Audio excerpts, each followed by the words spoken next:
Ladies and gentlemen, welcome to the first day of the 2024 Champions Cup here live from Berlin.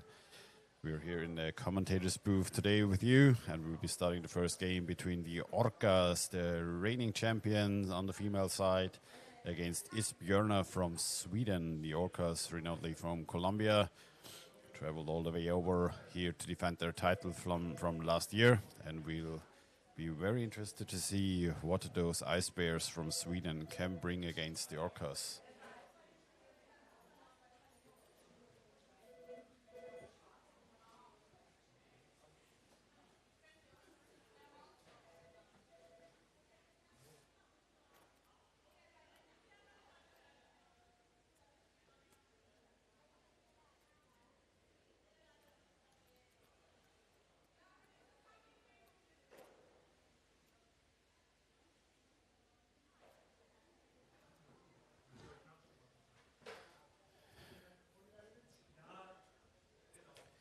So we're going to be starting in about 11 minutes.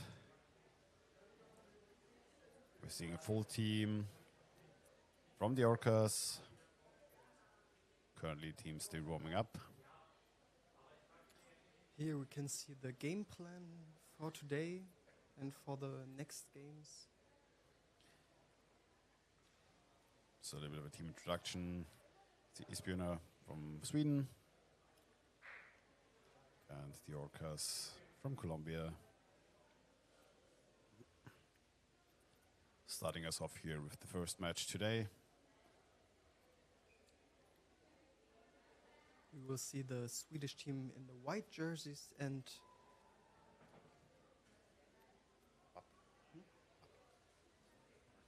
the Orcas in the black jerseys.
So, in a few minutes, the first game will start. The team seems to be ready. The referees making the last few technical No, this is here. things.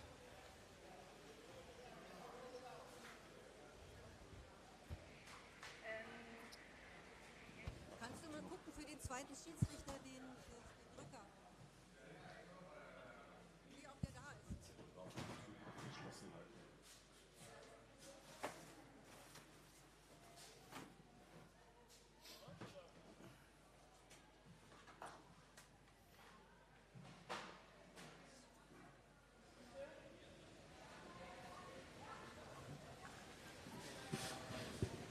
All right, ladies and gentlemen, yet again, welcome to the first game of Champions Cup 2024 here early in the morning in Berlin, 8:30. About 1 minute to go until the game starts. We have the Orcas female team in blue versus Isbjörna from Sweden in white, both the respective national champions of their countries as at the Champions Cup. Also, good morning to everybody in the chat watching from around the world. Thanks for tuning in at such an early hour here, and off we go. Let's stop our teams. Isbjörna got a hold of the ball, but immediately being dragged up to the surface by the Orcas, pushed over their own basket, forced to defend, and there's a call by the ref.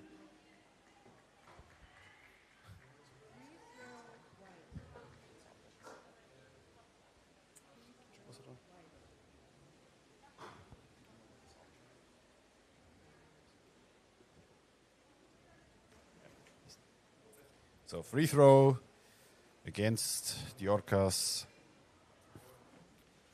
Let's see which idea the Swedish team has for breaking. A good first attempt coming in. They immediately get the player underneath the basket. Doesn't get the ball though. Still waiting. Orca forwards doing a good job. Pushing them away, trying to get back possession of the ball. Very strong pressing here from the Orcas. Let's see a good opening actually. That doesn't find their teammate in time. Yet again, player underneath the basket. Defensive position stolen away. The Orcas seem very confident just bringing their forwards out. Not having a defender in place initially. But Sweden doing also a very good job holding on to the ball so far. Getting the players in, ready and available.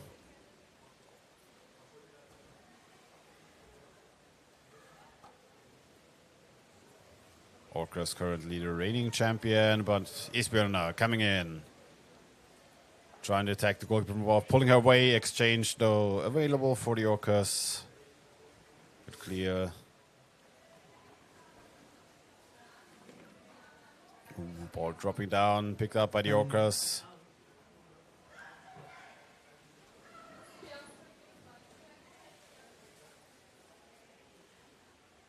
Bit of a scrum in the middle of the pool. See players waiting underneath, and there's a call by the ref. And yet again we have a free throw. White. Free throw Free throw, white team. for Isbjörner and against the Orcas. 2.5 minutes played here in the first half. So far, no real pressing attacks on either side. Isbjörn here, the team setting up the pace, but oh, good pickup. Takeaway by the Orcas. Oh, yet again. Oh, pass yet again broken off. Isbjörn, well done. She has to control the ball against 2 Orcas. Let's see if she can make a good pass, if they can have an opportunity. But no, the Orcas now in ball possession. Ball stolen away. Immediately fast break from the Orcas. Coming in again, straight onto the basket. Player waiting on the other side. Can they bring the ball down? And now it's going to be interesting if we can see a traditional Orca setup where they use a lot of swimming and a lot of back and forth, left and right. Usually have a bit of a system set up, how they want to attack the goal. And yes, it's the typical Orca play, these quick passes up and down, trying to create space for themselves, but good job by Björn coming in, the forward stopping them at the approach. Yet again, coming in. And we can see them quite aggressively for now, go for the goalkeepers directly rather than trying to break the defense. Oh, good setup from the right side. Can see players being positioned left and right, passes going left and right, forwards not intercepting them properly, but now the ball being tossed out. Yet again coming in, back to the middle, and pass pack to the left side. And it's those typical triangle setups that the Orcas love so much when they're attacking, when they're setting up the game plan. But Isbjörn are holding against the approaches from the reigning champion here at the Champions Cup.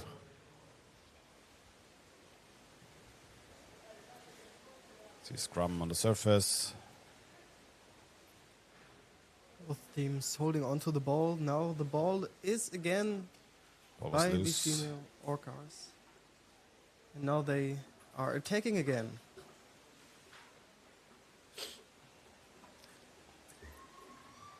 Orcas left and right on the basket, and there's the first score. By the Orcas, taking away the defender's position after a scrum. Placing 2 players underneath the goalkeeper, and then good execution by the Orcas. Ball was initially dropping down, but they immediately could seize the opportunity. Well done by them. And off they go with the first score of the game.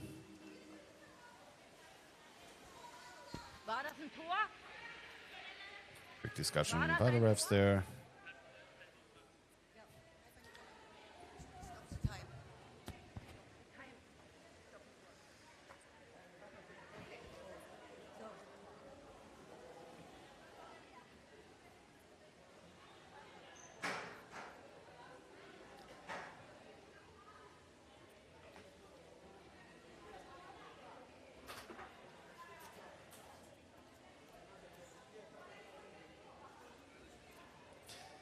Right.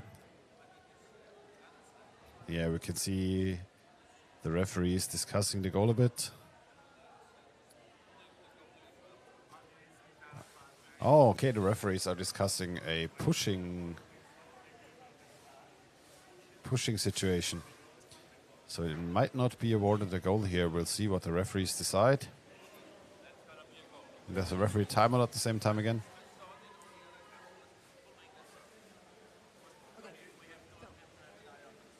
It's a goal. So you have the two times. We just heard one. Okay, you have to press it. Yeah. You have to push it slowly. Okay. Okay. It's a goal. So a goal will be awarded. It is a goal. What number? Who made the goal? Number 8. Number Okay. 8. For the Sofia Orcas. Vela.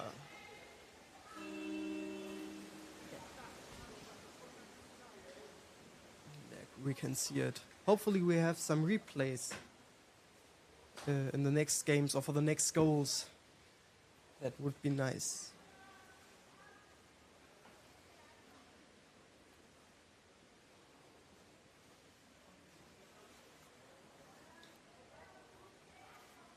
The Swedish team in ball possession at the goal from the Orcas, but the attackers are there, are strong and are willing to get the ball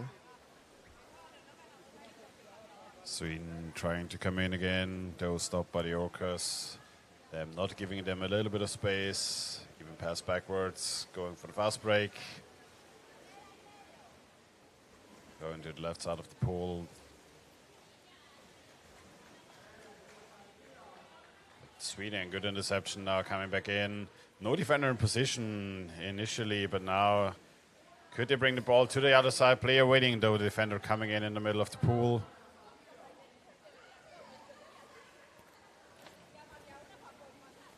Again, the Orcas trying to push forward.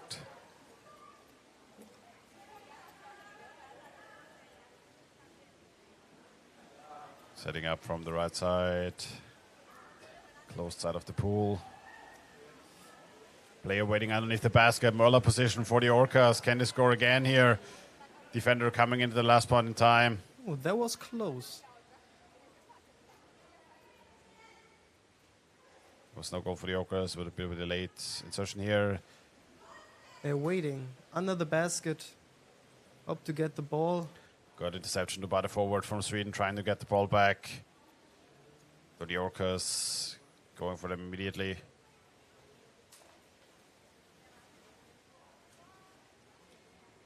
Again, coming in from the left side. Trying to set up.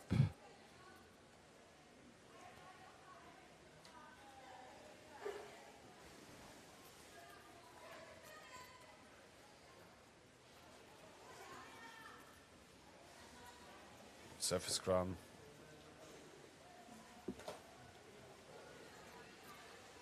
Ball again by the Orcas. Now really strong pressing phase. Good attempt. Tried to pass underneath the defender, past the goalkeeper, but now Isbjörn are pushing out again.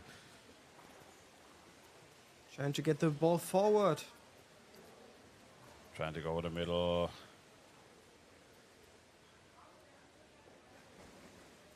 Very nice pass.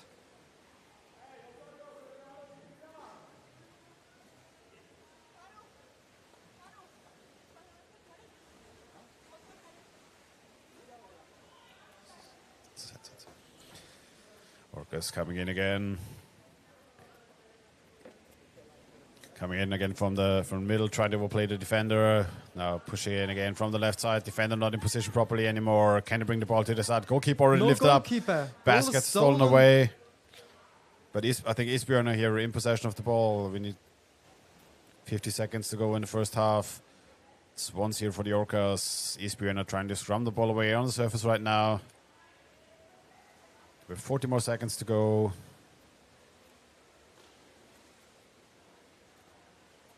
Oh, Orcas back in ball very possession. nice ball stolen from the Orcas.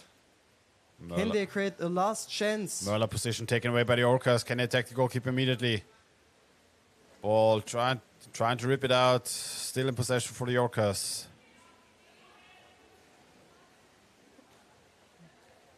We can see them coming in again and again, trying to steal away the defender's position, trying to get into the Möller position. Something usually the Swedish team wants to do. 8 seconds to go. Ooh, pass dropping down into the hands of the goalkeeper. And now well secured for Sweden. And we're moving into the halftime. Oi, very interesting first game here. 1-0 for the Orcas. So good first half. I'd say by both teams. Sweden at the beginning with a bit of pressing situation, so they were able to play, try to creating some openings against the Orca team. Couldn't score though. The Orcas then coming in, taking over the game. Good as setup by them.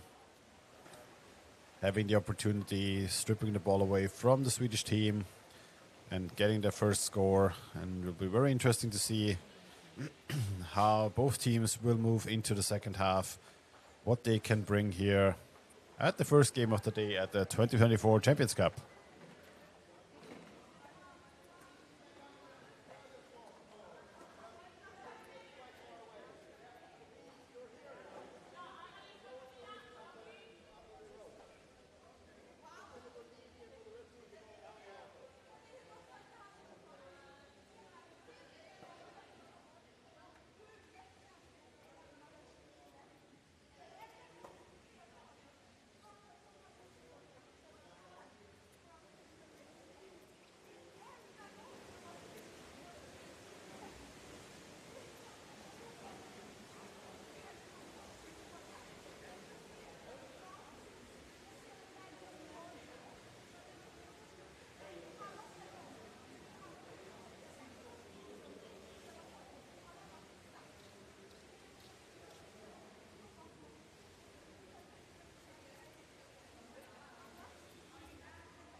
right, 1 more minute of halftime break between Sweden, Isbjörna, the Ice Bears in white versus the Orcas, the reigning champion of Champions Cup from 2023, coming into the first game of 2024. Orcas in blue. Both teams had their chances. The Orcas with the last. Orcas with the more pressing situation could execute properly here against the Isbjörna. Took away, defender not in position, took away the ball, which was dropping down, while Isbjörna tried to push forward. Both teams are ready now.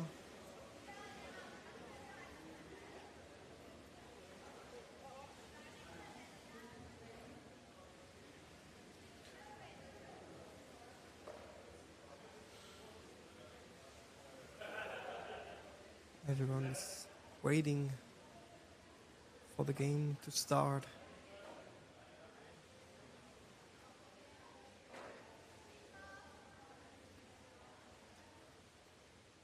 And now the game is off. Second half between the Orcas and Isbjörna. Orcas in ball possession. There's a call by the referee. It was just one horn, so Keep on going. it's Keep on no, going. there's no foul. It was just one horn. One horn is nothing, so gameplay continues. Orcas trying to come in from underneath, try to bring the pass to the left side. Now covering up. Fenders taking the ball to the surface. We also saw now a very good introduction for new goal cams actually here at Champions Cup, giving you another perspective from the front side. So we have four new cameras here at Champions Cup. Oh, good attack there by the Orcas. How did that happen? Quick pass downwards, no defender underneath the basket, and he just Number 15. just dropped the ball in while the goalkeeper was moving up. Yeah, what a mistake. So, bit of a mistake here by the Isbjörna goalkeeper moving out while her teammate wasn't in full possession of the ball. Misread the situation a little bit. And the Orcas with the easy takeaway here, more or less scoring on an empty basket. So now a 2-0 lead for the Orcas. Isbjörna will have a difficult time here to... We'll see if they can come back in this game. 2 goals against Orcas is Yet again, pretty fast hard. break coming in. Castano, yet again, And she empty is basket. Too fast for the Team scored goalie of number the Swedish team. 2. Blue team. So number good fast break by Mariana Castano. Just taking the ball away in the middle of the pool, getting the pass from her teammate. And Isbjörna Time out. White. couldn't react in time and now going for the timeout.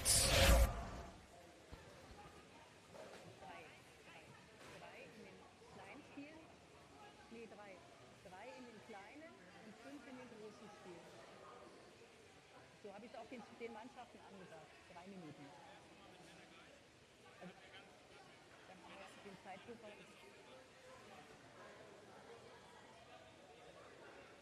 Hast du die Uhr im Blick? Okay.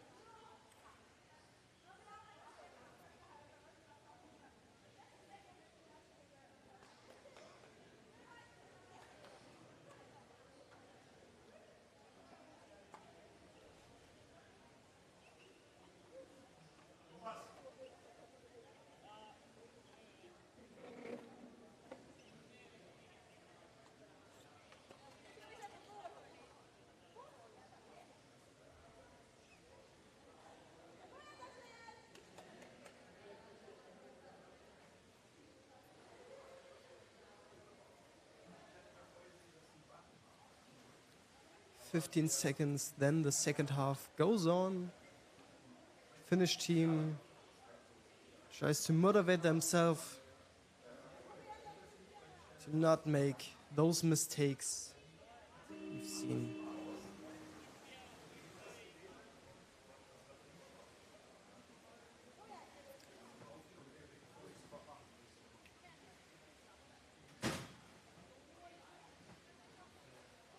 we can see a player exchange by the Orcas.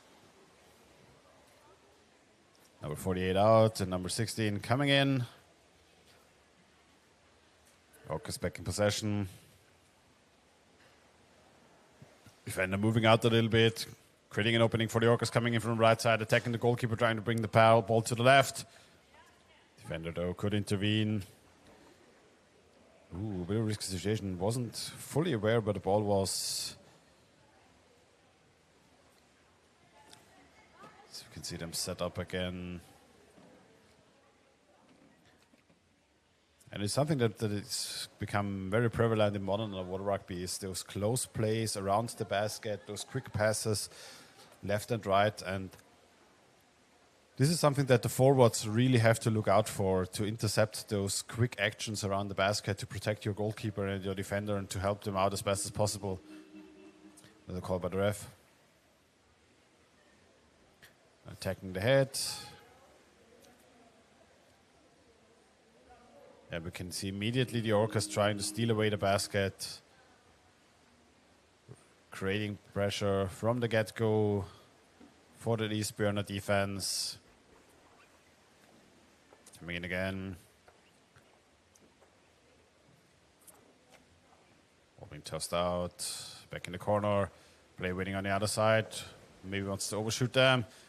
Try to pass underneath the goalkeeper's back. Bring it to the other side. Good opportunity. Nice. Good block from the left side. Good takeaway though by the forwards. Yet again, open basket. Risky play again. Goalkeeper from Isbjörnar tried to help out, but... Defended in the last second. Yeah, we can see how risky it is for the goalies and for the defenders of Isbjörnar to move away from the basket and give the Orcas a little bit of an opening, which they can seize immediately. 5 more minutes to go in this first game.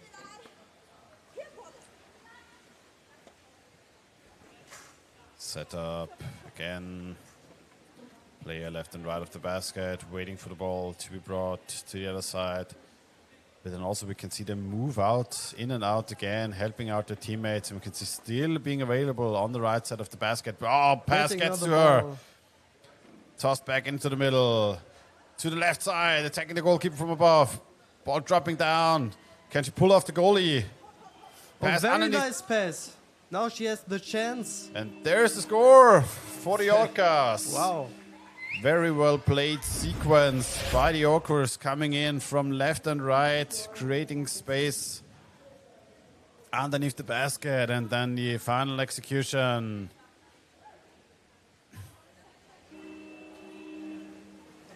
I think that was the goal before. Now this goal was made by Annie Galeo. Any Gallego. By the way, sorry if we're mispronouncing any names. We're not Spanish natives here. Quite the opposite.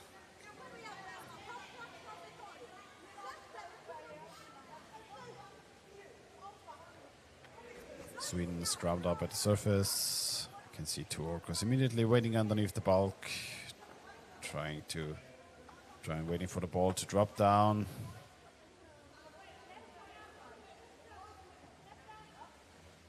How many international games have the Orca women won?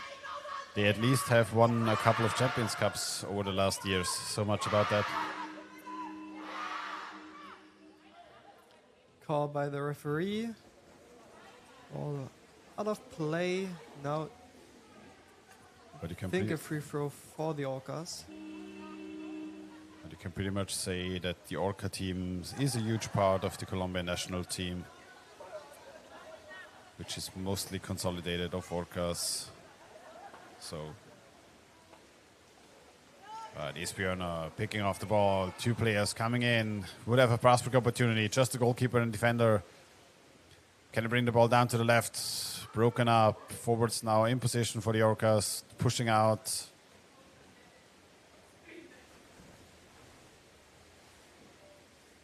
Diaz trying to get the ball away. Fast break yet again, still going.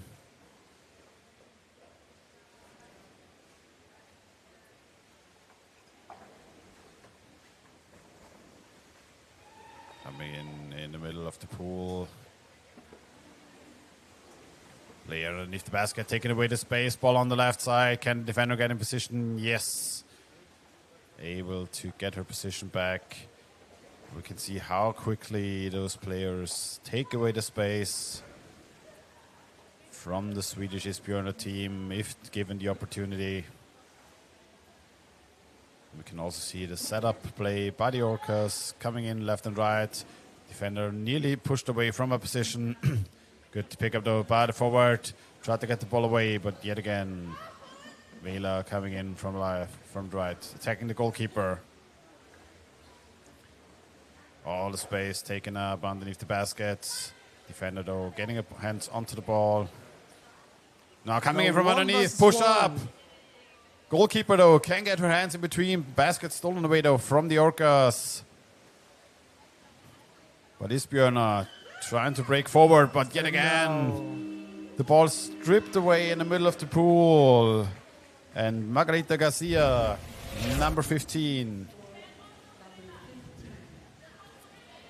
with the quick attack, the return. And we now have 48 seconds to go in the first game. Orcas in blue, Isbjörnar in white. Colombia against Sweden. Replace this luck. And off we go. Again, the Orcas in ball possession. Again at the Yet again goal. coming in. Defender got onto the goalkeeper position very quickly, but still underneath the back of the goalkeeper. Defender getting the ball, but it's... Basket stolen away by the Orcas. Can they bring the ball to the player waiting on the basket?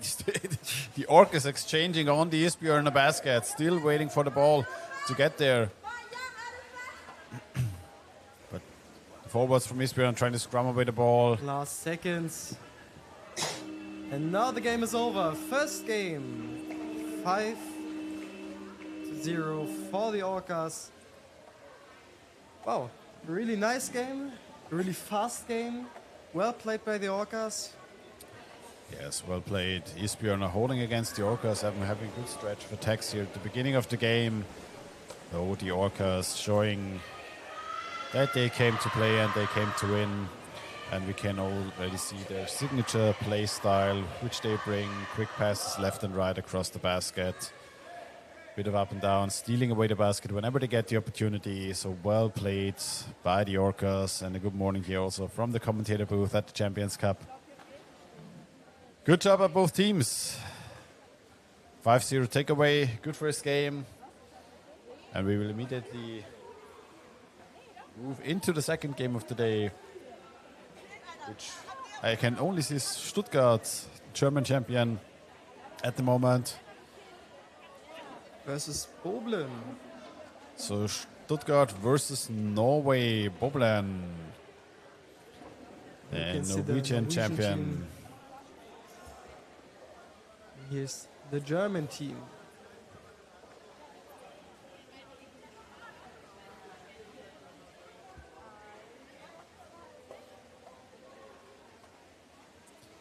So already two potential title favorites, TC Stuttgart and BSI Boblen, going against each other in their first match at the Champions Cup. So this surely is going to be an interesting game as well. Could be a very close game between those teams. We can see what those both elite teams can bring to the table here early in the morning. Not even 9 o'clock yet here in Berlin, Germany. And we can see them already getting ready. Game will begin in about a minute.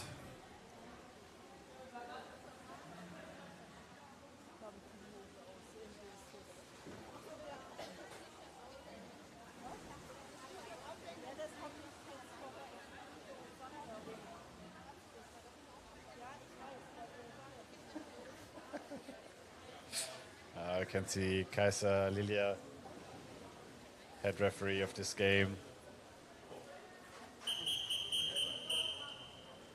Yep.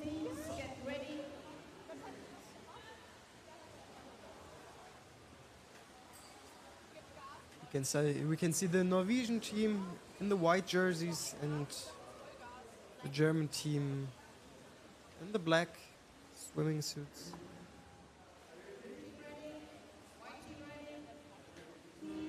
And the second game of this day is off. Boblen taking the ball up right away. Oh, basket stole away, but good pick off by the forward. By the defender, I think Tecker took it away for Germany. It was good interception by her. Basket immediately stolen away from Boblen. So very strong start by Boblen here, creating immediate pressure onto the German basket, but now Stuttgart coming forward. Trying to get the ball forward to the Norwegian basket.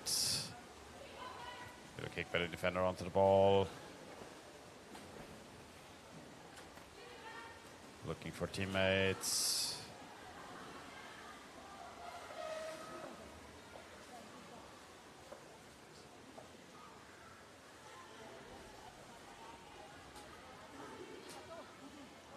Stuttgart coming in, player waiting as a block, coming in from above, trying to get a hold onto the goalkeeper. Good goalkeeper positioned well, forward, helping out, picking a player up, dragging her away from the basket. Ball being passed down, and now immediately fast break for Boblen. Good passes left and right.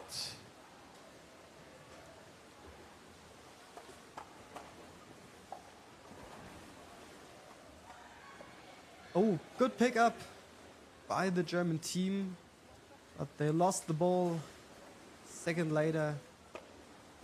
Now again the Norwegian team in ball possession, trying to create some ideas for an attack, waiting for players to join these ideas. Set up on the left side of the basket, trying to get the ball in. Forwards of Stuttgart. Good job so far, not letting them get close to the basket. And they're in position. Oh, good pass to the right side, though. Defender can move back in. Now both attackers onto the ball. Scrum at the surface.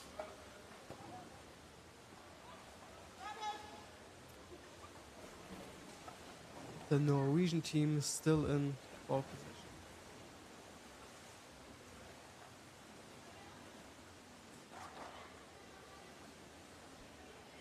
Boblen trying to create opportunities at the German basket. Now coming in, you can see the defender also helping out when coming up. Take it away, but immediately being attacked by two Norwegian players. Tecker trying to still keep possession of the ball. Good pass downward, needs some help. Oh, getting again a good interception by Lidebo. We can see a very close fought match, very physical, a lot of back and forth, trying to get ball possession back.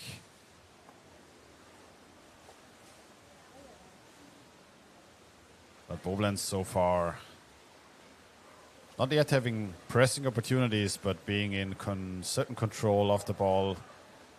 Yet, but now a good pass. Can they get a fast break? Right away attacked. Oh, a pass in between two players, but still holding on to it. Very good job from Stuttgart there. Oh, the ball being stripped off. Yet called by the ref.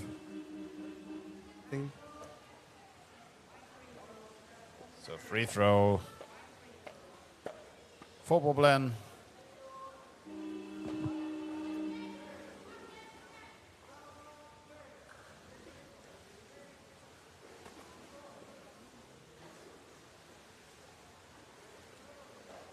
Norway trying to move the ball around quite a lot. Very significant, similar to the Orcas. Coming in from above, taking the goalkeeper from above. Goalie lifted up. Can they push the ball in? There's the score for Boblen. Goalkeeper lifted up. Coming in from above. Tried to take the ball away. A bit of back and forth between the hands of German players. But at the end, Boblen Goal by Elisabeth. with Elisabeth Ose. Fun fact, under 21 coach was at the Junior Championship, took away the gold with her team at the under 21s in Athens, and now playing herself at the Champions Cup, trying to compete for gold again, trying to bring it back into Norwegian hands after the Orcas took it away during the last years. But now Germany trying to move forward. Taking the defender with her. Trying to create some space underneath the basket. And we can see the Norwegians swarming the German team quite a bit. Taking away so much space in the pool here. Germany has to regroup in the middle of the pool.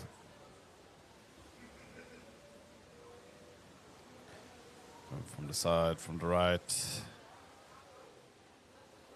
Trying to set up in the corner. Norwegian forwards waiting for the Germans to come in. Good Very opportunity. nice Pass to the left. Taker trying to find somebody to pass to. Need some help underneath. Gets a player to help out. Pass underneath the goalkeeper. The defender has her hands onto the ball. Can they push up? Nope. Has to move out. Can they keep the momentum going and come in? We can see so many hands. Goalkeeper pushing the players away as well. The way trying to create some space for themselves, but good stretch of attacks here from Germany now coming in. So really stressing this Norwegian defense quite a bit. Player waiting on the other side. Can they bring the ball to the left? No, picked off by Norway. Defender coming out. Ball's dropping down and picked up by the Norwegian woman. And you can see Norway, as soon as they get a little bit of an opportunity, trying to go in for an immediate fast break up, using their speed to their advantage. But Germany doing a good job in the middle of the pool right now, scrumming them away, trying to get back possession of the ball, tightening the space in the middle.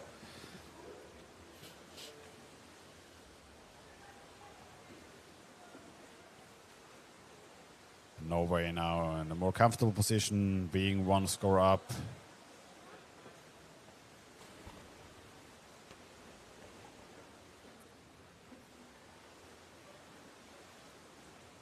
Ball just tossed back a little bit.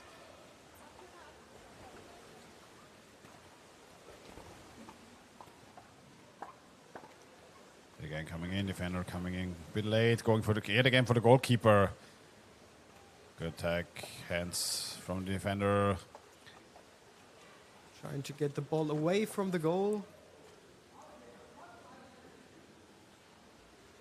Trying to scrum the ball on the surface. Have to push the scrum, the bulk, into the middle of the pool. Create or alleviate some of the pressure from the team, from the defenders, so they can help out. But ball back in possession for Boblen. No defender initially there, but didn't take it all the way.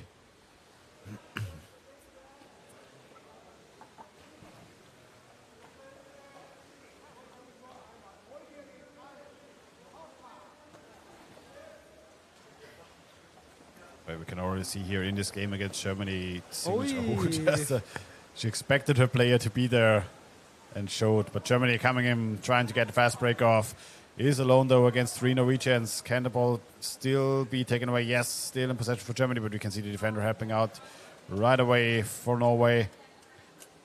Now reaching Norwegian basket. Need somebody to help out on the left, on the right.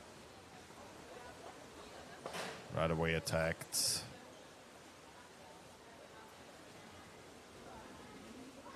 Trying to get back possession of the ball.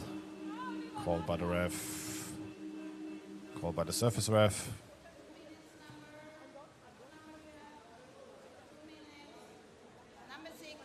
There's a 2-minute penalty.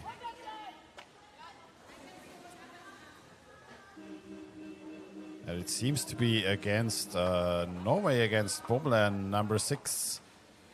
Marie Autsen sent out for 2 minutes, and they're taking a timeout here. Okay. So we have a power play situation now for Norway. Not sure yet what happened on the surface.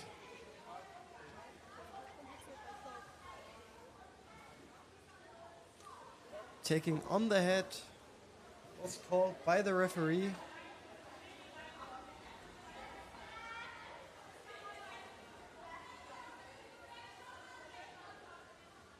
All right, so... Okay, yeah, so it's confirmed. Attacking the head by number 6, Marie Autsen from Norway. Surface ref apparently saw it above the water, and it had to be very much forced and not accidental to be in an immediate 2-minute penalty.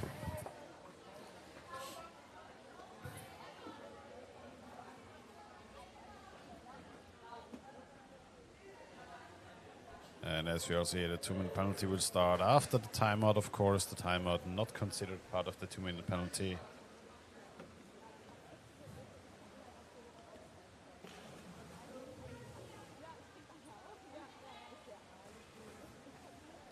And now we have a free throw for Stuttgart. But it's only 46 seconds to go in the first half. Okay, let's see if Stuttgart is able to take advantage of this power play situation. Trying to immediately swarm the Norwegian basket. But ball.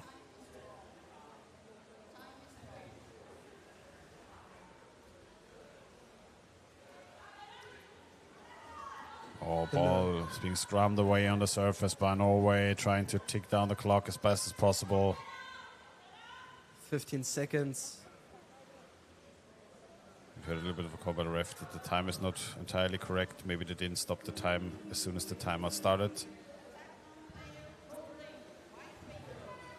Free throw for Norway. Now we're going into the halftime. Yes. All right. So 2-minute penalty, of course, will continue into the second half. So about bit more than 1 minute of power play left for Germany, for the TC Stuttgart, who got scored on in the first half after Norway took away the basket, could remove the goalkeeper from Stuttgart. And we'll see if they can seize the opportunity and close the game, make it an even a tie game, open it up for them again. Or if Norway can hold on during this 2-minute penalty and keep the lead going. You try to get into the scrum and to play it safe. As long there are only 5 players in the water.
All right, second halftime starting off in a couple of seconds between TC Stuttgart, German champion in blue, versus BSC Boblen, Norwegian champion in white.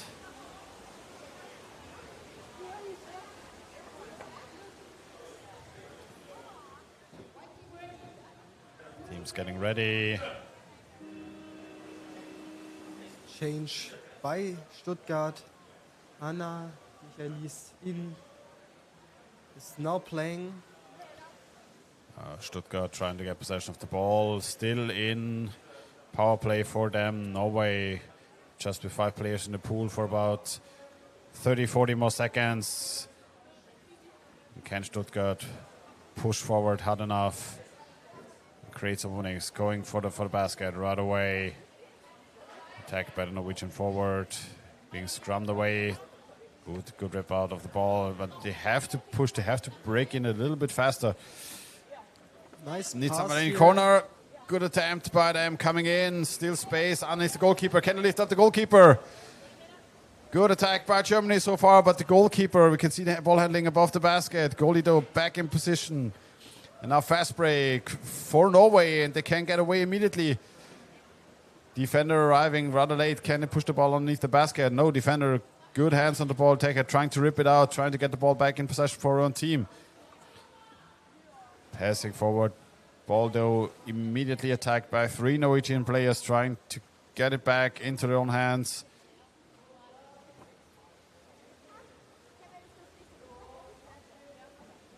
A lot of back and forth. Oh, hard punch onto the ball. Still in possession for Norway coming in. Defender coming in late. Immediate attack onto the goalkeeper. Does get help on the left side of the basket. Is she able to bring the ball underneath the basket, or is Germany taking it away? Germany taking it away.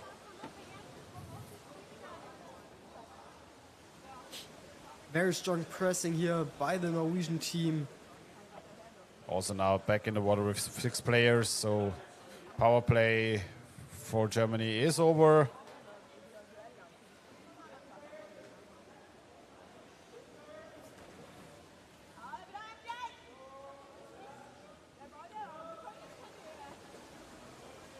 But still only 1-0 for the Norwegian team.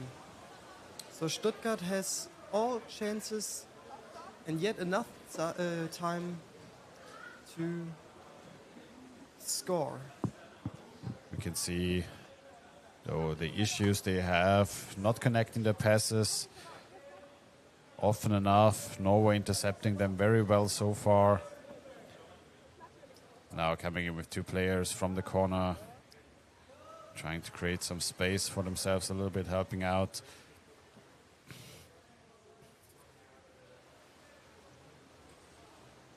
We can see their setup being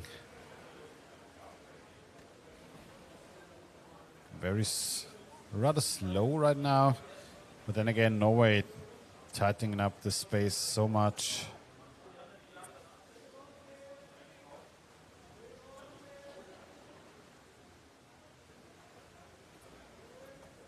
Players waiting underneath the basket to bet the ball there, but the ball already being yet again on the surface.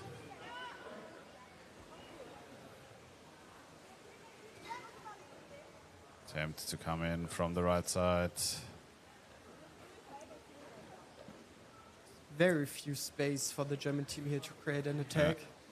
Velo coming in, trying to get the ball underneath. Player waiting. Oh, good pass. That was a very good pass underneath the goalie, but space though, bit too tight. Cannot get a push onto the back of the goalkeeper.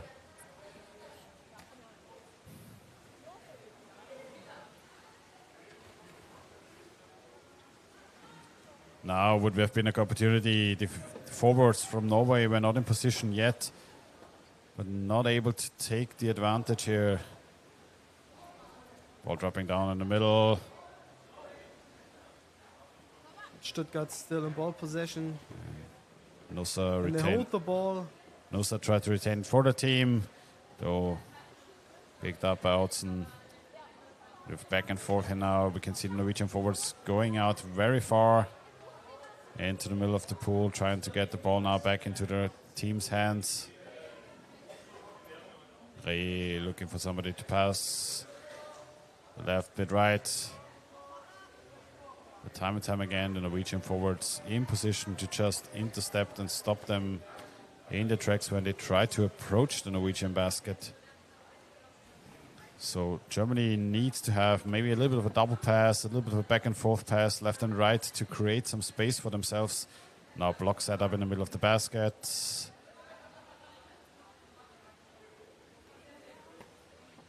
But yet there's at least one defender and one goalie of the Norwegian team down at the basket, and most of the time there are at least one attacker too. Call by the really ref. hard for Stuttgart to create space here.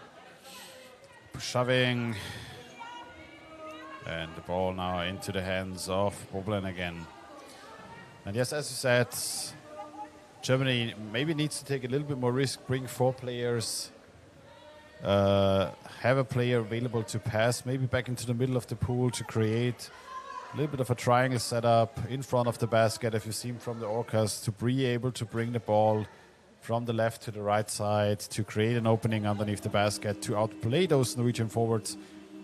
Oh, yet again called by the ref.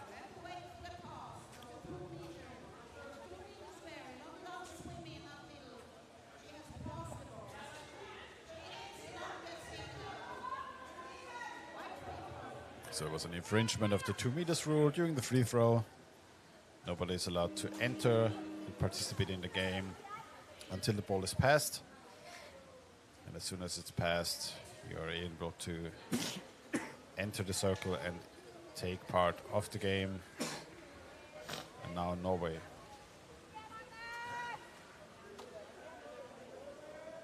Starting their attack on the German basket.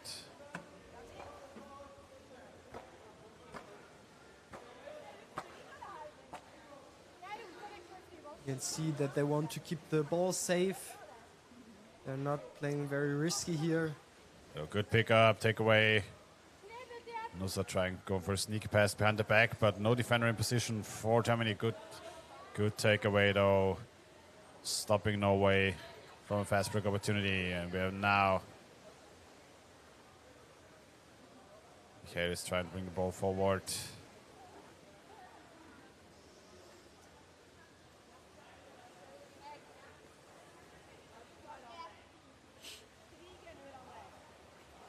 Back in possession for Germany. They have 2.5 minutes to go. And they need to take a little bit more risk here. Go in. You don't want to lose a game by 1 score. Doesn't matter if you lose by 1 or 2 scores. If it's 2 minutes into the game, last 2 minutes, you bring 5 players forward. You maybe only keep your goalkeeper back and try to go in. Bring more players. Take a little bit more risk. Create more space for yourself.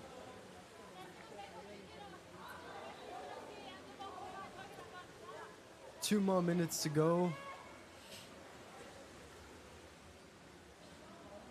Let's see what the German team can bring in these 2 minutes. Ball being played around in the corner, pass into the middle. We can see the players trying to position themselves, but also 2 Norwegians always ready to help out their teammates. Oh, the ball They now. got the ball. Pass broken up. And again, they have to fight for it. Going into a scrum at the surface, that will cost time.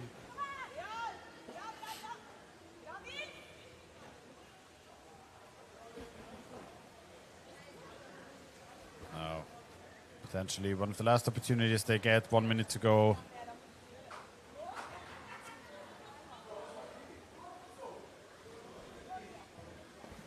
Now, no forwards for Norway were available for a second. And they do create some openings for themselves. They do outplay the Norwegian forwards time and time over, but their second wave not able to be there in time to create openings in space. And now free throw. Tech head. And attacking the head. So Norway getting back possession of the ball. And this might as well be the end of this game. If Norway is just playing their cards right here, trying to keep possession of the ball. Germany now has to risk it all to get the ball back. It's just 30 seconds to go. Wouldn't put a defender back and a goalkeeper back. Just move everybody forward. But now we can see they just casually scrum the ball on the surface. They played very safe here. Don't want to risk it. And there's also no need to risk it. All the ball dropping down. Punch on the ball. That's called by the ref again. Holding without Holding. the ball. And it's a free throw for Germany, but it's just 5 more seconds in the game. And this one is done. Second game of the day. And Norway takes away the game against Stuttgart. Boblen in white, Stuttgart in blue. With 1 score, 1-0 for BSI Boblen, the Norwegian champion. Very frustrating here for Stuttgart. They had some opportunities, but in the end of the day, Oberlin was a little bit better. Yes, Take the Oberlin. win here. Oberlin in this game, being the more pressing team, having the more stable defense. Germany not able to bring enough players underneath the baskets to circle the ball around the basket properly. And Poblen, the very steady defense and good effort from their forwards, actually stopping them in the tracks all the time, over and over again, tightening down the space. And we will be moving into the next game, and I already have seen the players from Krefeld and Malmö getting ready. So we have in blue, we can see Andreas Bergenholzen here, the captain for Malmö. Swedish national team player for a very long time. Probably one of the most elite players we have in our sport here as well. So Malmö getting ready.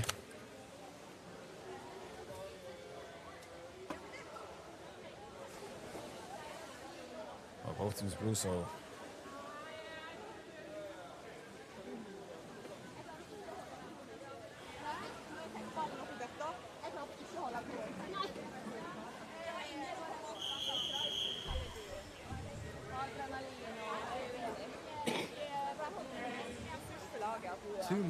Then the third game of the tournament will start. Yes. We are in the men's section. It's actually Malmö Triton versus the New Jersey Hammerheads. So the United States champion, the Hammerheads, versus Malmö Triton, the Swedish champion.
Seems that the Swedish team is very motivated to win this game here.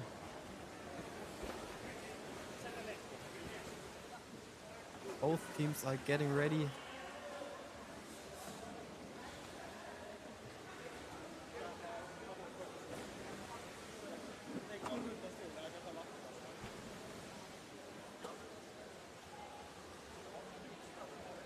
A lot of the players from the American team, from the Hammerheads, are from Colombia or has some background, some Colombian background.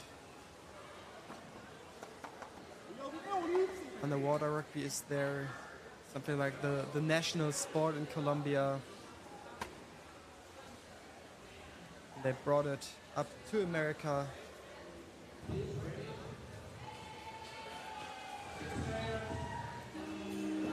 And the game is off. Malmö Triton versus the Hammerheads.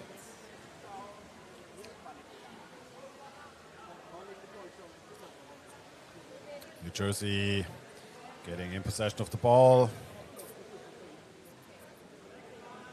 I've seen the USA with quite an uprise in their skill cap over the last years. Had a very great showing at the World Championship in Montreal. Had a very good Champions Cup last year as well. Had a tough group. We'll be very interested to see how well they will be playing this time. You can see them coming in very strong against Swedish teams. Very No fast. defender underneath. Ball onto the right. Good opportunity by the Hammerheads. And there's a score for the Hammerheads. In the first 45 seconds. Quick pass from left to right. We can see him coming in underneath. Defender not waiting. Good pass. And then very well done Very strong by New finish here. Jersey.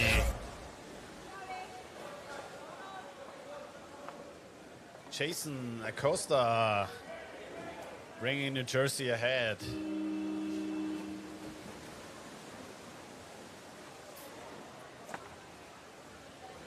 And now we have an interesting game at our hands. Very quick score by New Jersey, and now Sweden in the rather uncomfortable situation to have to pick up this game here. And now good opportunity, but immediately going in, trying to bring a person in Möller position, player waiting on the left. Good stop though by the Hammerheads. Möller position still taken, just to bring the ball over. Though has to be careful not to get caught for pushing. And the Hammerheads in ball possession again. Going in onto the Swedish goal. Risky there. No defender and goalkeeper available at the beginning.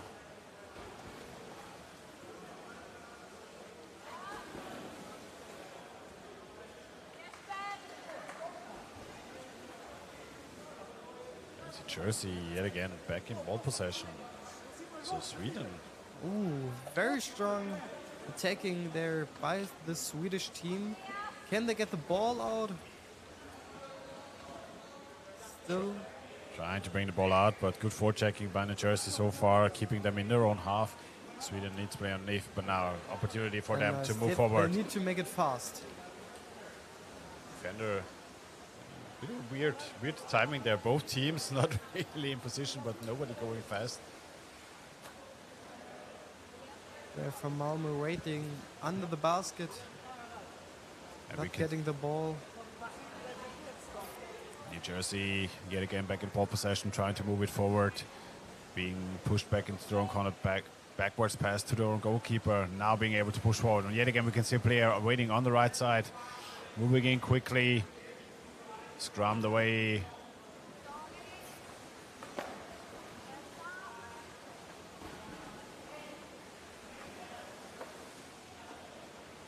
Oh, that was holding.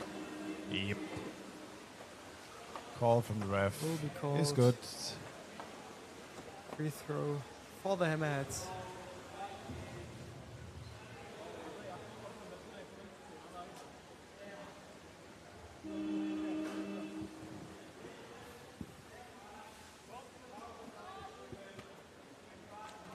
And we can see yet again a very strong game from New Jersey at the Champions Cup.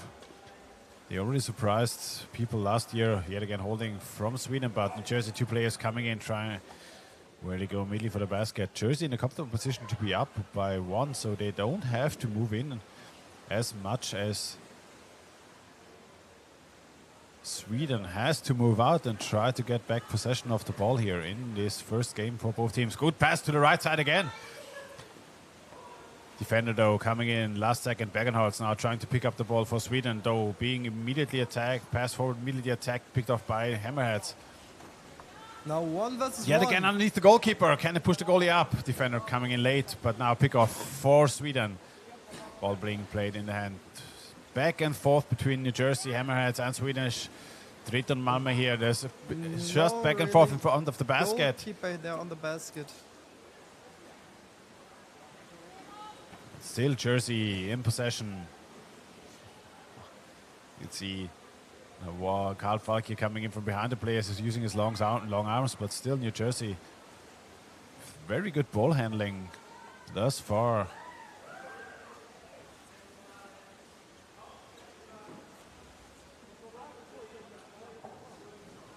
Hammerheads are very calm.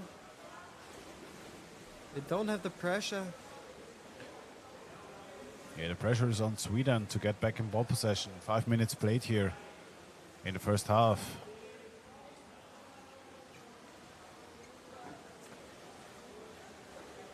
Now yet again coming in, 3 players swarming the basket from Sweden, attacking the goalkeeper, picked up though by the forward. Scrumming him up to the surface.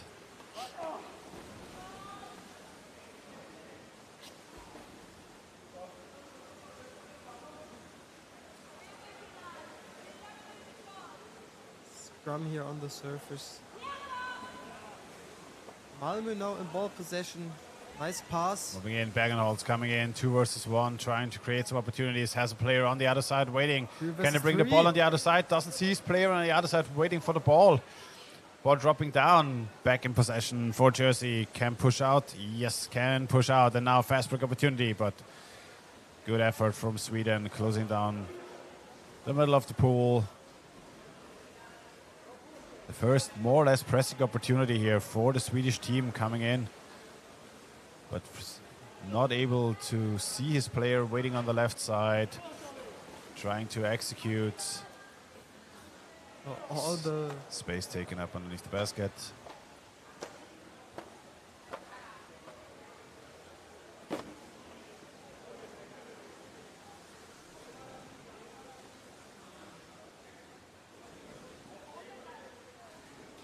Back and forth, left and right, trying to create space by the Swedish team. waiting for the teammates to join the attack. About 2.5 minutes left in the first half.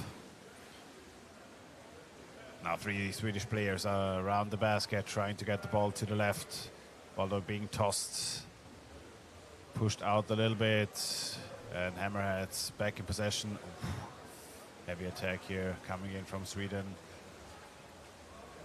That ball still going for Jersey.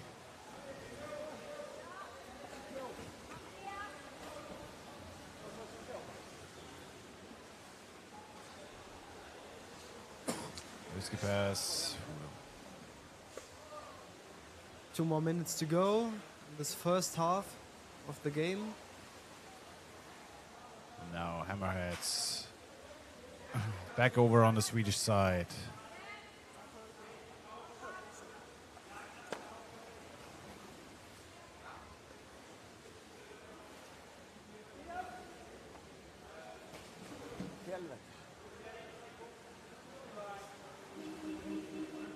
There's a call by the ref.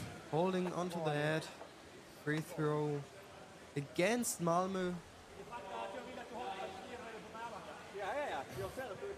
So Jersey here with the opportunity to run the clock down in the first half. They're up by 1.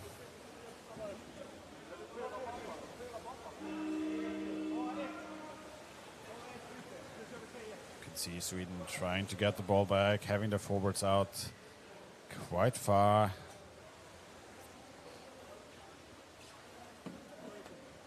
Very safe passes here by the Hammerheads.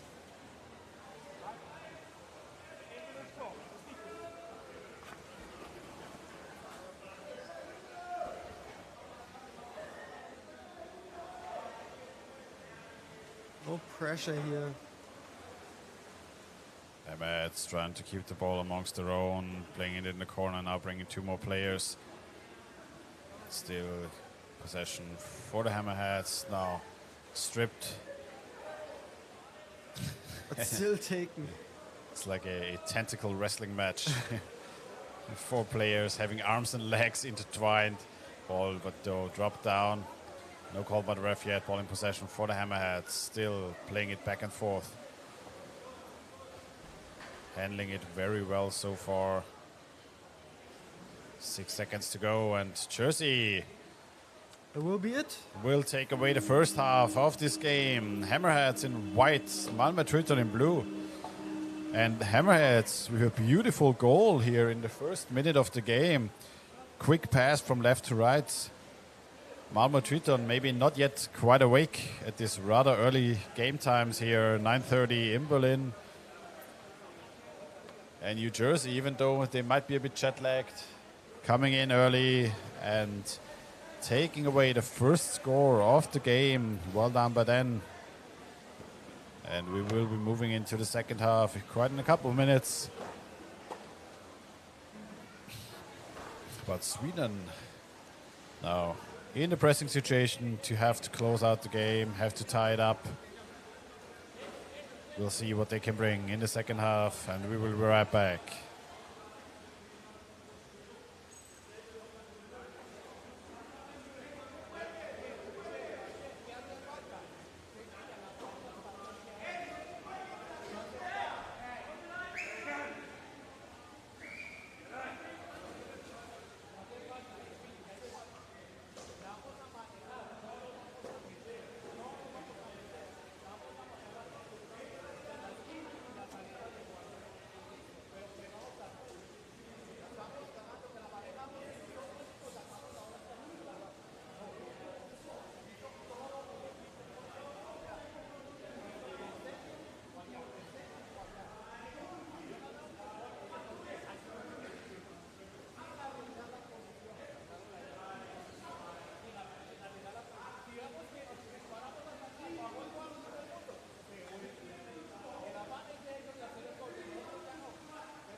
Okay, team's getting ready. Second half, Malmö Triton in blue, New Jersey Hammerheads in white. Hammerheads being up by 1 score. Really nice goal in the first half, and we'll see if they can manage to hold on to the lead over the second half, or if Sweden can equalize. Malmö first on the ball, but they are in a scrum, trying to get the ball out. But there are a few players in the scrum holding onto the ball. Players waiting underneath. Still a scrum on the surface. Now ball dropped out. Dropped. And Malmö in now possession with for some Norway. And Malmö tempo. sprinting forward. Player waiting on the right side, coming in from underneath. Has to go for the goalkeeper though, being pushed up quite a bit. Goalie and the defender lays under the basket, very safe. Malmö has created some space here. Try to get in the position of the defender or in the position of the goalie to create here some chances. Good pass coming in from the right. Defender though giving a train, being pulled up. Can they bring the ball back down? Ball still in possession for Sweden. Reynolds trying to push it underneath. Falk now coming in again from the right side. Player waiting on the left though. The forwards from Jersey doing a good job so far, holding them away. What a call by the ref.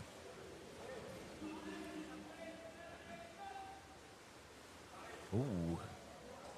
Calling. Seems to be. There should be, this could be a 2-minute penalty. He called the player up and he's signaling to the penalty bench.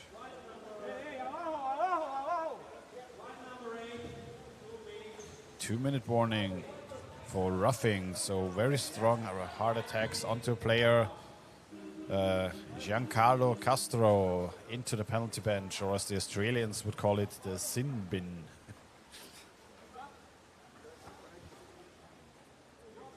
One-minute timeout now, taking. I guess by the New Jersey, by White, yeah. No, it's by White. They want to regroup. Okay.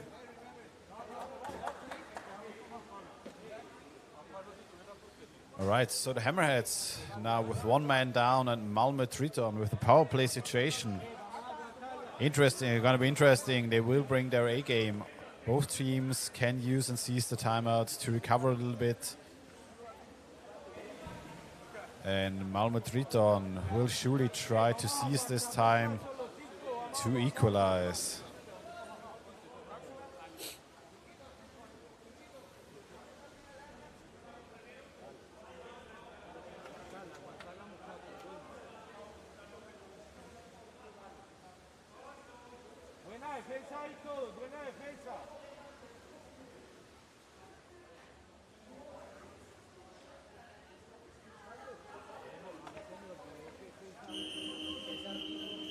Now the teams are getting ready for the next attack by Malmö.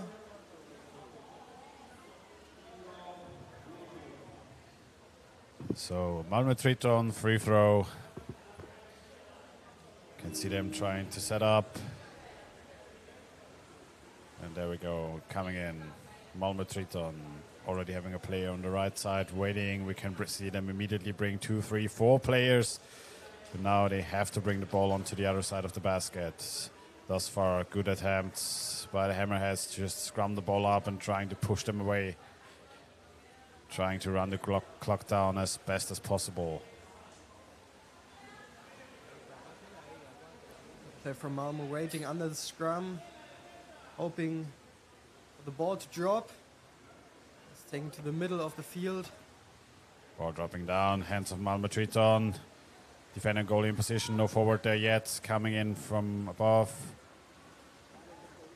Pulling back out. So we can see the defenders also helping out. Oh, ball, basket stolen away, but forward.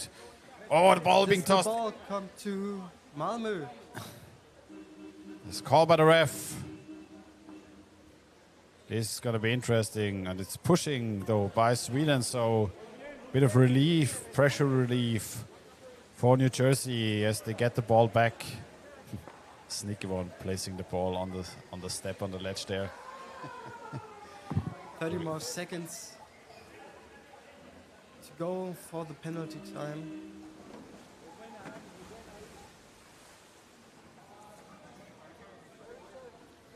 Now they are in ball possession. Try to play it safe, waiting for his teammate to come in again. Yeah, we can see Malmö Triton pushing out with 3-4 players, try to bring the ball back, pass back to the goalkeeper. Usually not an option you want to take, but 10 seconds of the 2-minute penalty is left. So the power play from Malmö Triton is over, and Jersey survived their penalty time with 5 players in the water. And now the teams are back at full.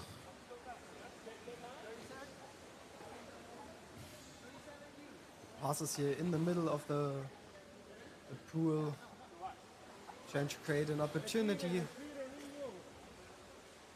The defender and the goalie from Malmö are there. 5 minutes taken off the clock, and we can see the Malmö defenders now pushing forward as well, helping their teammates out. They need to equalize. Losing this game can potentially mean you will not play for the top 8 in this tournament. Very big scrum here on the surface. Ball is now again in the hands of the Hammerheads.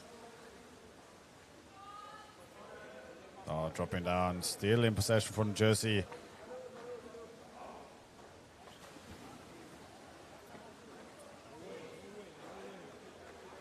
Jersey now playing it very safe, going a bit further back, but the forwards of Sweden immediately taking the possession.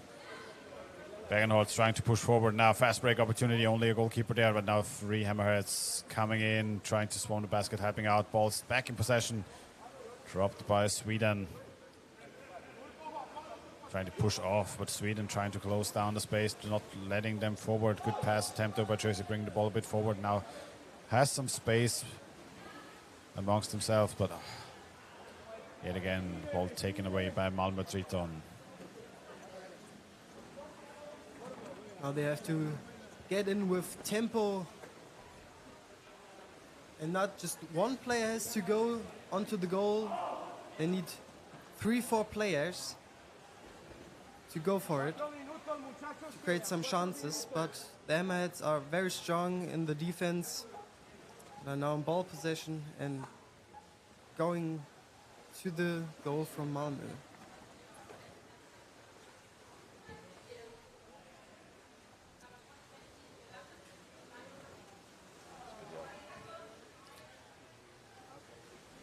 Now Malmö Triton side, we can see Jersey trying to run the clock down as best as possible. See them not moving much in, but also Malmö Triton now picked up a bit of their defensive game and tries to tighten down the space. You can see the goalkeepers coming out as well.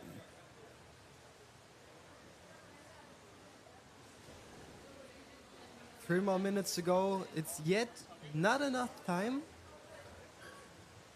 for Malmö to get another goal. They can make it. Call by the ref. This might be a free for Malmö, yeah, attacking.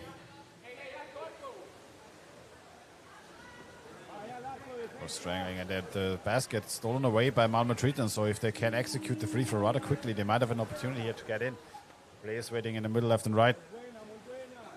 But good attacks from the Jersey forwards, not letting them come in.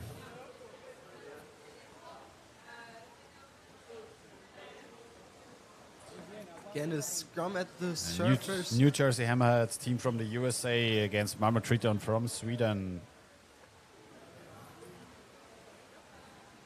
Malmö trying to come in from the left, trying to create an opening. But he's alone. He's alone at the moment, but he's creating a lot of chaos around the basket. Good attempt to try to get the defender, but now the leg choke hold. Bit of a wrestling move. Ball dropping down. Picked up. Still in the hands of Jersey. 2 minutes to go. Scrum is pushed into the middle of the pool. Try to relieve the pressure at the goal. Now a call by a referee.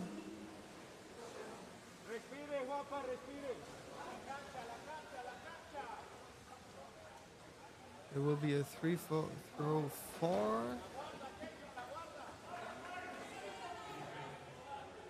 Call by the ref, but the clock is running down.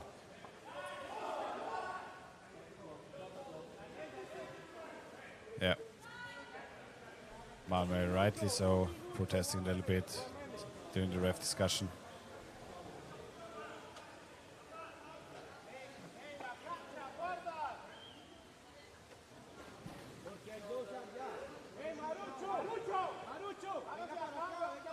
Ref coming up.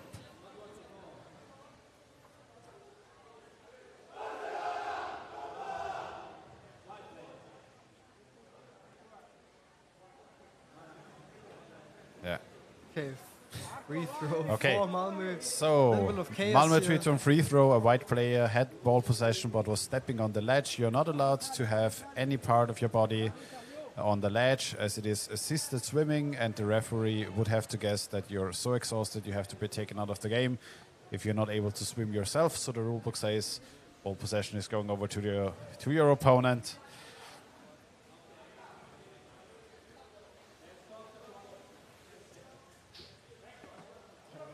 One minute and 10 seconds should be the game time.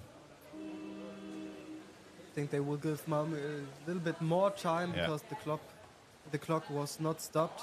And there was a ref discussion. Malmö trying to come in. 1 minute to go, creating a lot of chaos underneath the basket from Jersey. Jersey they're trying to get into ball possession, but a good pass underneath onto the back. But now being pushed up. Need somebody to help out underneath. Though 3 Jersey players trying to scrum the ball up. 50 seconds to go and ball possession back into the hands of Jersey. You can see Bengal trying to get possession back immediately. Trying to rip the ball out, but still going. Need somebody to pass downwards. No defender there for a moment for Jersey. Can they bring the ball to the left? Triton trying to equalize. Push underneath the basket. Creating some opportunity. Jersey though holding on.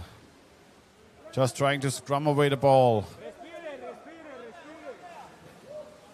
Surface scrum here by Jersey, and Triton desperately trying to get the ball out, but Jersey might be taking away this game from Malmö Triton, the first seed in the group. It's a few more seconds. So we have it should be about 15 more seconds to go. Malmö Triton coming in for the last attempt. Good pass downward. And that's it.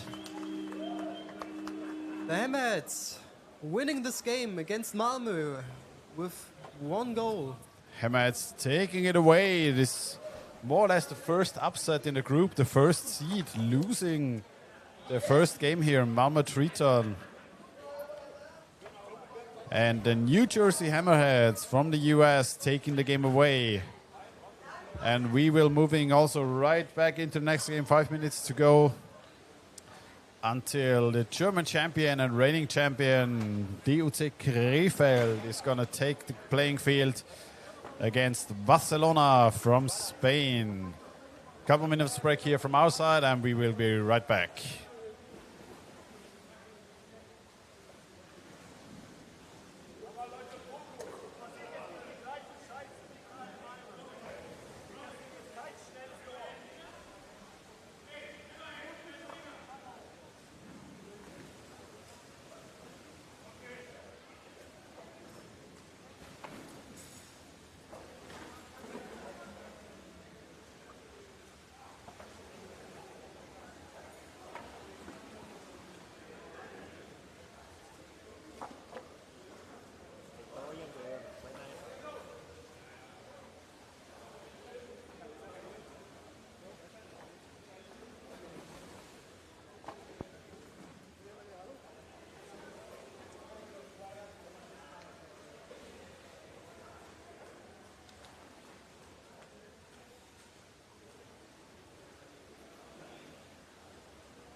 So the teams are getting ready now for the fourth game of this tournament. Zühlke Krefeld against Barcelona. The game is off.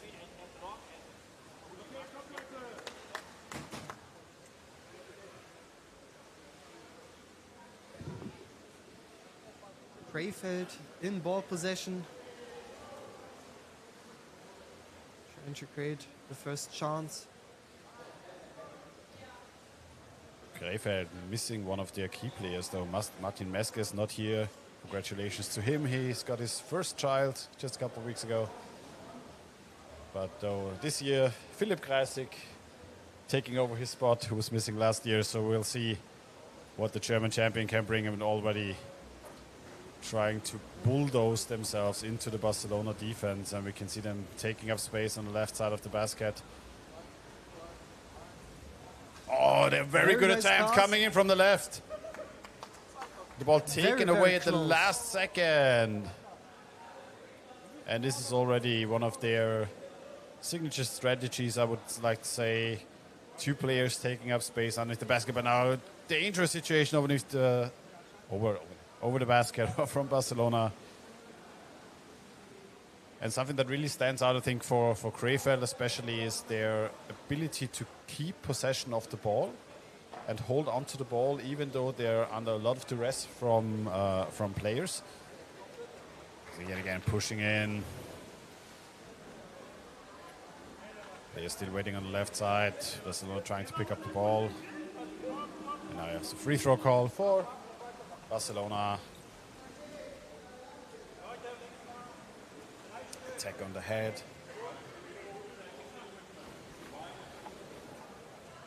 This guy's attacking the equipment, but Barcelona tried to pass, but immediately being broken up and taken away by Krefeld. Pushing forward. That was holding. That's going back into the white hands of Barcelona.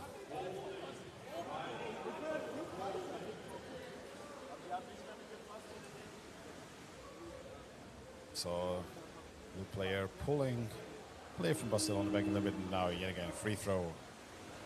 Other side this time worked out. Ooh, good left and right from Barcelona here in front of the Krefeld basket, but Krefeld forwards. They're very strong. Right there.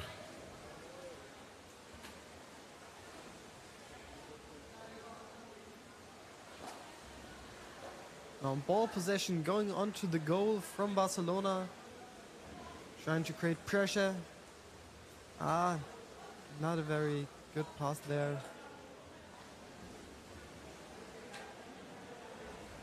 Barcelona now trying to get the ball out of their own half.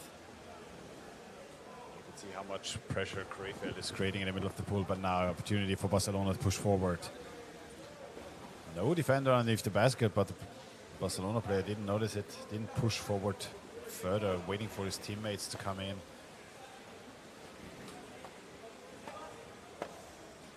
Oh, good attempt. Trying to get the ball to the player. Waiting underneath the basket. The defender is there. Gets the ball. Now Krefeld again in ball possession. Pushing forward. 5 minutes, run down so far. Yeah, they're coming. Oh, basket's taken away. No defender for goalkeeper from Barcelona. And Yannick Pieper, you don't have to ask him twice to seize an opportunity like this. You can see the goalkeeper just going up or not even being there in the first place. And Pieper just casually coming in from above. And Krefeld scoring first in this game against Barcelona.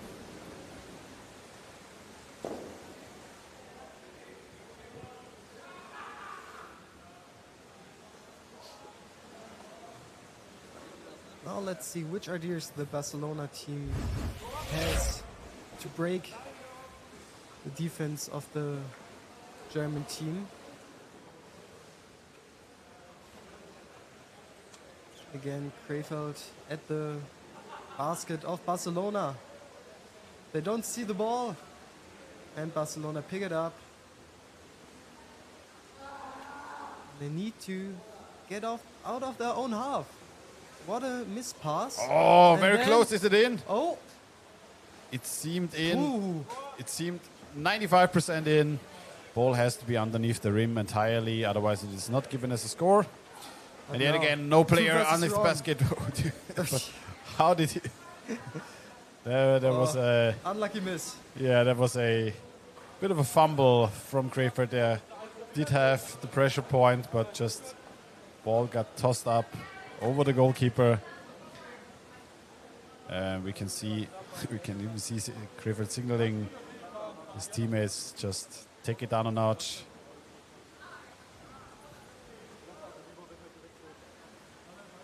Can't prepare for the next attack.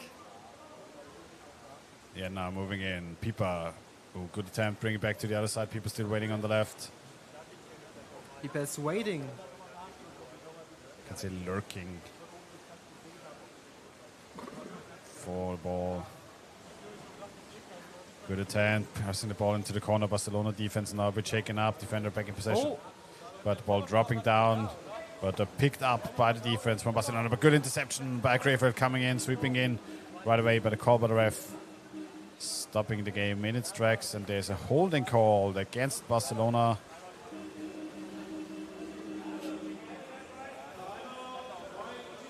And Barcelona taking a timeout. So getting themselves a little bit of breathing room here. First half of this game between Krefeld and Barcelona.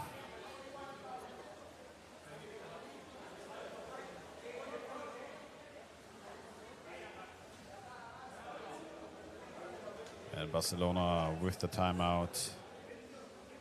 We'll try to recover a little bit here. they have a really hard game here against Krefeld. Krefeld is strong, Krefeld is fast. Currently the reigning champion from last year.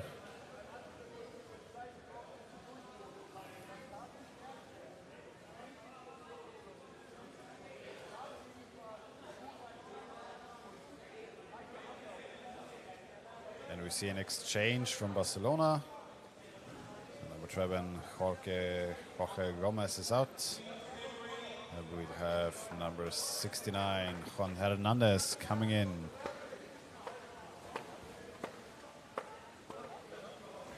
Timeout is over, the team's getting ready. Krefeld with the free throw.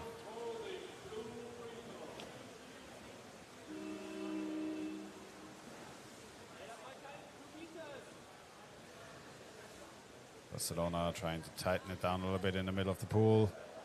Krefeld, good ball possession from them. Bringing the ball back forward.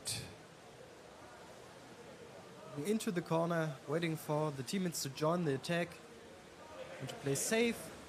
Player waiting on left, no defender in position. Can they move forward? Bring it onto the other side.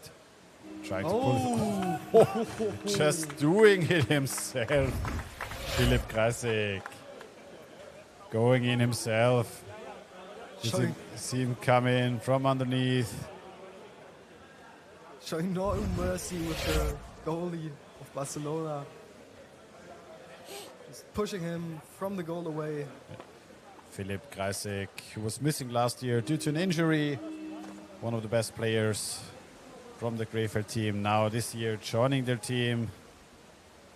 They might have not allowed him to go bolder this year. I think so too. Now No. Krefeld yet again in ball possession moving forward. Sebas coming in, no Fast. goalkeeper. Oh. He just missed the basket there. Hit the ring. Ball bounces off.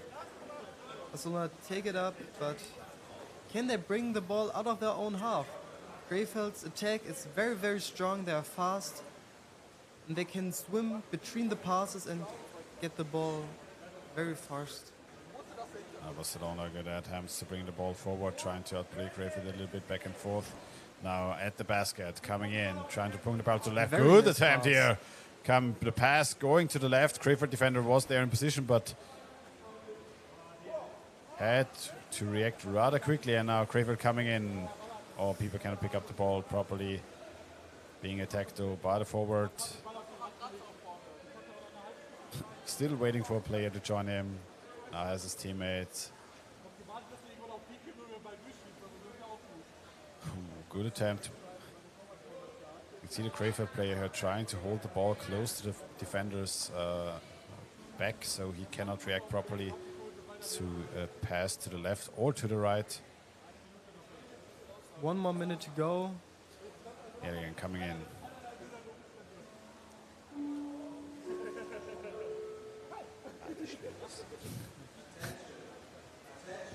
The keeper.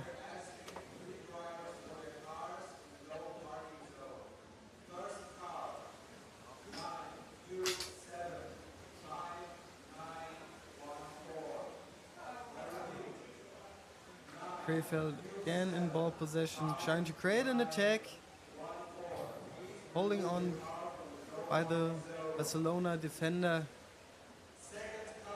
Little scramble here at the surface, the last 10 seconds of this first half. Krefeld is 2 goals up against the team from Spain. That's the halftime break.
All right, ladies and gentlemen.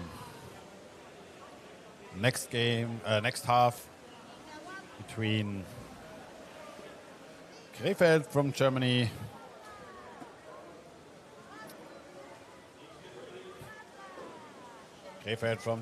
versus Barcelona from Spain. Krefeld first half being up by 2. Teams are ready, and now we start. And off we go. Ooh, strong the start. second half. Barcelona nearly getting the ball. But Krefeld seems to be in possession. Graf here in ball possession. Pass to Yannick Pieper. He's getting the ball back. David Kreising waiting under the basket, hoping to get the ball. So trying to come in Forwards helping out, trying to pick off the ball. There's a bit of a chokehold, basically with the ball.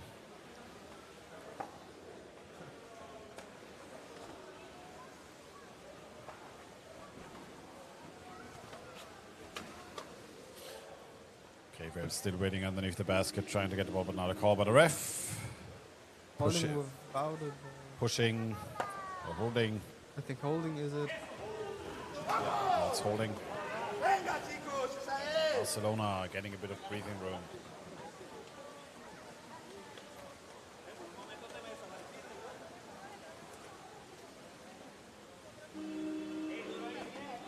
See what they can make of this opportunity. I think again a violation of the 2-meter rule. Barcelona again in ball possession, getting another free throw.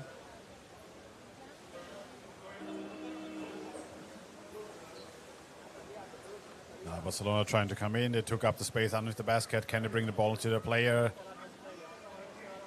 Krefeld immediately picking up the pace. People not expecting the fourth player to attack him. Thought free is enough. Very Yet strong. again, getting the ball back. Or check.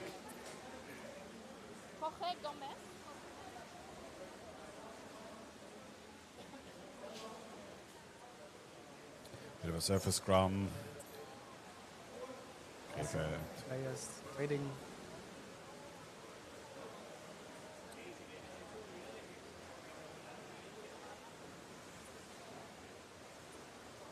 Again, coming in from underneath Krefeld. Max Katten, fake pass. Can they put the ball to the left? Very nice pass here. Oh, Graf trying to come in from left, pass to the right. Oh, good interception by the Barcelona forward. Gassner though trying to get the ball back for his team. Oh. And Picked up by Krefeld Krefeld again. showing up so well. Now a call by the ref.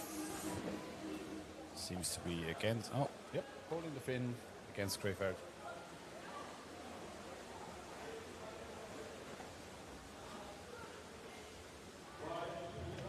They put Barcelona under so much pressure. Really great to see. Very nice playing style here from Krefeld.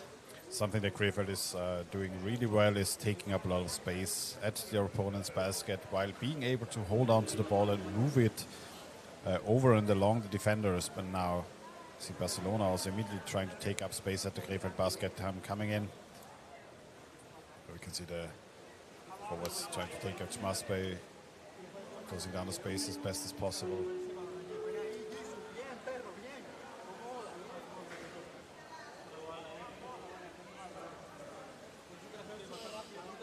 Again, the scramble on the surface. Two Barcelona players waiting under the scramble, hoping for the ball to drop.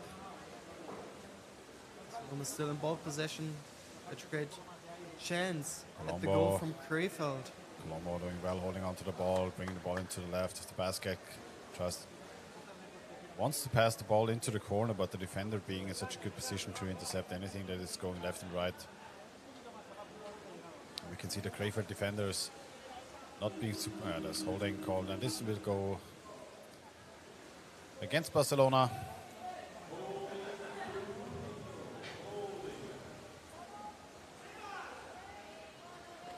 .5 minutes to go for Krefeld to increase their score, or for Barcelona to... Good pick up from Molbert.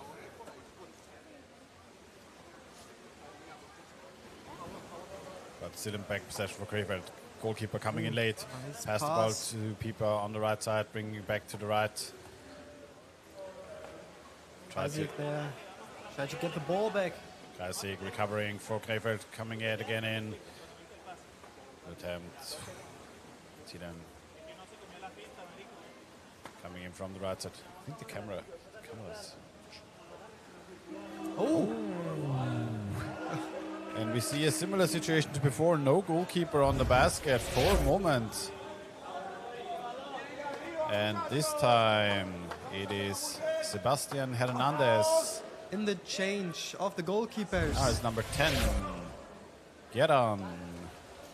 And I will not try to pronounce his second name, because this is a trap setup. Might be Hananayan, but I'm not sure entirely. Now Barcelona trying to come forward.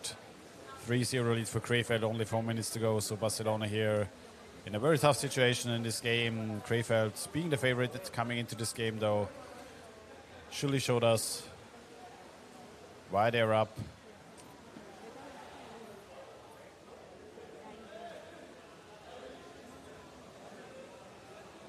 Now Krefeld trying to push out. Barcelona tightening down the spaces quite well.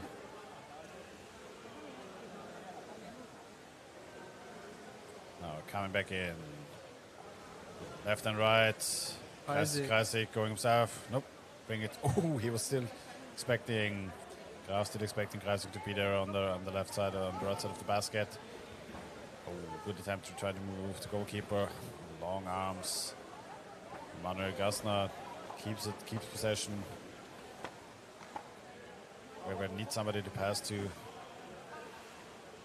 Hiding here a little bit far away, but getting the ball.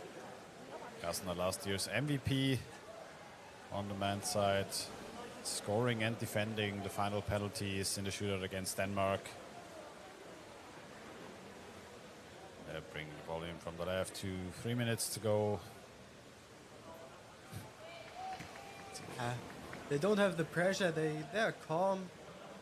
They try to play it very nice, very beautiful. Not too much risk. Let's see Barcelona pushing out immediately as soon as they get the opportunity, but Krefeld just holding on to the ball so well. A bit of pushing back and forth the basket. No goalkeeper there for a moment. Now coming in very play underneath the goalie. Can he push him up? Ball being tossed left, but picked up by Barcelona. Very nice turn here from the goalkeeper.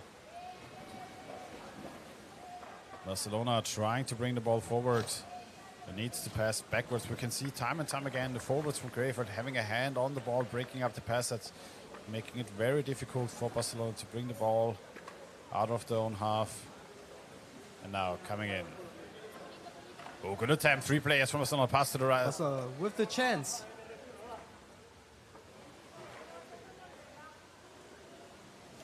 Vasquez got his hand onto the ball. Secured it at the last point in time. Stopped the forward progress.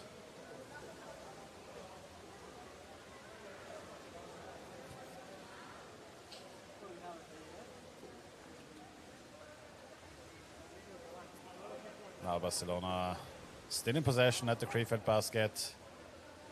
Trying to get something going left and right. Playing the ball a bit back and forth. Krefeld, 1 minute to go in the game. Krefeld now intercepting the ball, trying to push forward. Immediate fast break opportunity, a bit of back left and right.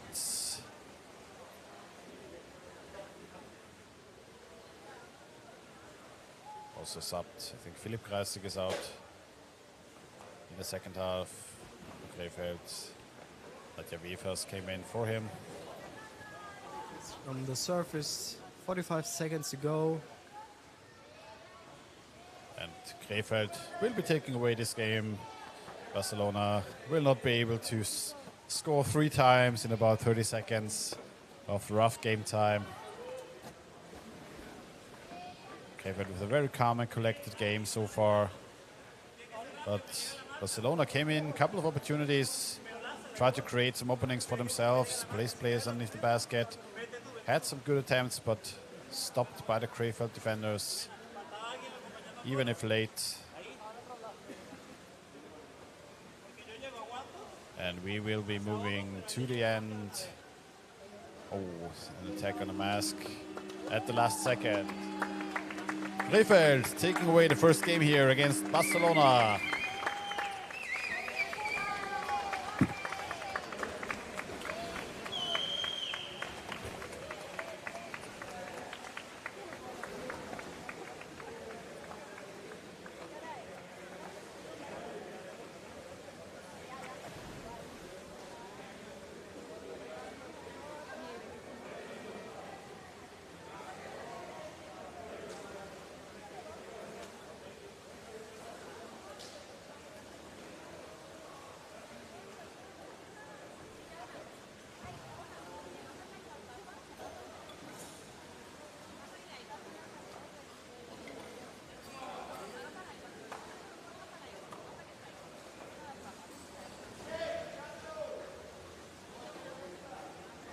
next game will be the Brisbane Goals from Australia versus the Czech Republic team Triton.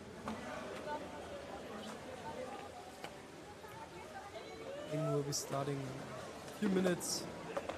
Here in the blue, you can see the Brisbane Goals. The other side, white, are the Czech team Triton.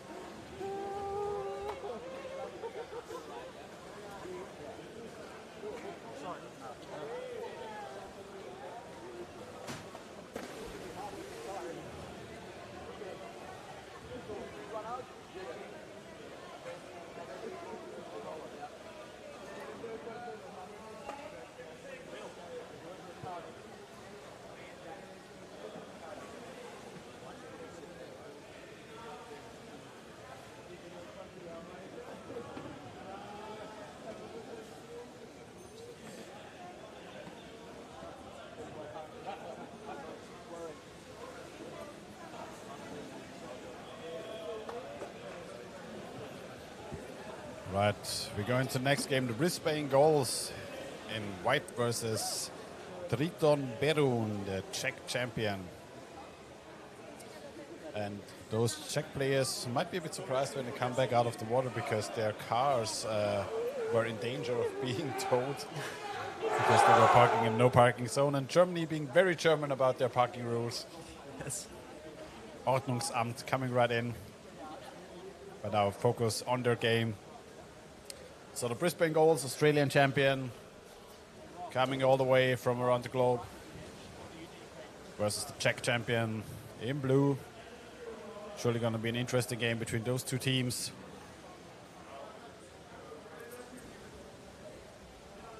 I don't know exactly which of the teams will be the favorite here. If I had to guess, it would be the Czechs. Okay. Even though they were set at the 4th seed in their group, I would consider them to be a favorite in this game. But I'm happy to be surprised if the Australian crew can pick up the pace and take it away from this Czech team. Has improved quite a bit over the last years.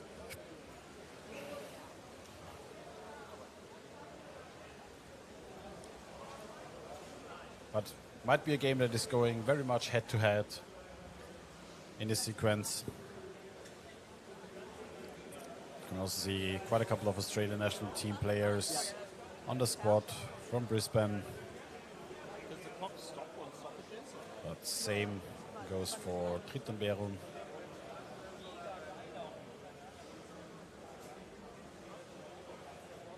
Can surely be watching out for number 13 on the Triton Berun side, who's one of their key assets when it comes to scoring. There's about 2 meters of arm length on each of his sides, so pretty much of a menace to go against. Had the pleasure myself for 10 years playing in the Czech league.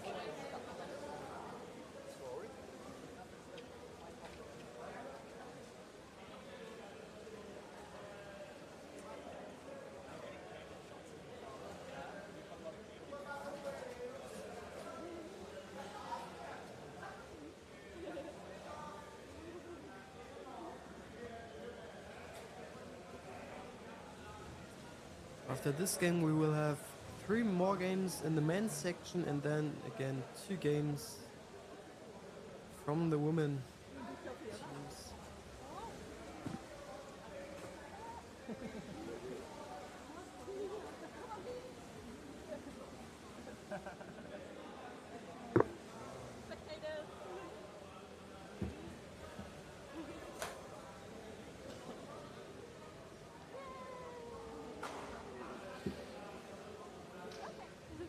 Okay, teams are getting ready. We'll be starting the game.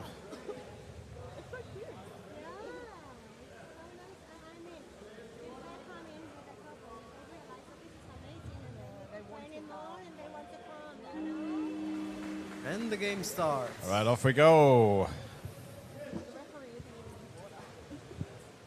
And the goals were first to the ball, but Triton getting a hold of the player right away. Very comfortable sunshine there. Water is already getting a little bit murky. Yeah. Yeah, I think there's a little bit of lighting difference now coming in for the first games until this 10:30 game, but the goal's coming in strong. Oof. Fast goal here by the Czechish team. Yeah, we can see Czech Republic. As you said. As I said, not hesitant. And we have a goal by number 8, Jan Sukup, for the Czech Republic. Then Triton picking up the first goal. And now we will see what the goals can bring to this game. Good start for the Czech Republic.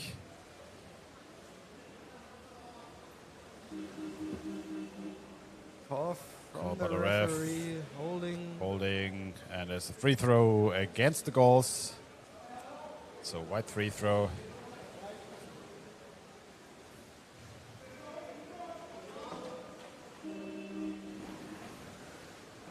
All right, and Triton, not Malmö, but Perun coming in. Oh, yet again attack on the goalie, and they go in again. It doesn't. Triton Perun and the so goals fast. forwards. They seem to be a bit asleep still. Super fast goal by Marek Jesenski, coming in from the left side of the basket. Now the goal is trying to bring the ball forward.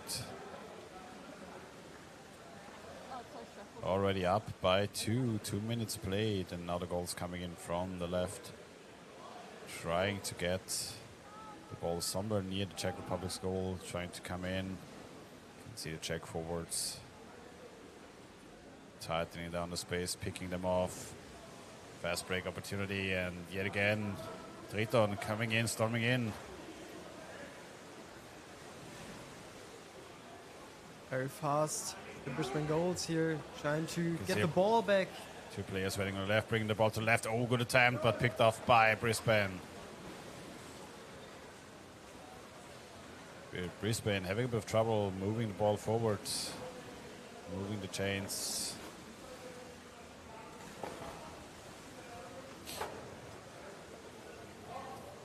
Oh, ball into the hands of the goals defender.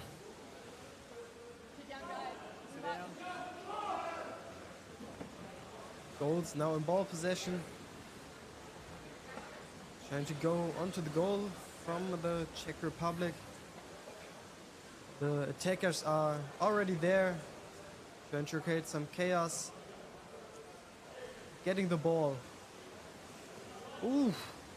Good attempt. Try to Ricardo pass getting back to the a goal. good attempt underneath the goalkeeper. They just go for the goals, I guess. Yep, score for the goals. Ricardo coming in from the left side, pass to the right, and good equalization. That was the goal before. Seems that we don't have a replay. The goal By the goals. Daniel Lopez.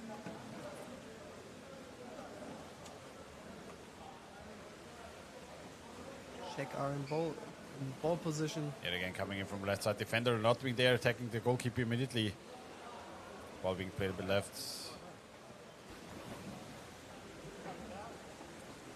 Good attempt of the Czech player coming, trying in, putting the ball onto the other side again. Goalkeeper, and there we go again. Seems to be a Triton game- Perun. Yet again, it's number 27, and we can see a good attempt here, pushing the ball onto the other side. And they basically made the same play 3 times now onto this Brisbane basket. And I'm afraid they will try to do it again. I think so. So the Brisbane defenders and forwards have to be aware of their game plan, trying to bring the ball from one side to the other, which is more or less a standard game plan by itself, but still. We have a free throw for blue. See which idea they have.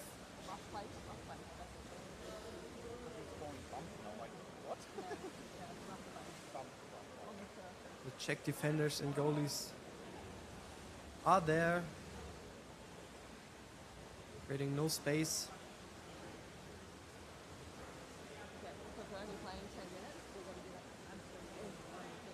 Spain still in ball possession. I think there's a scramble at the surface.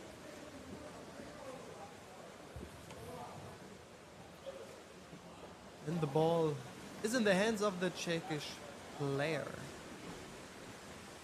Coming in, left side of the basket, trying to get a hold on to defender. 4 minutes left in the half.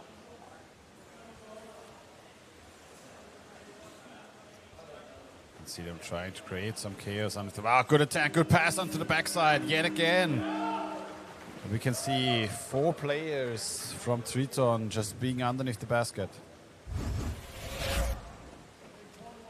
Coming in, waiting underneath. And the goalkeeper easily picked off Jan Sukup, number 8, with the final push onto the goalkeeper. Seems to be a game with a lot of goals. And it's only the first half. And it's more or less mostly on the Triton side so far. 1 score for the goal, so they showed they can do it, but now coming in again from above, trying to get a hold on to the goalkeeper, pushed up by the forwards. Try to get the ball at the other side. Picked off by the defender. Make it fast. Again at the goal of the Brisbane Goals. Try to do it a 5th time now. They have 2.5 minutes to do it again. Only the first half of the 5th game here at the Champions Cup. See the Brisbane Goals defender and goalkeeper. Ball possession for white. Triton Berun from the Czech Republic.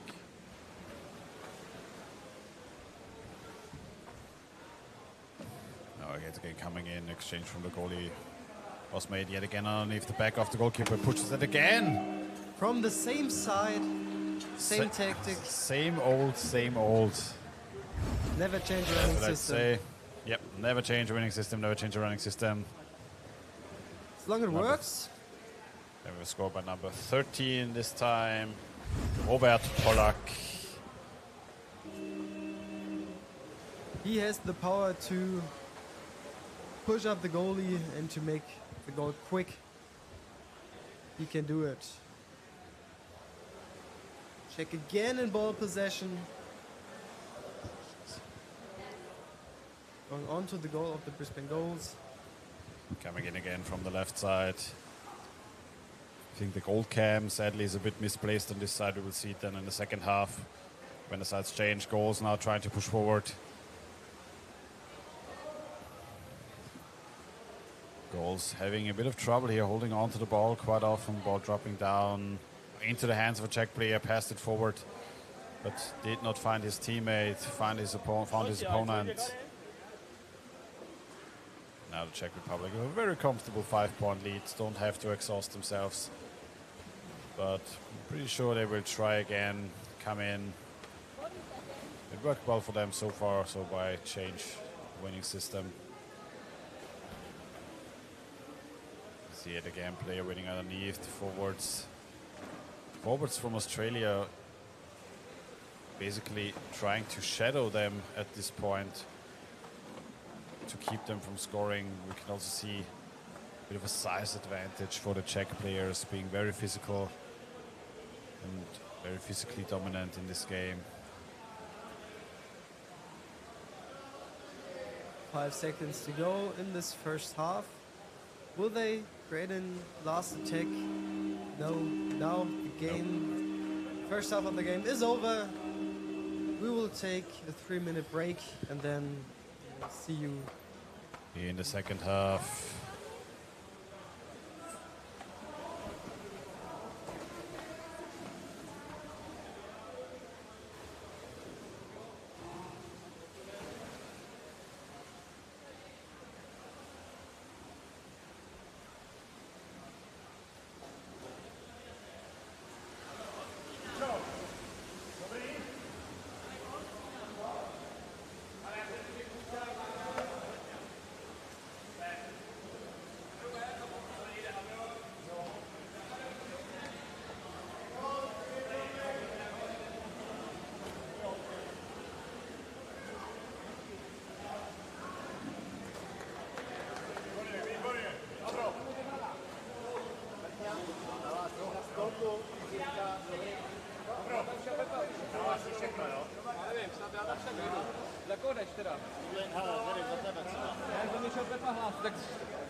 Tady jsou ztráty reálně.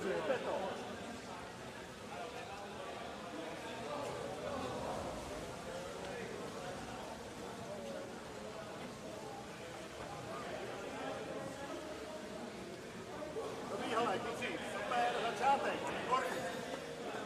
Jo, nepodceníme to. A budou opatrně, neuprhávej se moc dopředu, jo, jsi rozjetej, odpovědně, od zádu, neutopě tam. Já tady někdo dělal pouze náhradní flašku a náklad. Tady to máte vy.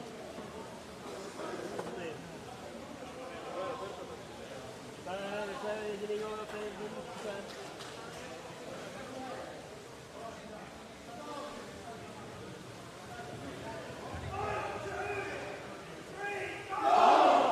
Minimálně aspoň jako já. Ty jsi dobrý. Otočte to v nohu. Right, second half starting off. Rather comfortable 5-0 lead for the team from Triton-Verón, Czech Republic so far. They also had 3 subs in the second half now. So we gave some of their other players an opportunity in this game.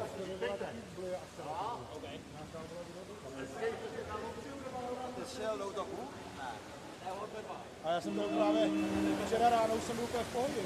Now the teams go off. Czech Republic first in ball possession. Very nice.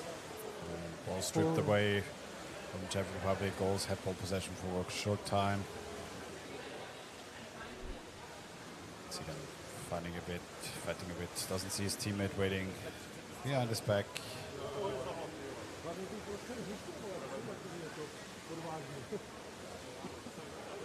They don't have the pressure. I don't think that they will be going really aggressive now onto the goal of Brisbane. You think so? Coming in. I think. Maybe Triton prove me wrong. trying to attempt to go in.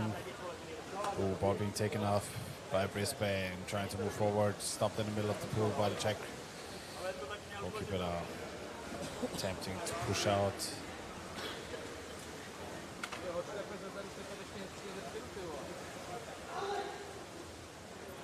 Ooh, no defender in position, goals coming in. Can they bring the ball to the other side? No defender still underneath the basket, ball being though shoved out, shoved away from the basket, picked up. Ooh, risky pass backwards, but defender can hold on to the ball. Now moving back over. Now Czech Republic again. Pass to the other side. But taking out. Yet again, they have the chance. They need to pick up the goalie. Ball being moved left and right from the Czech Republic, but then being tossed back out a little bit, keeping it safe in the corner, keeping possession of the ball. Now still playing on the right, players waiting in the middle, taking up a lot of space. Oh, good attempt, good push, but the defender being available, stopping him at the last point in time.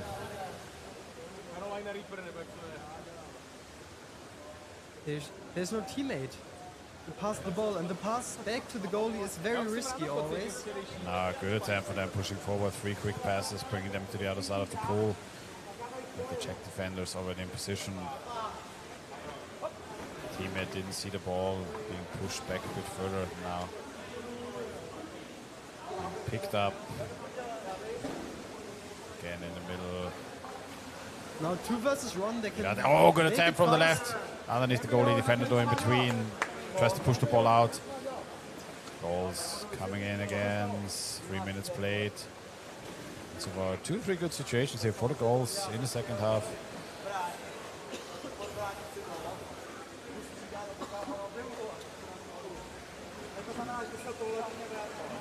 Triton now getting the ball. Very good job from the attackers here. Slowly move up to the goal of the Brisbane goals.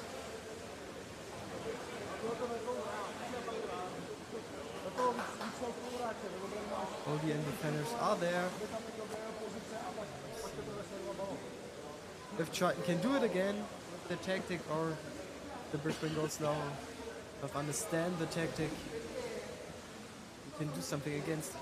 Coming in, no defender underneath the basket. Goalkeeper moved down a little bit to help out. Still on to the goalkeeper, still in possession for Triton, trying to bring the ball down, but no player waiting underneath yet, coming in from above. Good pass onto the left, bounced up from underneath goalie. Oh, good pass to the backside. Defender still there though. Forwards helping out. Oh, it still goes in. Strong attempt. Can we get a replay? Coming in underneath and just punching through along the wall. Well done again by Triton. Brisbane goals now taking a timeout. 1 minute. Try to focus. Recover a little bit. Take a bit of a breath. Maybe doing some exchanges. Camera guy, Siggy. Good old Siggy cam in the middle. There's the tape floating. Good old floating tape.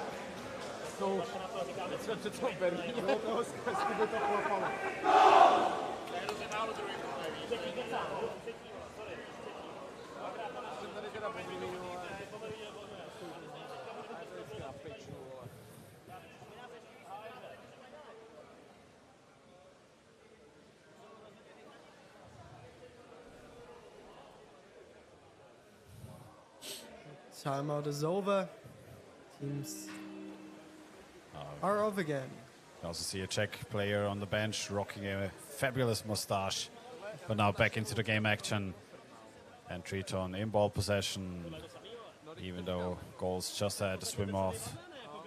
Already in the corner again. Oh, ball being dropped. Goals picking it up, trying to move forward. Oh, good attack by the Czech forwards. We can see them playing very well so far in this tournament.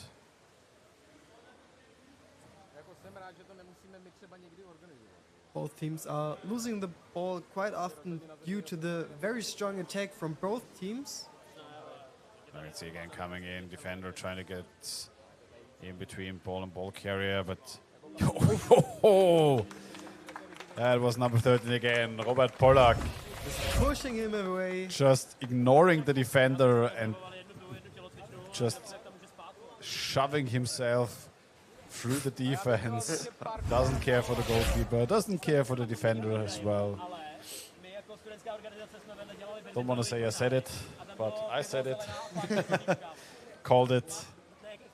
Should have made a little bit of a bet. Yet again coming in, Triton from the right, player waiting on the left, pass, just tried to hand it over. Defender could get a hand onto the ball. Triton bearing, oh, yet again a good pass to left, back to the right side, defender just staying in the middle. Yet again coming in, still keeping possession, 2 players waiting, ball can be shoved, could be shoved on the other side. Ooh, still, oh, yet last second takeaway from the Brisbane defender. But again, 2 Czech players on Game the ball. Game still going. The ball just dropped down. Looked like a bit of a reference signal, but wasn't. And back in the hands of the Czech Republic and the goals. See, you know, just coming in again underneath goalie. Yet again alone against 3-4 players from Brisbane. Decides to pull out.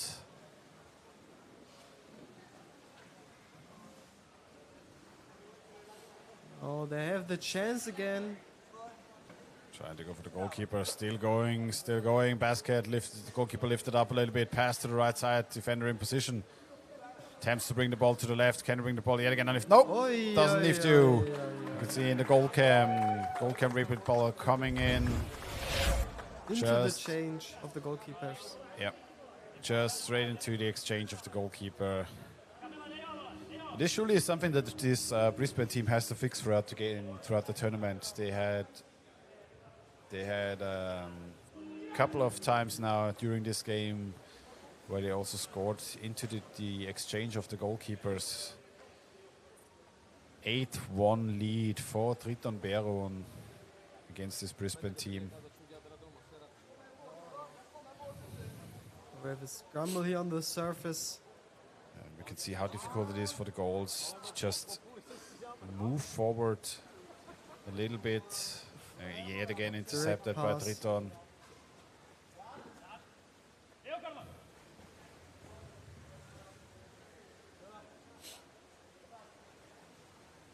Two minutes to go. Czech Republic here in ball possession. And I think we can at this point rather safely say they might be taking this game away. I think so. Goals. We can see weird positioning there also by the defenders sometimes from the goals, having two defenders underneath. Nobody though stopping the attempts or the attacks coming in. But it seems to be a free throw. For the Brisbane goals, let's see. Referee ball, okay. Referee ball, okay. Interesting.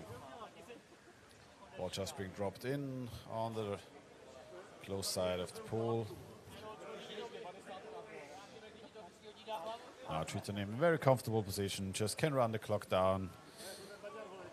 Not much necessity here in this game to exhaust yourself any further than necessary, but no. They still keep going yet again underneath the goalkeeper. Nice. Can he bring the ball to the right side? No, into the hands of the goalkeeper. Moves out. Oh, yet again into the hands of Triton.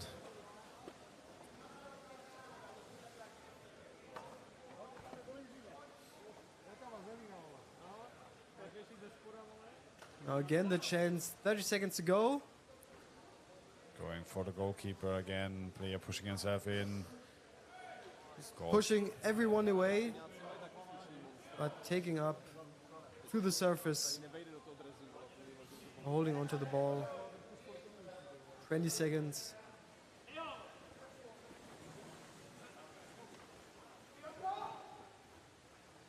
Maybe now. Oh, coming in from the right again. 10 seconds to go, and there we go. One more time. 1-9. And now the game is over. The Czech Republic wins this game with 8 goals different. Yeah, maybe they won't stop making goals in the second half. They proved me wrong. They were as strong as in the first half. So we've seen the first game with a rather substantial difference in points scored here between the Czech Republic and the goals. Czech Republic showing off that they will attempt to play for top 8. Going to be interesting to see how they will fare against the other teams in the group.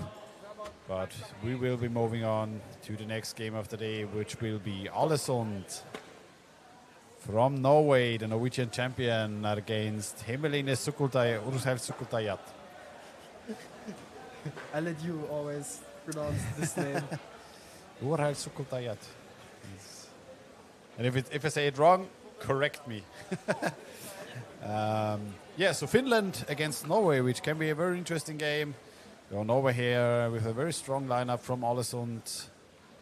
So it will be interesting what this Finnish team can bring.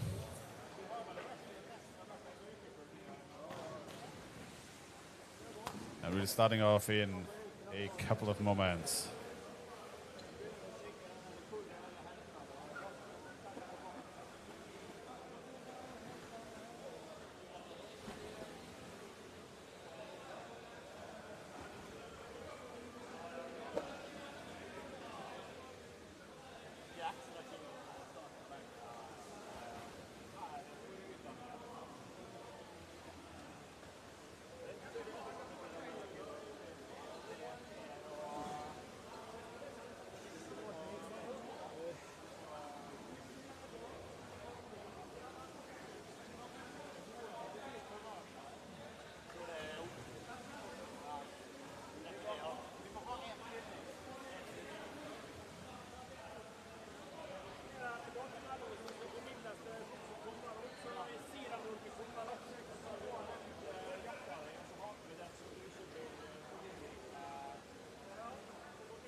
All right, next game coming up. Ålesund, the Norwegian champion, versus Urheilsukultajat, Finland. Finland in white, Ålesund in blue. Ålesund with a very strong team here. Did improve a little bit from 2 minutes apparently, so a little bit of more time for us to set up. Ålesund brought in 3 very strong players that formerly played for Molde. So their lineup surely improved quite a bit. We have, in addition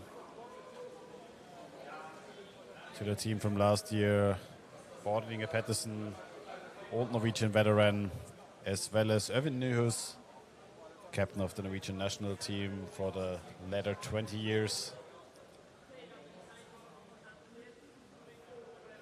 Oh, we had a really strong time here in this tournament. They've won it in 2010 and then every year until 2017. So 6 years Yeah, but in a row. it was Molde, not Ålesund.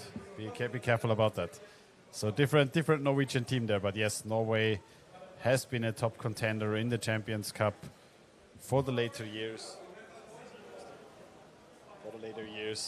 And we'll see how this team this year can perform. And they are surely here to compete at this tournament, to go for gold as much as the last years.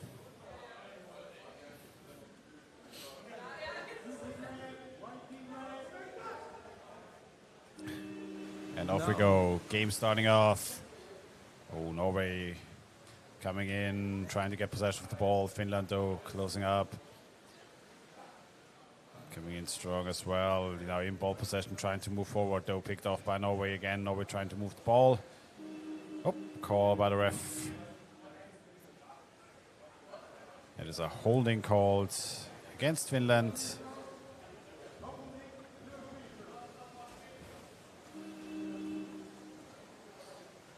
Now, ball should have been in a possession for Ålesund. So Finland coming in, intercepting them. Now it's a back and forth in the middle of the pool.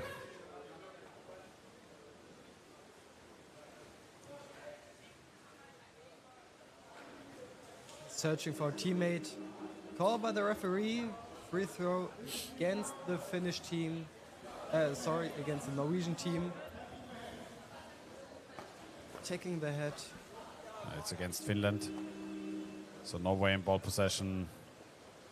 Ålesund coming in.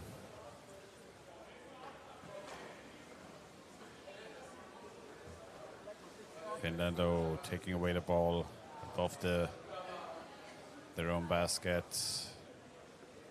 We can see this very open play style from Norway. And now coming in from the left side, no play underneath, no play onto the basket. Can he bring the ball back? Good pass to the right. Goalkeeper now back in position. First good opportunity for Norway coming in onto a more or less empty Finnish basket. No one underneath the basket. Three players moving in. Ball back onto the right and now push up. But the Finnish goalkeeper still holding on. How did he attack 2 attacks like this? Well done by the Finnish goalie.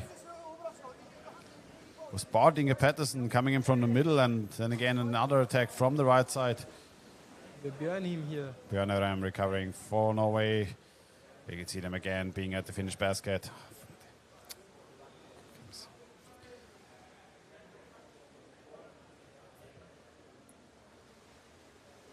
Pettersen passing to Bjørnheim. Coming in again.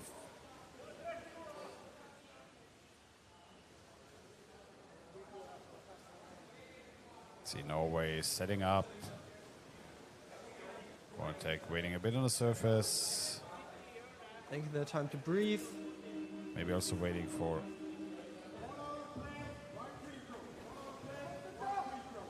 Okay, interesting. Might have been called for a foot on the ledge.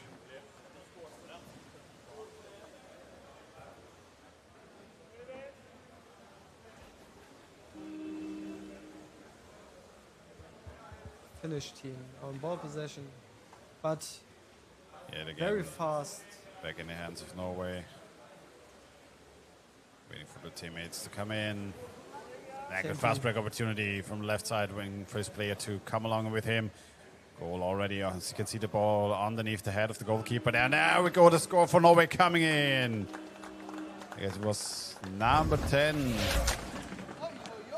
Hansen Vergard. Around the basket and then from the other side. Oh no, it was Simon Week. Sorry, number 2. So the player on the right executed, and now So 1-0 for Alesund. 1-0 for Alesund, and a bit of holding there, but ball nearly back in possession for Molde, from Norway as well. Sorry, Alesund. Really used to the names. Calls by the ref. Should be a holding, and it might be called against. Pushing. Okay, it's against Finland, against Warrerrugby.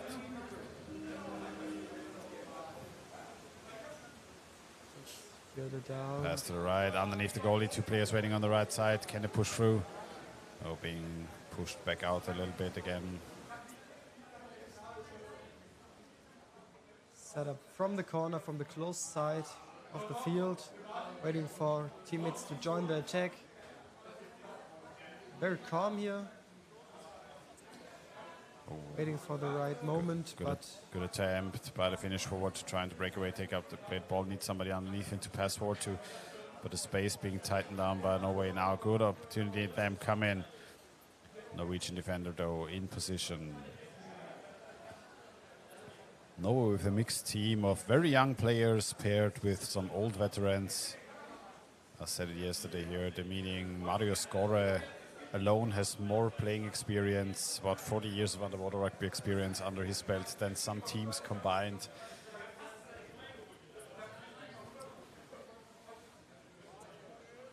no space there at the Coming. Norwegian basket. Coming in, You're trying to safe. get in from the right. Ooh, goalkeeper wasn't positioned properly.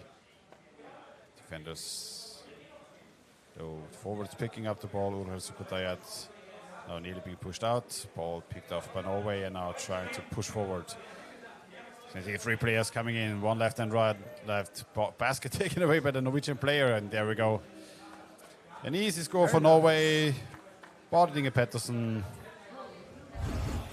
together with 2 of his teammates. Was Nyhus on the left. Bit of unfortunate replay here.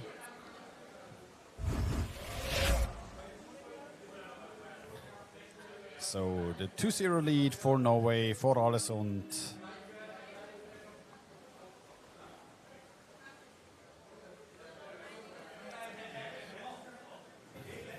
Let's see what the Finnish team can do, if they can do something.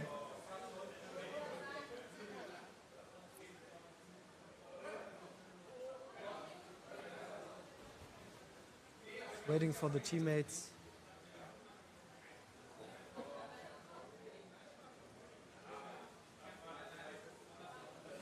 Checker is onto the ball. Scramble, ball drops. Picking up by the Finnish team.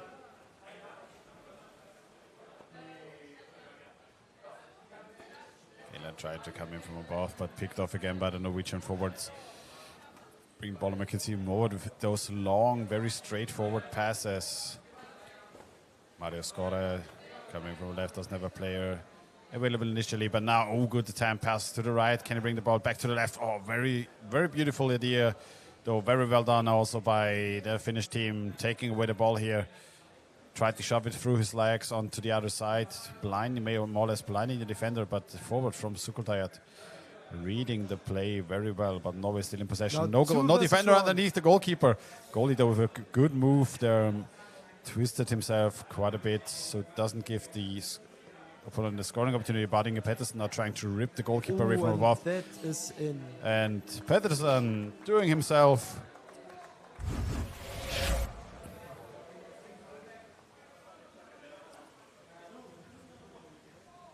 Yep, so the old veteran coming in strong for Alesund.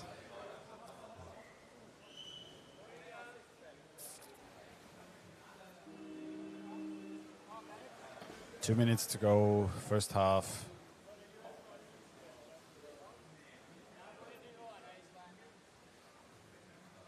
Scramble. The Norwegian team is a little bit faster, getting their hands on the ball. And now creating again pressure, creating an attack. The position of the defender is stolen by a Norwegian player. Can they use it in some ways? Good Yes, opportunity they there, can. coming in again front to the head side of the goalie. Good takeaway by the goalkeeper and the forward. Very strong attack by Finland to prevent the scoring opportunity Norway had set up there. Now Finland moving over to the other side. And the Finnish team. Coming in from the right player, waiting, coming in from the left, now trying to push away the defenders for Norway. Forwards for Norway though being very intense. Helping out, good tag by the defender, helping out as well. Trying to push the ball out, and we can see them coming in over and over again.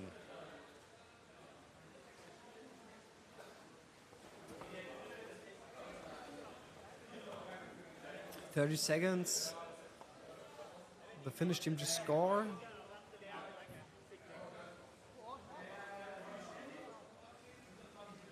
Scramble there on the surface. 8 Nyhus. Yeah, so Get the 12 seconds to go in the first half. So first half will most likely end. Let's not call it too early.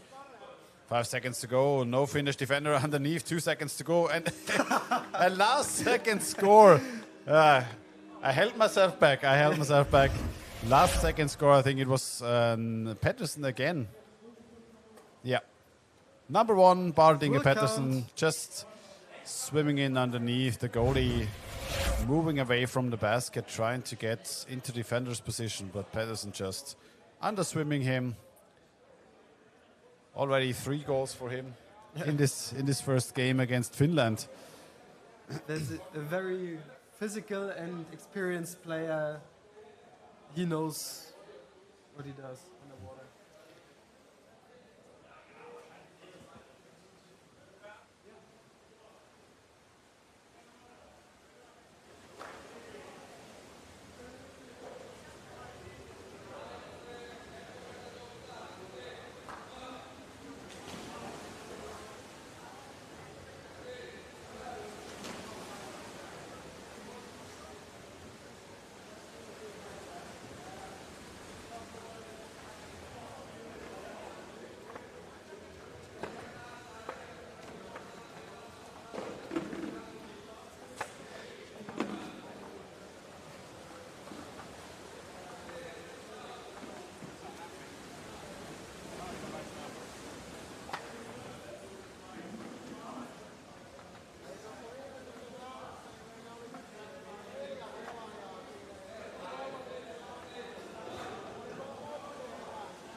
All right, second half starting off between Allesund in blue and Rollhelskultajat in white. The Norwegian champion versus the Finnish champion, and Norway already being up by 4. And we have 10 seconds until the second half is starting off. Teams are getting ready. Is in position underwater.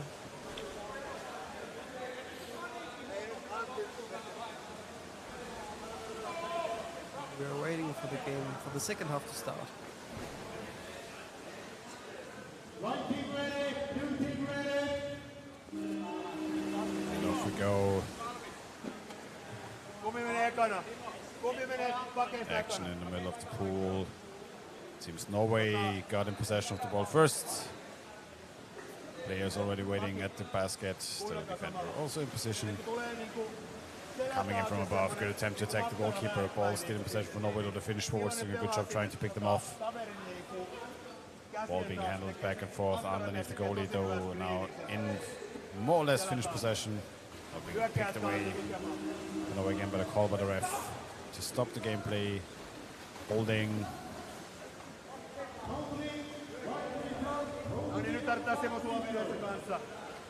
Powerful voice from the ref. The Finnish team now in ball possession. Let's see if they can score, if they have some ideas. You can see the Norwegian goalkeepers just pushing themselves off the ball, waiting for the free throw to start off. But it's this aggressive gameplay that is giving you so much power in the middle of the pool when your players are coming in. We see yet again Norway in possession of the ball right away after the free throw. Would have gone forward if he didn't lose the Finn. Now, see, good setup.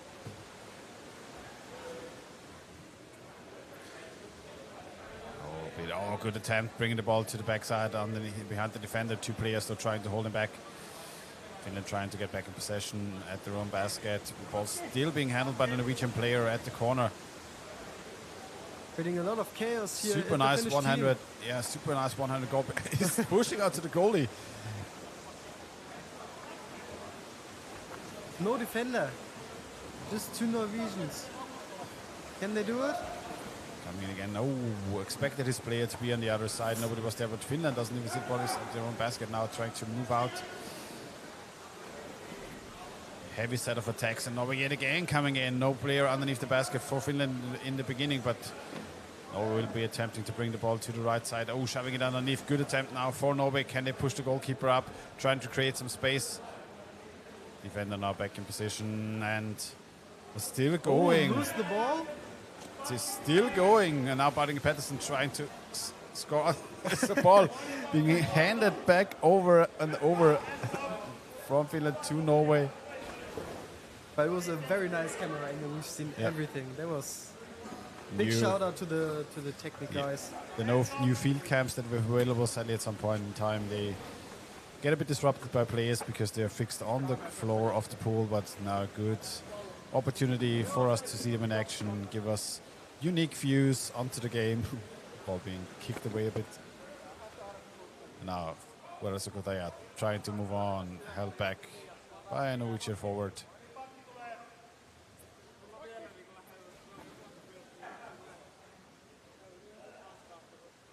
They can't get to the goal of the Norwegian team. They are very safe, and the attackers are always there. We have a call by the referee.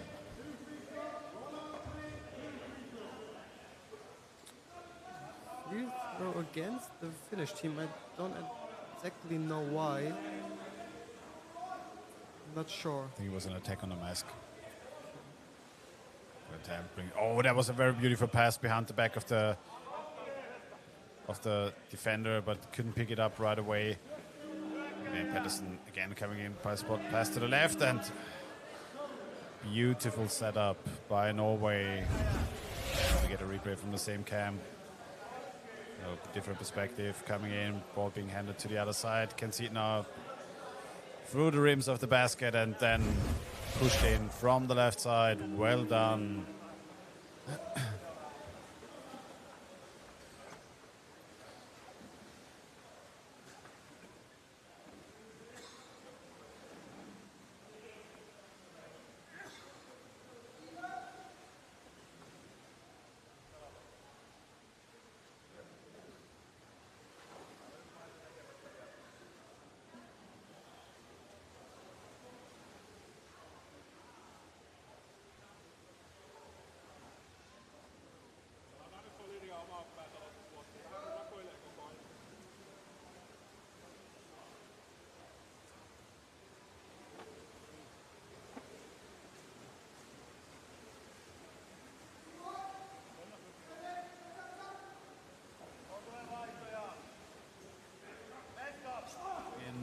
With them coming from the right side, underneath the basket. Player blocking away, creating some space. Ooh, pass to his teammate who was just setting up a block, but you can see Norway beautifully playing the ball around left and right. At the finished basket, now coming in from above, trying to shove it in at the head of the goalkeeper, though pushed him way well down by the goalie to create some space. The referee call, free throw against the Norwegian team due to a check on the head of a Norwegian player. Just getting some informations that we will have interviews soon. I'm very excited about that. So after this game,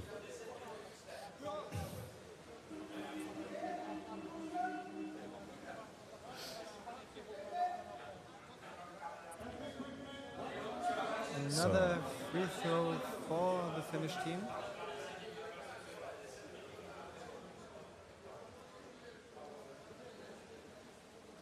Around 4 minutes in this second half of the game.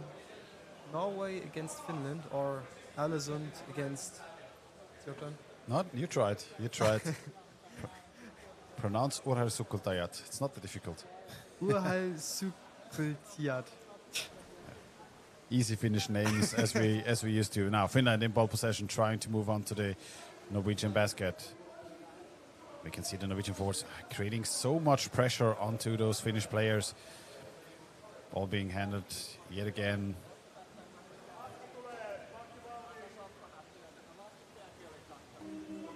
Yep, called by the ref for holding, I guess.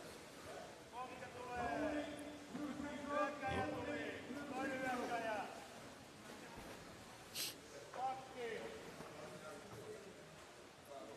Let's see the tactic of the Norwegians for a free throw.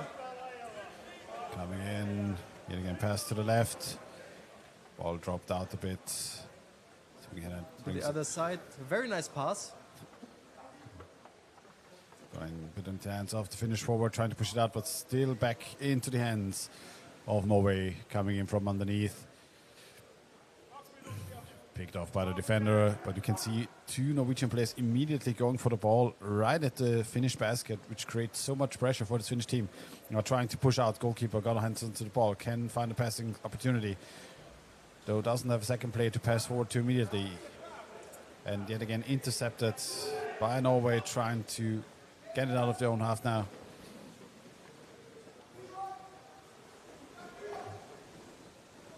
Two minutes now.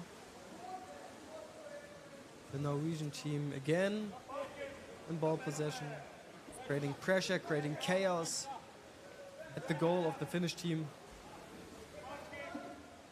Yeah, they're kind of swarming Finnish basket. Oh, good pass into the backside, into the head of the goalkeeper.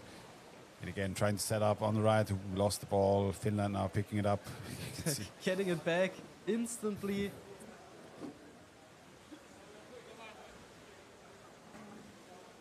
And again, losing it instantly and getting it back right away. It's the Norwegian play style. They're not afraid to lose. They're playing the ball very openly.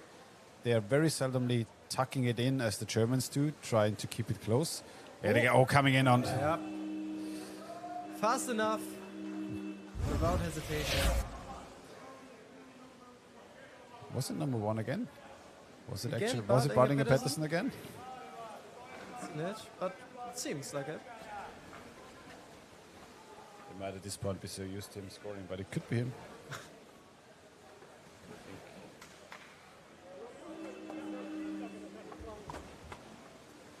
The camera is frozen. Now we have it back. Pettersen, a former elite beach volleyball player. Oh, okay. I think Interesting. Olympic. Wow. And then picked up a real sport. And Again, Pettersen again Bardinger coming in from Pettersen. behind the back. Tried to shoot it in himself, though well defended by the goalie. Finland now trying to get possession back of the ball. 14 seconds to go in the second half. Norway up by 6. And Alesund will be taking this game away. 2 more seconds to go. 6-0 lead for Alesund. Wow.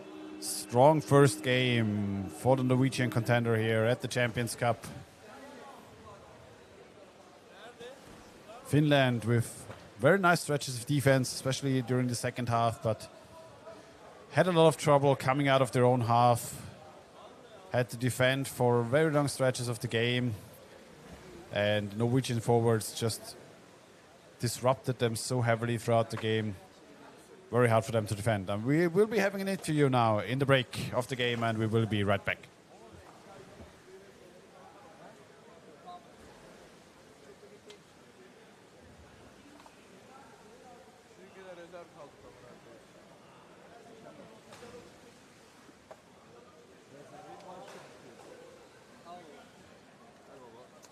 Ben bu paletleri çaldırsam oturur alırım amına koyayım. Hadi onlara sahip.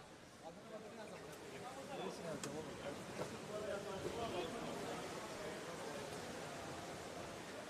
Oğlum burada kameralar nereden bakıyor? Burada gazete çekiyor.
Hi everybody, I'm here with the winning team Alison and Bart Inge Pedersen.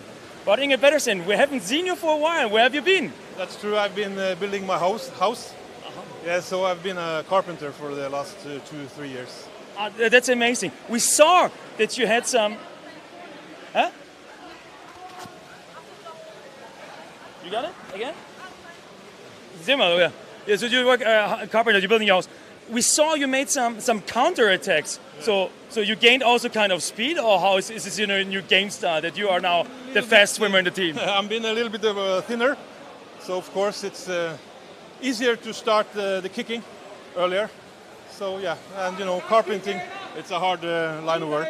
It was a quite clear victory. What can we expect from Alison the next couple of games? I expect that we just improve more and more. We are recently new team by the last 2 years, been adding more players. So I expect us to improve actually. Great, thank you for this interview. Thank you. Nice to see you.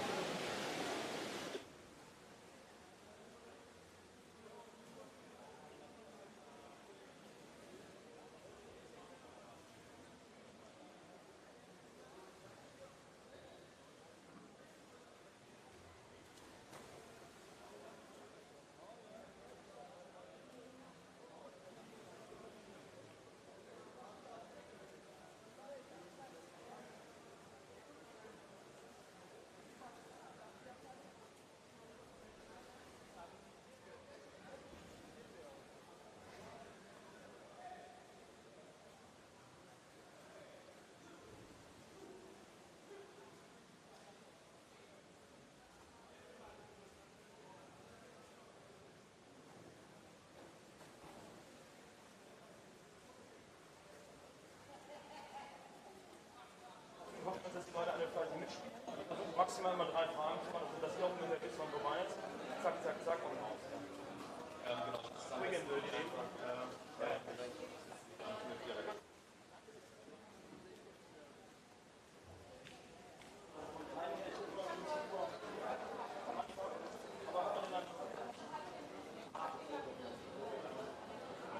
Magst du mal ein schnelles machen, Stolli?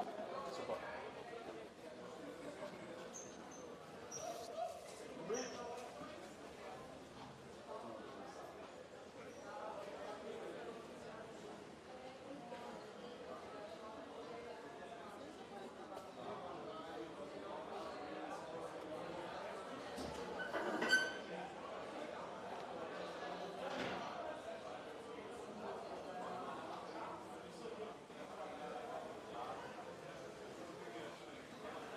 So, next game, we have Edge University, the master of the Turkey, and first master of Italy.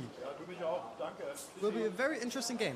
Yeah, it's 100% true. We haven't seen the Turkish team for a couple of years now. I think the last time they just appeared here was 2019, something Okay. like that. I'm quite curious also to see what the Turkish team can do. There's some national junior players also included that just played 2 weeks ago at the Athene U21 European Championships.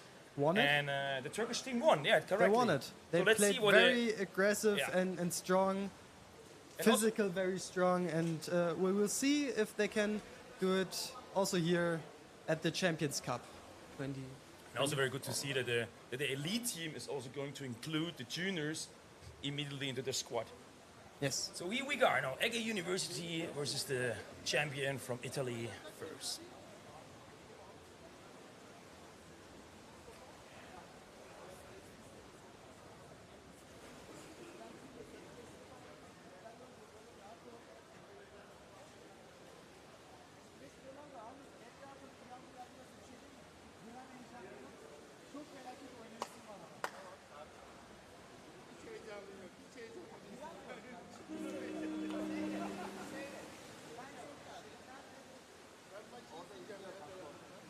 And here we go.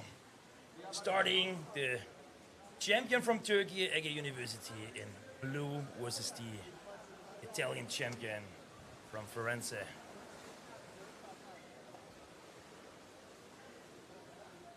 Blue team in ball possession here, going to play around the basket.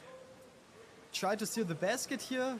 The number 5 is Khan. And yes, also quite interesting to see the fight on the basket here with the in-basket camera view, which is quite impressive. You can see here some fingers holding a dump from the Italian player in the rings and the stables. This is quite interesting also for us as a spectator to see what's going on there in the basket in terms of fouling and inappropriate advantage taking here. But now the Turkish team here in the attacking wave.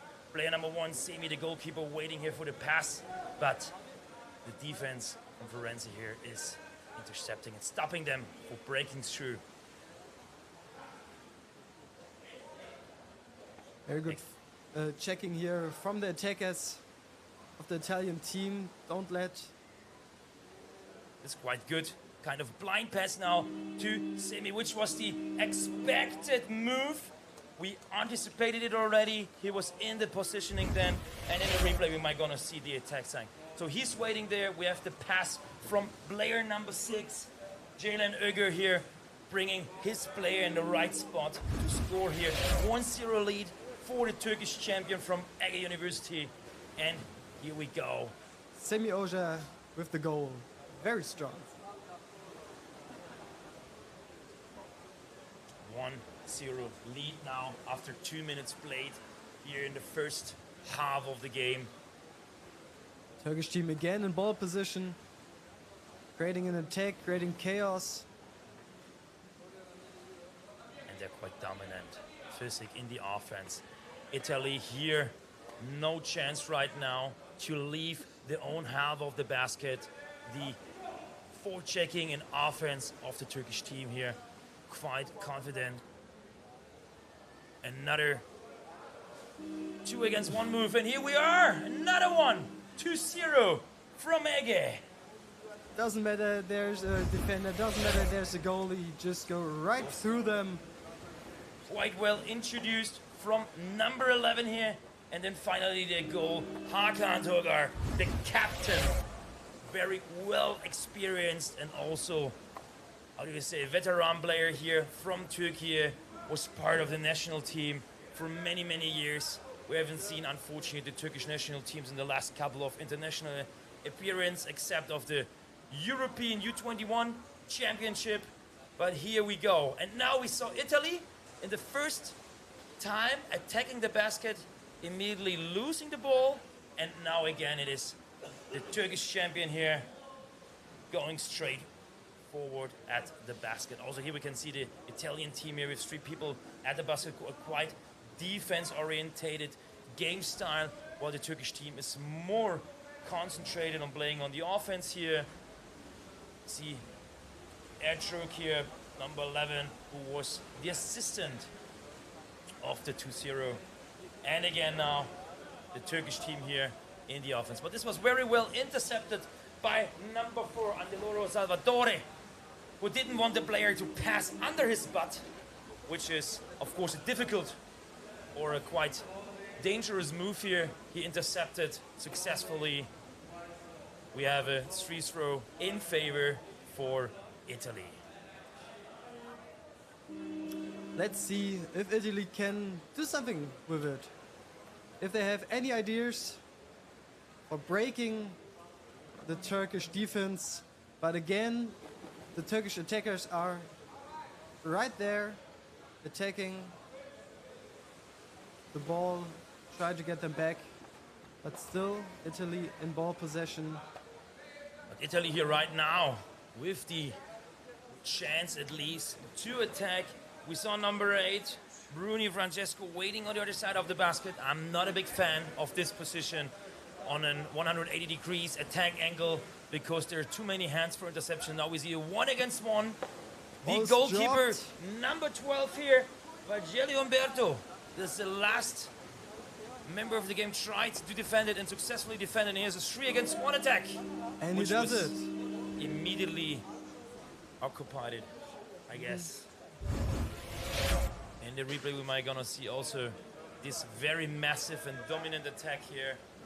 Can Bajirgo was here this goal, the scorer of the 3-0. A massive attack we can see here. It was a first pass introduced by Hakan on the right-hand side. The ball was given back to the scorer with the number 5, Khan, who then finally scored for this 3-0 lead for the team from Izmir. And again, Turkey in ball possession, going right onto It's a quite the similar Italian- pattern. Italy here coming after the ball possession, after receiving the goal, attacking, and then going rushy into the basket, and then we And see on the again. spotlight. same tactic again. Which was very well introduced from Ekin, who made here a nice backhand pass to the goalkeeper, Semi Ozer, who is here now with his second goal of the game, bringing Izmir 4-0 leading position. But this was a quite nice pass from Ekin Koç. Have you seen it? He just attacked the defender, put all the attention on him, and then with a kind of a back pass, he saw his shadow giving the ball away, and he had a free spot all the way going in, scoring 4-0. And again, 1 versus 1. Number 5, Khan again here, Ball comes down.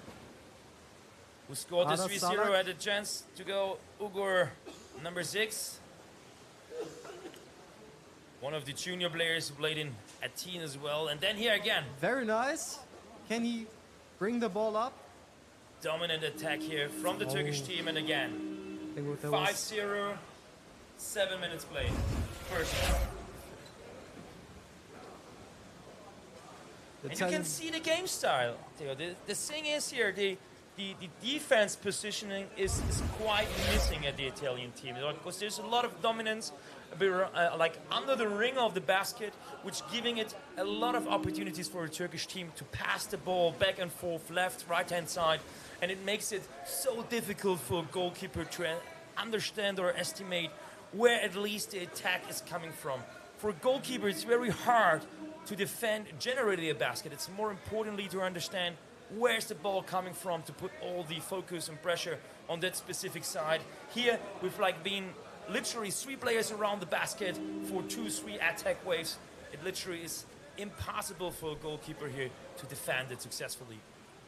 The attackers and the defenders of Italy has to focus more, has to concentrate where Turkey wants to attack, and then defend that.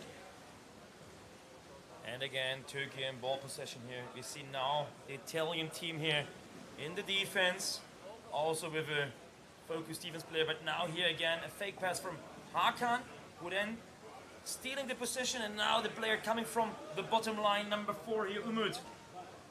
with the chance here to score for the 6-0 in the first half. Italy now needs to take care not to fall apart. At least they're taking the position, but they're letting, my personal feeling is they're letting the Turkish team coming too close to them. Here Yes. again, there's a pass. The defender is not ready to go there.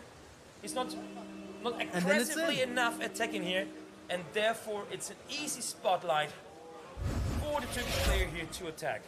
Again here, we saw the pass, defender is quite too late, and then you leave him alone. And so He's number a bit 11, passive.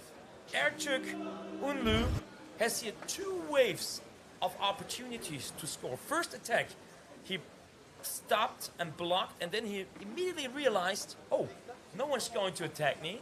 Spot is still on, and finally he executed it. Again. And again, number 6. Here, and we see the goal camera here now. The defender, the goalkeeper is doing a lot of work here to just defend it, but now there's a free throw for grabbing or holding or pulling the basket, which is now in favor for Italy. But what Italy needs to take care of, they're just going in the offense so massively, and as a consequence, they're getting immediately counterattacks. And now we see the last 10 seconds. Maybe the Italian champion doesn't want to start the game at least, because there's now 6 seconds left. They start swimming here. And they're starting attack, but it's too late. They're being attacked immediately right after that free throw. Their swimming pattern is quite slow. So when they're getting the ball, they're swimming. They're making like slow feet, like 3-4 kicks, not moving significantly away from the position they started. And the Turkish team, they're quite agile, very fast swimmers, easily can get in and get a hand on the player and the ball, and this makes it so hard for them to play on a high level. Yeah, off time, 6-0. Such a massive, impressive game from the Turkish team in the first appearance after so many years. It seems like the Turkish team has trained a lot, even we haven't seen them on the international stage in the last couple of years. But there's something going on there. Italy have to focus that this doesn't end in a massive disaster. And we also want to give a spotlight to our referees, which is Zisa Florence on the deck, Esteban Zapata Royas as the underwater referee from Colombia, and Jyrki Mutter from Finland. And here we have another 2-minute break, and then we're coming back. And again, we see here the team from the Turkish champion, male team, Ege University, and also from Italy Firenze here with the coach Bobby, who's coaching the team. And yeah, finally, let's wait for round number 2, second half, starting in 90 seconds.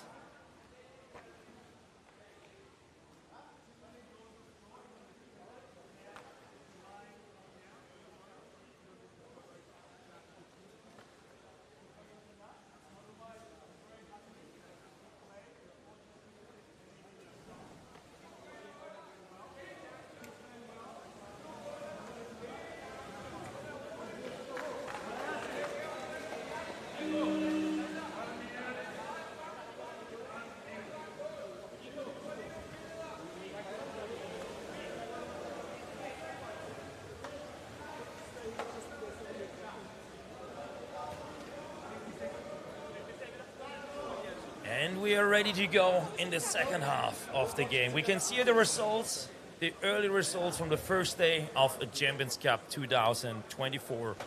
In the morning, with 2 female games starting up, with Orcas and the team from Norway, Boblin, going out as the winner, followed by the Hammerheads from New Jersey winning against Malmo in the first male appearance. Also DOT Krefeld winning against the Spanish champion Barcelona. And then we saw a massive victory from Driton, the eject team, against our guests from Australia. 9-1 was the final result. Finally, Brisbane, he had a chance to score and take a goal away. Then we saw Ålesund against the Finnish champion. And now we're back in the second half. 6-0, the score in the halftime. And Italy needs now to take care not to be here on the early stage, the team with the highest loss, because this could happen with a 6-0 halftime score. Massive lead. they now need to take care to not getting under the wheels, how we used to say in Germany. But now here, for the beginning, they're doing a great job. So taking the massive attack from the Turkish team and blocking it. Again here, free spot, number 12 here, providing the opportunity, but here intercepted by number 14 or 4, Salvatore Andelora. He was like pitching out. No, it was 41, Antonio Lombardo, who was now here in the positioning and saw the pass coming there. Now we have a referee signal. There's a lot of smart game playing here around for the Turkish team. It's a lot of fake pass or a lot of blind pass. We noticed Ekin, we noticed Zemi in his position, we noticed back passes from Ugur, and also with Hakan also trying to trick out and trick the opponents. So the Turkish, the Finnish Italian team here needs to be awake. Here now with a double defense positioning here.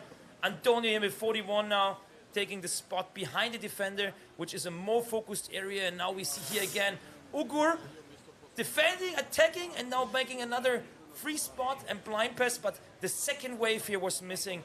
Number 6 Ugur was quite too late here for Ekin's gaming playing idea. And here's the second wave. Very nice pass here. Pass. And number 5 here, Khan, with the chance to score another one.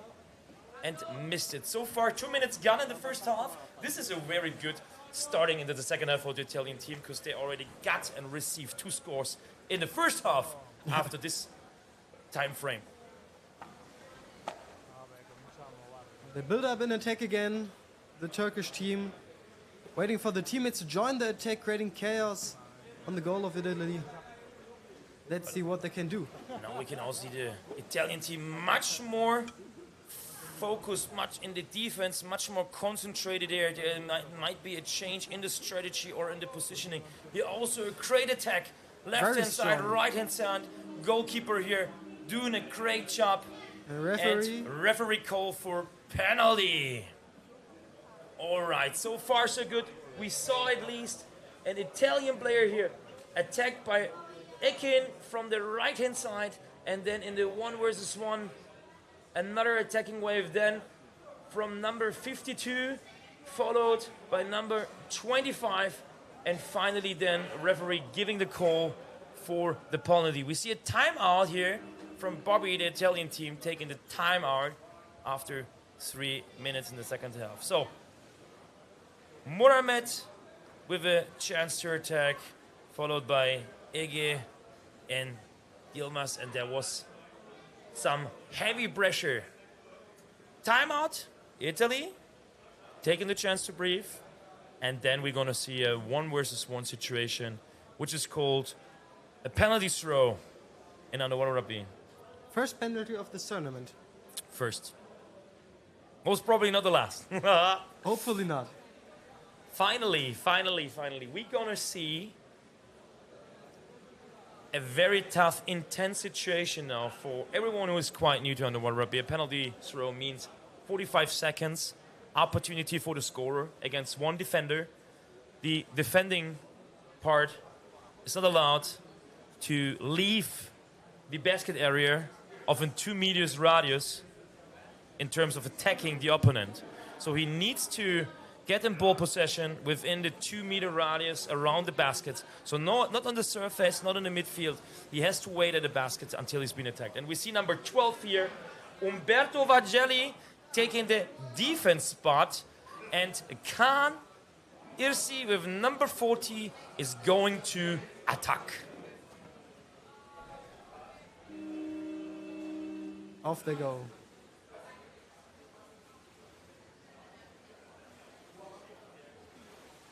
Takes his time. And here we go. Takes his time. Has a good position. Massive and attack. Very, very massive attack. There was not a real chance here for Umberto Vagelli, because you can see how quickly he got the arm and the body under the goalkeeper. And in this spot, if you have the bottom, the ground floor as an advantage where you can pull yourself up, it's always a massive advantage as an attacker. Now Turkey again. First goal of the second half, which is at least Still a quite good result here for the first team, Florence team, after a 6-0 halftime score. And here, they're now much more interrupting the attacks. But the defender has not seen where the ball is, losing the ball out of mind. This is very, very risky. You always need to see where the ball is and follow the ball with your eyes.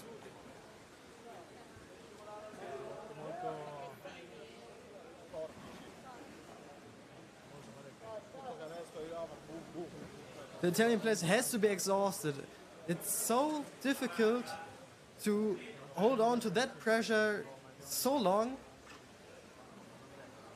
So maybe that will create more space for the Turkish team to create more chances and maybe more goals. 5 minutes to go. And let's see 5 what it minutes, is. 7. We'll see. 0. Number 25 here, Mohamed here with an attacking wave trying to hit with the head the goalkeeper. But Italy are now much better in their defense game. You know, 24! The goalkeeper, Nicolo, was quite surprised here. He was not really focused. It was in. Was it a goal? Was Yes. it a rock? There was a. No, I think it was in. Goal? What's going on here? Very well. Let's see the replay. Nice attack. We just should see the scene where the goalkeeper is giving the signal. Nothing's going to happen. But we saw number 24 here being quite surprised about the attack. The first ball fall apart. And then, but what we couldn't see it in our camera perspective. It was not possible for us to spotlight it. And the replay also doesn't give us the answer, unfortunately. Still, if this counts, it's 8-0, and it counts. Ege University from Izmir, and now we see Italy in the opponent side with the ball in the corner. Not a great pass here. The player just easily passed the ball through, intercepted by a Turkish player. Now we see the scrum and wrestling going to the surface. Big scramble here. The Italian player positioned under the scramble, hoping that the ball will drop, but Turkey the making Turkish a player great game style, number 12, Firkin. with tempo. With a 1-against-1 opportunity. Number 12 against number 12. Very Here you strong. can see again the goal is stolen by number 1 Semi, and there's the great opportunity. The Italian goalkeeper here, Roberto Vagelli, just giving the basket away. We can see it here. It's just moving away. So Semi, number 1 from Turkey, can steal the basket, put the ball in, and this brings the Turkish champion up on a 9-0. Oh, no, it's a free throw. This wasn't a goal. Interesting. Interesting, yes, free throw wide, so it seems like the referee is giving this call and saying, hey, this was a pushing or any other foul happening around the basket. No goal here from Zimi. Therefore, we're still going and waiting. I mean, What's it going to happen didn't next? really change the result of the game, but better to lose 8-0 At than least, yeah, it 9-0. just gives maybe a motivational push to the Italian participant here, Firenze, who is now in charge to try the next attack. But also here, number 91, passing backwards and easily intercepted. This is too much easy playing here from the Italian champion, which makes it for the Turkish team quite easily. The goalkeeper decided, Paolo Patocolo, and just make the decision to sit in front of the basket, being attacked immediately by 2 players. And this was also a heavy wave here against the Italian goalkeeper, who was out of change. We see Azrak Fatih, number 13 here, increasing the scoreboard 9-0.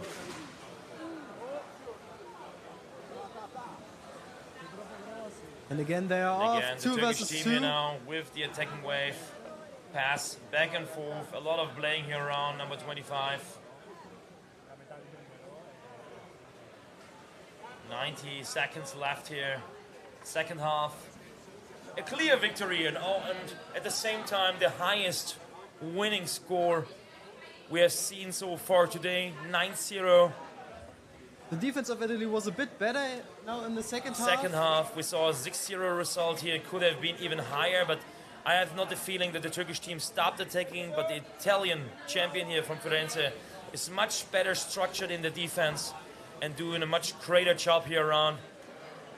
Also keeping the attackers away, intercepting a bit more the back and forth pass here at the baskets. But then again, a lot often it needs to be the attacker, like here, 41 or 14. Loses the ball exactly at the Antonio, basket. who is intercepting and stealing the ball in the last second. These are so important momentums. The Turkish teams here also tries to attack frequently and has some nice ideas. But now Firenze much better in reading the book and going where they need to be. And that is again. And here the captain. The last 10 seconds of the game, Hakan here scoring for Izmir and make it a double-digit win. 10-0. Incredible. Well done. And this is the final call now. Game over. 10-0. Big win here for Turkey.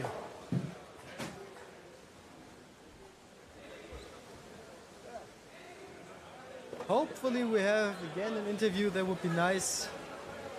Let's see. Next game will be, I think, the Orcas, Colombian team against, let me see.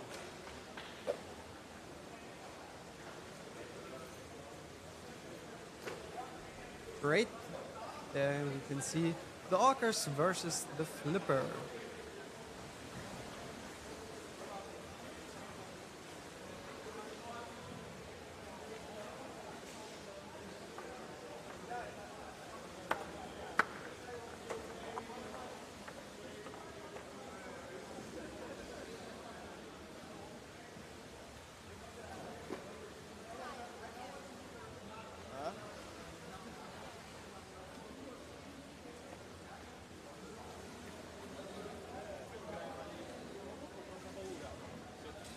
Fa pure tenere la palla.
Zeker, geschwitter.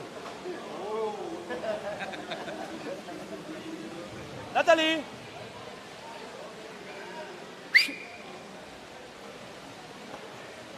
Nathalie.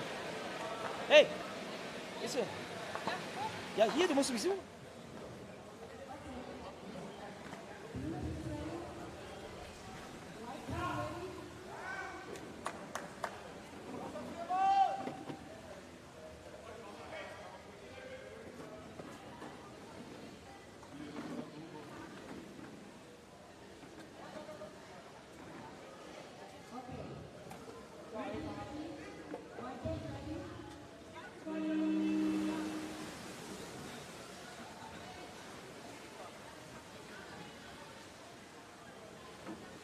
And off we go, here in the game.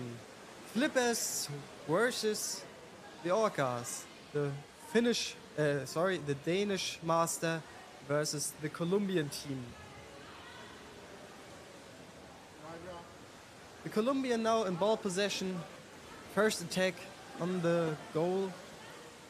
Let's see what they will do. Again, very strong player. Don't know where the ball is. Now the Danish team with a bit of tempo, but again, 3 players. The Orcas are there. There's a fourth who wins the ball. Now let's see how they will perform.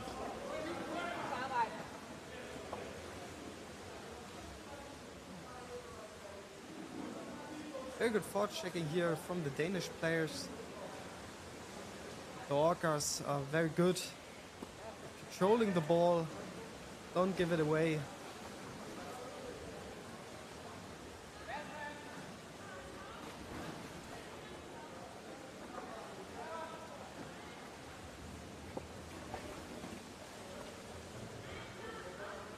We can see Federico Lodono.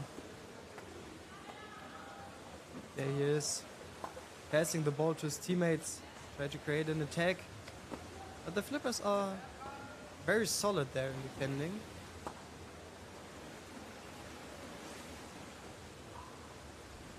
George Franco tries to break through. Now there are 2 Orcas waiting underneath the basket, up to get the ball. They get it, but aren't able to pick up the goalie. Just relax a bit, going into the middle water and build up a new attack. Amileva with a very beautiful pass here. Tries to throw it in, but the defender is right there, gets the ball. Now they have to get out of their own half. There's a referee call. I think it will be a free throw against... Exactly, against the Orcas, against the white team. Flippers now in ball possession. Let's see if they can do something with it. They can create an attack. Interesting free throw method here.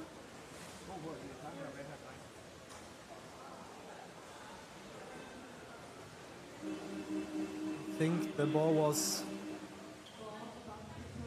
over the surface of the water.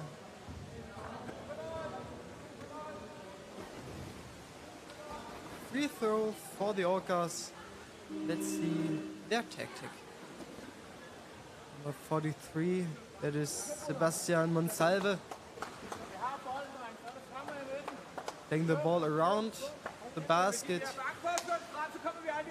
Trying to create some chaos, but I'm very impressed from the defensive of the Danish team here. Scramble now on the surface.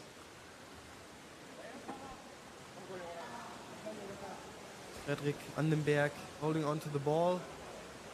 Gives it to the Orcas.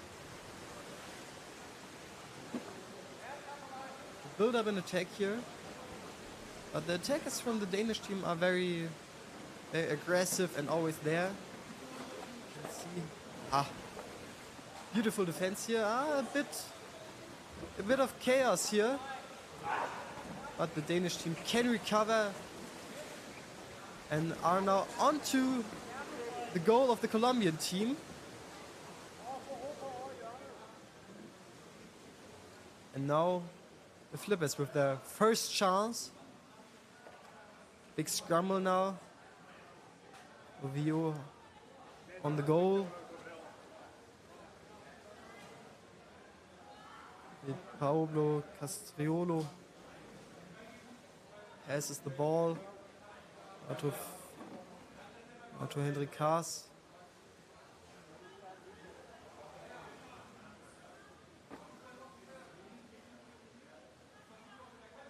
Björn.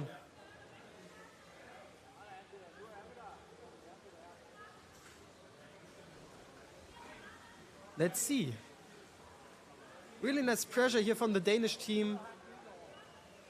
But also the Colombian team has a very strong defense and doesn't let so many space for the Danish team to create an attack. Again, some missed passes. Very nice. Now we have a referee call. As we see a free throw for the Flippers.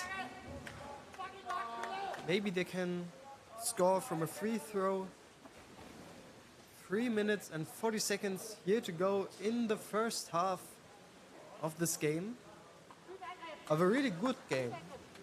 Both teams have their chances. A very solid, very good teams. Both, I would say, favorites to win this tournament. So right now we've seen a game on the highest level of underwater rugby there is.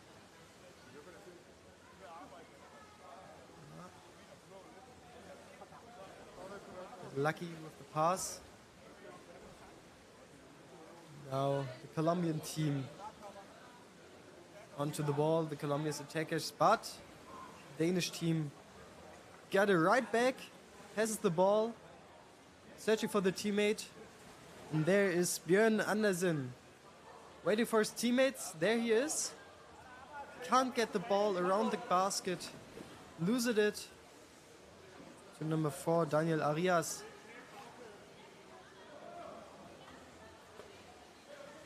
Alejandro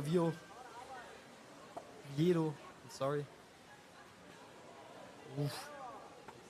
Very nice von Mikkel Rasmussen.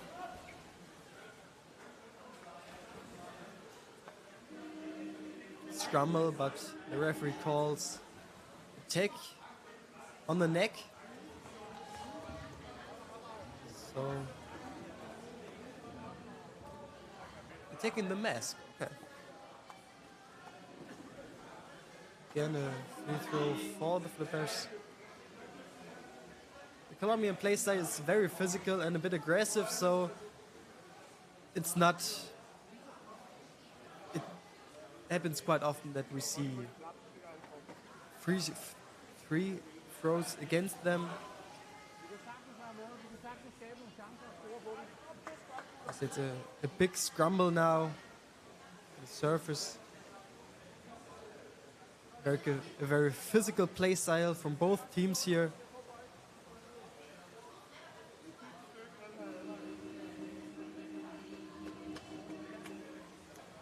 Again, holding onto the head, take on the head from a Colombian player. So again, a free throw from the Flippers.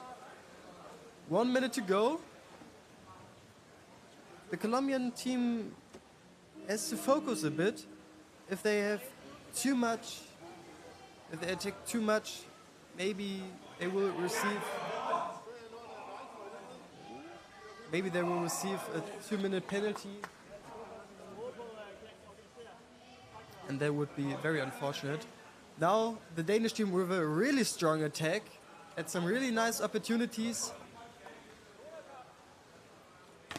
Waiting for the teammates to join, to help him.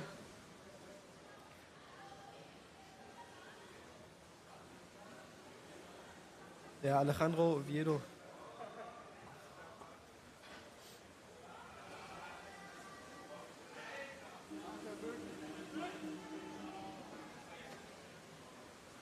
Again, a penalty. Now against Flipper, let's see. Okay. Halftime break. Here in that very, very intense game between the Flippers and the Orcas. 0-0 at the half. I'm very excited for the second half. I will take a short break and I will be right back.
Yeah.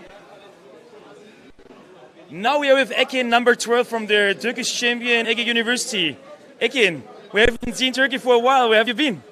Yeah, it's quite far happened after last we came after tournament, like 2019 after COVID. It's our first tournament, Yeah. especially for in club competition. It's nice to be here. We missed a lot. We are happy to be here again. And it seems like you trained a lot. You made a lot of cool team attacks. How much have you trained for the Champions Cup in advance? Actually, we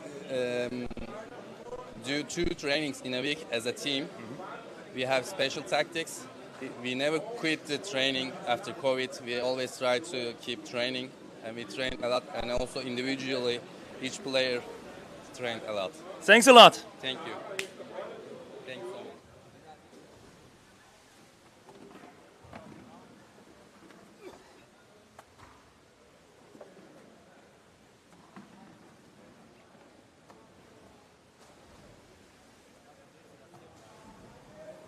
We've seen a nice little interview here with the Turkish coach. Now we start the second half. The Danish Flippers versus the Colombian Orcas, 0-0 in the Tight, first half. tight game at halftime, and now Flippers with a good attack on the ball. Going forward immediately. Flippers had a good stretch of opportunities at this second part of the first half. Oh, good attempt to bring the ball to the left side. Can the Orcas stop it though? I think they, yep, Smaller Celis brought the ball out.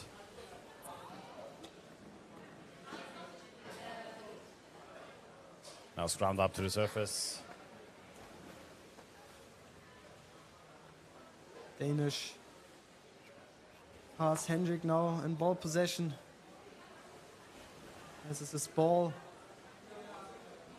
Waiting for the teammates to create an attack.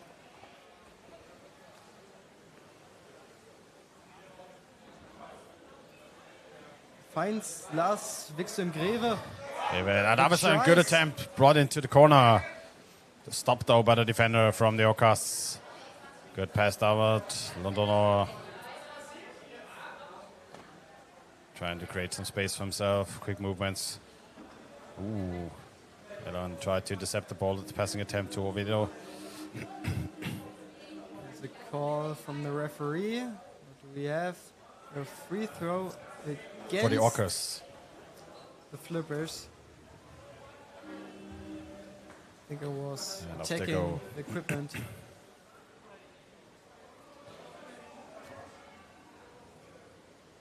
But again, 2 Danish attackers directly onto the ball. Don't give the Orcas space to use. Really strong performance here for the Danish team here. Yeah, Flipper showing us very well that the former Champions Cup champions, the Orcas, are not invincible so far. But you can never count them out.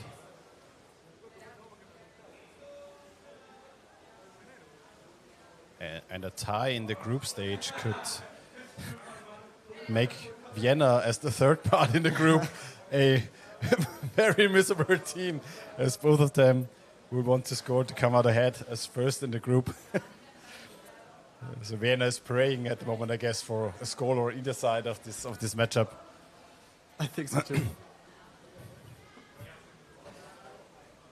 Colombian team trying to create any sort of attack here, but there are a lot of Danish people Coming in from underwater. above. Ooh, no defender there. Can they bring the ball downwards? 2 players. Oh, 2 Orcas They underneath. can. We can see the Danish defense, the Danish forwards here, always being in between the Colombian forwards and the basket, helping out the defenders as well. So tightening down the space as best as possible. So Denmark showing us very well here. They are here to compete. They were also in the finals last year against Krefeld and only lost during the penalties. So Denmark surely is a super competitor for this tournament as well. Ooh, there's a bit of a chokehold onto the Danish player. Referee. Now coming in. Doesn't Oh, think defender to- coming in late. Can get a grab on, hold on to the goalkeeper. Oh no, has to move back out. Coming back in from the other side. Oh, Ooh, defender not in a Nielsen. good position. Good opportunity nice for Denmark. pass. Can they push him up? No. Early exchange. Yet again, Still the second balls. attempt coming in from above, being pushed up by the goalkeeper. Oh, good drive up, but not a ball on the right side. Nielsen trying to get the ball in. Defenders, though, having arms on him, but strong effort by the Danish team here. Keeping the ball underneath the basket. Yet again, coming in from the backside. Ball onto the other side of the goalkeeper. The defender getting head onto the ball. Cannot push it in. Drop again, still there. Defender now in position. Ball being moved out. Orcas back in possession. That was close. That was a very strong stretch of attacks for Denmark. With a scrum here on the surface. The Orcas Yes. in ball possession. Yes, Chad, a draw is possible, but the third part of the group is not happy about it, as both teams then have to try to score as many goals as possible if it is coming to a 0-0 or any kind of tie. Now in the group phase. In the group stage, draws are possible. There's no penalty shootouts in the group stage. But as soon as round robin begins, it's different. 5 minutes played in the second half. A lot of action so far. A good stretch of attacks for both teams. But Denmark with two very stretching up and very good opportunities here. But now the Orcas are coming in, trying to create some space underneath the goal. Defender in position. Oh, good attack. Defender not able to move in between at the first point in time. Now defender back in position again for the flippers. Good opportunity for the Orcas there. Trying to get in and create some space. Daniel Arias here with the ball. Oh, ball pass into the hands of a Danish defender now. He will be moved up. Tries to hold on to the ball. You can see the Orca forward still going for them, trying to get the ball out, but Danish player just trying to push the ball on the surface into the Orca half. Trying to get the ball out of the scrum. See two Orcas fighting against one Dane, but I think nobody's so far underneath waiting for the ball to drop down, but they're just pushing the ball. Oh yeah, and now it's picked up by the Orcas.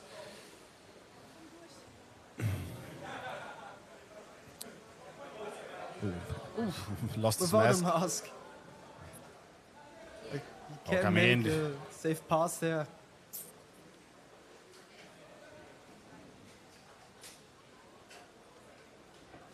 Let's try to say, oh, intercepted by Denmark. Now I need somebody to help out. Can he push forward? Yes, defender helping Very out. nice. Need somebody to pass to on the left or on the right. Oh, good overthrow. Okay, Rasmussen. Under toss. Oh, nice. Well done by them. Back and forth. Can they bring the ball to the other side? Tried to score, tried to shoot, but picked up by the goalkeeper.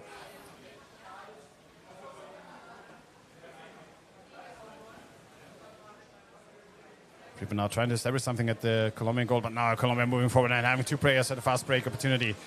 Another one coming as well. Ooh, the goalkeeper not on the basket. Risky attempt there. No goalkeeper, still no goalkeeper in position. Colombia will take away the basket, and now this is a very good opportunity for Colombia. He's coming in now. How is nothing happening so far? Ball is coming in. Oh, there's the score for Colombia. Manuel Rosales took away the basket in a long stretch of a couple of seconds where nothing happened. And it seemed like a very weird setup from Flipper here, not covering the basket properly. Where were the goalkeepers at this point in time? So there's a timeout by Flipper now, I guess. That makes sense. They have, I don't know, around 2.5 minutes to equalize. Yeah. Let's see. And they showed up so which well ideas so they far. come.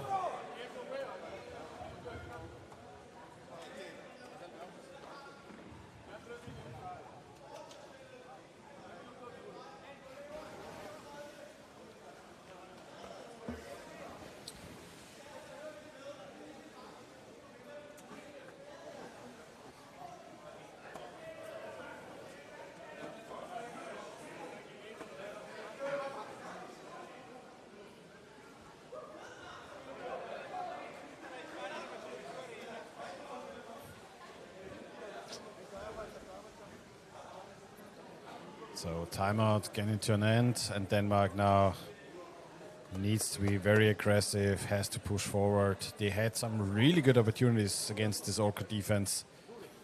Were very close to scoring 3-4 times. Oh, there seemed to be an issue with the basket as well. Some adjustments. Some adjustments. Might have screwed the basket back in. Maybe the screw or the nut loosened a little bit.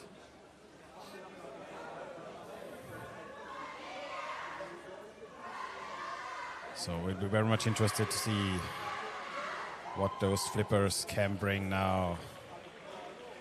About 3 minutes to play. Orcas are up by 1 during a very interesting stretch of events.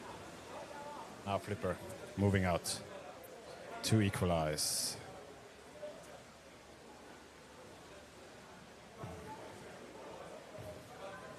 At the basket of the Orcas, trying to create an attack now. I mean, forwards trying to block some space. This Oh. call by the ref. Might be called for shoving or pushing. Yeah, it's against flipper. So Orcas now in a very good position to just hold on to the ball as best as they can for 2.5 minutes.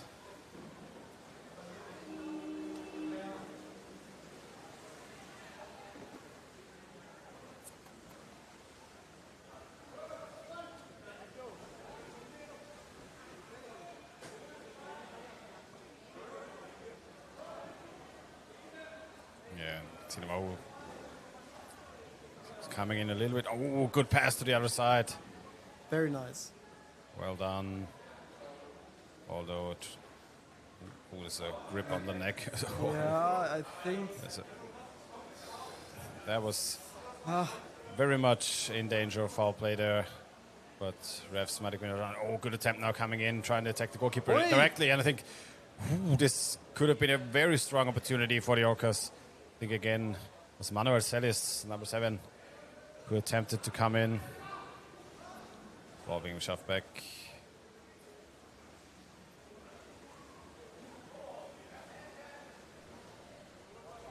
One minute. 1 minute to go.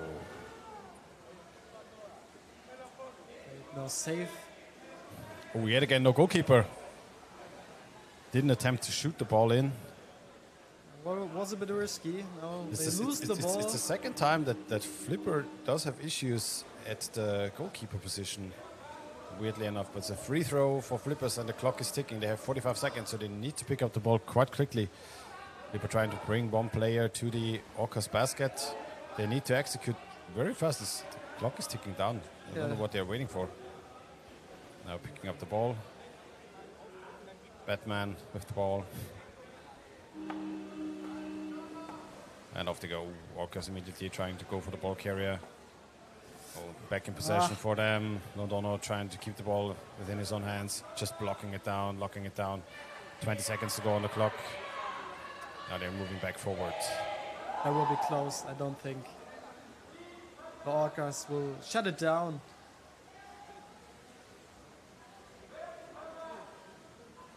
Three seconds, 2, 1.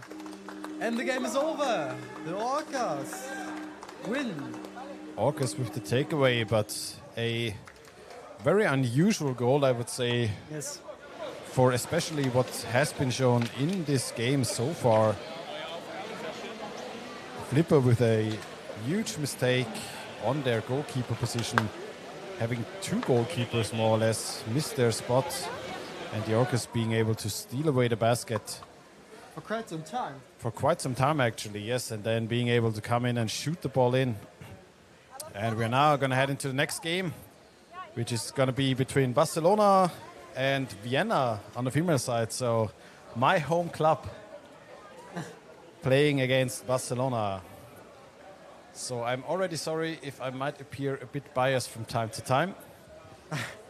And since I'm also the coach for the female national team, which is more or less mostly comprised of those players we see right here. My stakes are a bit high at this game as well. Maybe I shouldn't say this beforehand. We'll see. Good to know. Those teams usually go up head to head with each other, so we'll see what both teams can bring. Hopefully, we're going to be a very interesting game. And we have a couple of minutes break, 45 minutes, and then we'll be right back.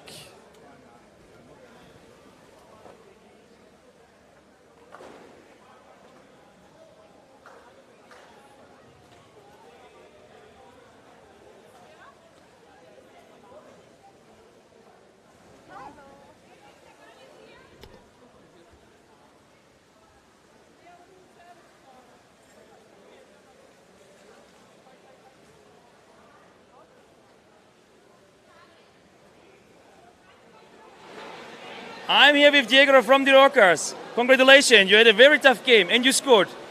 No, I didn't. You didn't score. Who scored? Who was it? Miguel. Miguel. But have you been?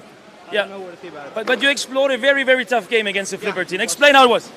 It was so tough, but we did our best, and we managed to score. I remember the way we scored. I was on the basket, and I saw my teammate with the ball, and I just moved, and he threw it and scored. Perfectly. Very great explained. So the Orcas, I see some couple of new faces. How many new faces do you have in comparison to the last appearance? We are 5 new faces. A little bit less than they have the team, but we are looking for taking that Dolphins to Colombia once again. Great. Do you want to greet someone? You can do it also in Spanish if you want. Yeah. Hola, ma, hola, pa. Estoy muy feliz de estar acá. Muchísimas gracias por todo. Sebas también. Muchas gracias. Y no hice el gol, pero eso va para ustedes. Thank you very much. Thank you very much. Maybe we can show the people here a bit again. The team is celebrating.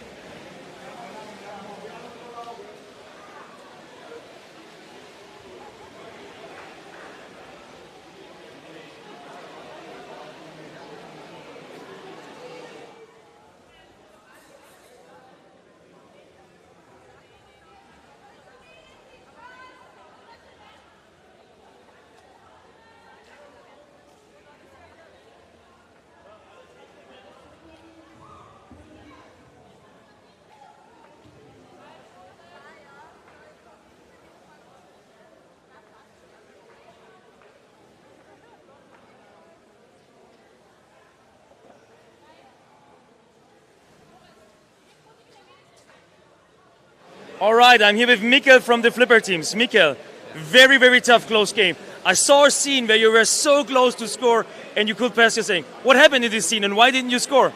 I think there was someone from above pushing that because he didn't move at all.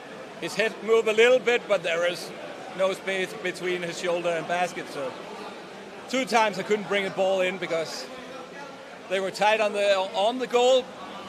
The defensive player, not that tight, but the goalies, yeah, they did a good job, yeah. You know the Orcas team from the previous past. They have 5 new players. What is your feeling about them? If you would see them again, maybe in a final, would you gonna beat them? Yeah, I'm sure we can beat them. I think it was kind of equal, but I think we have the most chances in this game. But when it's so tight a game, it's just one little mistake and the right execution, and that's the goal that wins the game. And unluckily. It was a great game. You want to greet someone, maybe? No, not okay. right now. We do it maybe for later. Yeah. Thank you very much, Mikkel. You're welcome.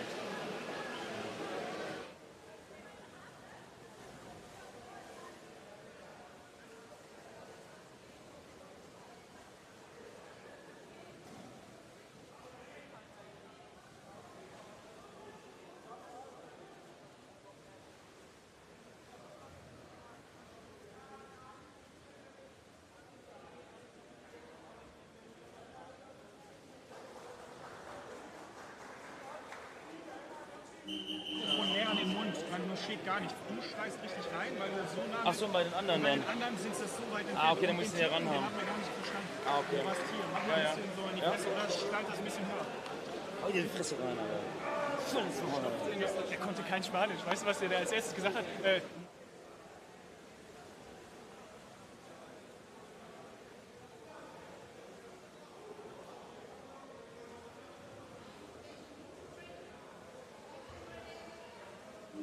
All right, next game of the day.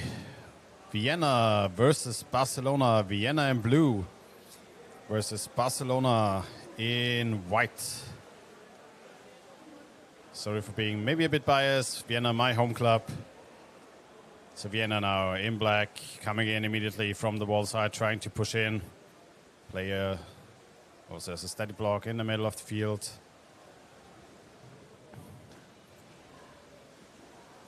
But Barcelona dragging the ball up to the surface.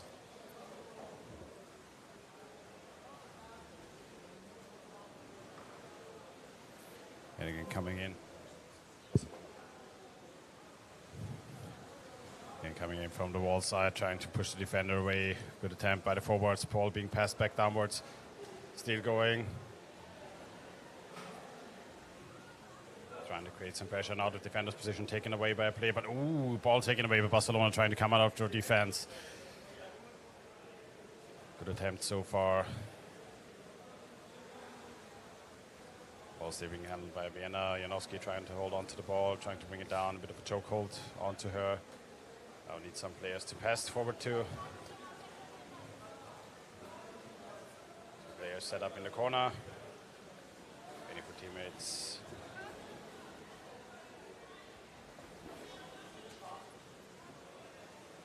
Now yet again coming in from the wall, trying to disrupt the defender. Ooh, player position in the middle. Ooh, ball dropping down. Defender can pick up the ball.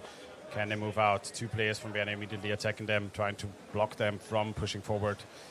Ball being handled back into the hands of a Viennese player. Now trying to set up again, coming in from the left side. Can they bring the ball underneath? Ball underneath to player on the right. Is being attacked though from two Barcelona players. Not able to hold on to the ball properly, and now the ball being handled forward into the hands from Barcelona. Pass downwards. Vienna trying to stop them in their tracks, trying to keep them from moving forward. Barcelona now with a couple of good passes to move the chains a bit further into the middle of the pool. Space now a bit tighter. Oh, good attempt by Vienna to bring the ball out. Picked up by them, but it's called by the ref. Holding called against Vienna. So now, after 2 minutes of pressure, Barcelona getting some breathing room, and we'll see what they can set up on the Viennese side of the game. Let's see their free throw technique. Right, just quick pass to the right. Now coming in. Need to create some sort of a check here, maybe stealing the room. The defender was a bit late. No Barcelona woman saw that. See them trying to circle the basket a little bit. Vienna trying to tighten down the spaces. Oh, good attempt to intercept the ball. Didn't pick it up though, still back in the hands of Barcelona. Trying to play it rather safe in the corner, trying to draw the Viennese players out. Now a bit of an opportunity here. Coming in. Barcelona playing a lot on the surface here. Trying to rest their players, to bring more players underneath together. Oh, good pass downwards. Now back into the middle of the pool. Is able to place the ball somewhere dangerous. Now a good pickup by Vienna though. Now trying to move forward. Trying to create some space for herself. Can she pass downward to her teammates? Oh no, intercepted by Barcelona again. Well done, number 11. Well, no, 77, sorry. Yeah. Looked a bit similar there on the jersey. Barcelona playing it more or less on the surface right now. Trying to set up their players. Trying to come in. Yeah, not just waiting. The greatest pass there, but our possession keeps. Yeah, they stay in Barcelona. possession, but they are not able to create anything pressing so far. Not really. Not that I want to jinx it, but they're just able to keep the ball amongst their own. Oh, now good attempt from Vienna trying to get the ball out. Good effort. Then Stephanie Popp was that. Stephanie Popp, German national team player playing for Vienna. But trying to bring down, but immediately wrestled away. Two players clashing, ball back in the hands for Barcelona, being now handed a little bit on the outside of the other side of the pool.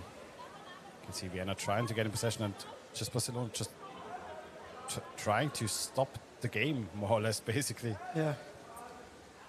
Just scrumming on the surface. And the ball, they rip it out, but then it gets back into the hands of Barcelona.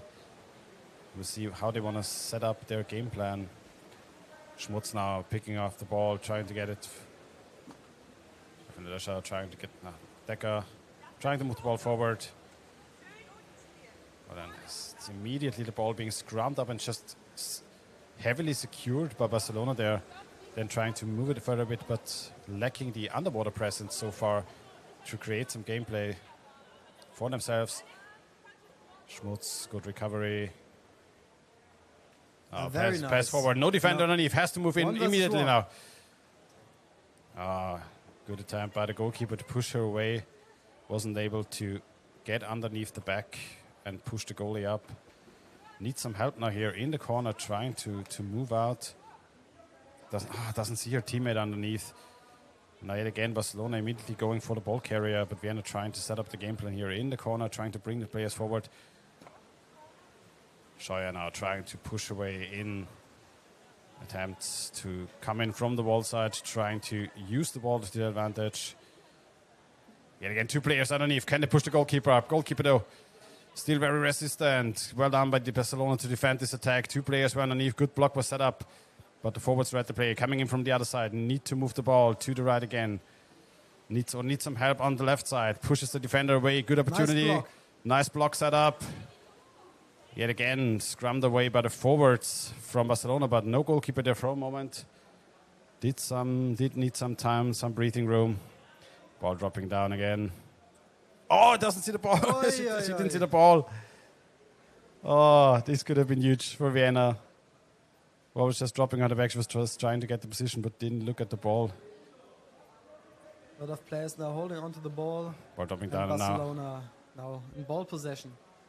They have to go out of their own half, but now Vienna again in ball position, again creating attacks, creating chaos. Let's see if they can do something now. Yeah, Barcelona doing very well so far to stop the game plan from Vienna, but not really able to set anything up themselves. Yes. So they're playing a very defensive, going for the 0-0 style game thus far. Now Pop trying to move in, coming in from the other side. Oh, good opportunity for her. Can she push the ball in? Push through. There's the score. Very nice. Steffi Pop. And I have to say it, popping it in. So there's the lead for Vienna after, I think, it was about 7 minutes of pressure from their side, trying to go for the Spanish basket. And now finally Steffi Pop moving in, can shove the defender away. And Vienna now in the lead. And now Barcelona can't play defensively. They have to score. Now they have to set up a different game plan. The 0-0s off the table, they have to score themselves.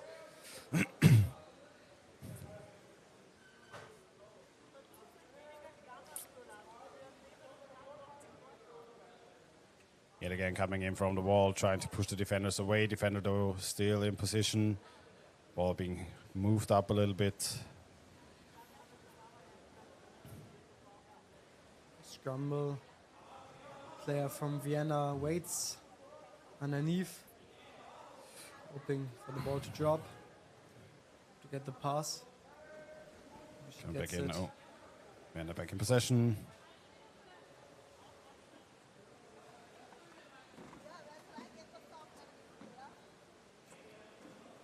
Coming in from the right. Defender, though, very resistant. Set up a very good pass to the right nice side. pass. Oh, good attempt to push the goalkeeper up. Cannot execute properly, though. Well played.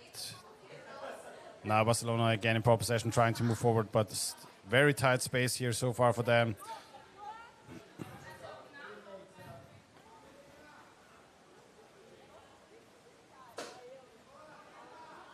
"20 seconds to go. Can they create a last check on the goal of Vienna?"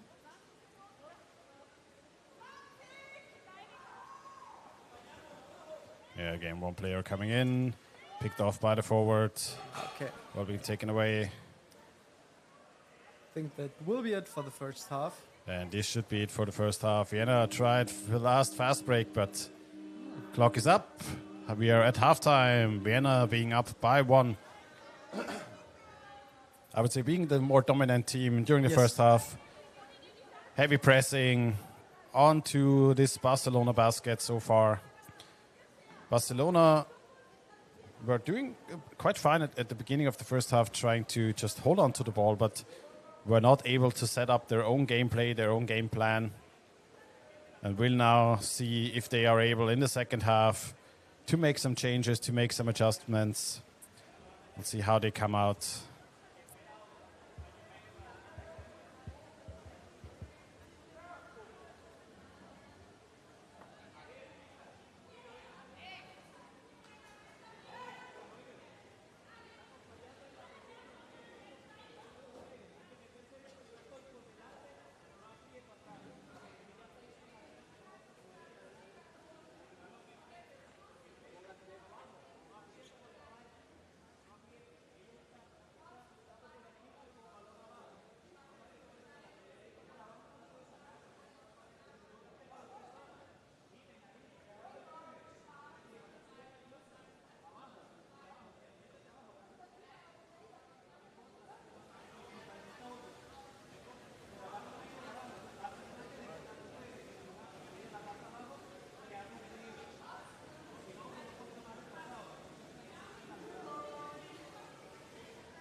All right. 1 minute, half-time break left. Vienna in black, Barcelona in white. First half, 1 goal for Vienna. Hello from the commentators crew. And we'll see what those teams can bring to the table in the second half of this game.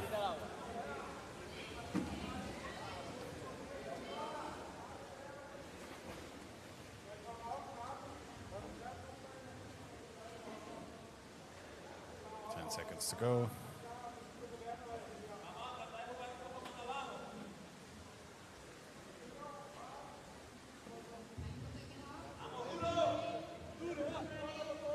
And off we go. Second half starting off. Ooh. Reaching the ball at the same time. Now Vienna taking it away. Marcek securing it for Vienna. Oh, a bit of a sloppy pass there. Barcelona able to pick up the ball in front of their own basket, though being immediately attacked by two Viennese forwards. Cannot bring the ball out properly. Good forechecking so far for them. Trying to tighten down the space over the Spanish basket. Always a very crucial situation for a team to get the ball away, as they're doing right now from their own basket. Especially if maybe a goalkeeper or defender is involved in the scrum. But now Vienna taking the ball away and team coming in for the basket. Right away, Janowski trying to come in from the left side. A bit too slow there. The two players were waiting. Being locked up by the goalkeeper in the basket. Stolen away from Vienna.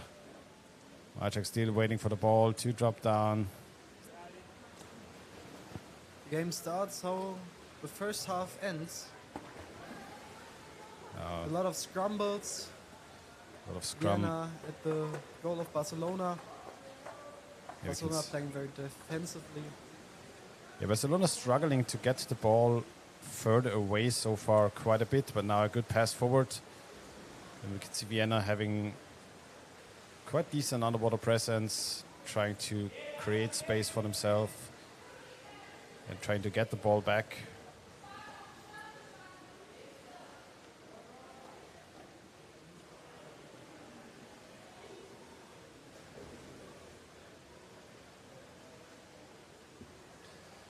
Barcelona circling the ball a bit, ball dropping down. Picked up though by Barcelona again. Maledesman is that. Oh, the ball is by Luciama Leo. Now ball back in possession for Vienna. Scheuer trying to bring it forward. Doesn't have anybody initially. Now Decker trying to move the ball. So Barcelona stay right immediately onto her. Picked off yet again. And number 77. Ines Kluda now coming in. No defender underneath initially for Vienna. They were coming in just in time. The ball yet again being scrummed away on the surface.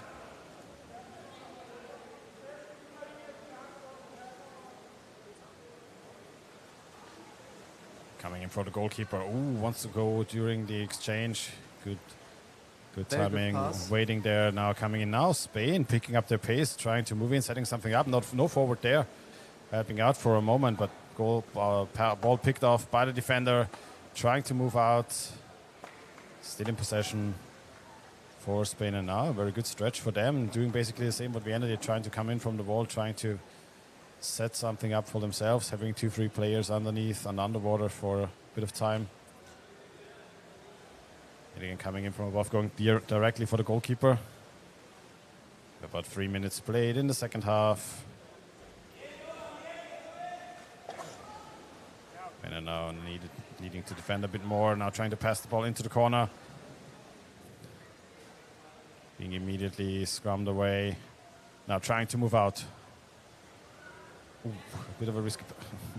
Ooh, that is very risky. The basket empty for a moment. The ball back in possession for Vienna now. Davy Pop having some free space there, trying to move forward. Need somebody to help her out. Need somebody in the middle of the pool coming in. Now good attempt. Ooh, passing forward. Tries to go underneath the defense, though being scrummed away by the defender. Players waiting left and right off the basket. Doesn't get anybody to pass to. Still trying to go for the ball.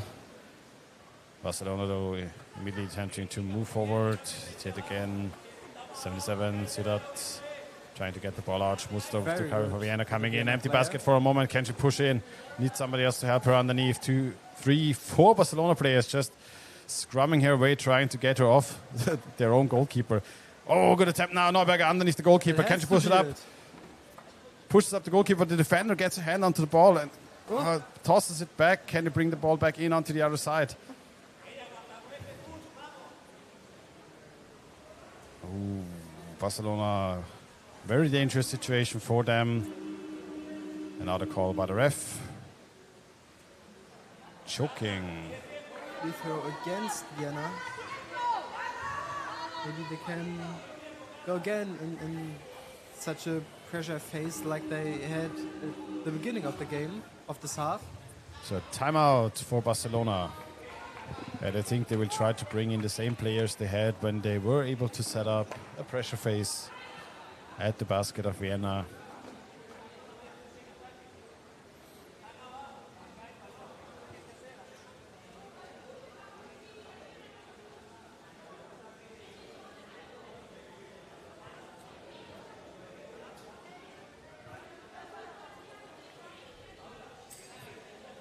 You can see Steffi Popp giving some instructions to her teammates.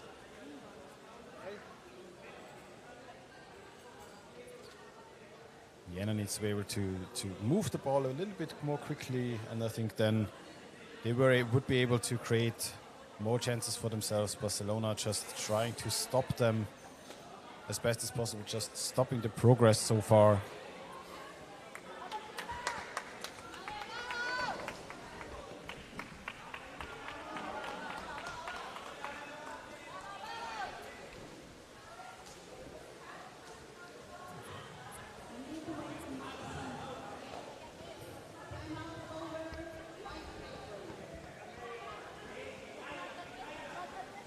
All right, free throw for Barcelona.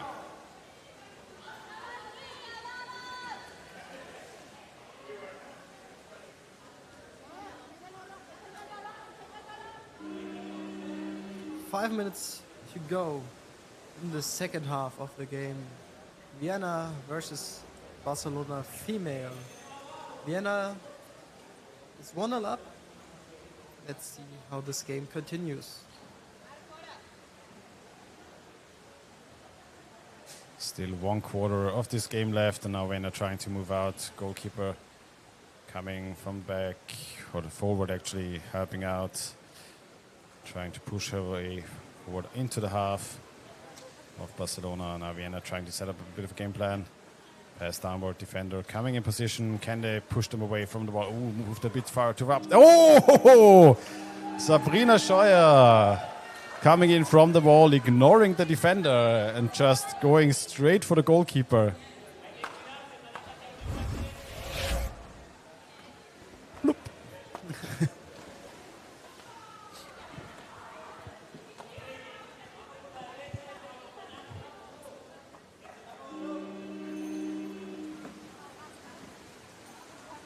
So the second score for Vienna, and this does put a lot of pressure now onto the team from Barcelona.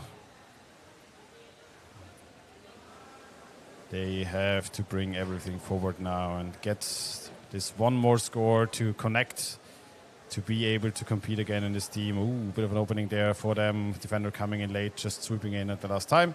But the forwards were doing enough to just hold them away as best as possible. Picked off by Vienna again. Decker trying to move forward as best as possible. Will be stopped at the end by them being dragged up to the surface. Ball dropping down. Ooh, hit the fin. Barcelona now in ball possession. They have Going 3 minutes going straight for the goalkeeper twice. from above. Oh, good effort by the defender trying to get the ball out. Schmutz helping out. Oh, doesn't initially see her teammate helping out on the left side. Ball being tossed back and forth. Barcelona now back again in possession in the middle of the pool, trying to move forward, but Vienna trying to tighten down the space as best as possible.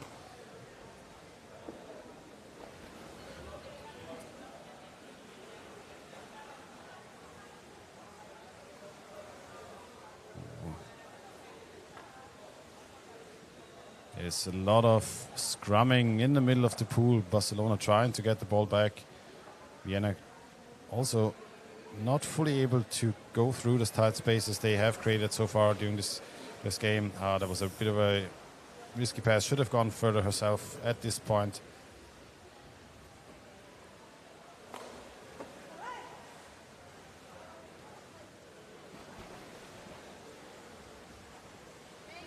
need to make it fast when they want to equalize. But Vienna is there. Attackers are focused. Now Maracek coming in. Oh, no defender there initially. Can get underneath the goalkeeper. Can she push her up? Oh, Yes, she well can. done. Getting the ball in the middle of the 3-0. pool. Quick fast break. Elisabeth Maracek underneath the goalie, just pushing her up. Goalie trying to get in between with her hands. Well done by them, going for the third score. And with, I think, 1.5 minutes on the clock, this is going to be very hard to take away from Vienna now.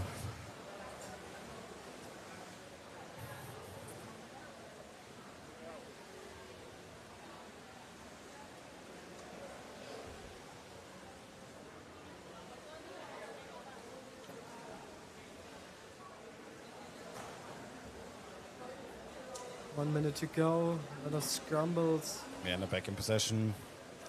Pass forward. Does have a player helping out. Goes to the right side. Does take the goalkeeper. Goalkeeper trying to exchange. Tries to push the ball in. Goalkeeper does get her arm though around her. Is able to pick the ball away.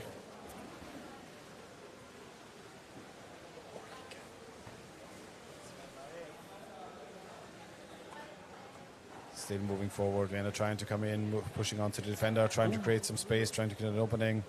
30 seconds. Being blocked a little bit, pass downwards. No defender there. Pass was a little bit high. High pass and went into the arms of the goalkeeper. Pop bringing it back into the arms of Vienna. Empty basket. Maracek yet again coming in. Defender though being there. The goalkeeper coming in late. Think will be it. That's it. Vienna wins this game Vienna versus taking away Barcelona. the victory. 3-0. Scoring twice in the second half, and Barcelona not able to set up a proper game plan here to score against this defense, and Vienna can take it away here in this matchup. And I think we'll now see the next game. Should be also a female game as well. I think I've seen a Norwegian player here already in the pool. We'll see who else is going to come up.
Hi zusammen, ich bin hier mit Sabrina von den Wiener Mannschaften. Erstmal herzlichen Glückwunsch zum Sieg. Danke, danke.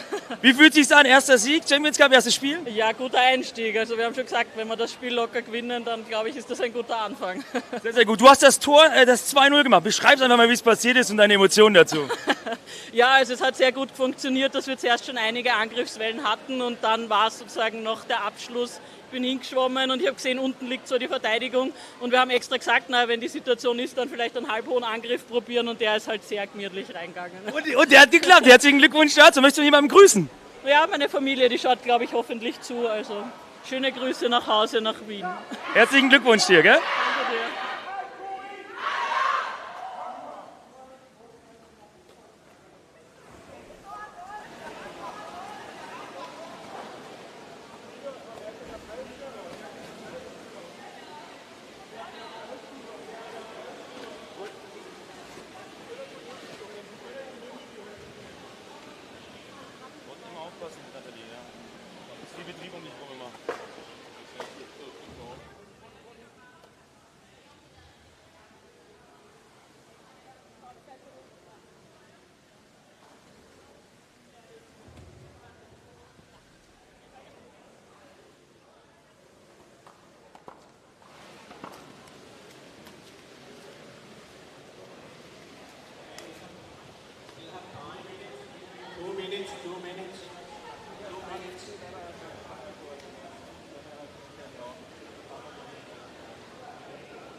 So, welcome to the next game. Now we see Amaga UVR versus the Hammerheads in the female section. Amaga UVR in the black jerseys and the Hammerheads in the white jerseys. Very excited for this game. Start off with a little scramble. Underwater. Going to the Hammerhead goal.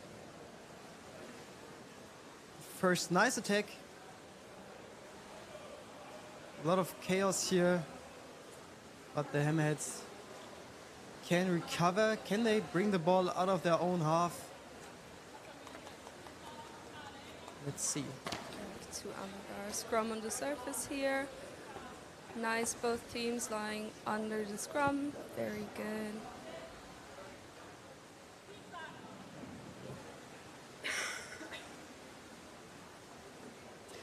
A missed pass here. Now again, the Scandinavian team in ball position. Now the Hammerheads with a tempo onto the goal. You can see the different fins here. We've got rocket fins and waterway.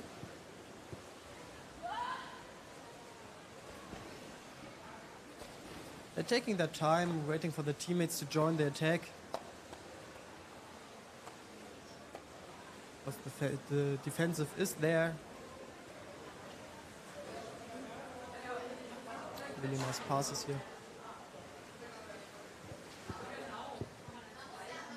Hammerheads are circling around the goal very nicely from open to close side, left to right. Passes are solid, but Amagar defense is also lying there constantly. Very good. Now back to the surface. A scrum, nobody lying underneath. Ah, now there's 2 people. Ball drops, nobody knows where it is.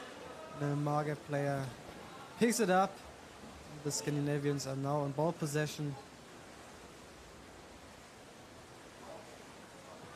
But the pressure of the Hammerheads is really strong. They are already in ball position now and creating a new attack.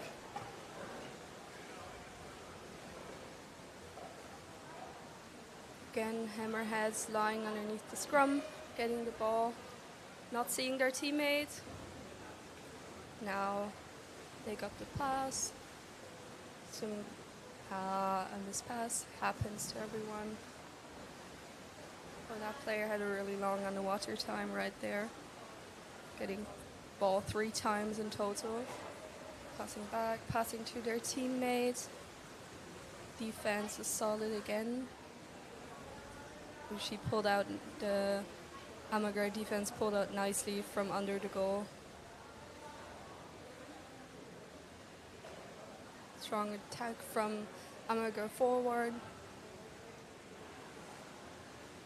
Hammerheads still in ball possession, but they are not able to create really big pressure at the goal of the Scandinavians. I feel like there's not enough Hammerheads underwater at the same time to build up that pressure of a second wave. And they're not getting really close to the goal due to the Amagar forwards, which are doing a really good job. Oh, now we see Paola Nice attack. Tatina. Oh, loss of the ball. Where is it? There is it. Amagar's in ball Clara possession. Madsen now onto the goal of the Hammerheads. Went through, 1v1. Will it go in? Maybe she can pass to her teammate who's under the goal.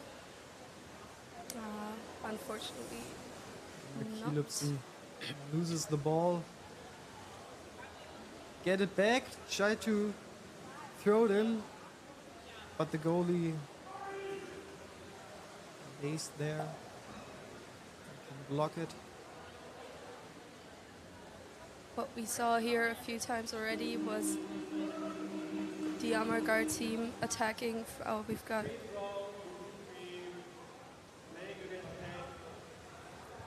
a free throw against the Hammerheads due to a attack on the head.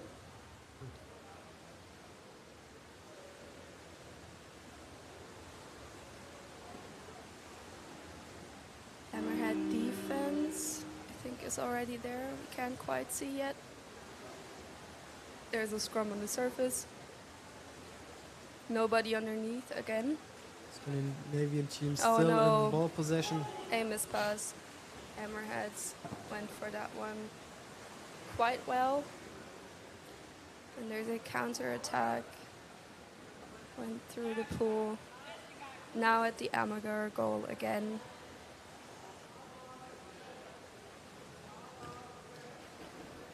This time. Well, there were some people underneath the scrum, but there they are again.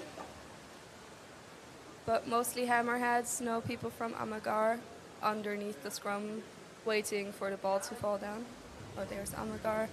Very physical game we've seen here. A lot of scrambles. Oh, now 2 versus 1. Oh. 2 goalies at the same time. Can they use this chance? That They was can- very tight. Nice pushing down from the exchange goalie. Otherwise that would have gone in because that was a very good attack. Defense was a little late, but still came. Did not have enough time to really get into position, but to steal the ball. But again, oh, now they are on it. Maya now. oh, unfortunately Again. missed that pass. I kind of would have wished for more of a bite to go after that failed pass. Oh, that's critical here, actually. There were a few very good attacks happening here from the hammerheads at the Amagar goal. There's no getting defender. the ball, no defense, no forward. Now they got there little late, but still in time. Fortunately, lucky for them. Oh, not really good. Oh, It's very God. good. And now it's in. Hammerheads with the goal. A 3-woman job. Let's see who'll claim the goal.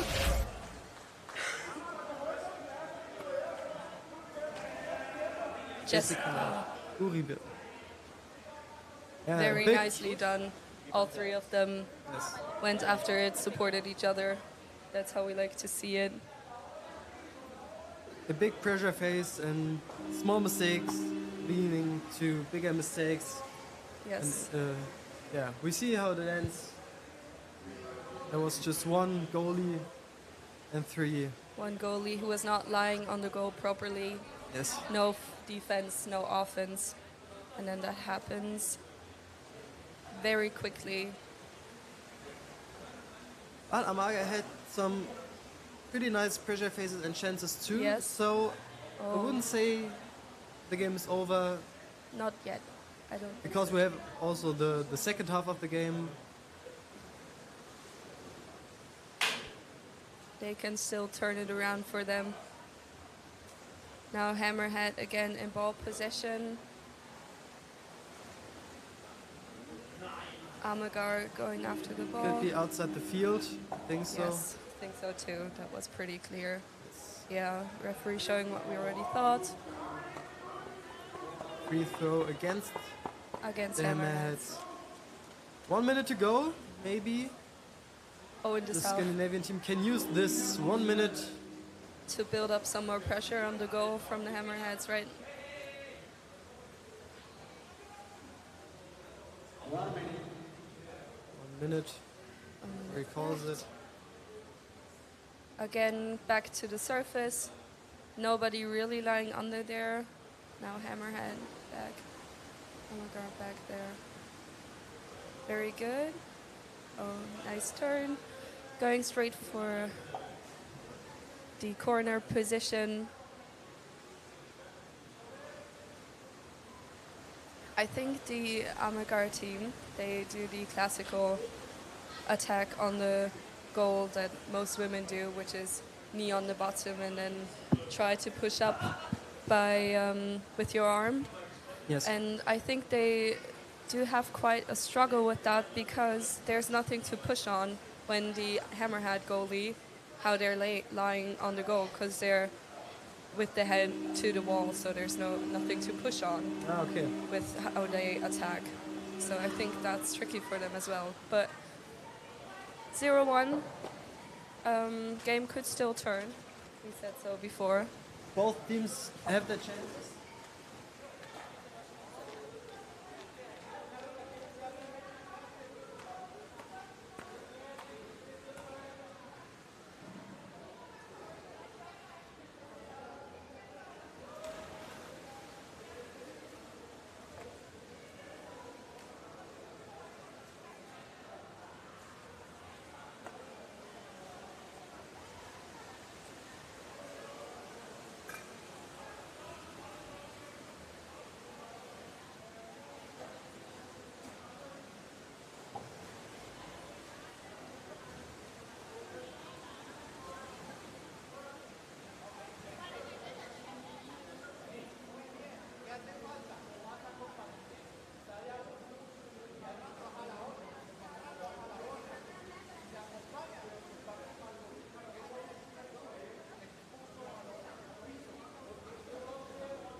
So the halftime is over, halftime break.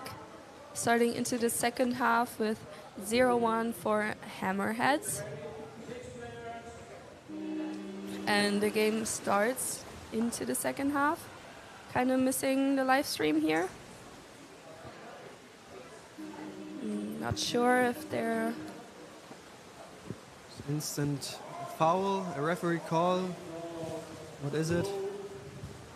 Yep, against the Hammerheads. Live stream is back.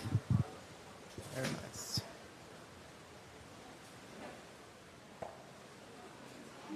You have strangle. Okay. Strangle, alright. Didn't see that, unfortunately. But yeah, Amagar, solid passes.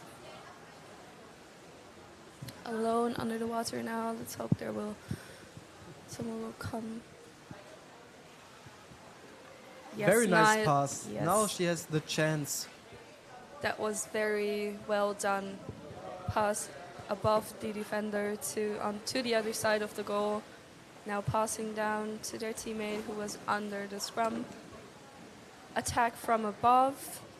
And now from the side. Oh. Hammerheads now in ball position. Trying to get out of their own half. Very nice. Going in the other half. Oh, very nice pass. Perfectly in the hands of her teammate.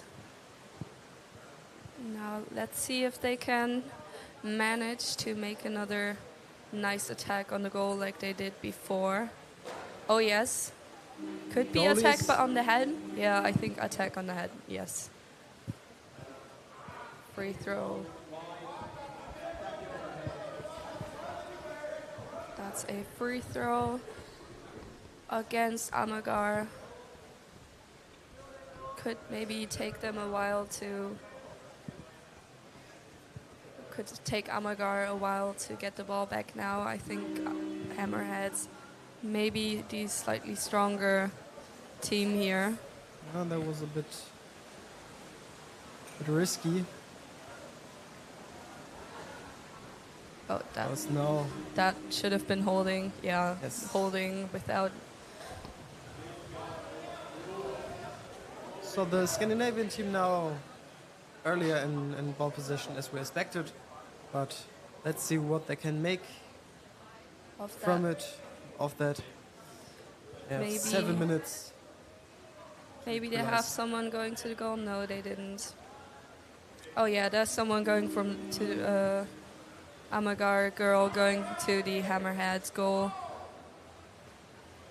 But went up again, probably because it didn't really pay out. But still pulled the Amagar defense in Hammerhead defense in position. Now Very nice attack. Pass. Oh, again the Merler, I think it's called. Oh, that's 1-1 for Amagar. Wow, I didn't really see it. Impressive. Unfortunate, but there's the replay. Let's see how that happened. I think it went in from the other side. I think another girl came from the other side and put it in, right? Who was it? It was Vanille Linnea Jensen. I hope I pronounced it Blue correct. number 2. Very well done. I hope they can hold sure. this. I'm sure they Well won the second deserved. goal. Yeah. Both teams won the second goal. Right, I think. it's still 6 minutes. We just saw a goal that went in at the last second. I was at the live stream, cutting the live stream, so I see everything. Oh, we're sitting in the ticket booth of the pool, and someone called the phone here, so that's what you just heard. Still calling. All right. Hammerheads again, nicely lying underneath the scrum. But Amagar doing really well, probably encouraged by the goal. Oh, nice fighting. Nice bite. Oh, good pass. Another 5 nice minutes pass. to go. Back into the corner. Nice play around the goal. I like how the hammerheads, they don't stay in the corner like some teams do. They swim around the corner. They go to the open side, back in the corner, and I think that makes it very hard for the Amagar defense to keep up with, because they have to go around the goal that often, which makes it very exhausting, I think. Now there's a little scramble. On the surface again, back. Oh, nicely lying. Searching for a teammate. Doesn't find any.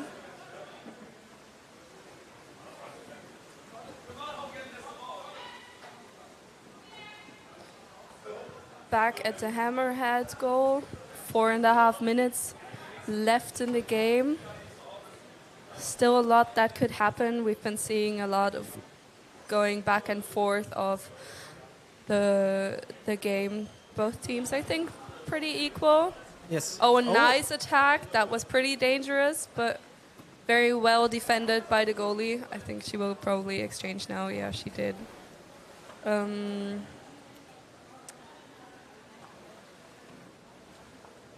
Oh, still another very nice attack from above. Gets the ball at the other side. Could have been a very nice pass. Oh, again an attack. I think that 1-1 that really encouraged Amagar to go for it. And she gets it. 2-1. Wow. Really, really nice. Going over the goalie. Pull her up. There was a very strong series of attacks, and it paid off. That was one wave after another, and it did pay off. But you saw they trained for attacking. Yes. They did that very well. So well executed. I think there's a timeout. Yeah, timeout white. Timeout white. Right. Amager UVR turning the game upside down. 1-0 behind at the break, and now 2-1 up. And it's not so much time to go. Emirates have enough time to equalize, but Amager was very strong in the last minutes. They have to come with some clever ideas when they want to score another goal, you know? Yes, and that with, I think, 4 minutes left in the game. Something like that. Not so much. Enough to make a goal, enough to make 2 goals, but it will be hard. I think it will be very hard. Wise decision to take a timeout from White, get their head back in the game. Because we did see a strong first half from Hammerheads. Yes.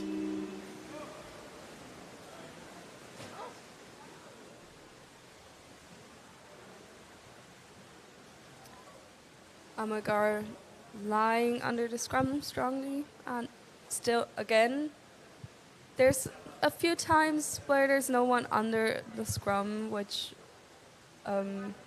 I think both teams should look after a bit more, because it's an easy position. You have to use any strength, just air. Easier said than done, I know.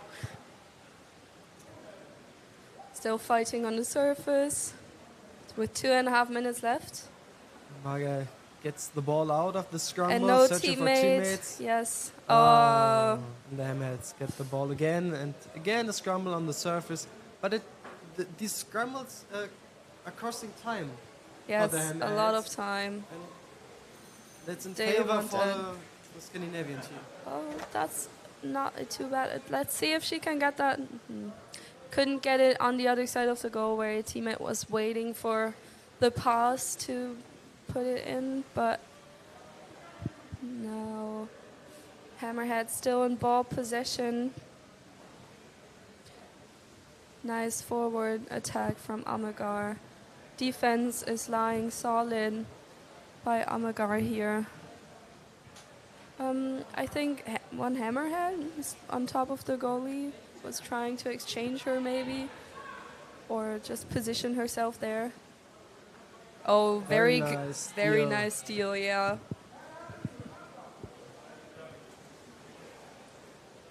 Very good pass to her teammates, getting a few breaths of air. Very good. And now 1v1. She didn't want to take the risk. Yes. Want to play it safe. I understand in the that. corner. With Totally. 1 minute and no other teammate inside, I think I would have opted for that too. A nice position. There's a block. No defense from... Now the defense is there from Hammerheads again.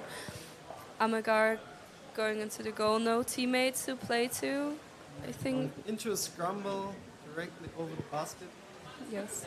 I think Amagar should really try to stay consistent with at least two, more even better 3 people under the water. Because we saw that even in the last few seconds, it can go sideways, even if you're the leader or the lead position in this game. 30 more seconds into this game. Amager is 1 goal up and is at the goal from the Hammerheads. Hammerheads now in ball position. Can they create a last attack? There's a pretty strong Scrum again. scrum. Last 7 seconds. I don't think there will be another goal for this game. And the game is up. Amager UVR wins this game 2-1 against the team from New Jersey. Hammerheads. Very strong game. Was very nice to watch. Went back and forth a lot between the goals. Could have gone both ways, I would say so. Absolutely, absolutely. Very equal. Both teams had their chances, had their ball positions. But in the end, Amager UVR a little bit more strong at the goal. Pulled themselves together in the second half, scored 2 goals. Very well earned with a very strong, especially the second goal. I really enjoyed that one with a very strong series of attacks with, Yes. I think, 5 waves. And that paid off. So the next game is Triton against Zurich. Or Zurich, I think it's in English. Zurich in English. Yeah, we're very excited. We'll see you in a few minutes.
So, hi everybody, I'm with Marianne from Amager from Denmark. First of all, congratulations for this comeback. You started with a goal against you and then you came back. Tell me about how it happens and what was the strategy behind it? So we just wanted to fight like our strategy, what our coach is saying. And I think in the first half where they scored against us, we kind of played on their terms. And I think at least like for our team, it's important that we kind of, set to null and then start all over with our strategy. And that was a success. Yeah. Is it a kind also a different strategy since I saw you're just 8 players? Is it so you started slowly and pushed up at the end, or was it not part of the strategy to get the first goal? No, we just want to eat the opposite team, but we have strategies. Obviously, it's not based on 8 players, but we have a certain playing style, so that's nice. Right. Thanks for the interview and congratulations. Thank you. Thank you very much.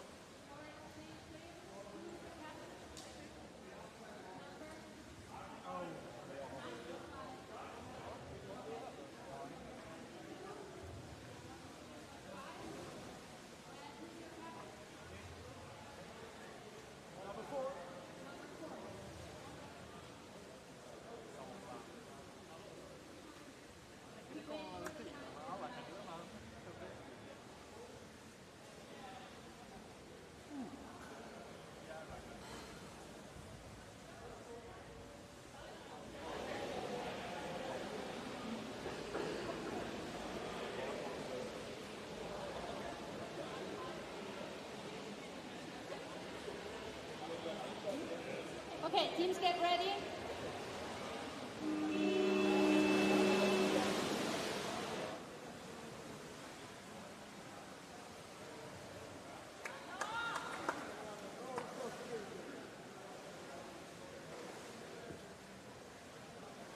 And we're back. We're back in the next game. It's game number 11. First half just started. Zurich in white and Triton, Malmö Triton in blue. You can see the water is getting quite cloudy by now. And we still have a long day to go. So I think Triton goes into this game as probably a favorite, a little stronger than Zurich. We've got a few times where you could see that they went for the Grata attack, where one is waiting at the goal to get the ball. But now Zurich in ball possession. A nice pass. No one to pass to. Now someone went down. Another went down, dove down again to assist. Wait.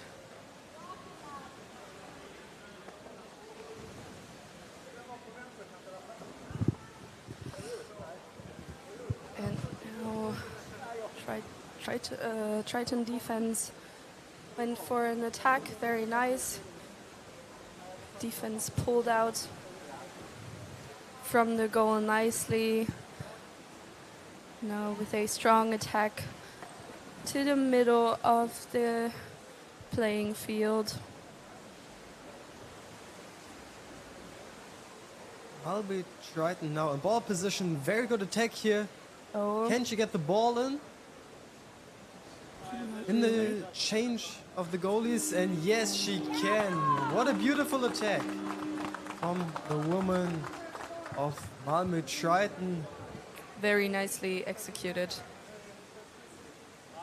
Oh, by Andrea Bergholz.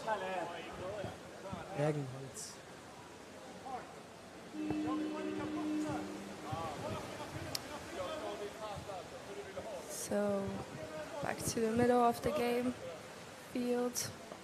Going back to the Triton half. Waiting for a teammate to pass to. Oh, defense saw that, pulled out of the defense, went for the attack, and was rewarded. Now pass to, unfortunately, to Zurich. who saw the pass coming from a mile ago, probably. There's a scramble on the surface. Players from Zühlke has to bring the ball out. Oh, yeah, what a mistake. Goalie was too late, underestimated the counter-attack on the situation. Not the greatest pass, and very unfortunate, but also no defense, no goalie, so complete mistake. Not only from the goalie, but defense and forward also misread the situation at hand. So the Swedish master is 2-0 up, and it looks like they are in a nice attack again. Yes, nice snatch from Zurich. But now free throw against Zurich. Malmö. I didn't quite see. Holding. At first couldn't quite see why, but.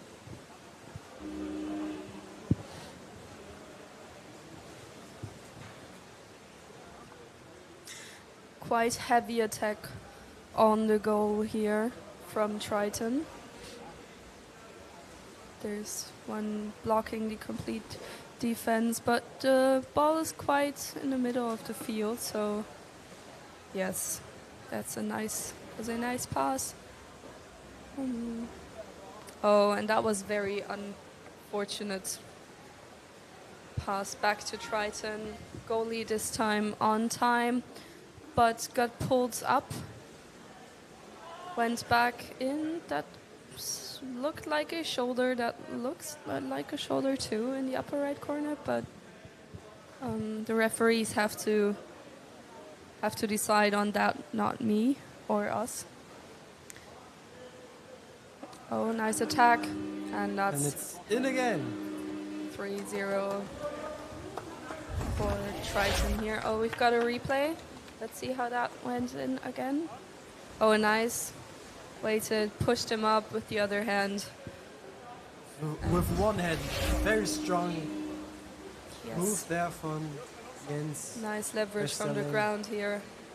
Pass down. Oh, that was a nice snatch from Triton. Going for the goalie here again. Defense was a little late, I'd say, and the forwards also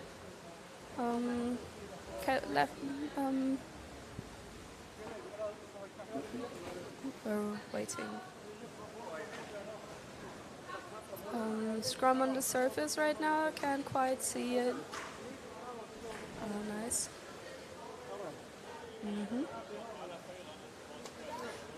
Hard attack on the goalie here, and that's 4-0. Nice pass down to the other player, I think. Let's see the replay.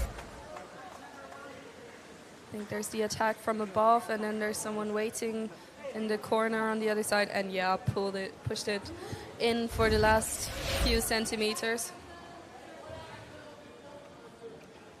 We've got referee warned them, not a warning yet, but we are watching you. Be careful, don't do that again. I see you. There will be consequences for your actions. Right. Referee, I think referee on the top.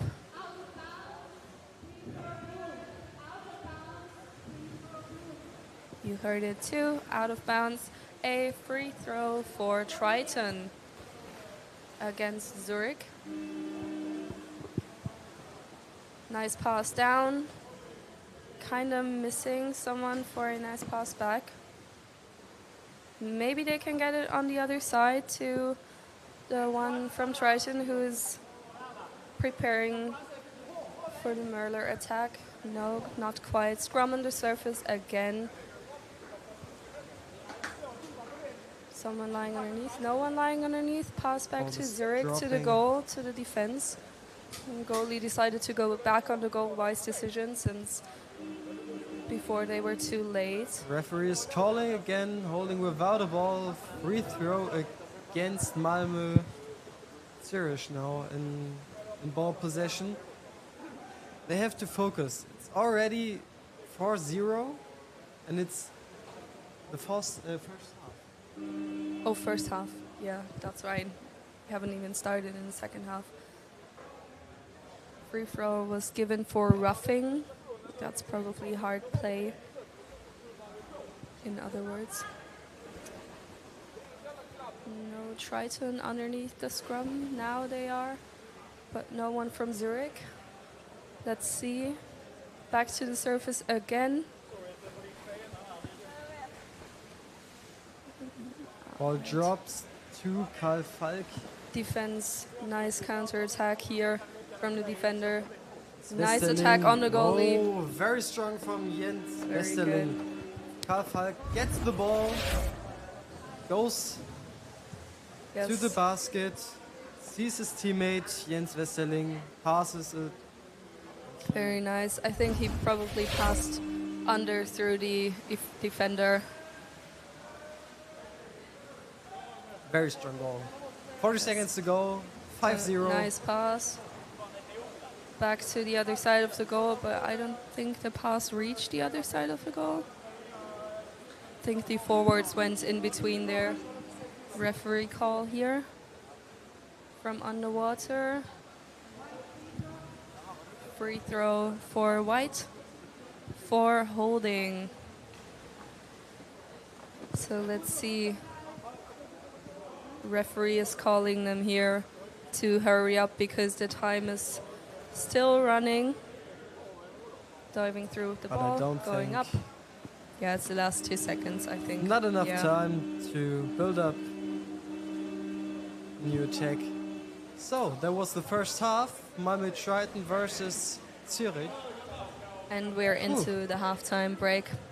Was an exciting game. We saw some nice attacks from Triton, and Zurich, I think, holding against Triton pretty solid. Triton is a very strong team. That's what we expected from them. Hard attacks on the goal, people biting on their snorkel to pull through and swim a counter attack through the whole pool after lying on the goal. Physical, very strong, very fast. Yes, but Zurich holding against that, pretty good, very good defense. I think Zurich is a little bit frustrated here, but let's see. Let's wait for the second half and let's see. What will go on.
Ladies and gentlemen, welcome back to the second half here between Winfried Zühlke and SDK Malmö Triton.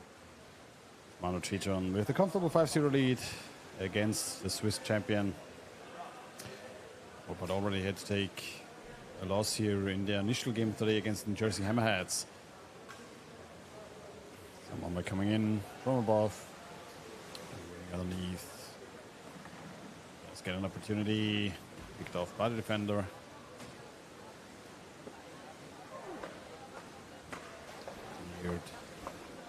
For Zurich. Waiting on the surface. Back in with 3 players. Covered by Zurich. Trying to move forward. Doesn't have a teammate initially, but now picked up in the middle, coming in. Oh, that looks like a shoulder, but no attack, so could be a shoulder, could be not. Don't everybody have a shoulder here. Right. Coming back over. Very strong counter attack. Oh, no defense, no forward, but goalie held very, very good. Well defended by Zurich, but now underneath the goalkeeper, good attack from the backside. Ooh, that wasn't entirely in. Second wave. Second wave, second attempt coming in from underneath. Ball dropped to the left side, still underneath the basket. Falk now picking it up, trying to bring it to the right, and now called by the ref. Or what? And this now is the shoulder. The shoulder in the basket. There it was. Now with a penalty for Malmö Triton. Let's see who will hold it.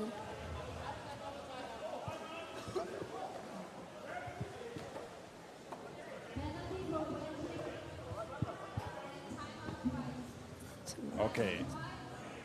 Timeout for Zurich. Giving the goalkeeper a bit of a breather for the start of the penalty.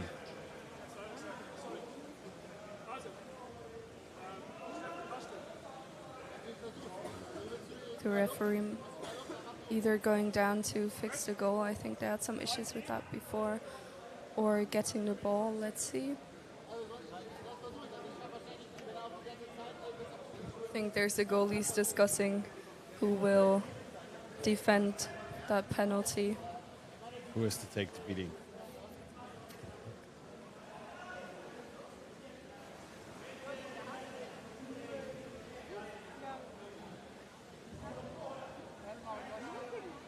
Ten seconds to go in the timeout.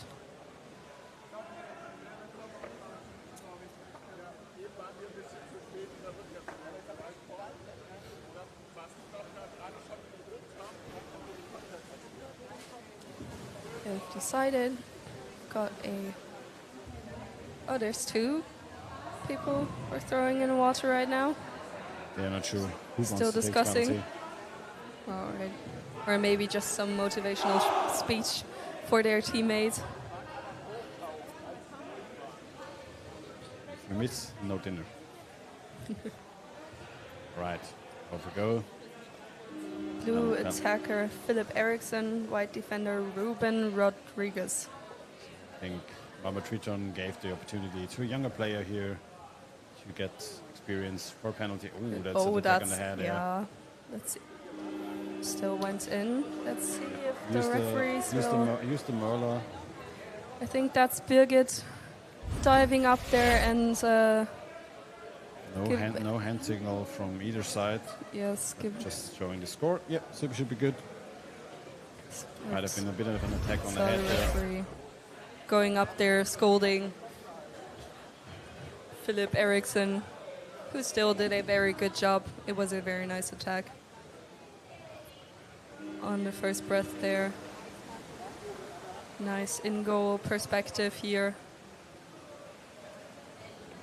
Right, Zurich trying to push forward, trying to get some momentum against the Malmö Triton defense. Does need some help.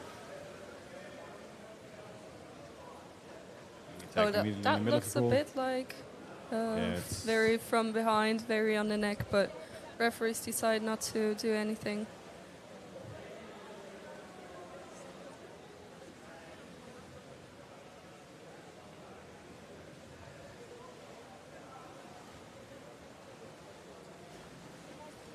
Zühlke still going forward. Oh, good attack from the forward, coming in from the behind, trying to rip out the ball.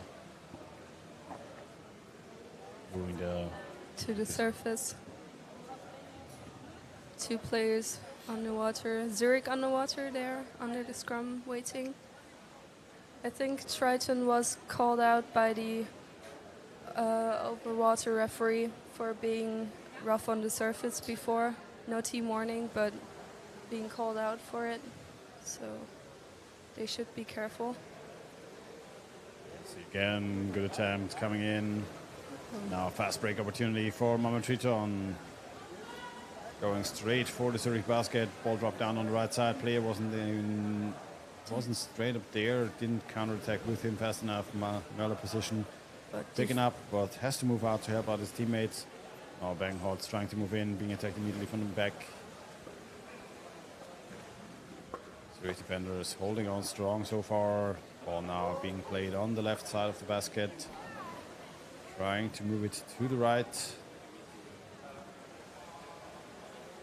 Nice pass to the other side.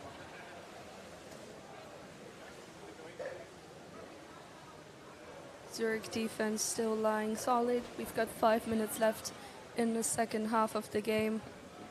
Defense is there, goalie is there. Forwards are attacking nice and strong against Triton. On my way, moving back forward, gained back possession of the ball, going immediately from underneath, trying to get them all in position again. Pass to the left. Defenders got there, and that was the goal.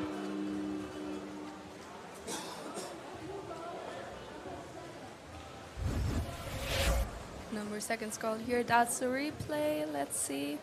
Coming in from the left. Nice from the other side. That went so fast I couldn't even really see what happened. Just hooking the ball behind the back of the goalkeeper. Just tossing it in.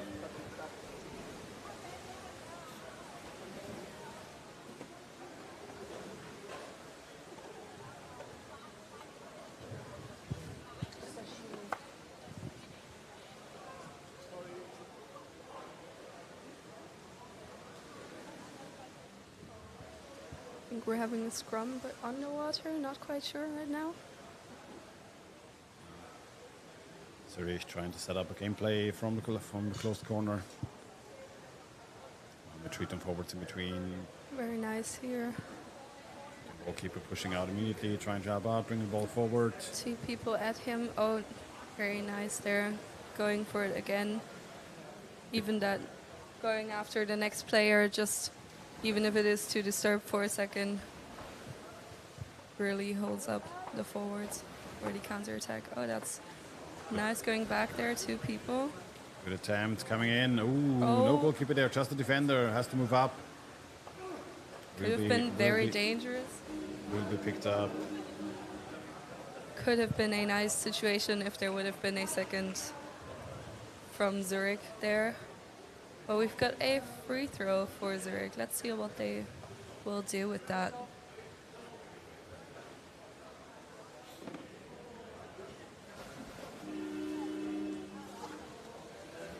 Two passes, very quickly done and very nicely executed. Back in the corner, very good. Oh, there was a attempt from Zühlke to steal the goal from Triton, but Triton saw straight through it. Nicely holding in, waiting for a teammate to play to. Oh, and that was a pass to Triton. Broken up by Triton, now trying to move immediately forward, coming in from left and right. Can he bring the ball to the other side? Ooh, good attempt. Moving it underneath the back, ball still in the corner. Oh, but no one one there to saw pick it it. up. Teammate missing his opportunity. Now Zühlke back in defense. Goalie deciding what to do. Drop down, past. Nicely opponent. picked Oh, now up. moving forward, empty basket for a moment, but can be held by the ankle. Now coming in Took again. too long. Oh, for 4 people from Triton on the water. There was a short panic here.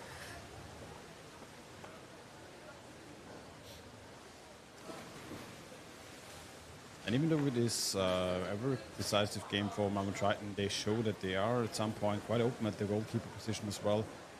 So can we score on? here. Strong counter attack, good swim here. And the goalie again. Well done, number 10.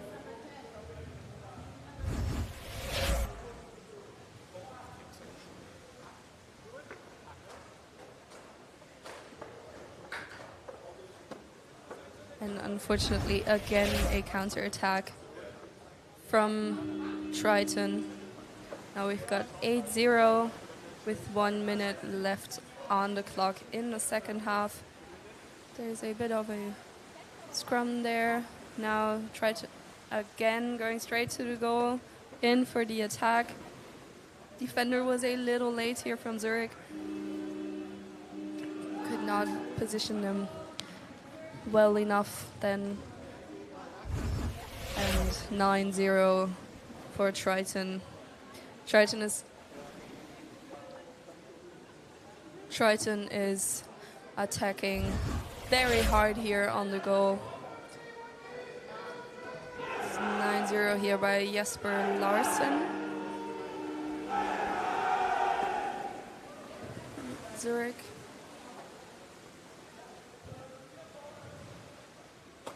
Nice pass here. Oh, we've got a goal steal from Triton. And that's 10-0 in the last 10 seconds. From number 10. Very nicely done. Zurich held against the very hard pushing from Triton very well. Oh, the refs are fixing the goal. I think it went loose.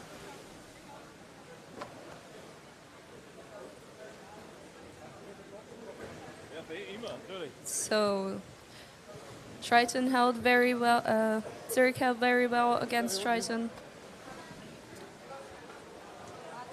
And we're on to the next game with a quick break.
Hi, we have a Philip Eriksson. Philip Eriksson, first of all, congratulations to the winning of the game. You did a penalty. Tell us about how you did it.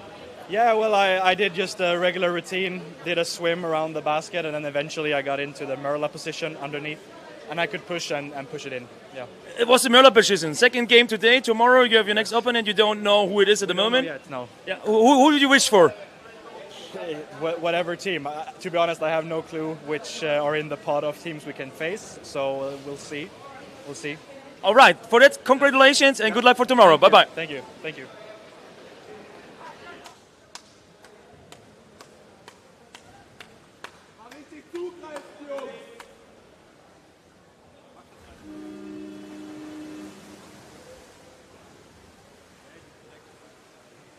Right, second half of the game starting off, or first half of the game starting off, Krefeld versus Brisbane. So Brisbane already had a game today, coming in from a loss against Malmö Triton, and Krefeld, as the favorite in the group, the last year's champion, will now try to see what they can bring against this Australian squad coming here from halfway across the planet to play in Berlin at the Champions Cup.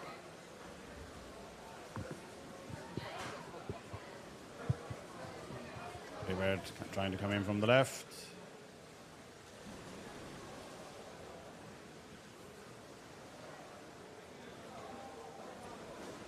Create some space.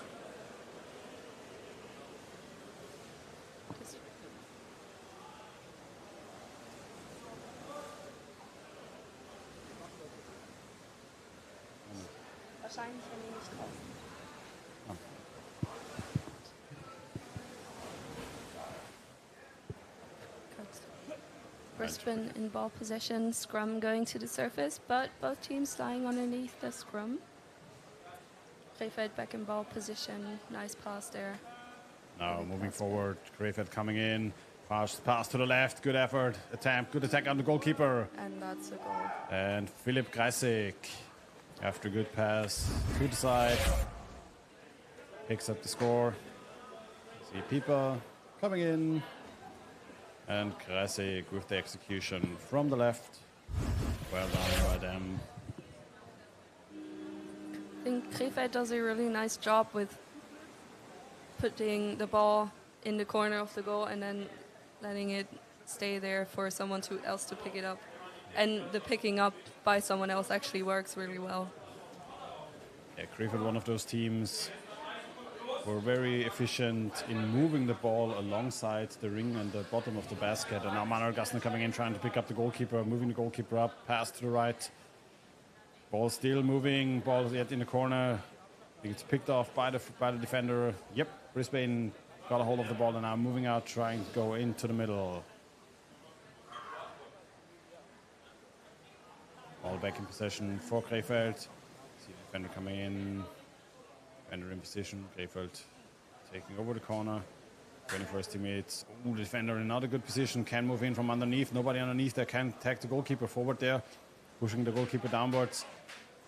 Has the opportunity to pass downwards. Ooh, picked off by Brisbane, and now counter-attack opportunity. Oh, still going. Nope, back to the hands of Krefeld. A loss of goal, but free throw against Krefeld here for, I think, holding. Yes. Yep. This could be a chance for Brisbane to actually play around the Krefeld goal. Let's see if they even get there. Doesn't. Yeah, that was the steal from Krefeld with a nice counter-attack. Oh, only goal lead there at the goal. Oh, Krefeld coming in again, very strong. Trying to get the ball to the left side, still being on the right, pushing it back.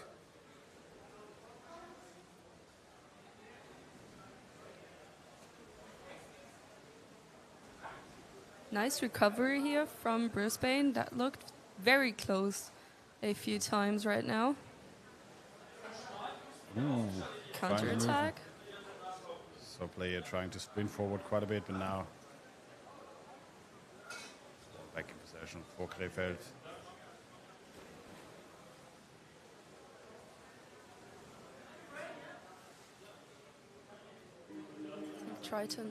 Brisbane in ball possession here. We've got a referee call. A free throw for White against Krefeld again for holding. That's 2 times in a row pretty quickly.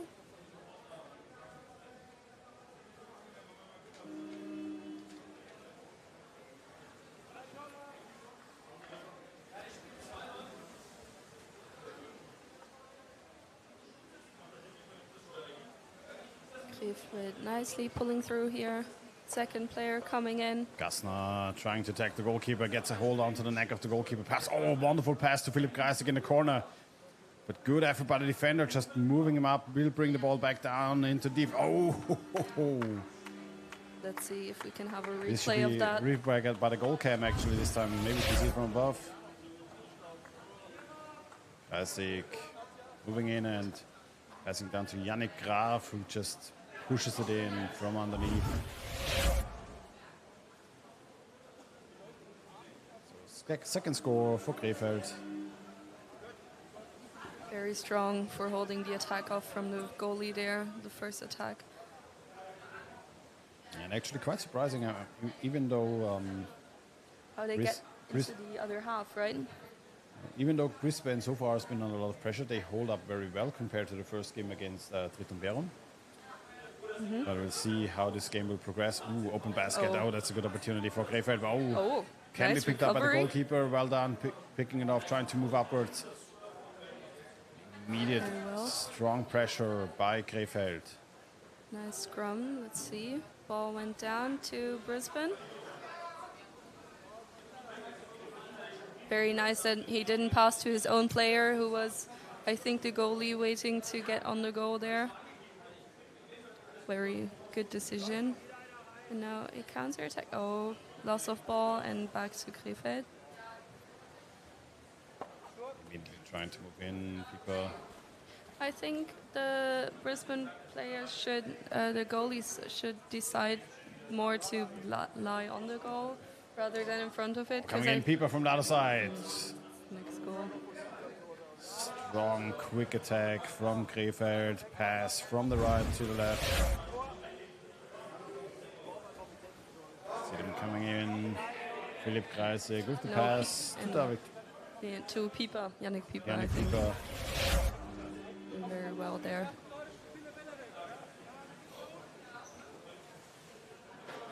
Very strong. Brisbane trying to move forward, but the spaces from Krefeld so tight, can barely bring the ball into the German half.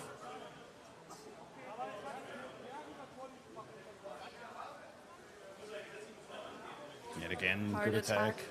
Gassner underneath, he had good pass to the other side, yet again. With 3 players from White holding against him, still put in. Who made the goal? I think it was Gassner himself. He attempted to pass, but then kept the ball and just didn't. All right. Of course you do. Yeah, Manuel Gassner, right. Of course you do. The MVP from last year. Yep. That's probably why he got voted MVP. That or because he saved and shot the winning penalties for Krefeld.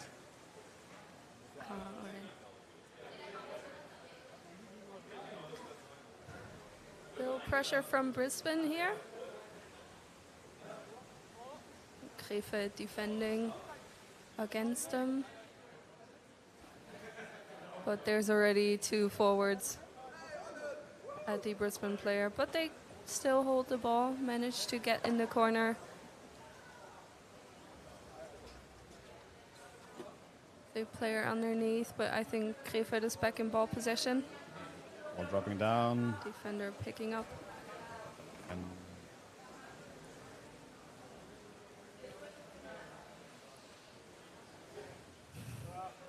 counter attack from Krefeld here. in to bring the pass to the left. Good effort though by the defender, being in between. Ball to the other side now. Defender still in trouble, cannot help out. And Max Keiten on the other side.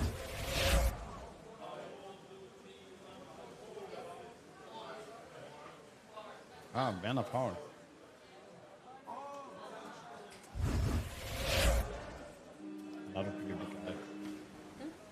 Another guy with a beer. Sorry, Max. There's a few of that. Have to wear the ducky pants again. Defense here. Classic coming in, Very trying to bring good the ball on to the other time. side.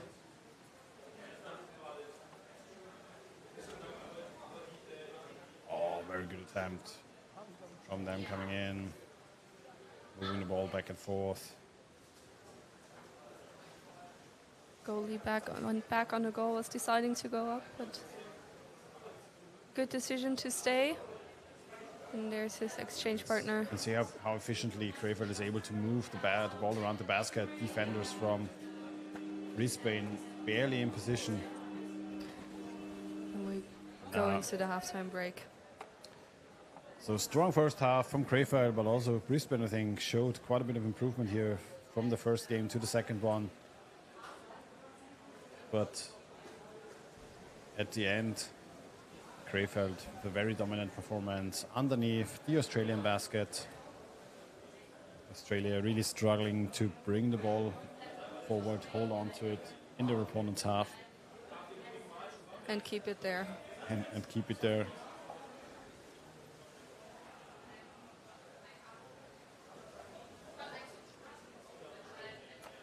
We'll see if Krefeld's... Yep, there are a couple of subs. 4 play. There was one sub was tapped in twice. I was wondering, 4 players being subbed is it's weird when you have 3 substitutional players outside. That didn't make a lot of sense.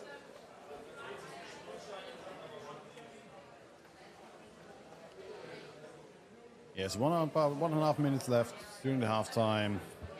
They will go into the second half between DLC Krefeld in blue, also subbing out 3 players. Oh no, 4 players. Just David Kreisig, who is going out for Nadia Wafers. Switch to the second half in a minute.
All right, second half starting off between Krefeld in blue and the Brisbane Gulls in white.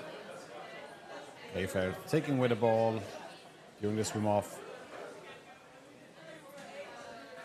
Trying to move it into the half of Brisbane.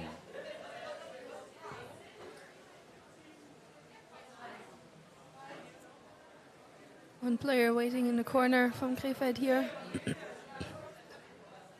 Pulling out, going up now. Brisbane with recovery, Baldo dropping down, covered. Iriata though cannot hold on to it. And we've seen this over and over again, the forechecking from Krefeld, so precise and so strong, but now there's a call by the ref. I think it is holding against Brisbane. So Brisbane now getting a bit of breathing room, able to move to the middle of the pool.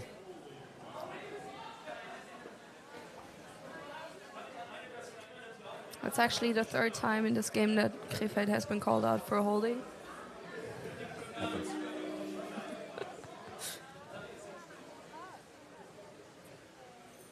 There's a big difference between accidental holdings where just hold on to a player for a little too long because you might not notice that he's dropping the ball, or intentional holdings, even though they are both very disruptive. Now Krefeld moving in.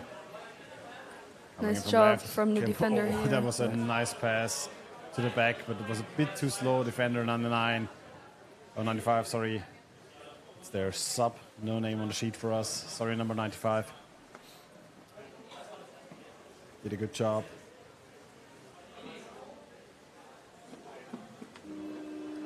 At the end, Krefeld bringing again 2 players underneath the basket, bringing the ball from the left side to the right side, or being pushed on to the other side here, or right to left in this case. Then good execution from them.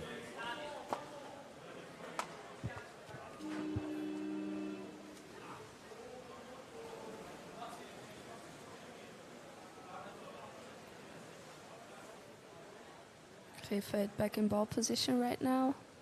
Nice steal there from their side. Passing to his teammate. Back in the corner waiting for someone to come down. Now Krefeld positioning on the other side of the goal. See the player, 2 players waiting. Traditional setup from them, having 2 players take up space, trying to move the ball to the second one, waiting in the executing position. Now the ball being pushed out. Krefeld still going, strong attack, but in the hands of the goalkeeper. Very nice job from the goalkeeper here. Well done.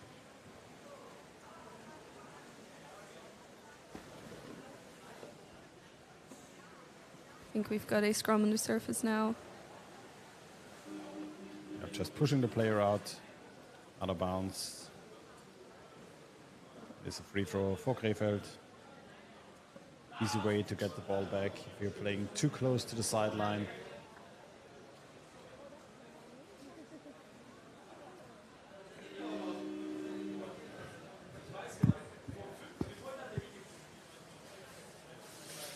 Brisbane defender saw his chance. Went for it. Let's see if it pays off.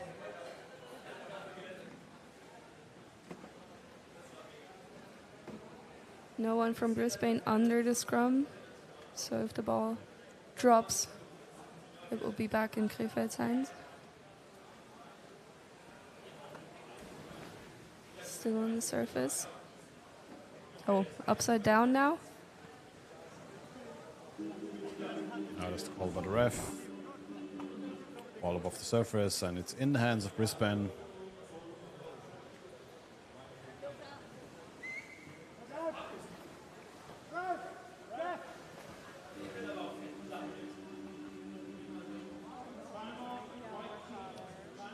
Timeout called by the Brisbane goals.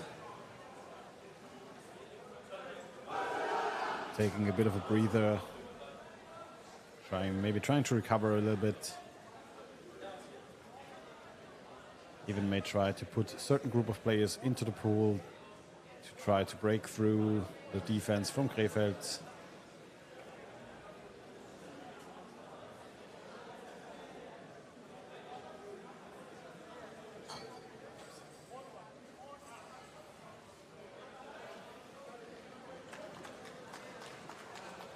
Seconds.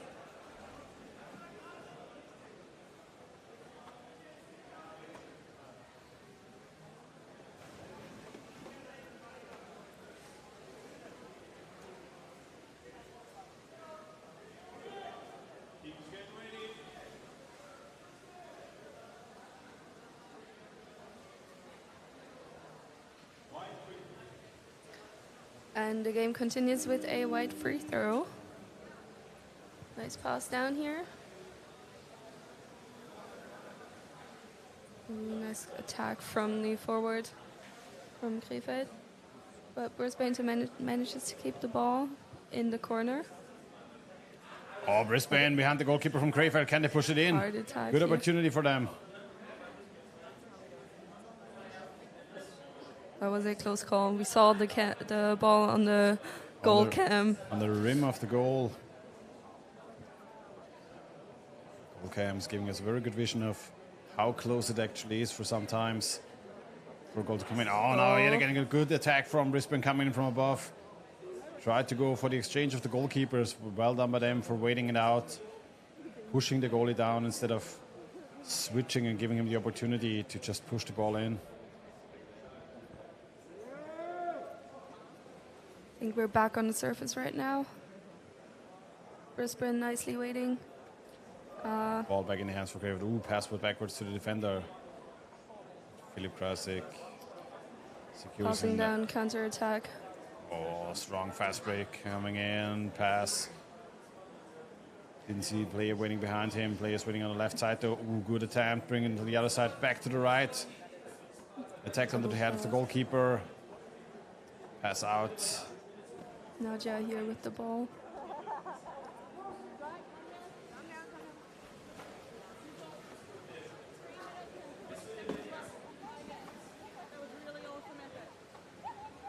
Defender stopping the attack.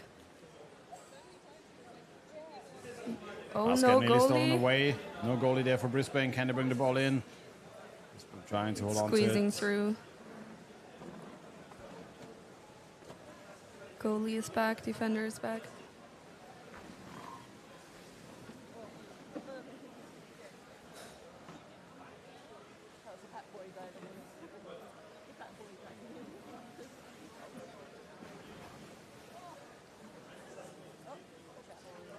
Again, Greyfield underneath the Brisbane basket, trying to push the goalkeeper up. Goalkeeper, though, very good positioning so far. But there again, they can bring the ball back downwards.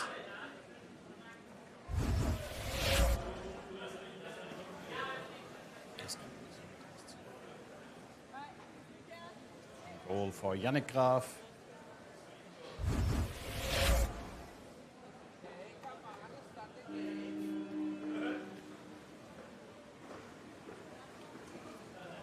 Two and a half minutes to go in the second half. It's a 7-0 lead for Krefeld.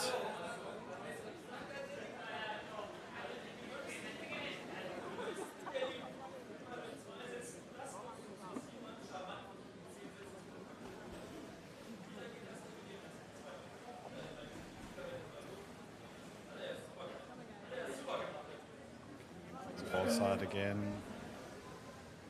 Back out.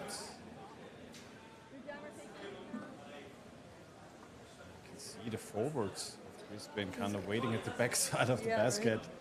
I'm scared of those passes. Already saw through to stop the attack from Krefeld. There we might see why, because Krefeld is setting up those situations, having those players waiting and setting up good blocks. And we can get the field cam to show the other side, the other perspective. There we go.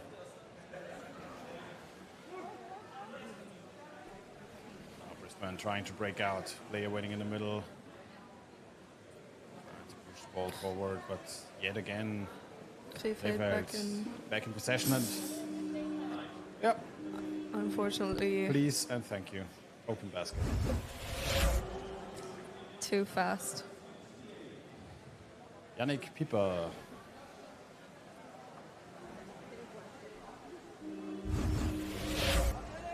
Yeah, it's so easy to underestimate the speed of a counter-attack, especially in a pool that's not that big. I think it's 380 in depth. And then again, Yannick Pieper is also not the slowest player on the Krefeld team. Maybe too. Maybe. Maybe quite the opposite. Basket a bit stolen away, but it's called by the ref on the surface. It's 30 seconds to go, and there's a timeout. Come on, blue team. 30 seconds on the clock, Krefeld. What are you doing? Not really necessary here, but Krefeld. I think the goal might be a bit loose. I think it should be anchored in the ground, but maybe that got loose there.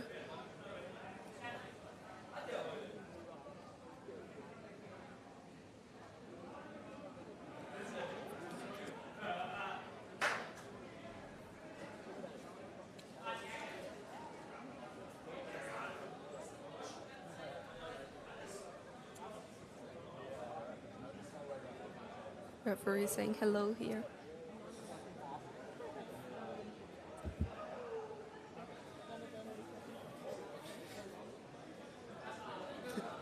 Yeah, so there actually is a little bit of an issue on the right goal. But at the end of the day, both teams have to play on each side. So all in all, it is still a fair game. And blue timeout has ended. So they are playing the last 30 seconds of the game, having a free throw. Maybe want to try out something very specific. Thought so too. We'll see what they will bring. We're just trying to force it.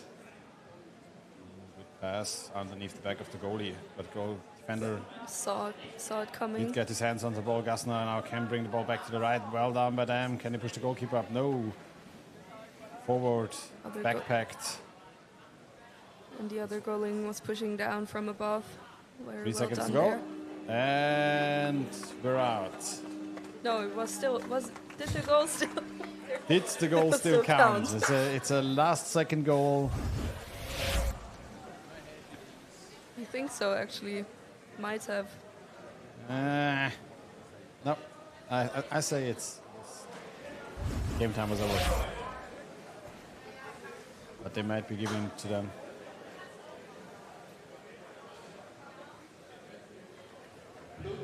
Right, it is a goal.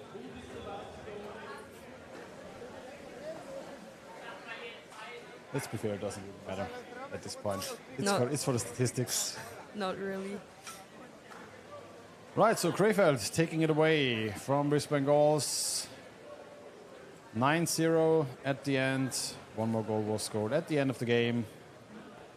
Brisbane showing some good improvements from the first game against Triton Baron, and one more goal for Manuel Gassner in the scoring records in the books. And now we're moving into the next game, and it is going to be between, I think, Barcelona.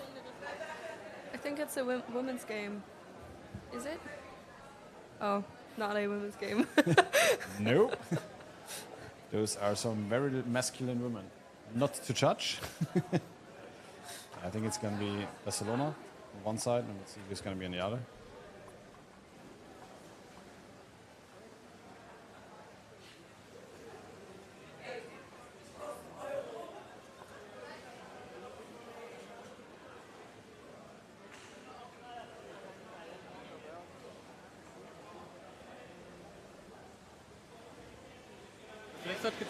Hi, ich bin hier mit Philipp Kreisig vom DOC Krefeld. Gerade eben habe ich gegen Australien ziemlich souverän 8 oder 9-0, ich bin mir ganz sicher, gewonnen.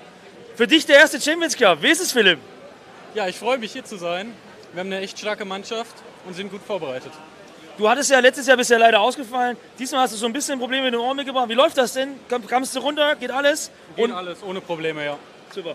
Und wie ist dein Eindruck jetzt vom Champions Cup bisher? Du hast 2 Spiele schon drin irgendwie. Auch andere Mannschaften vielleicht gesehen. Vergleich vielleicht auch zur Euroleague, wo du schon mal gespielt hast? Ja, kleines Becken, aber es ist sehr gut organisiert. Die Spiele fangen pünktlich an. Ich finde, das ist immer wichtig für die Mannschaft, um sich vorzubereiten. Dann wünschen wir euch für die weitere Reise viel Erfolg, Philipp. Vielen Dank.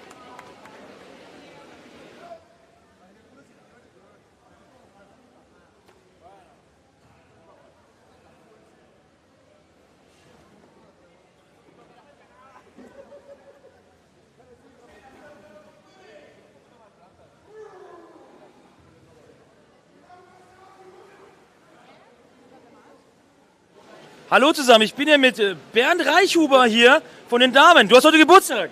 Danke. Herzlichen Glückwunsch! Und wir möchten alle dem Bernd hier zum Geburtstag gratulieren, ja? Danke, danke, danke. Möchtest du jemanden grüßen? Meine Frau, die leider daheim geblieben ist. Grüße gehen nach Hause. Ciao, ciao.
Und wir sind hier.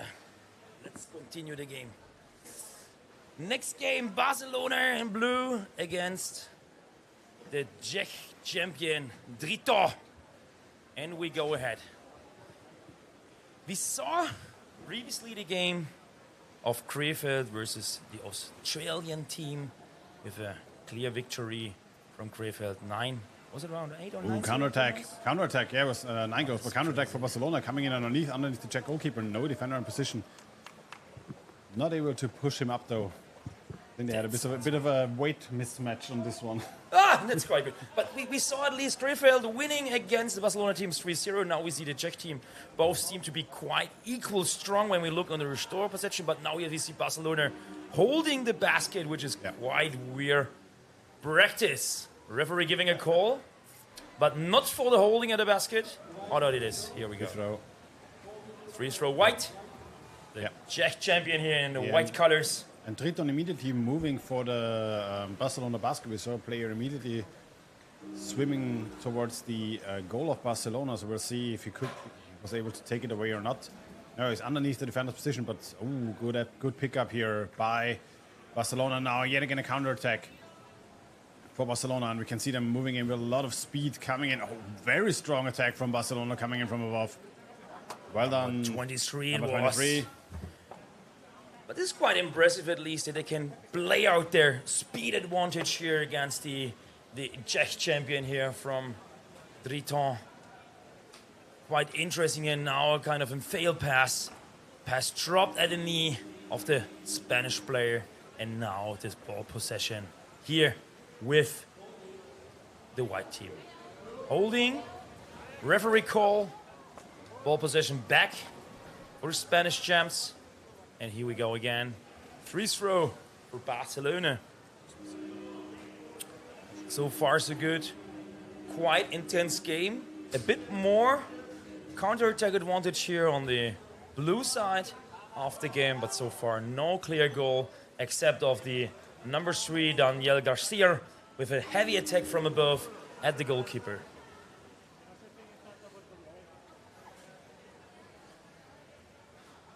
Triton trying to recover the ball in front of their own basket. The play from Barcelona waiting in the middle, trying to pick up the space off the defender.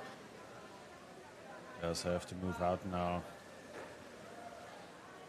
And it's going to be interesting how this group is developing, because there was a very strong game as well from Triton against the Gauls. So Barcelona against the Gauls could also be a very interesting game at the end of the day. It's a 4-team group with Krefeld right now coming out on top. And we see a bit the Spanish team trying to steal several positions. We again had number 3, Garcia Daniel, stealing the defender positioning here, getting the ball, attacking from above. Was ready for a blind pass on behind, but Triton here quite well in their defense. Solid, packed around the basket. So far, so good. An equal game with a tiny advantage for the Spanish team here, putting a bit more effort in to score at the moment. Still result 0-0. See the setup. It's Barcelona always trying to have a player on the opposite side of the goal, trying to bring the ball over, hand it down underneath or push it back, and quickly pass over them to score. Triton sometimes a bit open in defense, but now having the opportunity to fast break through. Heavy forechecking by Barcelona, trying to pick off the ball, well defended from the Triton player. Now trying to bring his team forward into the open corner. Pass down to the middle, we'll see what they can bring now coming on to the Spanish basket. First 5 minutes or 30 minutes played here. Now there's a chance here for Triton. Making here a chance. Whatever, they're just bringing the ball to the surface, slowing the game down. Consolidating themselves, but now maybe here's a chance. Having an attack with 3, but intercepted immediately here. Interrupted and brought to the surface by the Spanish attackers. So 2-on-1 on the surface. Triton was laying underneath, waiting for a ball to drop down, but picked off by Barcelona coming in. Oh, good attempt coming in immediately onto the goalkeeper, but well done by the forwards as well. But now good pass to the right side, is underneath the goalkeeper. This is a crazy attack wave. An opportunity, good wave setup. Ball still being played underneath the goalkeeper. Oh, there's a holding. But there's I wasn't sure if it was the shoulder or the holding first. It's a quite weird thing, but because referee giving now the call for I think that is a call for the holding, but also the shoulder. Look here. No, there's no shoulder, but the hand is definitely not allowed. On the ring. This is crazy, but this attack was very well established, or bringing to beginning by with Daniel Jimenez, who started from the middle with the fast attack here, and then we had 2-3 waves of the Barcelona attacking here, with so far the best chance to score. And also very, very unnecessary from the player, because he had all the time and space in the world. 100%. So he could just put both hands on the ball and just push up and have an easy score. I don't know who taught him at least to put the hands there. The first thing you learn on the Warrerrugby, at least in Germany, is keep your fingers away from the basket. The worst thing that can happen is like here, a referee call while you're scoring. Yeah. And here we go again now. The Czech champion here attacking. 2 waves. 2 against 2. Pass on the other side, intercepted by the defender. Maybe this nearly goal was a bit of a wake-up call for them. Now Barcelona immediately move forward, and they very heavily rely on this fast break counter-attacks, and the Czech players giving them up so much space. And again, it's 28 here. Daniel making the meters in the water, bringing the pressure and the space. And another great chance, and here we are! Barcelona! Amazing! Well done. Such a great thing, but also here, defense is missing here. Look around, there's a lot of space. Good pass to the right side and no defender underneath. Crazy. Carlos introduced it here, and then Joel Filter here executed the score. And I personally also want to give credit to who brought the wave into rolling, which was again Daniel Jimenez here with the fast break. Yeah, and I think Triton really struggling here to match the speed of Barcelona in terms of raw tempo they bring to the fast breaks. Full. And now coming in. Oh, good opportunity again, for another Triton one. Again. Oh, he missed the ball. That's a call by the ref. Unbelievable. Is this penalty? Is it a penalty? There was a very good chance here. Yeah, there was a very good scoring opportunity. Rebrace struggling a bit. There's some technical issues, but here we can see it, yeah. He missed the ball in the rim. At the ring, so he was like bringing it up, and then he might have lost the ball by himself, he hit but the also ring while trying to he pull hit it the up. ring. But still, there seems to be a shoulder or whatever in the basket, so the referee is giving the call penalty throw. By the timeout taken by Barcelona. This is great, isn't it? Like you see a very fast Spanish team here outruling like the defense of the Czech team by just being super fast and then being alone with the goalkeeper for several times. And on the other hand, you see the massive compact attacks then from the Triton team here, waiting on the surface, cooling down, chilling, relaxing, and then attacking with a wave of 3, finally having a free spot then, and then almost lost the ball with the ring, attacking the ring. But here we are now.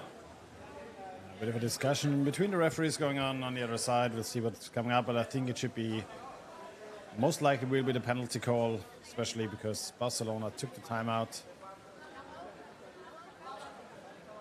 And we remember we have one goal. The first goal was scored here by Joel Filter from the Barcelona team. We had another great opportunity to score. Like there was another chance. What was it? Colombo Castro, yeah. Who just touched the basket, and so therefore it was not called the goal. And now on the other hand, we are having here the penalty throw for the Czech champion.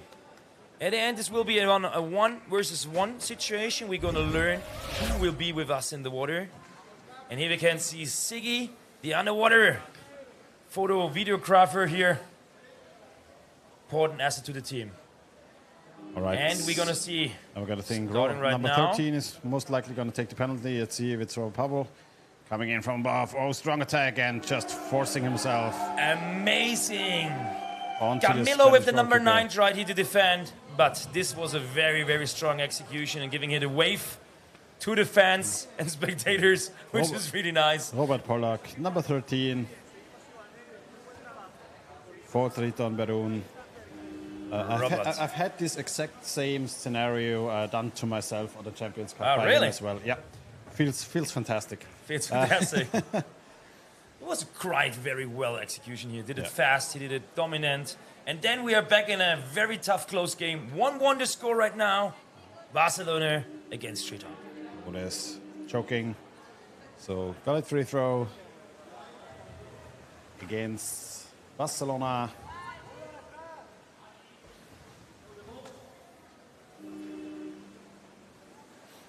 Good attack immediately on the play, but Triton can move the ball forward. Has a player in the middle, could move immediately for the basket. Doesn't have anybody though on the left. Has to scrum the ball. Good effort by the forward, just bringing it up to the surface. You know, we see it handed back and forth between two players, but now Barcelona back in ball possession, moving quickly through the water. Again, bringing players for a fast break. Two players already being up front. Oh, good opportunity by the Triton players, but picked it off. And now back in the hands of Triton. Need somebody to move it forward. So passing it more or less in between. It's called a hospital pass when you watch American football. In between two players that immediately can attack the ball carrier. It kills you as a coach if you see such moves. It makes you angry. Oh, good attempt, bringing the ball forward. Well. Very nice. 8 seconds, 7 seconds left. Is there another chance here? Yet another opportunity. Can he move the ball? Has a player on the other side, but only 2 seconds left to go. And I think the first half over. 1-1. Super exciting match here so far. Close matchup here. Very even game, but both teams, Barcelona being the faster team, while Triton bringing more mass and force to the table. Barcelona started really strong, to be literally honest, man.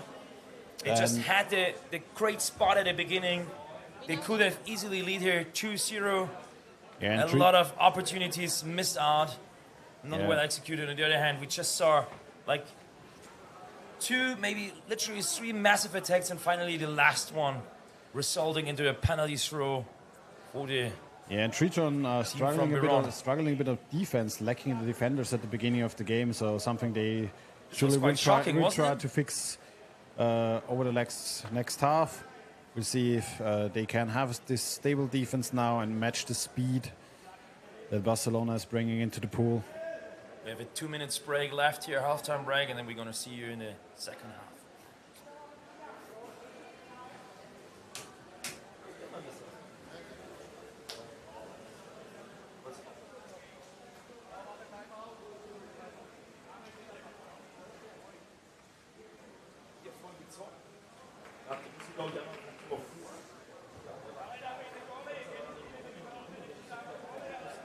One and a half minutes to go during the halftime break. Tight game between Triton Verum from the Czech Republic and Barcelona.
Halftime break coming to an end, 10 seconds, and off we go into the second half.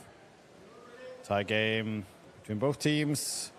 Barcelona being the faster team, having good opportunities in the first half, then Triton with the comeback. Strong wave of attacks by them as well.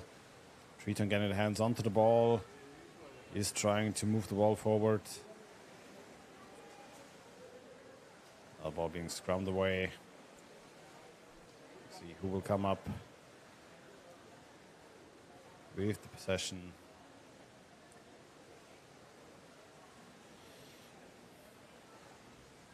Triton back in ball possession, trying to move immediately for the basket, but picked off by the defender, and now yet again fast break opportunity for Barcelona, though stopped in the tracks. Let's see if the Czech team here can organize the defense and the defender much better. Here right now again, right now big very far space. away, defender leaving a lot of space here underneath the basket. It's quite risky against the Spanish team. They should have learned from the first half. Let's see if they got better in. So far, they may have discussed that the fast breaks from the Spanish team is here now the biggest risk. On the other hand, playing too defensive is also might be not resulting into the winning attempt here. Let's see here, almost 10 minutes now played in the first half, and we see a more physical scrum here on the surface. Pushing him out, we'll see what's going to happen. Oh no, Triton is coming ahead with the ball, but now the call by the ref. It seems to be now a free throw, ball out of bounds. Free throw for Barcelona.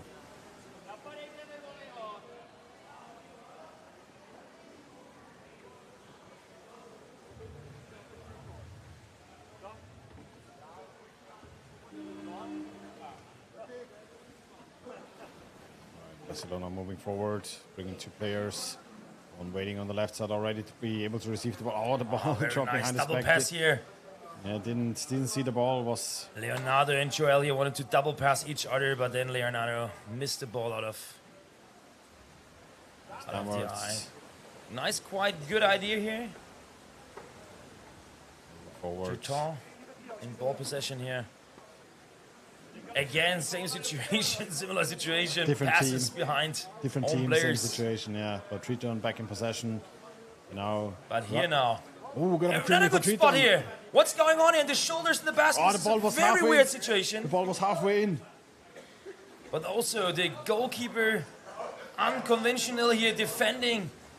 Half rotated, half body in the basket. A very risky situation here as well. Could have been also cold. But he seemed to be having a hand on the ball and getting it out of control. Risky situation here. Also, defender missing by the Spanish team. How can this be in such a tie-up here? You have a quite equal game. Both teams here missing in the defense spot. Good attempt It's to bring the ball to crazy. the right, but picked off by the forward who was intercepting it at the last point in time. Now scrammed up to the surface. Risky pass, risky attempt. Now the goalkeeper alone with the player trying to attack him from above. This is insane. Sometimes the players are just alone under the water with two, sometimes even three opponents. I don't think it's kind of a stamina thing. Both teams seems to be here like quite fresh, but it's more a tactical or rotation issue. Because if you see them in the water now, they can take the position. They can just wait, but they're doing also very nice blocking or the two focus on the ball, missing the entire other players and positions out of mind.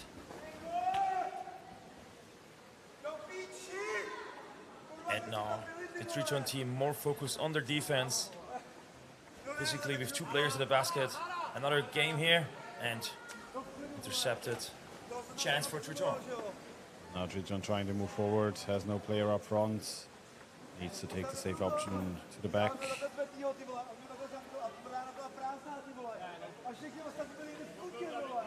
Barcelona so far doing a good job tightening down the spaces for Triton, not giving them too much space to move the ball freely. Have to work for every meter they want to go in the pool. Now Triton coming in, trying to go for the goalkeeper, trying to push the ball on down to the other side. Still a bit too slow. Defender was able to move as well. Goalkeeper doing also a good job pushing him away with his legs. Now yet again a fast break opportunity for Barcelona moving forward. Defender not in position yet, trying to overswim and try to go for the goalkeeper. It's like a good opportunity. Goalkeeper pushed up. Barcelona still in ball possession. Players waiting on the right side, but now the goalkeeper is back on the basket. This was a very risky situation here now. He just Goalkeeper. totally underestimated the attack from the Spanish guy, what almost crap body had. This could have been a great opportunity. Yeah, and it's for the goalkeeper here in the surface scrum. We saw his exchange partner moving up and nobody coming back down. So Triton not trying to move the scrum away from the basket. Bring it to the middle of the pool. Ball secured by the Czech team. And here And we good go attack again. here, bring Two the ball against forward. one. Block This is a underneath great the opportunity. basket. Dustin Miller. Should And have- ball back. Open side. Should potentially have gone himself, using the block disadvantage to take the cover, but passed the ball to the player in the middle. He was actually not in such a good position to execute if you're not proficient with the Merler. But there is a cut. But yeah, definitely. He tried to do the Merle right. Sometimes, of course, if you're a Swedish champion or whatever, you might be used to this execution here. But sometimes I feel with the Merle, you don't have the time in the game to really use this power move, right? And here I also believe if you would just have impacted it and attacked, there was maybe a different outcome of it. We see a timeout for the Czech team here with the biggest chance of all. But then there is this free throw against. We continue with this free throw against the Czech team. And we see here now on the surface, hey, they're really not happy with what they're going to see. Most probably because they could have now scored, but then, yeah, destroying the opportunity by themselves finally. I mean, there were already like 2 great waves, attacking waves. We saw also on the other hand from the Spanish attacker an almost in one-shot opportunity. It's a very, very open game. Sometimes I'm not really sure if it's better to look for a tie or to really go for the final score with the risk and the chance to lose the game by another executed goal. I mean, the Czech Let's see team, what they're gonna do here. It's 4 minutes left on the clock, and the ball possession with Barcelona.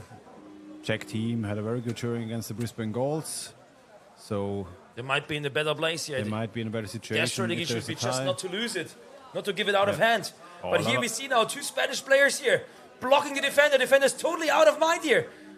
Spanish team controlling the bottom line, call but by the here's ref. the referee call.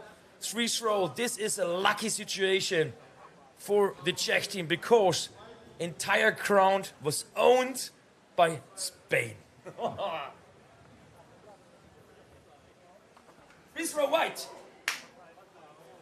White free Triton throw. with the ball. Triton in possession. Execution passing forward. Oh, cannot hold on to the ball, though, being immediately taken away by Spain. Moving forward, good effort, though, by his teammate to come in and try to get it back into possession for Triton. Yet, again, being tossed out to the right. So we see a lot of back and forth, a lot of forechecking between those 2 teams. A call by the ref might be out of bounds. No, it's holding. And this time holding against Barcelona again.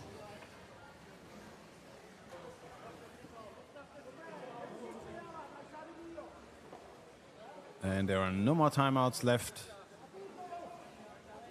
So, team attempted to take one, but already were out of timeouts.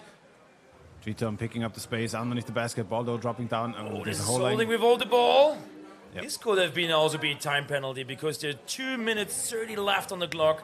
Spanish team very, very tough and dangerous with their execution. It's so far first tie opportunity here. Very close game. We saw some already close games here, but no tie so far, isn't it, Thomas? No tie yet. No, every game was decided, but now it's Barcelona coming in from the right, trying to bring the ball to the side of the basket. Need to move the ball to the side, but Triton doing a good job just picking them up so far, moving the ball upwards. Ball being scrummed away on the surface. There's It's also great to see. It's great to see the Spanish team always having a plan. It seems they're having a plan because after such short breaks, they're coming down with 3 players immediately, having always a connector player in the center of the field, like blocking the view or at least the positioning of the defender, and then with the opportunity to pass right or left. So far, not resulting in another great chance, but it's still good to see that the Spanish team here comes with a plan in the game. Nice. Back pass. Behind the back pass of their opponent here from Camilo, it seems to be, or Colombo, and then There's a call by the we ref. have another free throw. 1 minute 15 left. Now there's a 2-minute penalty issued. Ah, there's a 2-minute penalty, isn't it? I think it's against the Czech Republic now. Spain coming in from the No, left, it's trying white, to push in. blue. And there's a There's goal. goal. Here we are. Where does it come from? There was a penalty time against the Czech Republic. Here we're gonna see it. Against both teams. One of each Both team. teams. Ah, okay. So there's no repower play. It's a 5 against 5, but this was a very well executed from Andre Peru here, De Paco. Andre De Paco with the number 22 here, scoring for his team. And again, 30 seconds left. Triton. Barcelona in the lead now. Triton now with 6 players in the ball. Barcelona should have 5 if the penalty time is correct. Can Triton move in? 23 seconds to go into the second half. They need to equalize here within those next 15 seconds. Ball being played alongside underneath the goal. Oh, 5 players, 6 players now on the water. Picked up by Barcelona now. 10 seconds to go. It has to hold on to the ball. Does not allow to drop it down. Good effort by him to just hold on to the ball. And this is the game for Barcelona. This was crazy. All 6 players on the water for literally like 30 seconds here. Barcelona brought it home. 2-1 victory here.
Por primera vez segundo de grupo.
Yo, now we see the first game of the Italian team in white against the Orcas in blue. And we're gonna see who's faster on the ball, and very clear speed advantage here for the Orcas, and the game starts immediately. Yeah, so the Italian team is also just 12 players. I think they're gonna have a hard time. Can practice the defense here. Orcas coming in immediately, trying to set up the game plan around the basket from Italy. Italian defenders trying to push them up to the surface, scrumming the ball on the surface. Trying to create some space for themselves.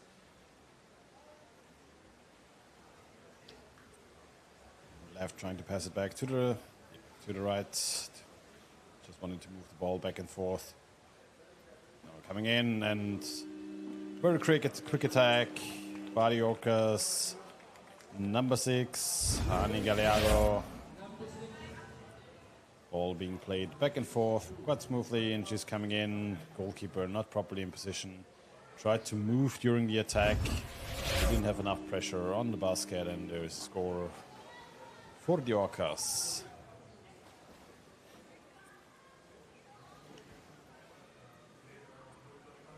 That was less than 1 minute. Now we see another scrum here in the middle of the playing field. And the Orcas managed to get the ball out and to start another attack on the goal.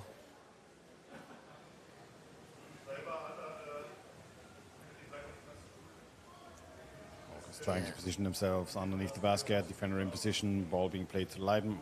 Might be pushed back to the left side underneath the defender. Second one coming in. We can see him spending a lot of time underneath the basket, but just trying to play the ball around the basket. And Möller position. And this time we have score by 99. Valentina Velez.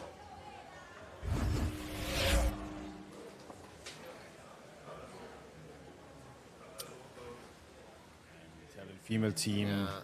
A very rough opponent here with the Orcas, one of the title favorites in this tournament. Let's see how they can set up their attack. Orcas stripping the ball away immediately. Good recovery from Italy, trying to keep it amongst themselves.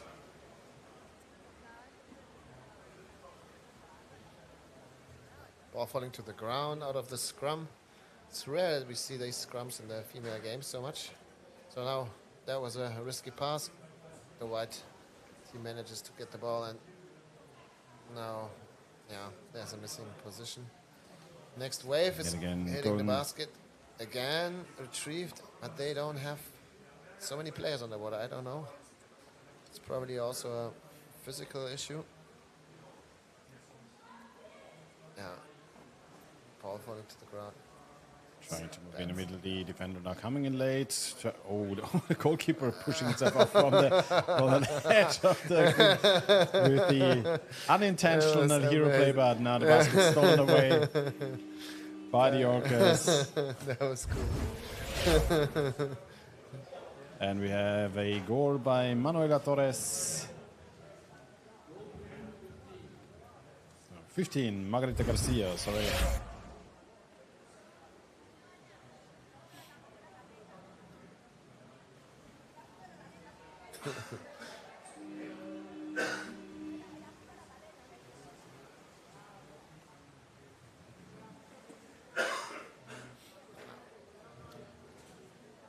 Yeah, so they start playing very hectic. I mean, what can you do?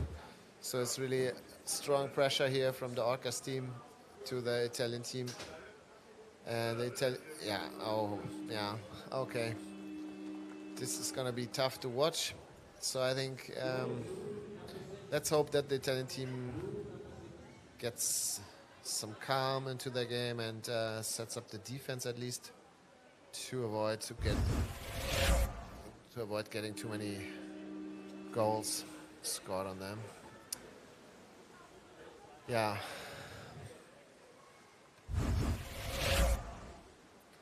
here we see the attack again. Yeah.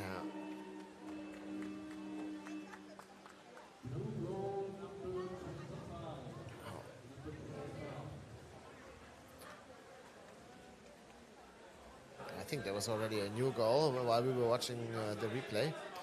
We just saw it quickly from Viviana.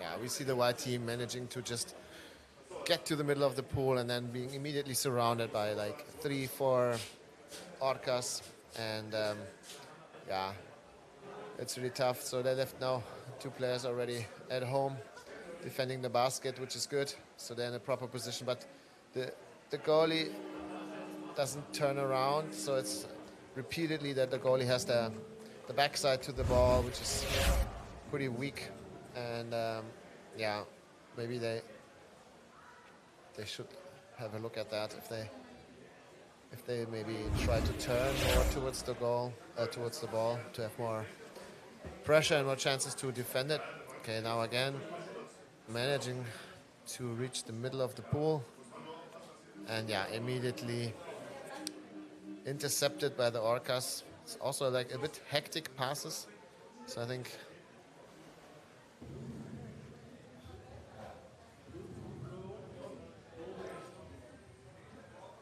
now holding called against Italy. Ball back in possession for the Orcas. Free throw on the surface. Quick pass to the left, coming in again from the left side.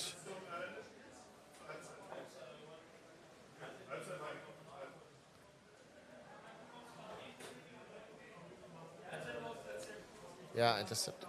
Yeah, they start doing more and more risky passes. This is the second time that they just passed in front of the defender and they could easily snatch the ball. But now free throw for holding again, this time against the orcas. Holding.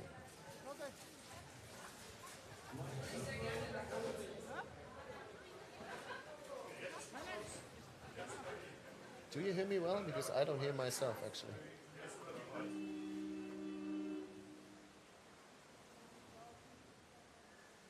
This is okay. Okay.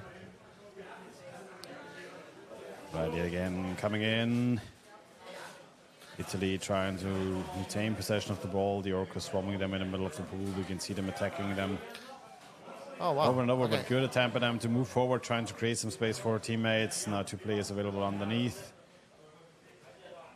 But something that every team has to be very much prepared for when playing against the Orcas is their quite absurd time underwater, where they usually have 4 players underwater all the time, more or less. And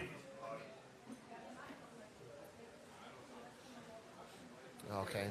Moving immediately for the fast break. 3 coming people, in. Counter-Strike. Yeah. Just the goalkeeper. And there we go.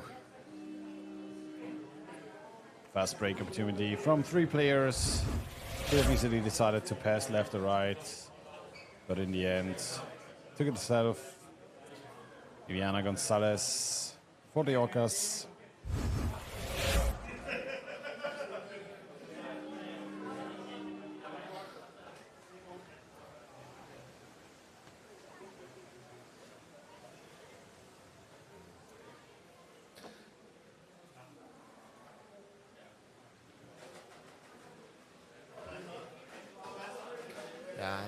Yeah, this was a very good attempt.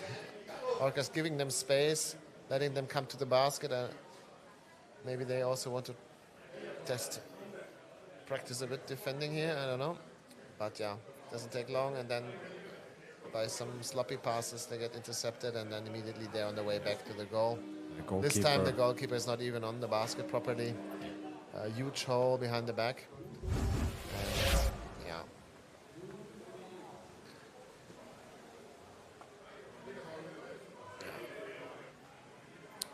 Marcela Corena with the goal. Okay, 10 seconds to play in the first half. Let's see. That's enough. Now they try to hold the ball. 4, 3, 2. Yeah. So it's 7-0 for the Orcas. Italy here with a rather new team. A lot of young players joined by some older veterans. So them gaining, after missing out, I think, 1 or 2 Champions Cups over the last years, them coming back again, having younger players with them, gaining more experience, reforming the national team with a new different coach as well. So the team Azura here, bit of a newcomer situation for them, even though some of their players. Hi everybody, I'm here with Andreo from Barcelona. I would say, Andreo, you're kind of the match winner, aren't you? You made it 2-1, is it right? Yeah, it was 2-1 in the end, so super win. So what happened in the first half? Because I really saw Barcelona really dominating the game then, and then you give it a bit out of the hand, and in the end you just rescued it. How did it feel for you playing the game? We knew it was going to be a tough game. In the end, it was just a tough game, as we predicted. We managed to score 1 goal, but somehow in the end we conceded a penalty, which got to the halftime by 1-1.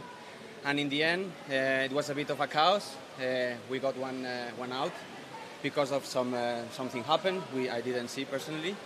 And in all this chaos, the other team got in the same chaos, and the toughness of the game opened some spaces, and we managed to squeeze the game in the last minute. So it felt amazing, and we could manage to save it to the end of the time. Amazing. Congratulations for that, man, and good luck for the next game. Thank you. Yeah, like Thomas just said, the Italian team is super new, and it's really good if you follow Champions Cup for a couple of years now. You've seen now very strong teams that have been new a couple years ago, and so yeah, I wish the best for the Italian team to learn, take all the learnings, and then be back. It's really nice to see that the level has increased so much. If we look at what we can see here in the water in the Champions Cup. Yeah, 1 more minute to go in the halftime. Let's see what the second half brings. Maybe they. So we have a couple of exchanges on the Orca side. So Orca's bringing 3 other players in. So they're subbing out 3 of the players. Yeah, and like I said, the Italian team, they are just 12 players, so they don't have the opportunity to sub here. So it's going to be the same team. Yep. So not the luxury that other teams have to give some players a little bit more of a breathing room during the tougher matchups, or when the game is more or less decided, to have your key players available, very fresh and ready for the most crucial games that you might face over the weekend, or those where you might have a higher chance, so to say, of succeeding and scoring.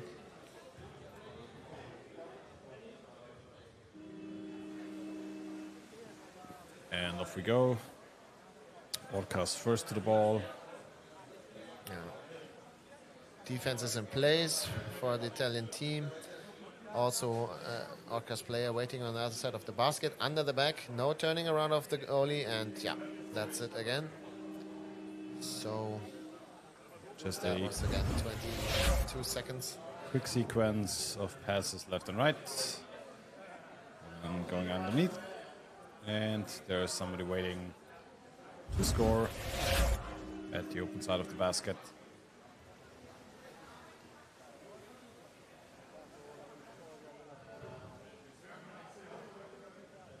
Italy trying to move the ball forward. You can see how little space the players have to pass the ball, trying to find somebody to pass to, but Orcas just tightening down the space so much. We can see them again with 4 players on the water now. Yeah. 1 up. Goalkeeper tries to get a hold onto the ball. Still a player underneath, no defender there, properly in position for Italy at the moment. Moving in at the same time now. It's coming in from the left side, goalkeeper not positioned properly, so might be just able to push the ball in here. Goalkeeper, this is something that I would say can be rather easily fixed also throughout the tournament, to have your goalkeepers positioning properly. But especially if there is so much chaos going on around your basket, and the more balls, well done, Sofia Arango. By the way, scoring this one. There's so much chaos going on around your own basket, and you're not sure or aware where the ball is as a goalkeeper. It is very hard not to start moving to get some kind of vision of what is going on. Yeah. But at the same time, if you do so, you're opening so much easy spaces and holes where a good player can just push the ball in very easily. So this is surely something, if you're going into a tighter matchup where you have more of a chance on scoring, if your opponent might be a little bit weaker than the Orcas, where you can very much improve your game and adjust very well by fixing rather simple mistakes, so to say. Yeah. But now Italy has stolen the ball from the attack and now is moving forward, reached the half of the ball. But they don't seem to know really where they want to go, like no real positioning. Multiple players on the same spot. Again, fast break. And then no goalie behind or not fast enough down. So that's also easy fixes. So keep one goalie in the back, always fresh, that is always ready to cover the basket. And then maybe some easier goals can be avoided. Now again to the middle of the pool, immediately intercepted. And we see now, like again, 2-3 Orcas coming. Now it's like 4 of them. Even going for the attack with 2 players together lifting the ball carrier up. Something that I've seen from them quite a couple of times, and they are also trying to use it against the stronger teams where teammates push up together to have more of a leverage with the ball. Because a lot of times for the female players, the goalkeeper, if it's a very heavy player or an unusually heavy player pointed from the average, on the female side, it's rather difficult to lift them up, especially from the head side. So strategy for them, again, as the Colombian teams are a little bit lighter than other teams, but very fast, is to push up with 2 players, so they gain enough leverage. But even though the Colombians are smaller, like in height, they have over the last years really all went to the gym and got some muscle mass, which is really impressive to see how strong they actually are. Yeah, they're not to be underestimated in terms of strength. It's just a weight difference at the end of the day. It's just totally.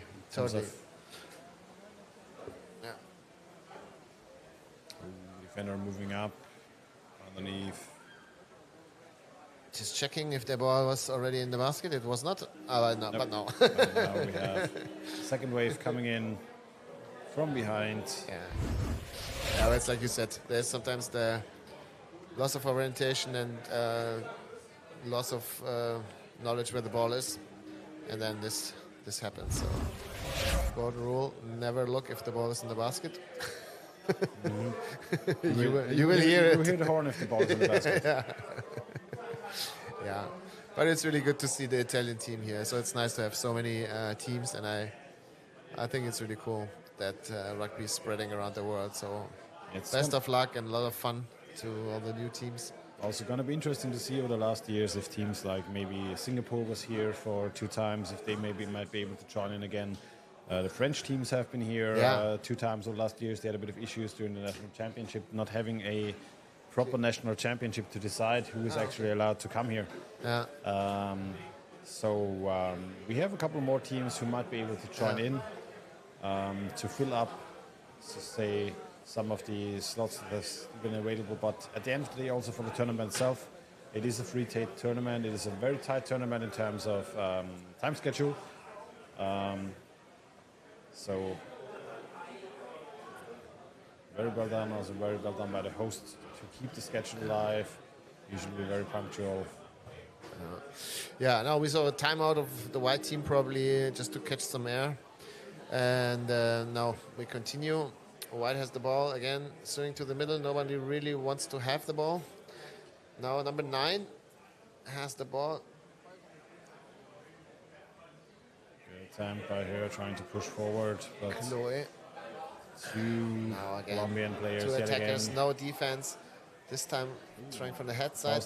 Defender just arrived in time. Now should be the second goal, subbing. Too late. So that could have been avoided. But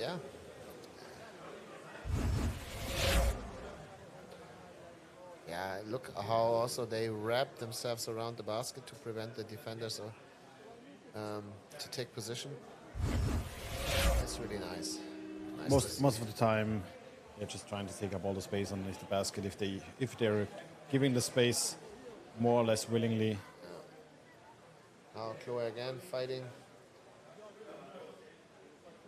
Yeah, it's 5 orcas. 5 orcas.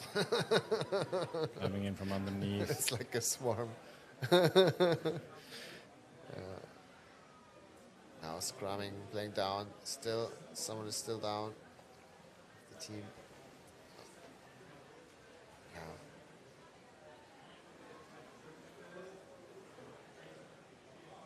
Yeah.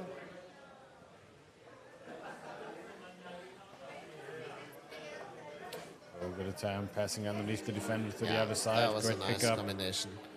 Yeah, I mean, this is also something that I would like to say, that you see how the Orcas, even though they have a weaker team and they could probably personally score, they look for another player who's in a better position to score, and then they put away the ego and let the other person score. You could see that here. Like the player on the left, she could have tried to score herself, but she saw that her teammate on the right side was in a much better position, and then they pass, and this is really, really nice to see.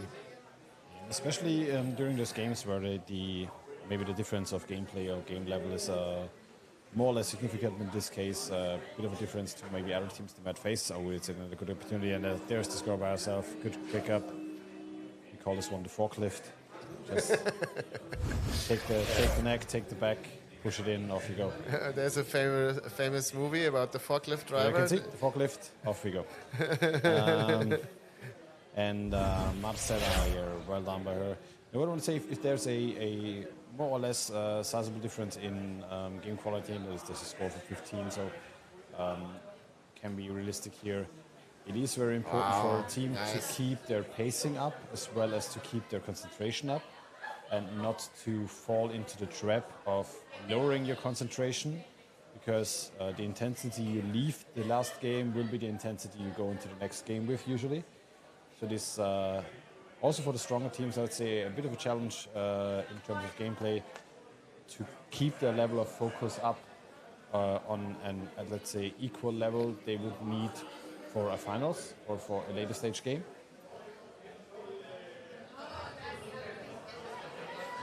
Now a free throw for Italy.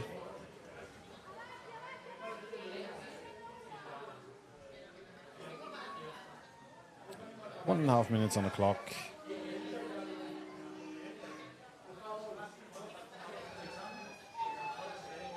Orcas back in possession of the ball, coming underneath the Italian basket. Yeah. And here again, what you said, pushing together. 2 players at the same time.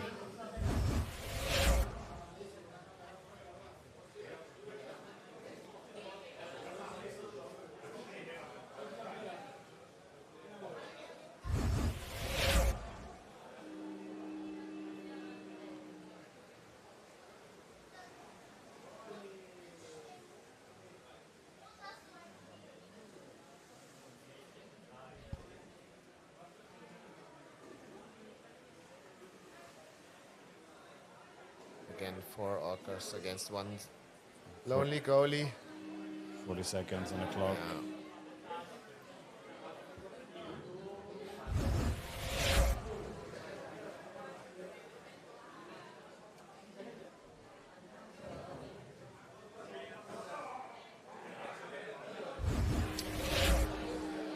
No, 17 seconds. Do we see another goal? Like they lose the ball immediately, and now 10 more seconds. Can the goalie get on there in time? Ooh, can swoop in last second. Did get her hands on the ball. Basket still on the way. Madani, we can see her being moved. Ooh, a bit of a hand behind the play without the ball. Cheeky one. But now the game clock has run out. And the Orcas with quite a clear victory here in this game. Well done to them.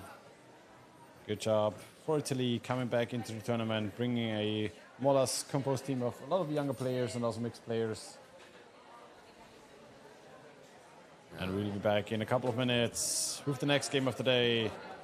And we all can already see Stuttgart, German champion, getting ready on one side. against Helvetia. It's a team of Switzerland, so they also don't have a proper league system there, so it's pretty much a mix of the best Swiss players, many of them from Zurich. Most of them play actually with the males, as there's not a very strong female league in Switzerland. It's the first game, so we'll see what they will be able to bring to the table against these German champions, right? Yeah, the Germans already had a game. I think they lost against Norway, like a very close 1-0. And now, let's see. So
Hi everybody, we're here with the female team from the Orcas. Hola, how was it?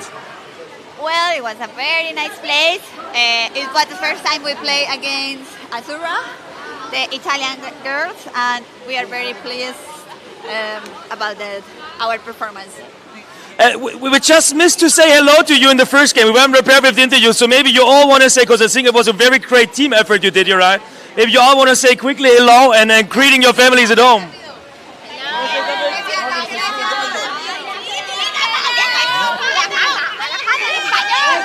Mami, te amo. Gracias al Parque Explora, el mejor museo de ciencia de Colombia. Thank you, guys.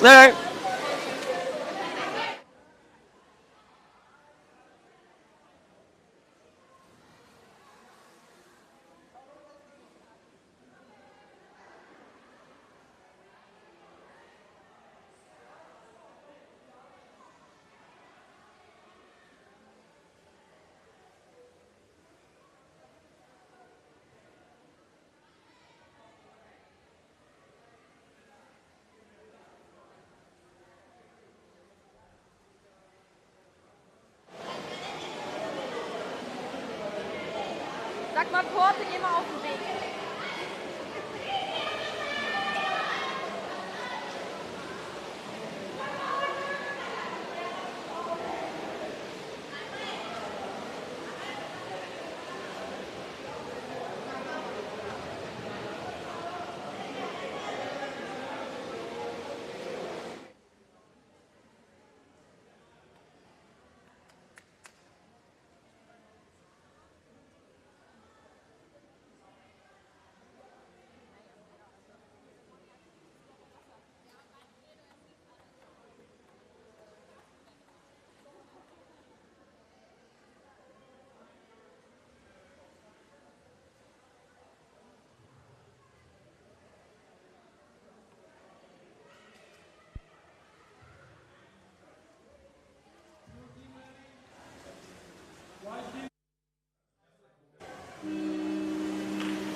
So, ja, dann zeigt nochmal unter Wasser, wie es aussieht. Jo.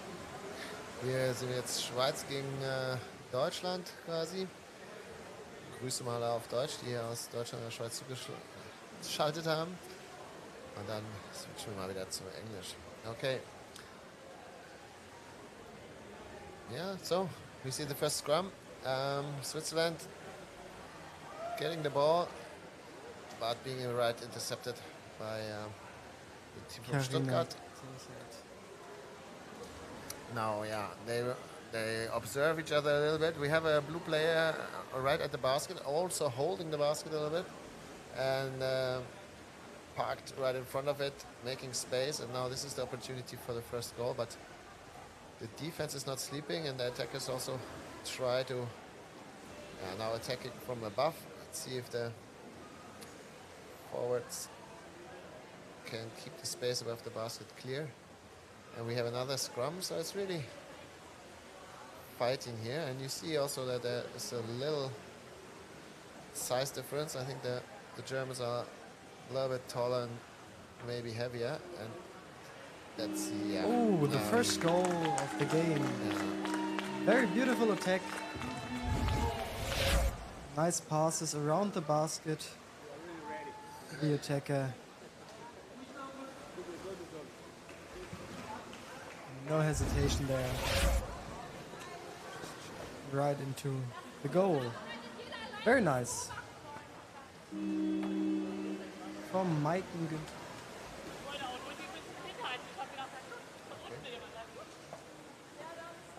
Now Switzerland in the white jerseys loses the ball to Stuttgart. Yeah, you see there 4 Stuttgart ladies, 5 on the way to the basket.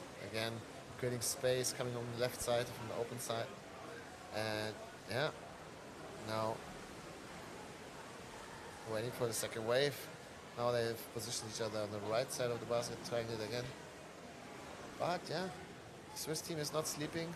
They try to intercept it, try to hinder them from really positioning well then when they get closer to the basket. And so it's not super easy. Let's see. Now like a little scrum. Next defender is coming. Katrin with the number 42. This looks very proper. Proper defense. Oh, now there's no defender. Maybe could create a chance. Wonderful pass to the other side. But the defenders that was also and close. the attackers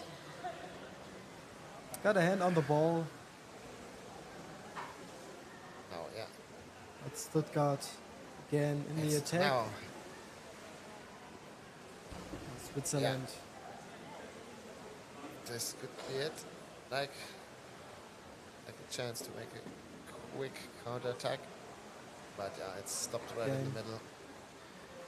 1 versus 2. That was a bit risky here. Yeah, but we see both teams are very well sorted, like both in the attacking and also here the Swiss team in the defense. They know their game, they're in position. Looks very good. It's just, yeah, the German ladies, they come in again and again, wave by wave, very strong. Now again from the right side. They take their time, waiting for the other teammates to join the attack. They create together some really good ideas and attacking strategies.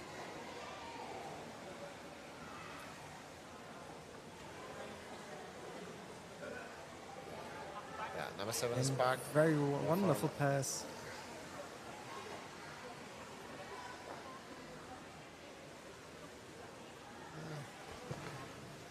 Goal is stolen by a Stuttgart woman. Wonderful. 2-0 for Stuttgart now against Helvetia.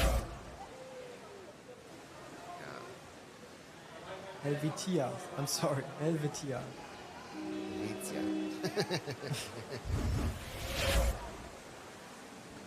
Goal by Stephanie Nusser.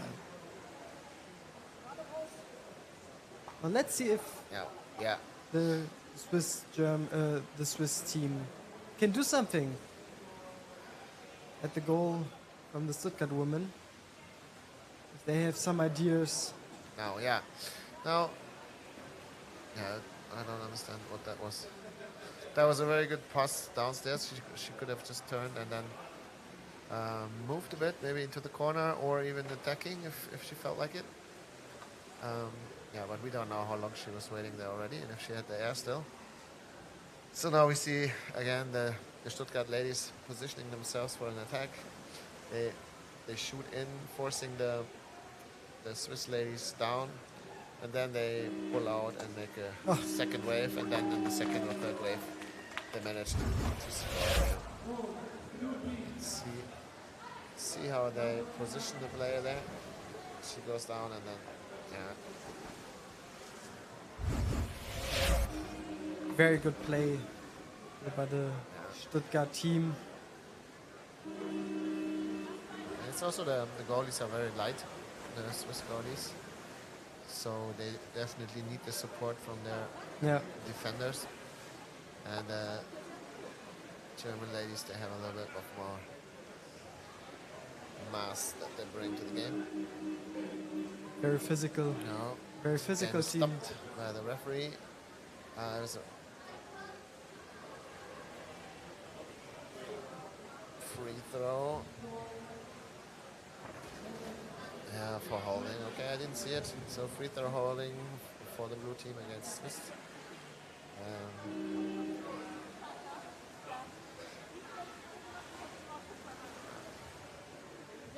And now again, three girls against 2 defenders. Now there's a little bit of help. Let's see. Still in the German. Another one is positioning right in the right corner. Number 15 is also ready. So if the ball would go out, they would be immediately 2 attackers in the basket. So now they move the ball with the whole scrum to the middle of the ground. They could also move it outside to get a free throw then. Ball is passed downwards. Maybe not everybody realized, and there's another attack coming. But yeah, 2 versus 2. Swiss defense is already there. That's good.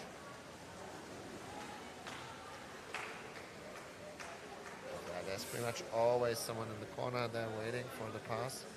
But it's a bit sloppy. I mean, they could play more precise. They lose now, I think, also they lose quite a few balls by sloppy passing. Now they have the chance. First 2 time versus 2. visiting the German basket. But yeah, defense is there. They need to create some sort of attack here, a bit of pressure. They have still 1 minute and 30 seconds. Let's see if they can do it. So now again, get into position.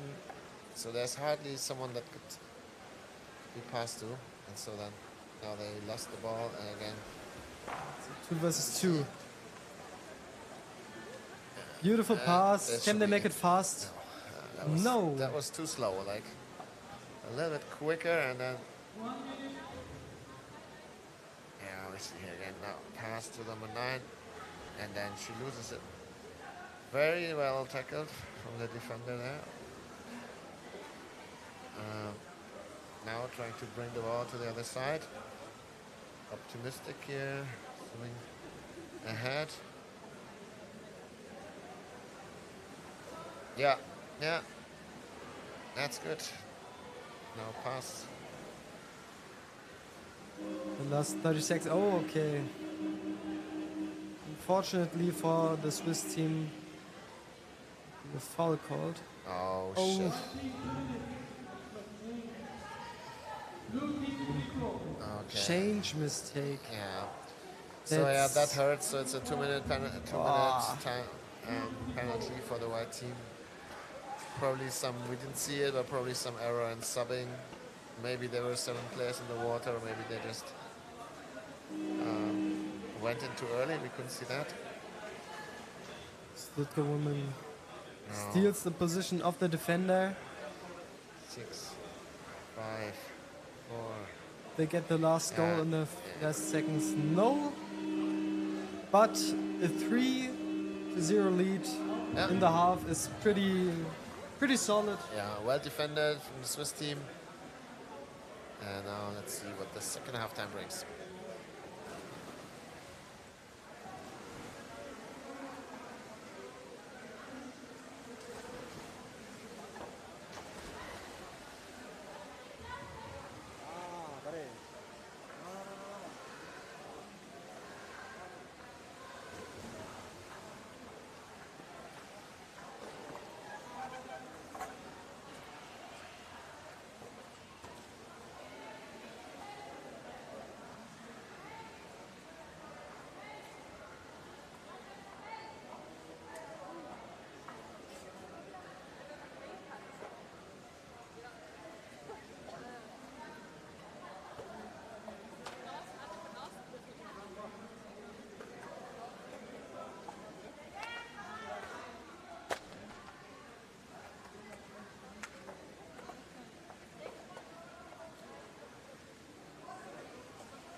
All right, here we are for the second half of the game, and the Germans very closely arrive a bit earlier at the ball and manage to keep it and bring it to the enemy side.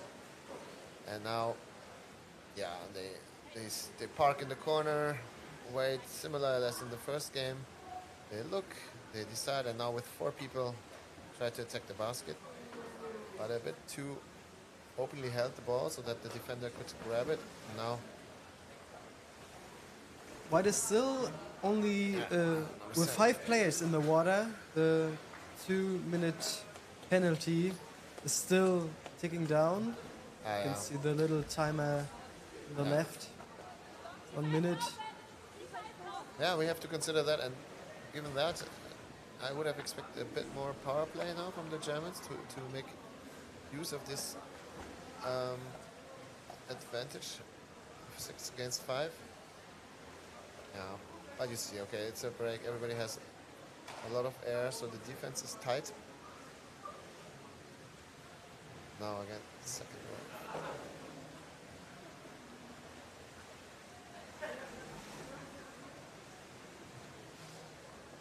20 seconds to go for the penalty, for the 2-minute penalty. Oh, tempo. Now alone against 4. That was quite keen. Let's see. It's 2 seconds, 1 second. Okay, now the Swiss team is again 6 players.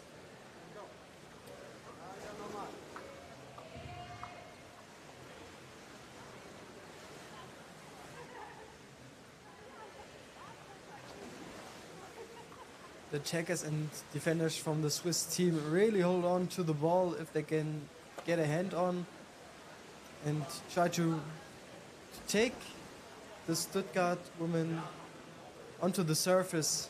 Here you can see it. Not trying to let them near the goal. Yeah, I guess in the halftime break there was probably someone telling them to stick to the basket and to play solid defense, and this is what we see now.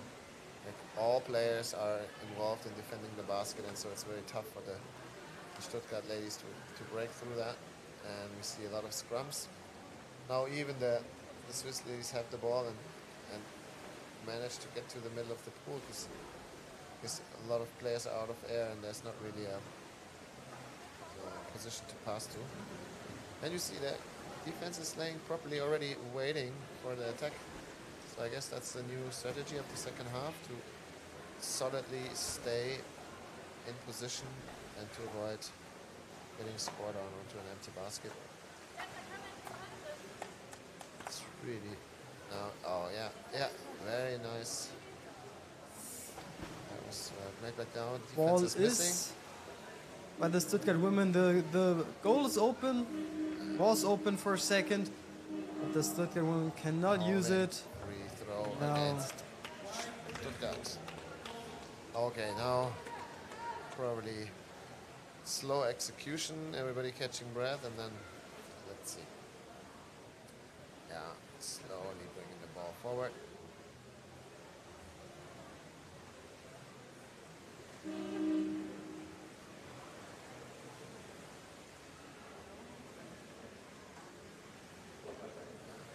Directly into a scrum. German attackers are really, really good.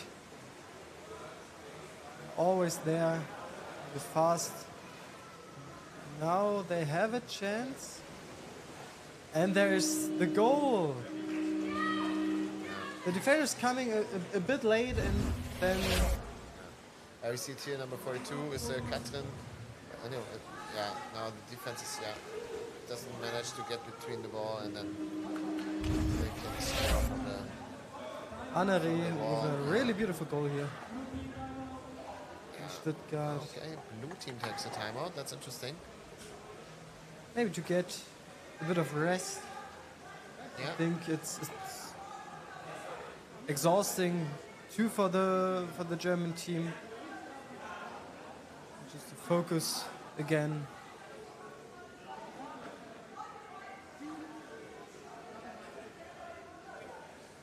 Sometimes teams want their opponents to attack, to train a bit for the defense for some harder teams. So maybe the German team prepares for that.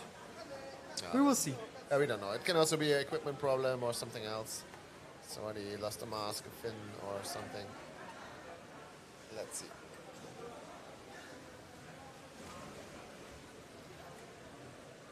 Okay. White team is in ball possession.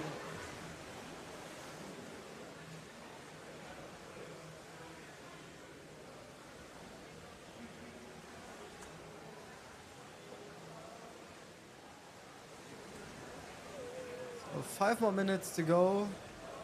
Stuttgart is 4-0 up in this game against the Swiss team Helvetia.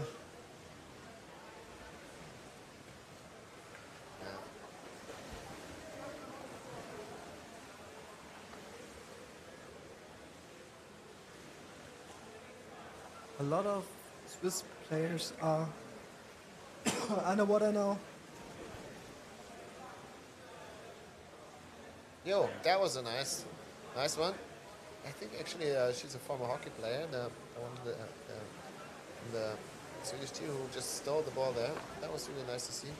Now, yeah, there's one of your mates. Pass it. Yeah, that was a sloppy pass.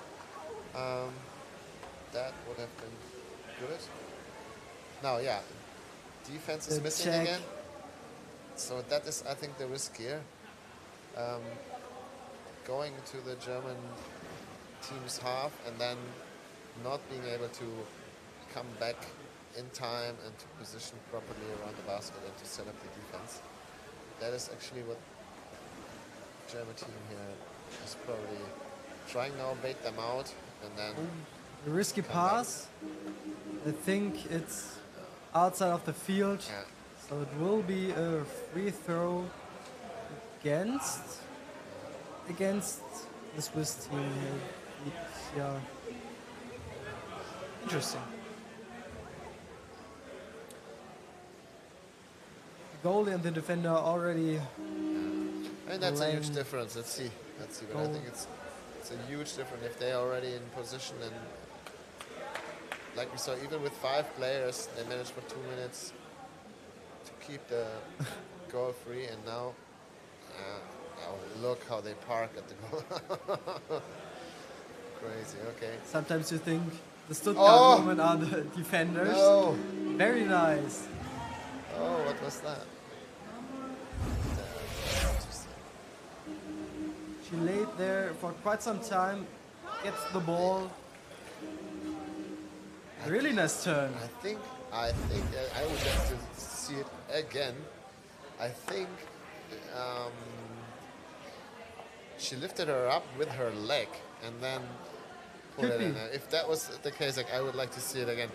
That was a really nice one. Because I was thinking, why is she floating up? And that was not because she wanted to go up, but I think she was lifted up with the leg, and then that was a nice one. A really nice turn here from the Stuttgart woman. Now, White takes a timeout. Yeah, but it's really, there was no defense. So I think if the White team manages to keep a defender under the basket, then they can keep it clean. So they have to, I think it's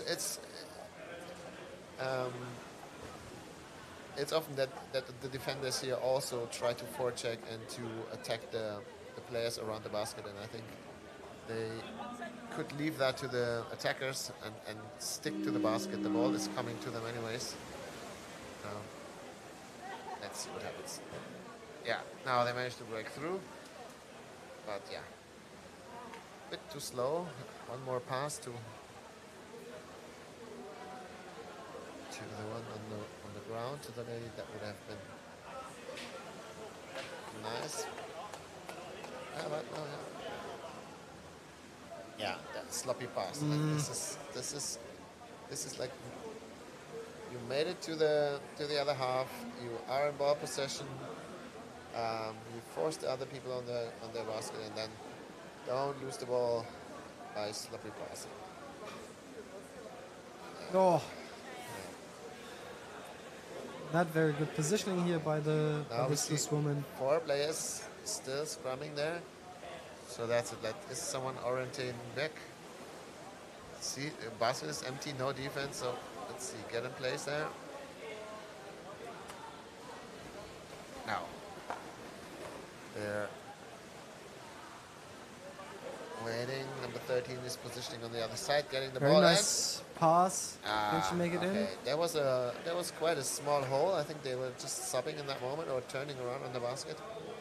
She could have maybe put it in. But like now. Let's see if the Swiss team can start some sort of attack. There are 3 versus 1, now versus 2. They have to make it faster. It was too slow. The German team is able to swim back, to go in position, then the attack is over. Yeah, they're not even attacking. I think they try to keep the ball, not to get another goal in the last minute. Yes. And also no, number 2 is positioning at the goal there. Or is this? attacking the mask. Throw against Stuttgart for the Swiss team.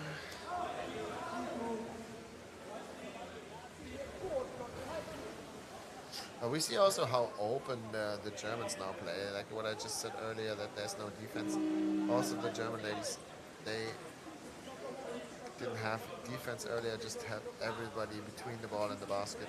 That's the way they played to then be able to just attack and get the ball back. That was the game. 5-0, not bad. Wow. Solid game from both parties. Very dominant Stuttgart women. Yeah. And now we go back to the men's team.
Zusammen mit mir hier Lena Rossmann vom TC Stuttgart. Lena, zweites Spiel, erster Sieg. Wie fühlt es sich an? Ja, ganz gut. Wir haben noch mal ein bisschen was umgestellt, Spieler neu eingesetzt und ich glaube, das hat ganz gut funktioniert und so konnten wir ein bisschen besser ins Spiel kommen. Okay. Habt ihr euch noch weitere Ziele gesetzt? Habt ihr morgen heute kein Spiel mehr? Morgen habt ihr noch was? Und was nehmt ihr jetzt aus dem Spiel mit raus, so, was ihr besser machen wollt für die anderen Spiele? Naja, generell ist es erstmal positiv, den Tag mit einem Sieg zu beenden. Und wir wollen morgen natürlich beide Spiele gewinnen, weil nur dann kommen wir unter die Top 4 und können um den Sieg mitspielen. Dafür wünschen wir viel Glück morgen, ne? Danke. Stuttgarter.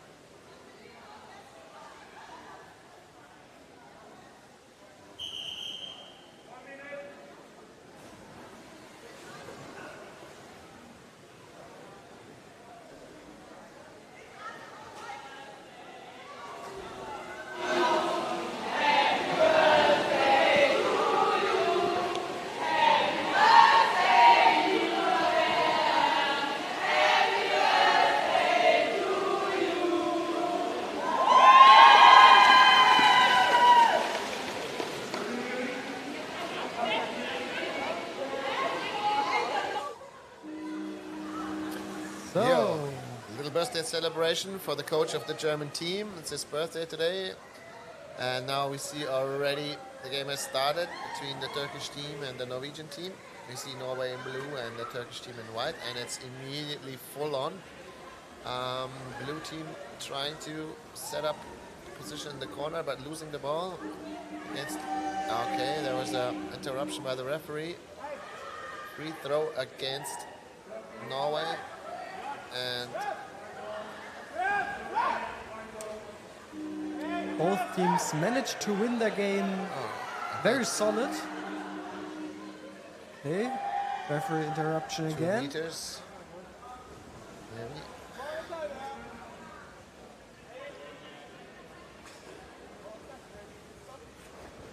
Okay, I think one team called timeout, and so they're gonna do the timeout now, or what happened? Yeah, I think blue called for a timeout. Oh, interesting. Fast in the game, something has happened. Yeah, they didn't get the message that it's a timeout. So, and I think the timeout just starts when everybody's at the wall. So actually good for the Norwegian team. Get some longer timeout now. But I also don't see why, if they had to discuss something or.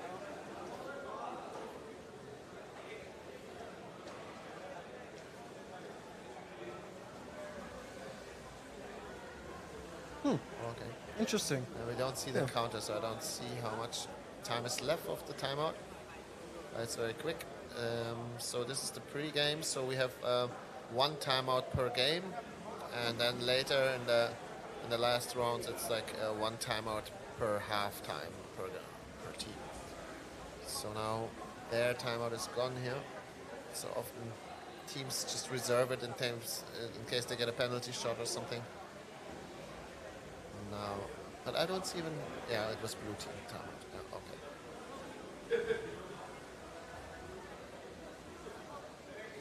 Both teams are very, very strong. I'm not sure which one is the favorite in this game. Yeah, this is interesting, by the way. Like also the Turkish are not playing on the Warrerrugby for so long, and they've had a very strong governmental support of the rugby, and so they have become very good in a very short time. So it's really good to see the high level of Turkish play here. Of course, Norwegians are among the oldest teams and best teams. Like I think earlier Champion Cup we had a lot of winners from Molde. Now it's Alesund. See, very physical, ripped the ball out, and now Ege is attacking. Number 5 is trying to get to the open side of the basket. And immediately 4 defenders, so you see also there's a lot of air that the players have.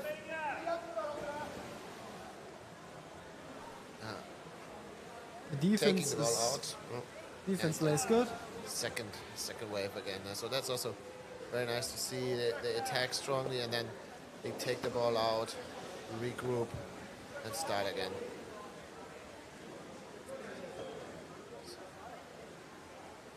Okay. Now, missed pass. Oh, and again, Turkish team now again in ball position, trying to get an attack. He's alone. There's his teammate, but he loses the ball, gets his right back. Ball was a bit slippery. Seems like it.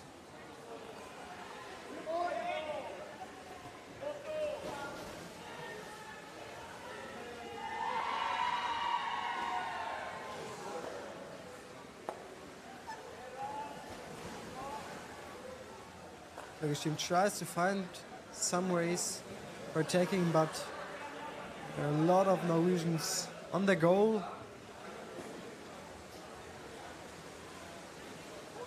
Now there's one on 5 on the other side of the basket now. And Simo couldn't get the ball over. Now he's one Turkish player alone being attacked. Here's also the rule that they cannot stand on this little edge there. That's like a stepping stone. People or players had to learn it the hard way. It's like a free throw then. Now, okay, see how they're playing back to regroup. I think it's really nice to see. But, yeah. The Norwegian attackers are awake are there. They can But you see manage like to get the ball. But if you don't look at the ball, but you see what the other players do, like you see how the Turkish manages always to swim back and regroup in the middle. See, like how they go back, they come again from the middle. Like if they see now when they swim back, they always go back to the middle, and they build like this never-ending. Or how can you say, the chain of people that come in one by one, like always swing back, coming again, and always with a clear view of what's going on in front of them. That's really nice to see. Holding without a ball. Free throw for Alesund against Turkey. Yeah, let's see the ball. We should see the basket there. Is someone trying to steal it there? Can the camera show the basket? The Turkish team? Not sure. I don't think there's a Norwegian player. Oh, Yeah. oh, there's one, but too slow. Free throw. Yeah. There's Bardinge Pettersen, the best goal scorers of the Norwegian team. Loses the ball here to the Turkish team. No. Now it's a Counter-attack 1v2, 2v2.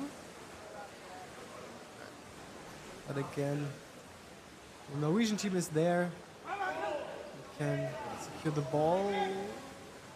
Thought so, but now Edge University is again in ball possession, trying to create more pressure on the goal from the Norwegian master.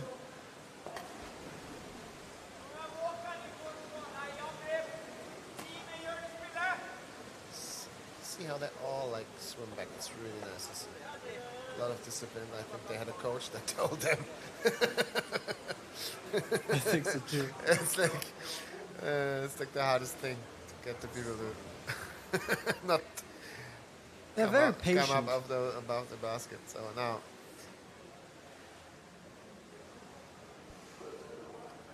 Small party at the Norwegian basket. Everybody's invited.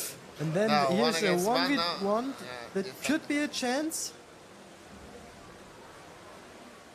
Yeah, is there a shoulder in the basket? Yeah, look at the goalie. He has the shoulder in the basket, but I think it was not an attack situation, so it was not called by the referees. But yeah, now counter attack from Norway, and yeah, oh yeah, that was super nice. Well, the Turkish.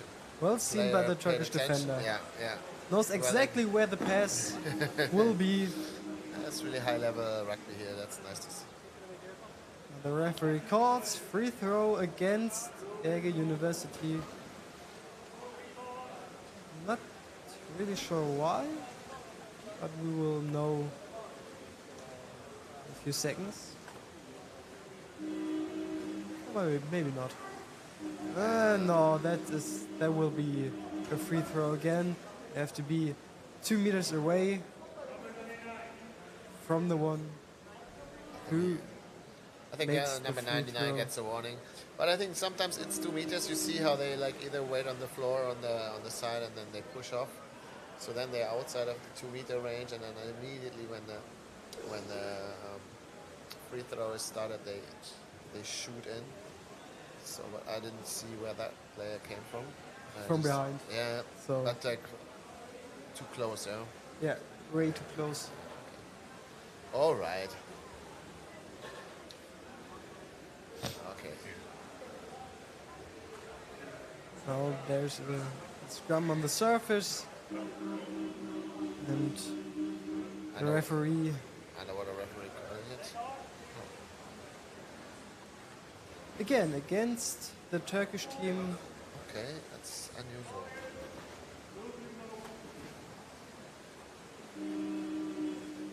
Seems like the underwater rugby called a ball above the surface, which is very unusual. It's only the toss. No, okay. Norway on the attack. Can That's they bring the not so ball? easy. Oh, Ball play now, like look at that. He's really that's motivated. quite some tempo there. But immediately, I mean, this is what we didn't see in the last game. Like immediately, then the defenders in place and also earlier at the basket. So it's really tough. Like, even like with such a strong and fast counter-attack, there was not only the goalie but also a defender in time at the basket. It's really nice to see here. It's really nice to see. Like no sloppiness, really well positioned. Now again, let's see. Okay, there's your mate on the close side. Okay, out of air. Now 1 minute to go. Yeah, so I think if the game ends 0-0, we will see a sudden death penalty shootout. So each team is going to score one by one a penalty shot, and then the first team that has a goal more wins. I think we can be the winner here. I don't think so. You don't think so? Is that? I think it's just in the later games. Yes. Oh, okay. That's just the group phase, and here is a draw totally possible. Then let's see if it's gonna be a draw. 15 seconds to go. It's just in the elimination later, right? Yeah. Okay, Yes. you're right. Yeah. Okay. On the group phase. Now 8 seconds. Go. go. Run, I mean, Forest. It's the first half, so we have. I'm very excited now for the second half. It's such an interesting game, such a high-level game from both teams. That's really nice to see. Yeah. Great underwater I rugby. thought the game here. is almost over. Like, okay, I should take a break here. More rating. Need some sugar, maybe. Okay, enjoy the halftime break.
Şuraya koyalım da.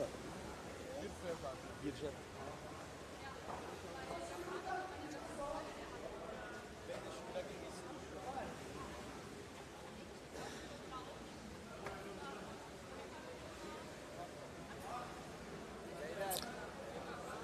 Teams are getting ready for the second half in Berlin. Allesund against Ege University. Norwegian master versus the Turkish master. With a very good game from both teams. Ege University a little bit more in ball possession, often on the goal from the Norwegian team, but they are so strong in the defense that the Turkish team hasn't really some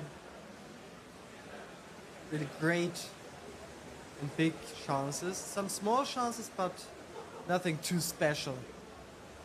So I'm excited to see which team will take the lead here in the second half. If we see a goal, or if the game will end with a draw. Norway now in ball possession at the goal from the Turkish team.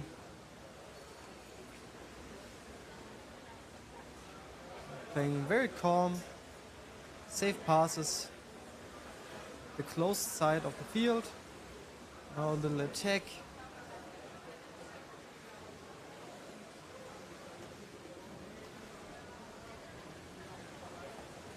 Very nice. Barding and Pedersen passes the ball to Vegard Hansen. Loses the ball, unfortunately. And now the fast Turkish players onto the goal from the Norwegian team, but the defenders are awake, are there. Now the Turkish team has the ball, tries to form an attack on the Norwegian goal.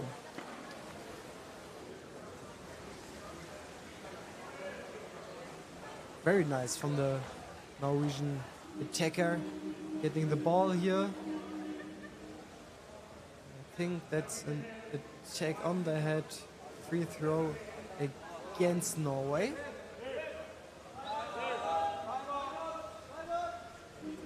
Now there's a timeout, I think, from Turkey. Very interesting. It was called attack to the head. It's like one of the first times I see attack to the head called here. We have seen a lot of attacks to the head. Also a lot of goals scored with attacks to the head. I think every league is different. So if you play in the German league, for example, you will know that all the attacks to the head get immediately called, and here it's pretty much normal to get attacked at the head. So yeah, if you look also at some penalties, the goalie is pulled by the head or turned by the head. So it's really nice that they call it. But I think this one was a punch or the elbow maybe. So not quite the same. But yeah, at least they call it. It's really nice because it's not so healthy if you're a goalie yourself, then you probably don't want people to turn you by your head. Yes. Sometimes it's a bit complicated when the goalie is attacked by the head. When somebody attacks him and tries to get the ball in, because only the head is available to grab. That's sometimes a bit tricky if it's an attack on the head or not. Yeah. So now the Norwegian team with very far passes, and the Turkish team can get between both players and can grab the ball out of the water. Hakan versus Löwen Nyhus.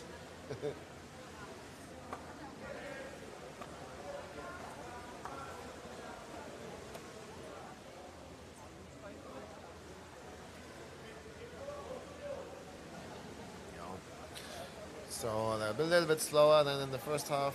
Turkish team trying to set up an attack here, getting into the corner, waiting for everybody to be in position. Every now and then someone already parking in at the goal there. Free throw, holding without a ball. Okay. Maybe or pushing. I'm not sure. No.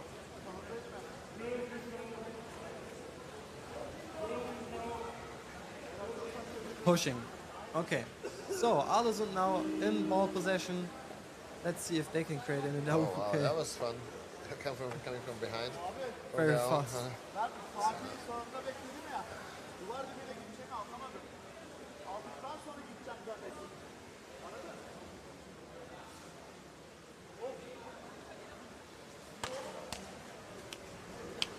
Played calm, very patient.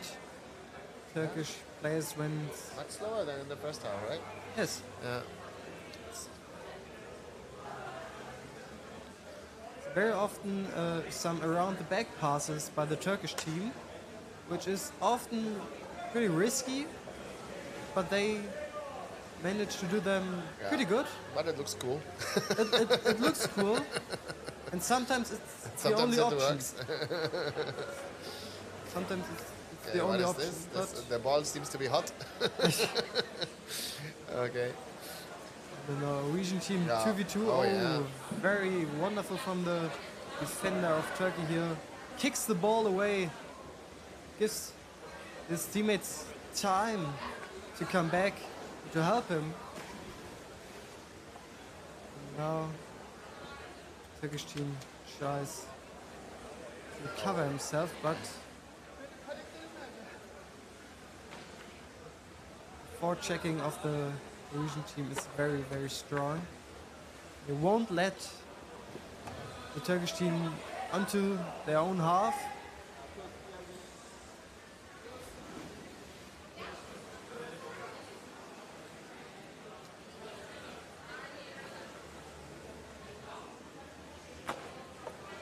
Now we've seen Baltic and Pedersen fight against two Turkish players.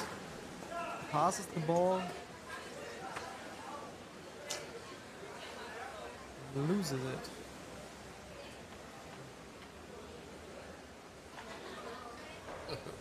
This really looks really funny because the passes are not really like proper passes. Like somehow they manage to pass the ball on more than pass it to. That's really good. Okay, now counter he attack. has to get out. Your mate is just jumped in. Didn't see him. Okay. Oh. Now, yeah. Risky pass, but it works. See if he sees number 6 there coming. No. It's Zühlke. Yeah. I was going to say, like, we saw a few attacks from above and in this 2v2 situations when there's no attackers to defend the above. So let's see. We'll see that more often. There was a very interesting scene here. Two Norwegian players, one on the left, one on the right. Had some really nice chance here. Now again, Turkish players on the attack. The Norwegian team knows how to defend. The fast, strong Turkish players. Very, very few space there. Oh, there's a little bit of... Massive defense, 4 people defending.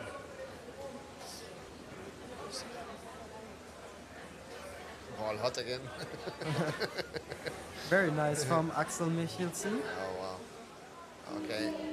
Now to Ove Nyhaus.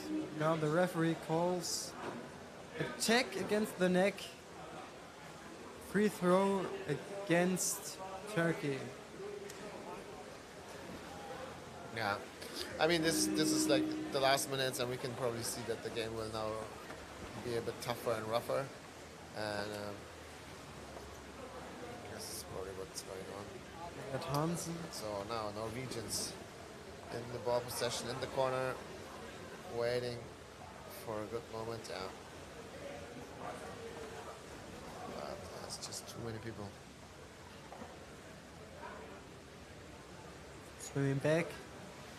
Try to sort the team now. No, yes. Now this is the chance. Number 1 from the other side. Yeah, this is a very good camera perspective. Very close. Now the Turkish team under a little bit of pressure. Yeah. Let's see if they can make a counter attack. Oh, yeah. No. Go. Go. But the Norwegian team, it's so strong. How they are always there. And the Turkish players try to make a fast goal. Very nice from Axel Michelsen. Getting the ball. Now the referee call, I think, 1 minute to play. Will be against Turkey. Let's see. Yes. Taking the mask. Free throw against Huh? Ah, okay. Yeah. Timeout. I guess they have a free throw now. They think, okay, 40 seconds left, 50 seconds left. Best team in the water, and then probably some pre-studied move. Let's see what they do with this. Of course, this also gives the white team time to breathe, and so, yeah. Let's see if they can make something out of this free They throw. will also bring their best 6 players in the water, trying to hold on the last 40 seconds. Now a goal for each team would be very unfortunate for the other. It looks like they started the time. I don't know if that's on purpose. Let's see.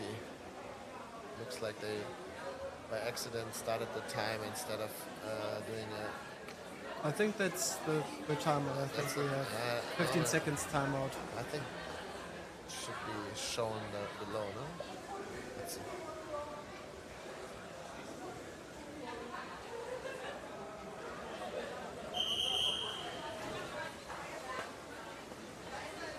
The team's ready. Okay, yeah, 47 seconds. Okay.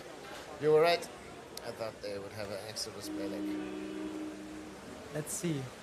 Already a Norwegian player lays down at the goal. Oops. Number winning the 1 in ball. position. Barting and Pedersen. Edges Lieblings Snuggling with the favorite basket. position. Taking up as much space as possible. 25 seconds now. Oh, now. He has the ball.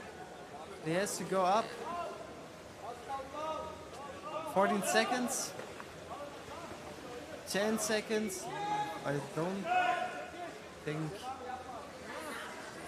any of the team can create an attack. Okay, Now very the team nice game. is over. Wow. Yeah, 0-0, very nice game.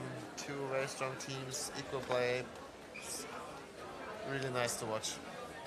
Yeah, and I thought it was over already after the first half, and I was hoping to see some penalty shots.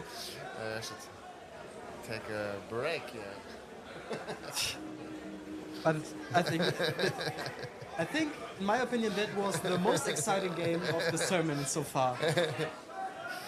I love to watch this game. Both very strong teams in the defense and in the attack. Yeah, it's very great. I hope we can see an interview right now. That would be very interesting.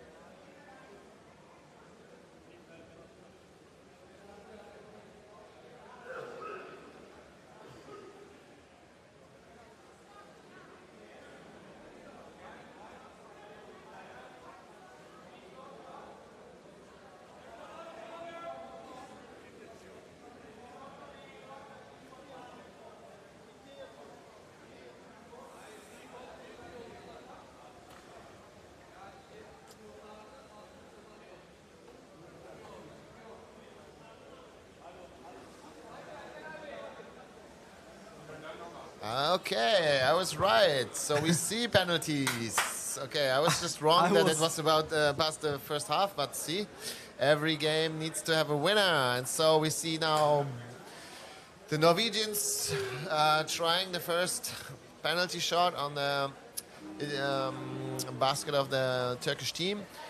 The rules are also that I think each team, like each player, can only attack once and defend once. Yeah! Ooh. Holy shit! That was a quick reaction. That and was. If that counts, then this is already very high chance that they. Oh, yeah, he On the ring. Yeah, he threw the ball on the ring. Yeah. So again, what was it going to say? Each attacker can only attack once, and each defender can only attack and defend once. So if it's multiple, so they will run out of their goalies, and non-goalies have to defend the penalty shots. Just so you know the rules. Yeah. Now the Turkish player has the chance. Yeah. If he Winning scores here. now, then Then it's already over. Then it's over. I hope for. Yeah, I hope he catches it. I like to see some more penalties. I really like it. is waiting. Timer will start and now they are off. He waits. A very interesting tactic. He takes his time.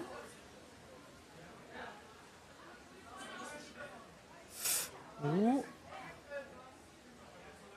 20 seconds left.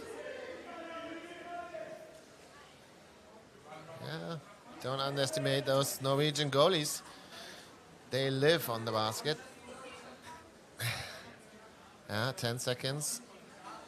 8, 7, 6, 5, 4. Yeah. Very good. Very strong from the Norwegian goalie here. So let's see. Doesn't let the that was the Turkish attacker that was in the near last the goal. second. So now it's the question: was it in or not? Don't think so. I think the time was over before the ball went in. Let's see. But that's for the referee to decide. No goal.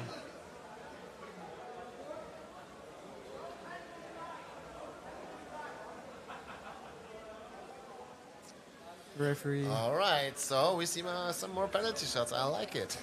I enjoy this very much.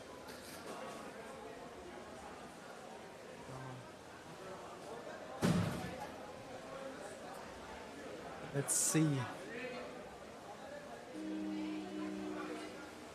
And the blue, the Norwegian attacker is off. Oh. It's a trying brute force. Yes, this is really interesting. Oh, and it's in. Very, very strong here. I thought he had to go outside again to breathe, but he just continued with the pressure. This and one in the was end, really wrestled through. It's like directly attacking the goal and be like, yeah, whatever. I'm stronger than you. I'll just do it. That's interesting. you know, the Turkish team have to score. Now the pressure is really on him. Let's see if he can handle it.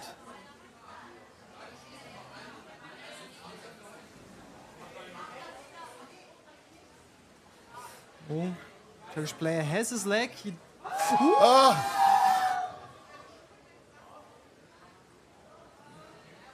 I think he can save it. He can! That was incredible. Picks it out. The ball went halfway in and then the Norwegian defender picks it out. Let's see the replay. Okay, no, that was not it. Unfortunately, we don't see this scene, but it was great. So, Alesund defeats the Turkish team with in a penalty shootout that was really crazy. Now we see the Italians again in white. Again. It's the Finnish team. I've tried it too, pretty hard. We need Thomas again. Have they played before? Like I didn't. Both teams have played. I think the Finnish. I strongly need the results. The results. I think the Finnish team won the game and the Italian team lost the game, but I'm not pretty sure. But we will look it up, and then we will right back for the next game.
Yo, welcome to the game.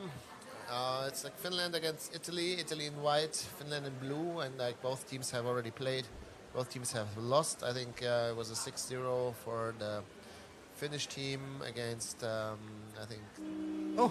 Yeah, okay, that was good. fast. Yeah, that was good. So the Finnish team is the favorite? The favorite, I would team, say. yeah. And, although they lost 6-0 against Norway, but the Italian team first lost 10-0 to the Turkish team. And we know the result from the game, which we have seen before that game. So... Yeah. So I think if you consider that Norway and Turkey are equally strong, then Finland should be slightly stronger here. But yeah, let's see. Empty basket though on the Italian side. Everybody's in the forechecking or breathing or doing something. Here's a tackle to the throat. Let's see if the referee calls it. Doesn't. There's a little scramble. The Finnish team now in ball position. Try to create an attack. Very nice pass here. Can they get it through? The Italian defender hold on to the ball, tries with all his power to hold the ball against these two really strong Finnish players. Now Italy in ball possession. Let's see what they do with it. Finland, by the way, showing off the new trend in men's swimwear. It's the long swimming pants. You see the whole team equipped with that. I think it's a new thing. At first we had the jerseys, and now we have the long pants. Let's see if that becomes a trend. Now, attacking from Italy.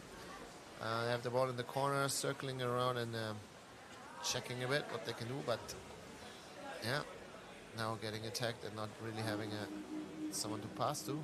Taking on the head, free throw against Finland. Lucky for Italy, that was a bit too rough of an attack, and they get a free throw. The Finnish defenders and goalies are already there. Now, Italy again. Get back to the corner. I think that's probably what their coach told them, like go to the corner, not attack the basket, which is proper technique. Now Italy in ball possession. Lost against Finland. Now Finland again, having number 31 there on the ground. Very funny position of the defender now. Yes. But his teammates are helping him. Pass back to the goalie is always a really risky choice. Okay, that was funny. I hope he saw this guy. Oops, we have a frozen screen here. Hopefully camera changes. Perfect. Now we're back. Italy now taking the Finnish goal here. And we call them Italy. It's actually the team of Firenze. They are actually a team that actually plays on a lot of tournaments and has lately have a lot of international exposure. I think they play.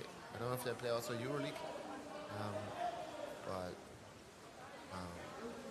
that has quite caused a level up in the Italian. Yes. Italian gameplay. I think they had when there was a World Championship in Bari. They didn't even have their own team, and now Italian level of play is quite remarkable. It's quite improved. So it's really nice to see as well. Again, here Finland has the ball. And now no defense yet, and they managed to park someone underneath the basket. Oh, and they get the goalie off the goal. Just push him away. Really nice block here from number 57. 75. 75, I'm sorry. And then the ball is in. Okay. 2-0 now for the Finnish team. Here against the team from Italy. 4 minutes and 30 seconds to go in the first half of this game. Let's see if the Italian team can recover in some way, or if the Finnish team will make more goals. Oh, and empty now, basket. Oh. in the open basket, no defender, no goalie there. Too late. An easy goal.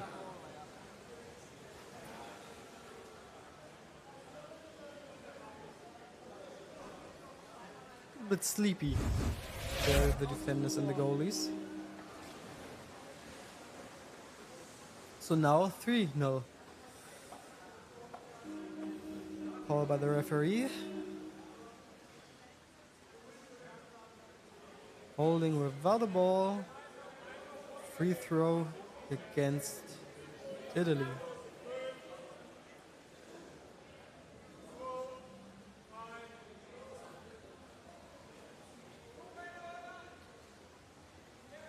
It's interesting. Again, no defense, inviting pretty much the Finnish team to park underneath the goal. And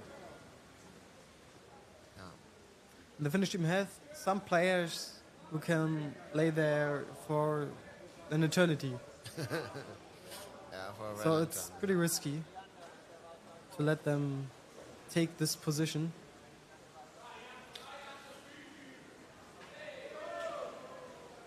There's a scrum here on the surface, which cost the Italian team time if they want to make some goals and come back. But it will be hard. But now we have again a free throw, this time against Finland. So let's see what the Italian team can make from it.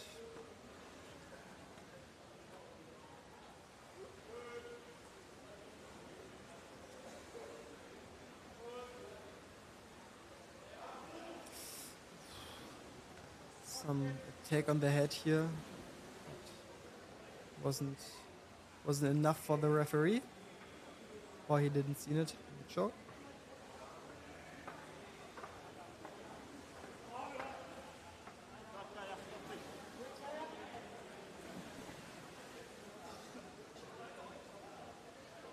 Very safe passes here from the Italian players. But the Norwegian attack and the defense is really trying to get the ball, is very aggressive and forechecking. Take on the neck. That means another free throw against Finland. 1 minute and 30 seconds now to go. Okay, I think it has to be done again. Yep.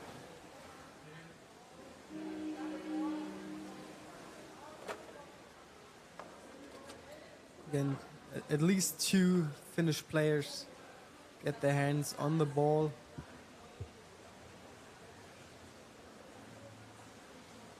But still, Italy in ball position. Yeah. Looks like they're not really sure if they should keep the ball and try to, you know, avoid further goals, or if they should really attack. They're not really going in. Maybe that's a 2-minute penalty. I think it's like the third attack to the head or so. So I guess now it's either a warning or 2 minutes. Yeah, no, it's a team warning. So the next person of the blue team that attacks the head is very likely to see the penalty bench. Hey, he pushed him away on the face. And that's of course forbidden. Now the Finnish team gets the ball. Maybe now it's a 1v1, but there comes the Italian slowly defense here. And that's the first half. 3-0 here for the Finnish team, which was pretty dominant. Yeah, let's see how the Italian team, if the Italian team will recover in the second half. Yeah, pretty exciting.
piaciuto.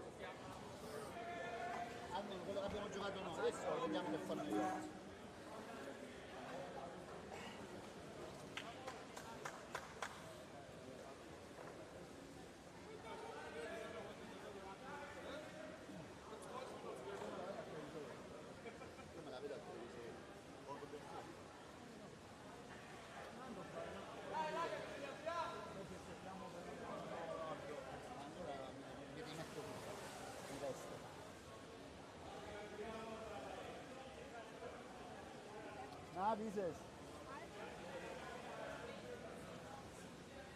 And we are back. The second half of the game. I have to do it. Urheil Usukiltiat. I'm very sorry. Versus the Italian team first. We'll start in a few seconds. The Finnish team leads 3-0. Yeah, let's see how the second half will continues. The Finnish team is first on the ball. Get a hold of it. And are now again in the attacking position. There's a Finnish player on the basket of the Italians. He's pushed away. Now they have to recover. There you can see all the exchanges. Wow.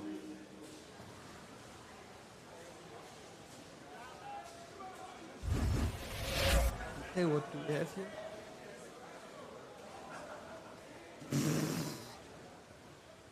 Holy shit, that was very close. That was insane. Rolled over the half goal pushing away the goalkeeper. 2-minute penalty for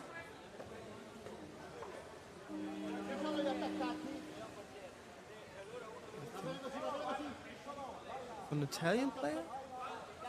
Not sure. Time. There. Penalty time white. Oh, okay.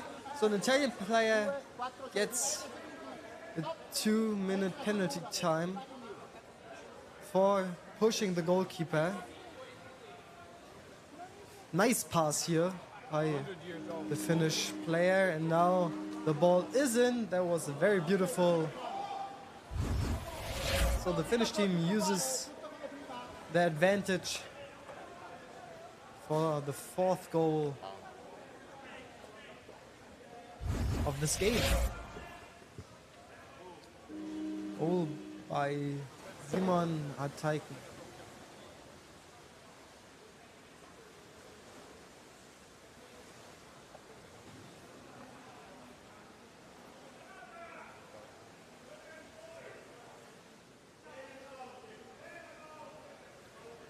There's a scramble above the Finnish goal. Some players are waiting underneath it, hoping for the ball to drop.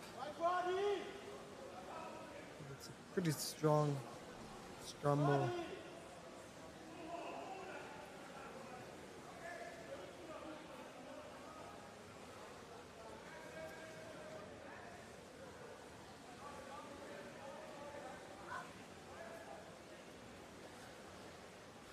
From one scramble instantly in the next. And now the Finnish team is in ball possession. It tries to create an attack. There's no defender.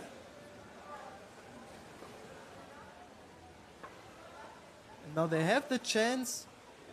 4 against 3. They get the ball. The defender cannot really do something about it. But there's an attacker grabbing the ball in the last second. That was pretty close. Ball floating around. Okay. Wow. A lot of chaos, let's say. Yes. Yeah. Finnish players like taking the ball, holding it safe, swinging even back a bit, just to calm the game a bit down, to resort and regroup. Now, coordinated attack. His mate is parking on the left side, and he tries to come from above, and he lifts his goalie up on the neck, and then places the ball right in the wall side. That's actually a very nice see, like how he gets underneath him, and then cha.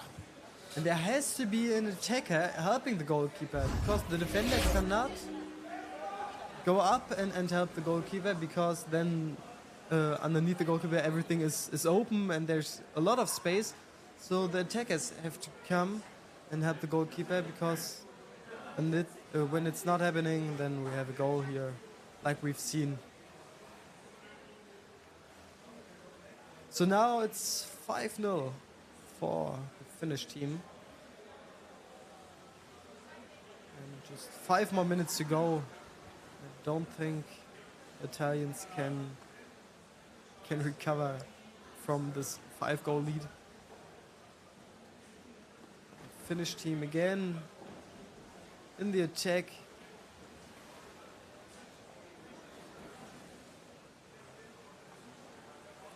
Tries to come out. Very nice pass.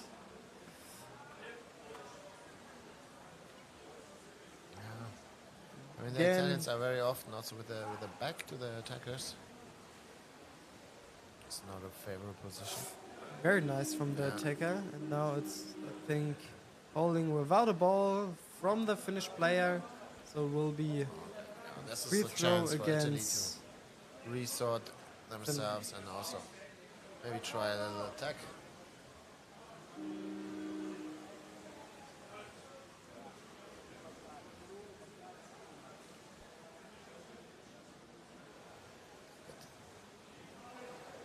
Quickly intercepted.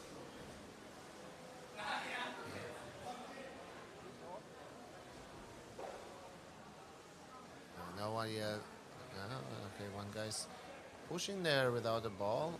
Like there's a little fight on the basket.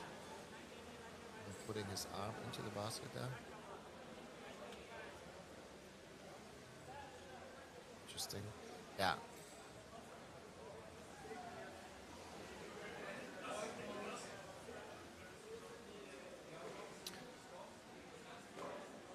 Yeah, I think there's also, like you see, the air is missing on the Italian team side, so they have very few players now that really take part in the attack.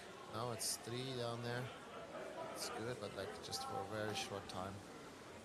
That's not enough to break through this defense there.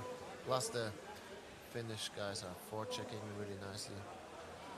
So now another attempt by 8.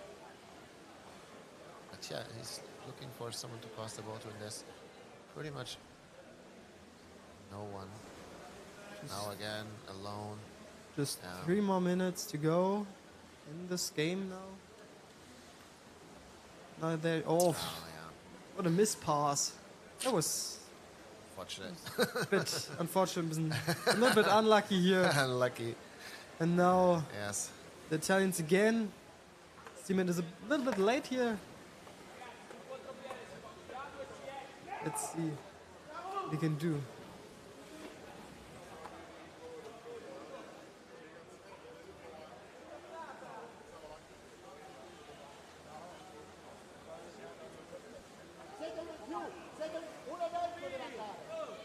So this is one of the first attacks we see really nicely, a counter attack.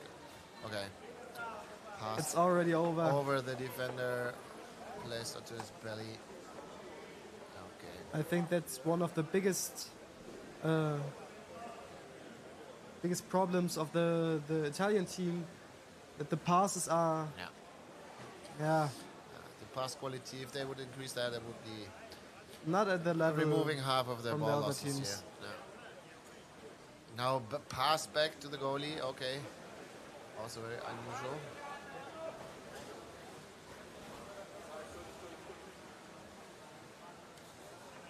And then you see there's like 4 or 5 Finnish guys even, and then just one Italian player that comes along. And they look like they want to make another goal before the game ends. It's empty basket. There's a Finnish player Basket laying stolen. onto the basket. Basket is stolen. Oh, but there's a referee call. Okay, against Finland. Bowling without a ball. Free throw against the Finnish team. So 50 more seconds before this game ends. The Italians, I think, with the last chance of making a goal. But let's see.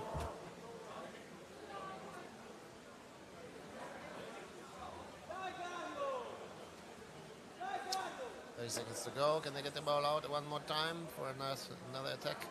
There, Finland has the ball. Nobody is underneath. Nobody to pass to. Ball falls down. Is there another player This coming? pass. Yes. Now 15 seconds. Go, go, go. If you want to do it, now or never. Yeah. He tries Too to many pass. arms in the way. Okay, that was it. Pretty much. 1 second, and this game is over. Finland wins 5-0. against Italy with 5-0. Pretty strong performance from Finland here.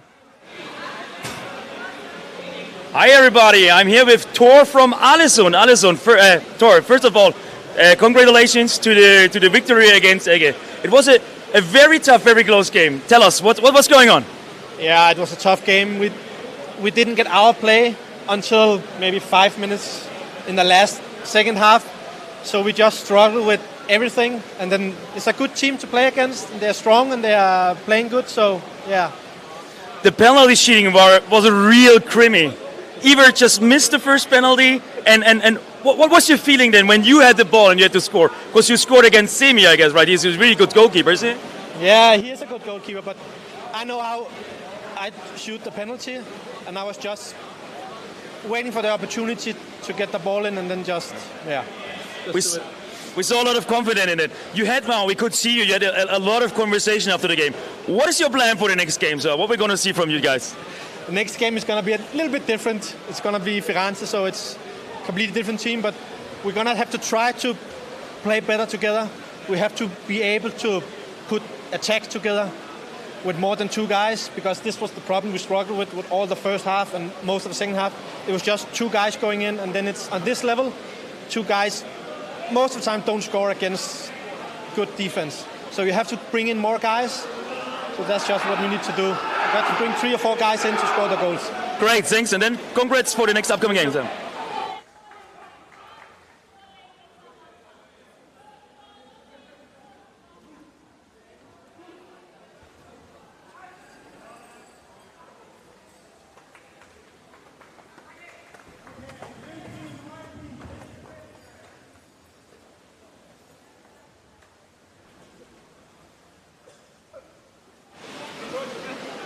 Hi, and again, I'm here with Markus from Finland. Yes, Markus. The Finnish Markus, yes. The Finnish champion. What is the team pronounce again? It's Urheilusukeltajat, and actually we were second because Hasu couldn't attend this time, so we got the opportunity. That's great, and we have already met like a couple of weeks ago, because you're not only playing for this team, but as well? Yes, I also coached the under 21 female team in Finland. So you're traveling a lot right now at the time. So what is your impression then from the Champions Cup? And at least you got a victory. What was your feedback from the game? Well, this game was a bit easier than the first one, and the level of the games is really, really tough. Ålesund was as strong as we expected, and now we got a little bit more of our own game with Firenze. Thank you. Thank you. All right, next game starting off. Flipper in blue against Vienna in white. Oh, that was a substantially quick goal after 10 seconds of gameplay by Flipper here.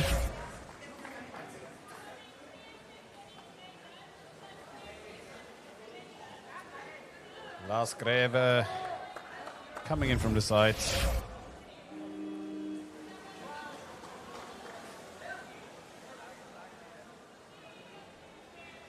Vienna with a rather young team here at the Champions Cup, bringing 4 or 5 new players who've never been to this tournament, all playing in this game.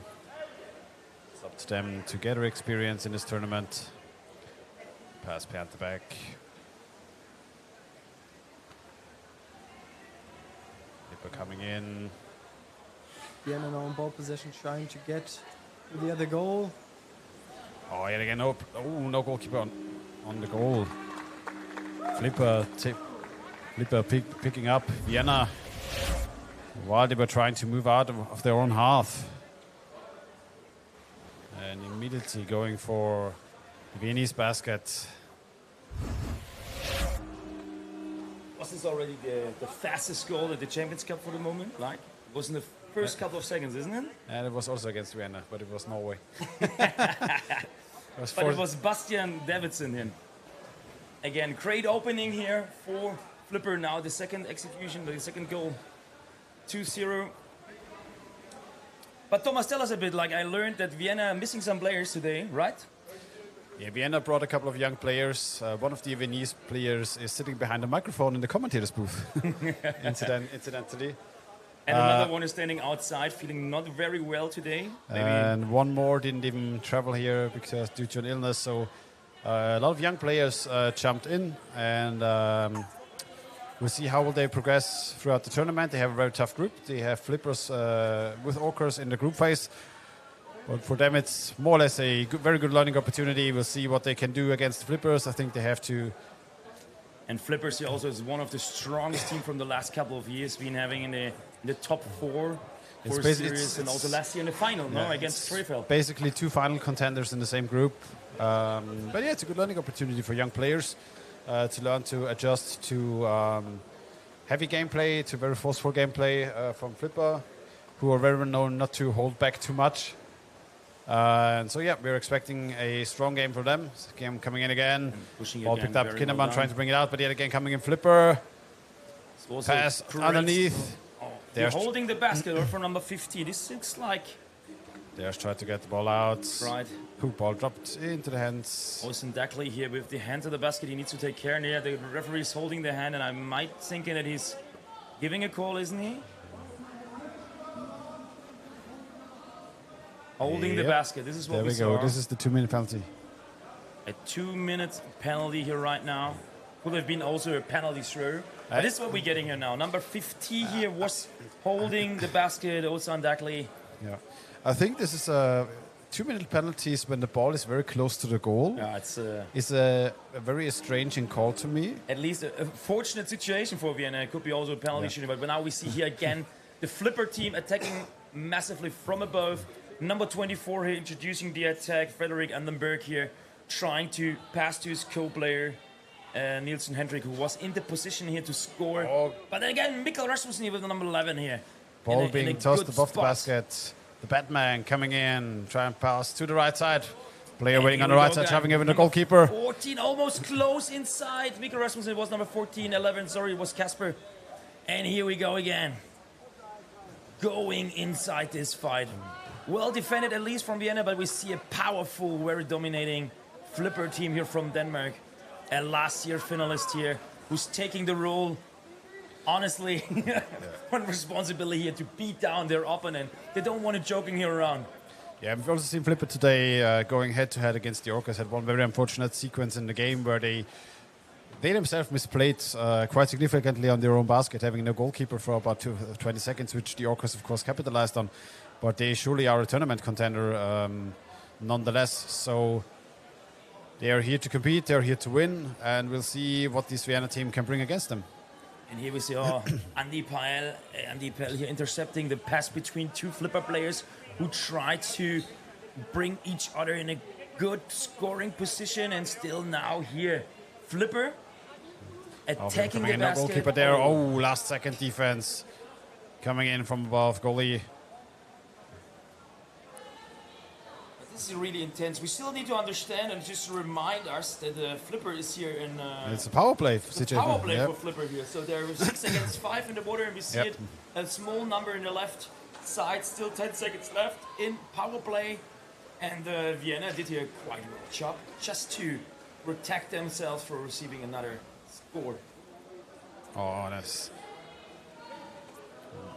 Good patience there, not go for the first pass. Ball. Waiting out, so you can see the flipper players now just lurking, waiting for them to come in. Ball being pushed forward. Into the arms of the defender. Kinneman's trying to pick it up, didn't get a hold of it. Flipper now moving forward. Rasmussen now with the straightforward pass, and then we see here number 24 against. Trying 1 against 3. This is a bit optimistic, Frederik Andenberg, but then can the chance to pass down to number 4.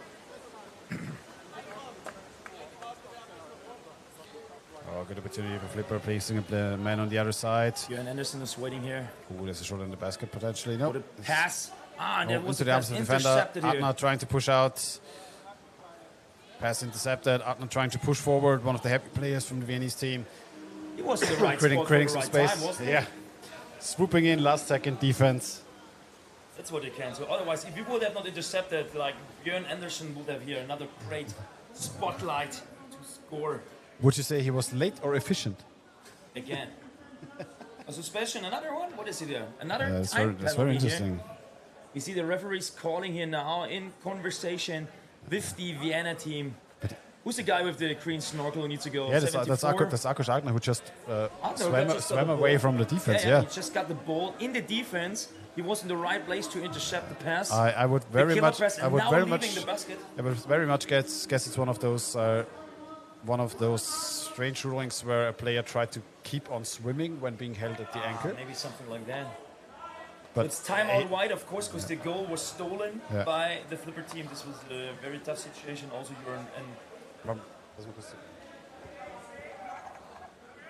so there's the power play and timeout. So apparently, it's immediately a 2-minute penalty for kicking. Yeah, that is. It's a hard call. That's a very rough call. Yeah. Yeah, kicking. I mean, I might be a bit biased because I'm a player from Vienna, so to be fair, but Thorsten here is German, so no Viennese affection at all. So more or less. I wouldn't sign this paper, but don't say. Look, we see now a timeout, and it's what we can see here is number 14, Mikkel Rasmussen, the coach here, like just introducing his team, and then he doesn't seem to be super happy. He gives a lot of instructions, while on the other hand, we see Vienna, they're just trying to organize themselves, and we can see this guy with the green snorkel on the penalty bench. Number 74. Yeah, 74 here for kicking, sitting 2 minutes in the penalty box, and the last 3 minutes then 2 out of it. Flipper here again with the power play. 6 in the water in blue against 5 players from Vienna. And again, a lot of referee calling here. Yeah, just...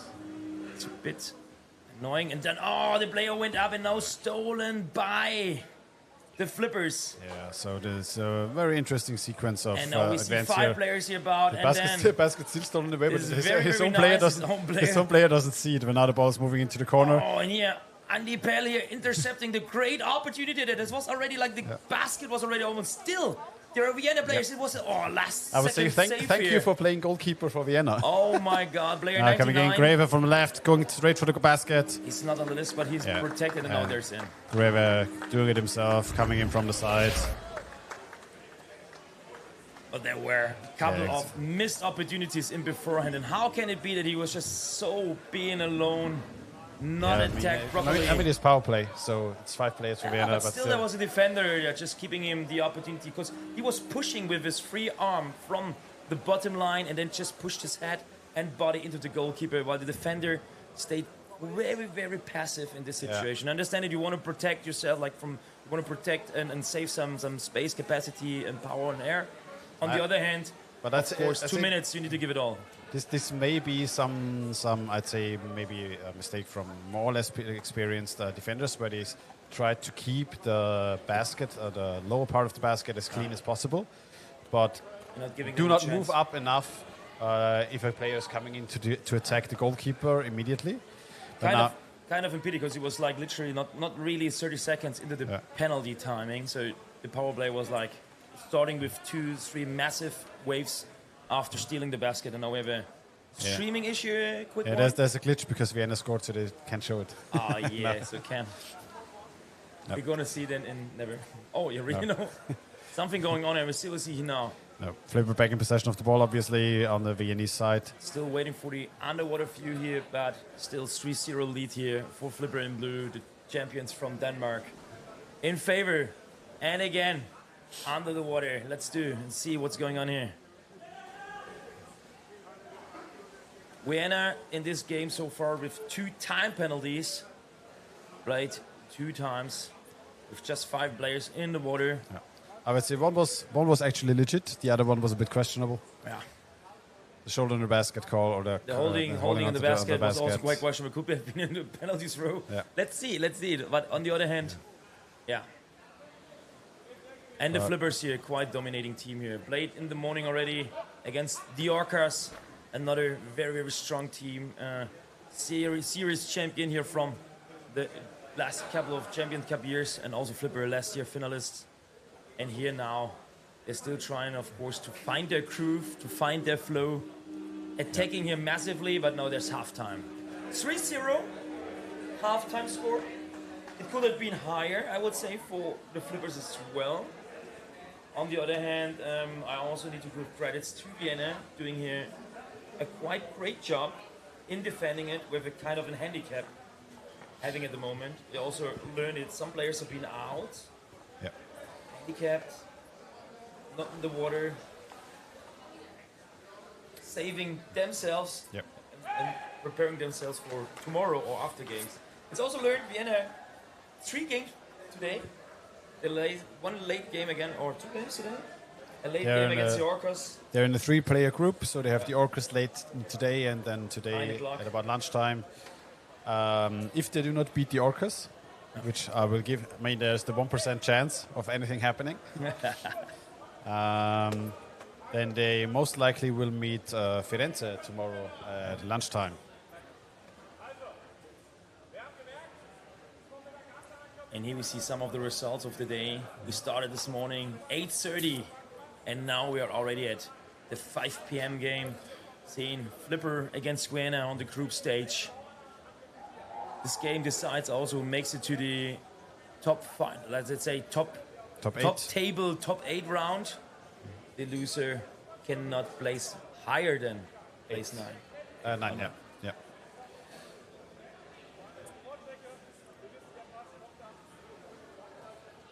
And also here, a team picture from Winne, which is quite nice.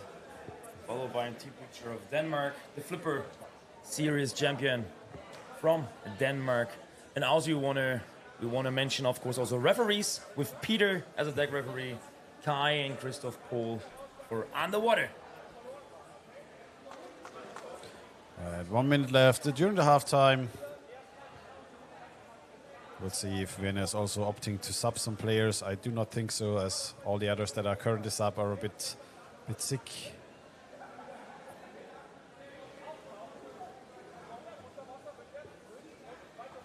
But yeah. Flipper, very substantial lead here in the game. 3 goals. Winne with 2. Do we remember who scored the first one? Last game. What? Last as well. Last. So we had Lars, and then we had the second one was, I guess, number 28, Bastian, or was Frederik Anderberg or Bastian Davidson? I think this was 28. Followed by Lars Krebe, number 10, with the third one, right? 3 goals here in the first half, and 2 penalties. Gets the chance of love. Quite intense. A lot on the agenda for halftime. Let's see what's going on in second half. Let's see what they can bring in the second half. Let's see if the white team is actually ready this time. And here we go. Again, Greve here winning the start swimming. Greve, also a former player of Tutzen, switched to Flipper after 10 years of being a competitor on the other side of the game. Yes. So he said it's a bit weird to play for your long-time arch enemies. So maybe he's used to attack them in the water, like friendly fire or whatever, but no, it doesn't look like that. It's a very intense, very successful team here as well, and I'm also curious to learn and see how far Flipper can come. Of course, they have most probably if they lose against the Orcas, a bit harder way. Oh, good opportunity for them. Only a goalkeeper there, pass to the left side. Can they push the goalie out? Oh, goalie moving away, moving back. Was a great chance. Bastian Davidson here didn't give the try to do it himself, tried to pass on the other side. Flipper still waiting, still lurking. Still waiting. We can see here Peter Zomarji, 36, and Greve, number 10 here. Fighting against 2, trying to bring the ball out here against Kindermann. Kindermann and Landl. And again, the ball in the ball possession here from Flipper. They're very strong and physically attacking here. He's trying to shove the ball underneath the back of the defender. 28 against in the position. You can see Bastian waiting for the killer pass here to execute a goal. But still, Winne, you're doing a great job. We definitely need to give credit here for this power attacking play here from Flipper. They can defend. Now Flipper coming in again. Might go straight for the goalkeeper here, but forwards from Winne trying to hold up. Oh, that's a call by the ref. Again, 50 needs to take care. It wasn't. He wanted to touch it already. I could see it in his movements. But first of all, there was a referee call here for pushing. Therefore, free throw for the white guys from Winne. They are not all white. One is a bit brown. Just looking on the jerseys, man. And here we go, free throw. And now Winne, 4 players underwater. Trying to move forward, trying to keep possession of the ball. Flipper moving out from defenders. Good attacks here. Gösel trying to hold on to the ball. A little bit of a mispass into the hands of a player. Now they're moving the chains forward. Moving into the middle of the pool. And I think this is something, even if you have 2 options if you're going up against one of the contender teams. You can either try to defend as most powerful as possible, which you should, of course. This is a good one. Good opportunity for Flipper. This is a very good one. Nice, Kasper. Kasper with the number 11 here in the great opportunity here. Under the basket. Close call again. Was nearly in. But yeah, you have the option of either This could have been Yeah. more, definitely. You can either defend as best as possible and try to get a score on as little as possible, which of course up to somebody should do, but you also want to have as much offensive experience as possible. So trying to push out and try to take the risk and not just staying back at your own basket is usually a very nice way to give yourself more fun in the game, even if you are the underdog. But so far, Winne. Oh, there's an open basket. No goalkeeper there, and it's inside. Yeah. This is a crazy call. Look at it. There's no goalkeeper. The defender didn't notice it, just keeping the position. It's also and here we go. 74. Akos, you did a great job by just keeping your position, but of course the goal behind you was free. Was and empty. Anderson Björn took the spot and the chance. Scoring here 4-0. It's a pity. I would say Winne started quite well and intense in the second half, but then an empty net goal. Such an hard mistake. I believe some of the players were in the scrum. We saw Krevet fighting against 2-3 players there. Too much invested. That looked a lot like pushing. Crazy waves but here. Winne coming away with the ball on the other side. And they got the ball. Amazing. I'm trying to hold on to it. Here's Just some dropping play it down. again. Partner. Winne having the ball. Very good. And Flipper back. Coming in from behind. Oh, this was a good 1-1 pick off. situation. Kinderman Fight. taking it away. Coming in from the back. But again, taking advantage out of it. There was no real position to pass the ball and execute here and counter-attack or fast break or whatever. And now here, Winne again in the defense positioning. No defender there Coming yet. quite has to late go with down. the defenders. This could be a risk point as well. And again, another attack. They need to take care here. The referee call from referees coming up. Oh my God, what's going on Call by here? the ref. There's a call.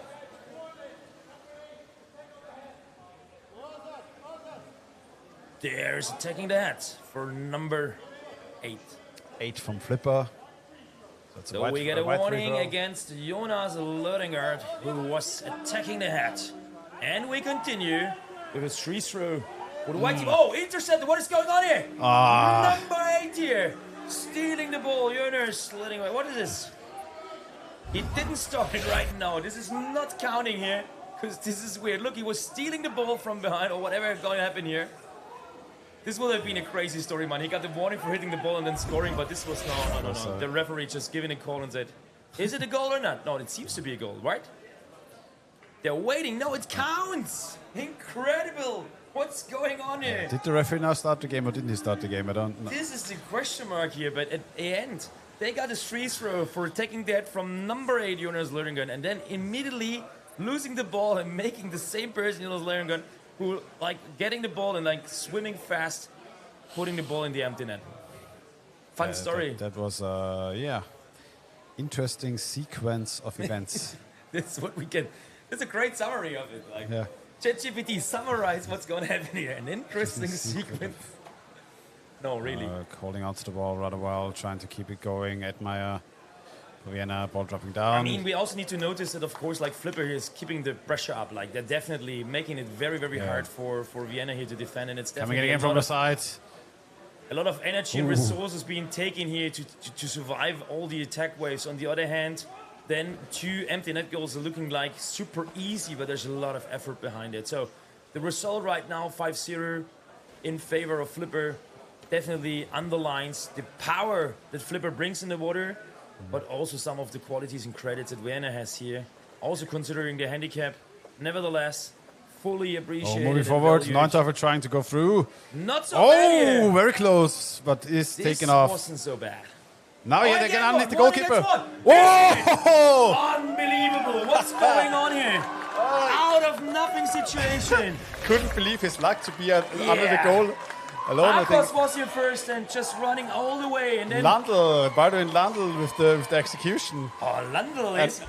fun story about him. He trained with Flipper for about a year when he was there Oh, on no way. exchange here. Yeah. So do you believe that he was like super confident because he knows the goalkeeper who's been there? Because he felt like in the first stage like he was quite surprised and said, "Oh, He there's a looked goal. very much surprised. There's that a free spot." There is no defender there. Yeah. And a now super strong Flipper, attack of from course. Flipper. Yeah, this is now Yeah. the return. Yep. The That's the revenge. payback, revenge for this early quick goal here. Well but done nice, here again. Really nice pass here to the side, 28. pushing the ball through. But you see here quite of an Bastian assistant Davidson. with Bastian Davidson. Like we saw him like in the second half, very dominant on this position on the open side, right in the front, waiting for the passes from his teammates, and then being like put in the right spot. And this working well now. I think it was his second or third goal already now. He should have been like on the scoreboard of definitely more than once. And here we go again. Again, trying to come in from the right. 1.5 minutes to go in the second half. Seems like Flipper's not done yet here. 6-1 the score at the moment. But this is still quite something to be a top-tier contender and to let your guard down against a team that is beating you or that you are beating by a score of 6. And even if it's not your perfect pace of game, you usually should be playing faster, and you might take a little bit of time because you want to conserve some energy for the later parts of the tournament. As soon as those teams are turning down the notch a bit, they are getting very even to other teams, even though they were overpowering them during the later games, later times of the game. So this is quite often a very interesting situation to see the teams in. And then getting scored on by a team that you kind of are playing on a very substantial basis up to now is a mistake that you usually don't want to make, because it shows that you have holes in your defense that teams that shouldn't be able, or potentially shouldn't be able to score on you, are able to do so. That's what happened here. And still we see the last 20 seconds of the game. Flipper in the attacking mode here with another wave here from Casper, the captain. Atna trying to defend. His hands onto the ball, trying to move out. And 12 seconds to go. well The ball dropping defended. down. Grave trying to get his hands onto it. Going back and forth, but there's a call by the ref. And the game is literally over. Yep. Congrats to the Flipper team, the champions. 6-1 is the final score, and the result here. Well done. It's a little bit of a sneaky play there at the end. Put the ball into the basket, even though there was a time off called by the ref. Something that you shouldn't be doing in underwater rugby. Yeah, good game by both teams. Well done. And we're going to move into the next game. This time the Viennese women against Isbjörna, the Ice Bears from Sweden. Isbjörna had a good showing against the Orcas in the first game of today. Looking to pick up a win here against Vienna. Vienna beat Barcelona with a score of 3. So we'll see what those two teams can bring to the table in this next matchup.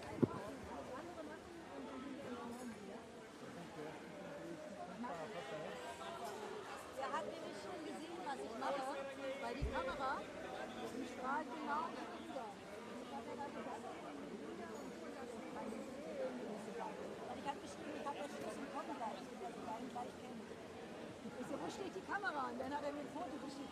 Kann er auch zumachen. Danke.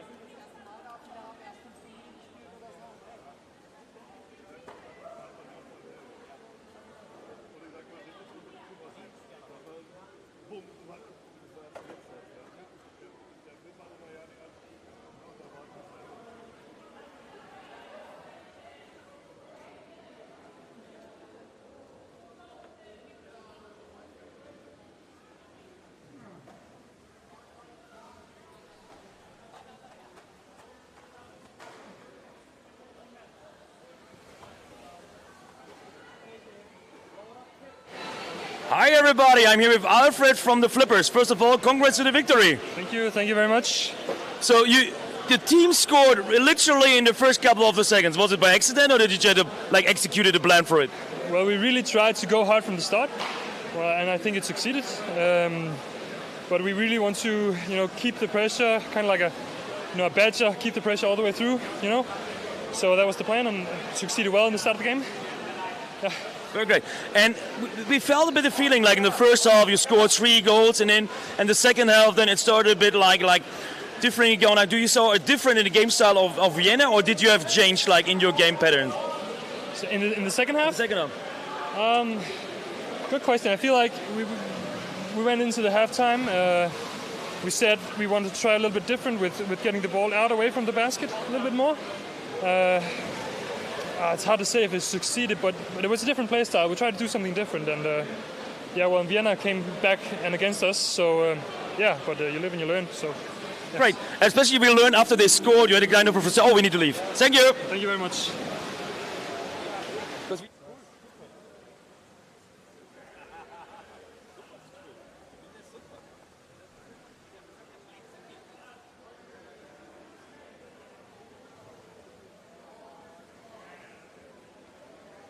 All right, next game taking off. Vienna against Isbjörna. Right after the interview, and Vienna in possession of the ball, trying to move in onto the Swedish defense. Vienna coming off a win, but now Isbjörna getting possession of the ball, trying to push forward. Isbjörna here with green bathing suits, so they might be a bit even different in terms of contrast in the picture, so don't get confused. Vienna trying to get the ball back in possession, trying to move forward.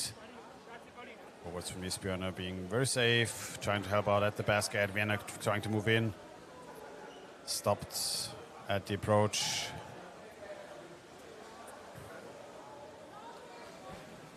Viennese players waiting underneath the basket for a ball to drop down, but Isbjörna bringing the ball back out, now trying to go for a fast break.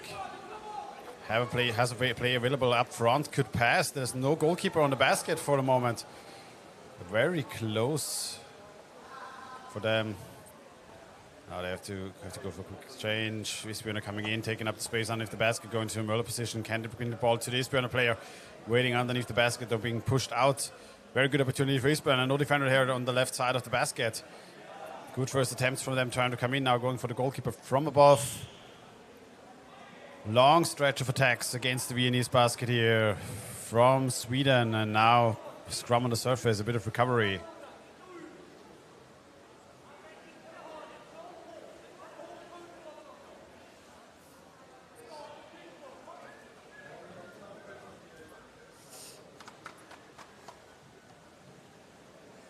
The stream freeze, right back with the underwater picture.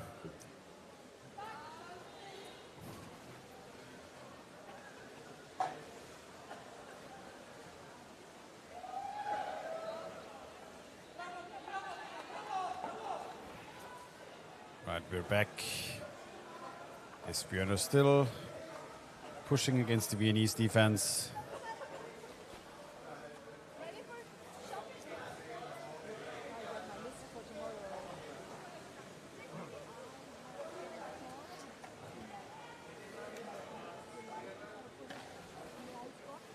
Now a long stretch of attacks, about 2 minutes from Isbjörna. Vienna trying to move out, bringing more players forward.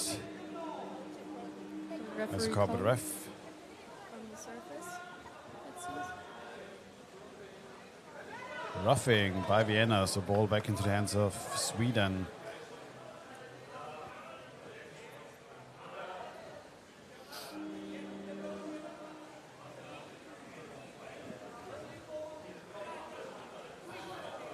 Ball being played in the middle of the pool.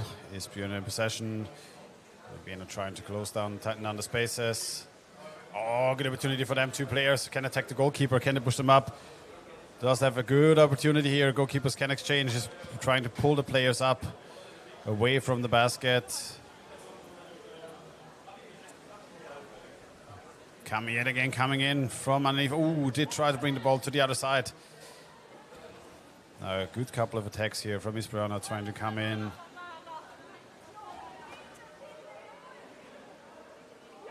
Vienna having trouble moving out, and so far the Swedish team more pressing, being very present at the Viennese basket. Vienna defending rather steadily. So a call by the ref again. Free throw for Vienna.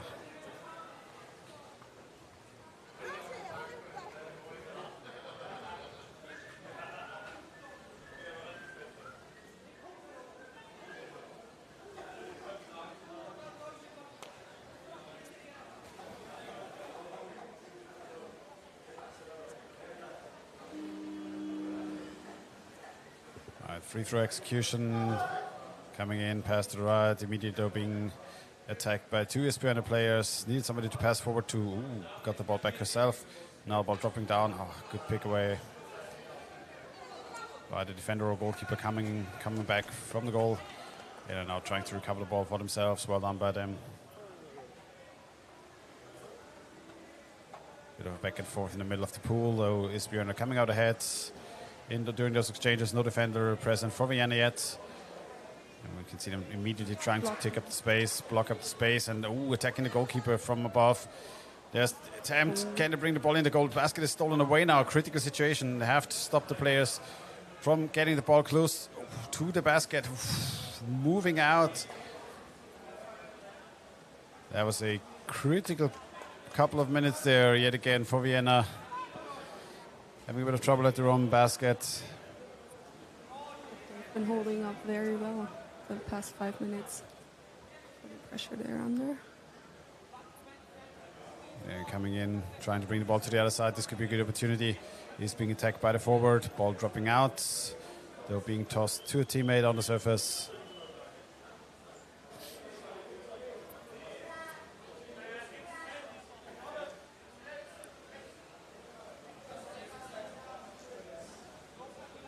You can see these Esbjerna players always trying to gain some space, blocking the Viennese defenders away from the basket.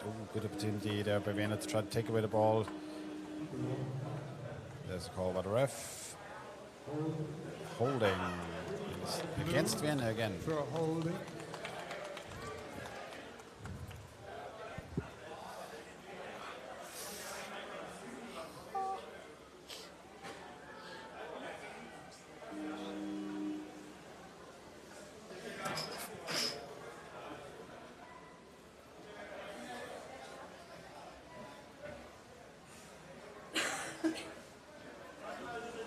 Esbjerna back in possession after getting a free throw. Trying to push in 3 minutes on the clock in the first half. So far they've been more or less sieging the Viennese basket for the latter of the last 5 to 6 minutes. One player blocking the defender there. She's been there for quite a long time.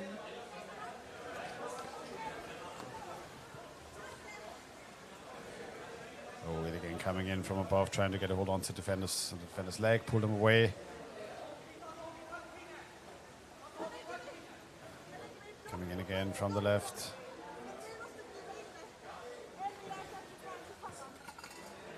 Block, staying on the right, forwards of Vienna trying to bring the players away, trying to get a hold of the ball, but Esbjerna super heavily attacking them as soon as they drop the ball. Now Vienna trying to push out. Fast break opportunity, but immediately being attacked by 2-3 players coming in from above. Cannot bring the ball forward. And we can see the physicality of the Swedish team that they can bring. Oh, wait again, trying to come in immediately from above, but stopped by the forwards. Ooh, trying to go into the exchange with the defender. Player waiting on the left side. Defender has to push over to the other side. Forwards helping out a little bit. Need to come in, need to have, pass onto the other side. Broken up. Well done by the forwards to pick off the ball again, but yet again, very risky, very close. We're not gaining back possession of the ball. Has to try to move out, have to bring players forward to push out of. Oh no, this is a very good opportunity now for Esbjerna. Stopped at the last point in time. 2 players now at the basket available. 1 minute, approximately 1 minute to go. And Vienna still under a lot of heavy pressure. Vienna doing fine so far, but Esbjerna showing that they will not stop with their relentless siege onto the Viennese basket.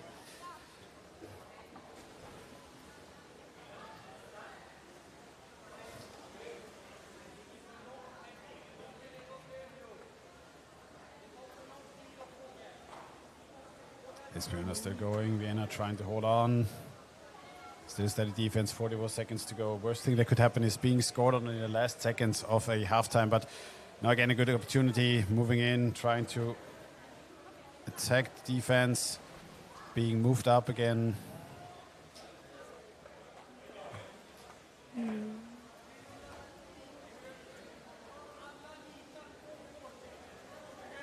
Coming in again, bringing the ball to the right. Can they bring the ball to the side again? Block, good block laying there needs to help out. Other defenders has to move in. Exchange of the goalkeepers. Worked out trying to drag the players above the basket.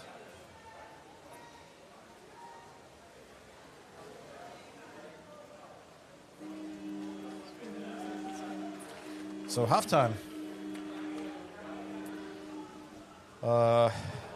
Yeah, Vienna with a rather insignificant amount of offensive plays here during this game, and Isbjörn so far being the extensively more aggressive team in this team. Yeah, Vienna has having problems moving out of their own half, trying to get some relieve some pressure for themselves, but Isbjörn are very physical, holding out against the attacks. Very strong defending from Vienna here, nearly 15 minutes straight. Yep, That's Vienna very basically exhausting. defending for an entire halftime here in their own half. So a good amount of halftime break now necessary, recover a little bit, and we will see what the second half in this game can bring or will bring.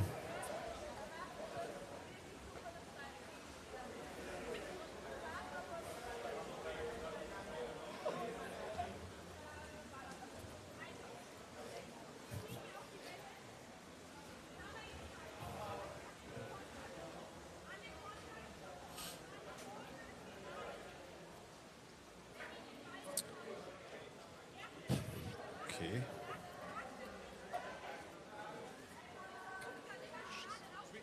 Right. Yeah, yeah.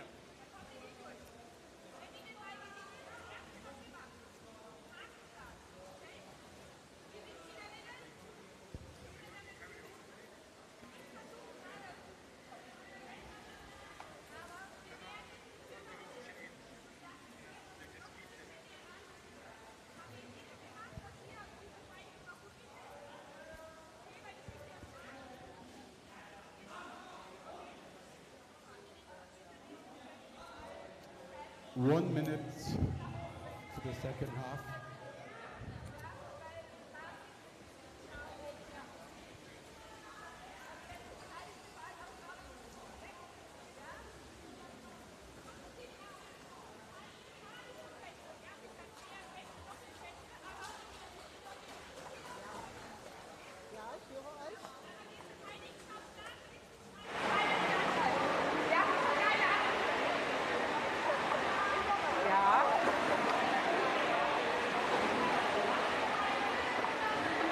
All right, moving into the second half of this game. 15 seconds to go during the halftime break. Teams We'll get see ready, please. what Vienna can bring in the second half, or if Isbjörn will keep on their siege onto the Viennese basket, and if they will eventually score. I'm actually uncertain if there is also a penalty shootout on the female side if there is a draw. On the men's side, we've seen that no game is allowed to end undecided. So it might be the same on the female side, but on the female side there are more games in the groups because they have a group of 5. Now Vienna coming in, trying to push herself in. Still going, tries to get something going on along the outside.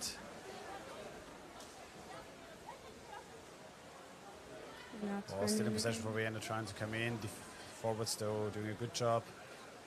Now block being set up, but has to move out. Has to help out now in the backfield. Now Vienna trying to move the ball very good pass. into the Swedish basket. Trying to move in. Ball locked up. Trying to drag them up a bit.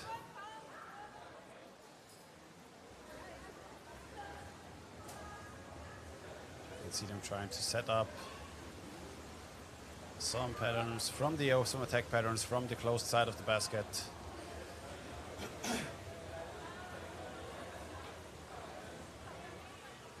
So the game basically starting off like the last one. Vienna getting an attack in the first minute of the game.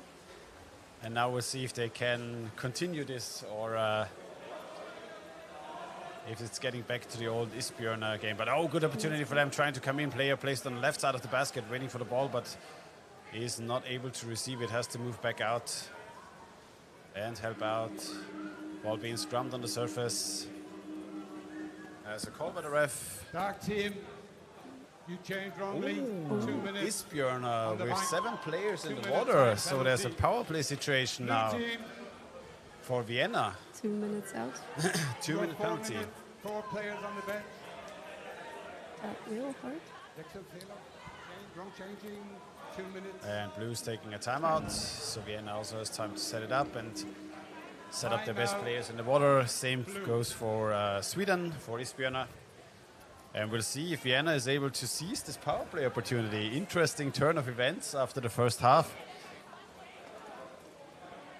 Vienna has been pretty persistent at the Isbjørn goal, surprisingly.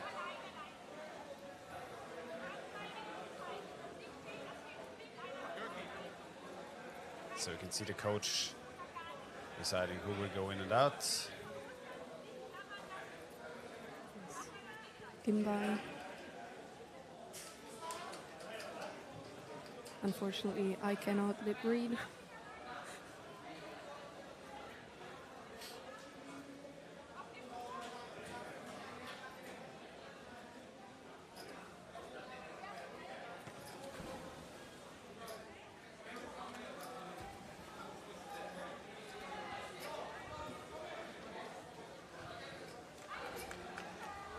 Got 1 player.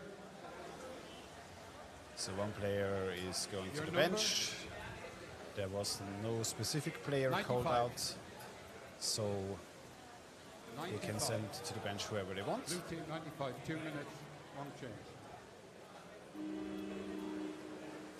And now Vienna is trying to come in, has a free throw in the middle of the pool, has to bring the ball. Steffi Popp trying to bring the ball in, player placed underneath the basket. Ooh, good pass underneath to Sabrina Scheuer, trying to move in to pull herself in onto the goalkeeper. Very close here, nearly got a hold on to the goalkeeper, but being moved up. And now a fast break opportunity though for Isbjørn, trying to move out. So we'll see if Vienna overcommitted or if Isbjørn is able to set themselves up. Ball back into the hands of Vienna, but now have to move the ball back forward. About 1 more minute left in the power play. Coming in, ooh, a 1-on-1 situation. The goalkeeper there, can you push the ball in? Oh, this has been such a great opportunity, but couldn't push the ball downwards. The forward from Sweden helping out her goalkeeper last second, preventing a score from above. The ball dropped. I think Vienna has it again. 1 more minute of power play left. Vienna still in possession of the ball, trying to move in, trying to push against the Swedish basket. Stephanie Popp does not get an opening. We see a block here on the right side. Can move in on the close side of the basket. Is she able to move the ball? Nope. Ball is dropping down in the corner. Oh, Isbjørn can move out. Or is... No, don't risk it. Vienna still in possession. Still possession for Vienna. Power play here. Ball dropping down. Stephanie Popp going in. Does not get the opportunity to get a hold onto the goalkeeper. 19 more seconds of power play. We can see Vienna really trying to push here during this power play situation to force something onto this Swedish basket. Have to be careful now during the last seconds that they don't overcommit and the 6th player is overturning their momentum, but Sweden very well defended. Very close score there for Sweden. Steffi Popp coming in 1 more time. Isbjørn has 6 people again. Player underneath the basket waiting. Oh, the ball dropping down, but she didn't get a hold of it. Sabrina Scheuer was lurking for the ball, but the pass not forceful enough. It was broken up a little bit. Vienna now, ooh, good pick off by them. Isbjørn tried to move over the middle, but Vienna ball taken away. Need some players now. I think some players went to exchange, so have to hold on to the ball. Wooden trying to come in, pass to the outside. Defenders in position. We can see a player waiting again, trying to take up a lot of space underneath the basket. Isbjørn moving out, trying to get a hold onto the ball. Can they push away from the basket? Strong, forceful player. Oh, that was a very good effort by her, creating a lot of space for her teammates. Being dragged to the surface, and Vienna now trying to push Isbjørn to the limits, and Isbjørn trying to get back into the game pattern, into the rhythm they had in the first half. We've seen very strong 5 minutes here by Vienna. Completely turned the game around. So we see Isbjørn coming in. First good opportunity for them in the second half. Can they bring the ball down to the other side? Risk situation, 2 Isbjørn players around the Viennese basket. Ooh, picked off by the defender, moving out. Good effort by her, pushing out. And now fast break opportunity. Can get a hold onto the ankle though. Needs to pass forward. Didn't really have anyone to play to Vienna.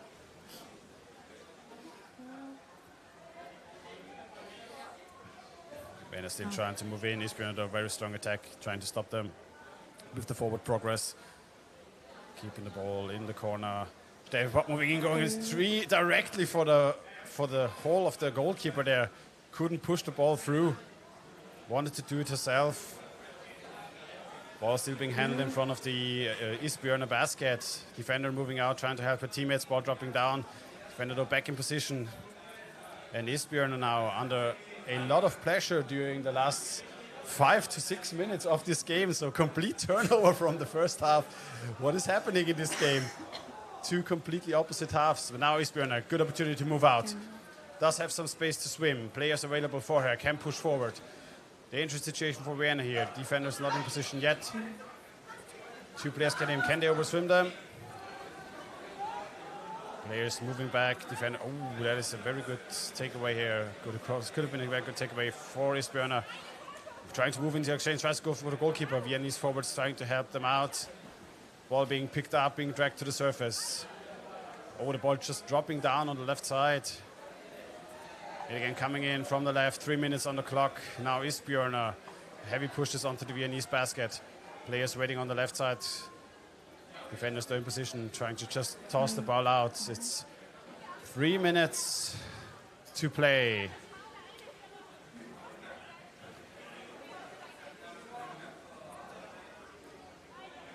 Still 0-0. Still a tie between those 2 teams. Oh, good effort by the forward to just drag the goalkeeper away. Exchange though possible for them. Ball being locked up a bit on the surface.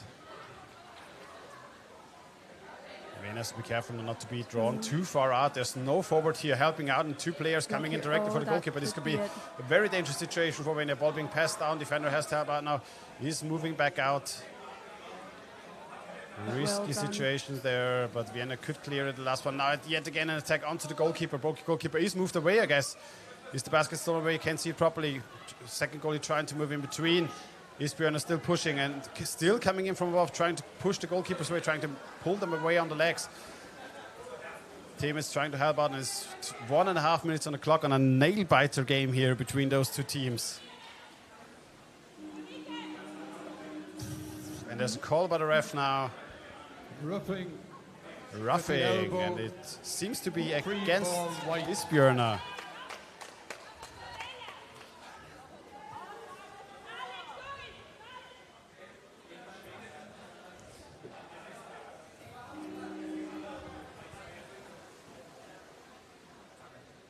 Vienna now trying to push forward. Ooh, good pass to the other side, though a little bit broken up. Got a ball onto a hand onto the ball. Trying to get the ball back into proper possession, moving in onto the basket. Oh, good opportunity. The defender being blocked away a little bit, though. Forward can move in and help out. Defender now back in position. Players waiting underneath to get a hold onto the basket, on the ball. Isbjørn now moving back out. Defenders helping out, trying to get the ball. 53 seconds on the clock. Ball seems to be in Vienna's possession. Players coming in from underneath. Defenders can help out. Then is still trying to go for it. 41 seconds on the clock.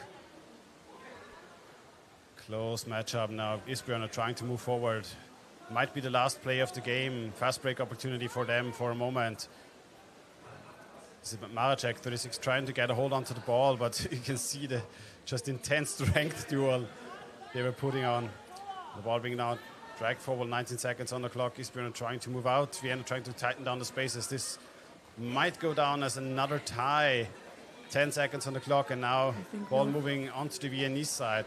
They have to hold on to, oh, there's a good opportunity now coming in from Isbjørn. 5 seconds. Have to block them from coming into the basket, and I think this is the time now. I so guess we'll see if this is moving to penalties. Or not. Or not. sure. I do not really know if it's a penalty or not. Penalties? Yeah, the ref says penalties. I heard Penalties. All right. real penalties called there. Penalties. Oh, my dear heart. It was exciting to watch.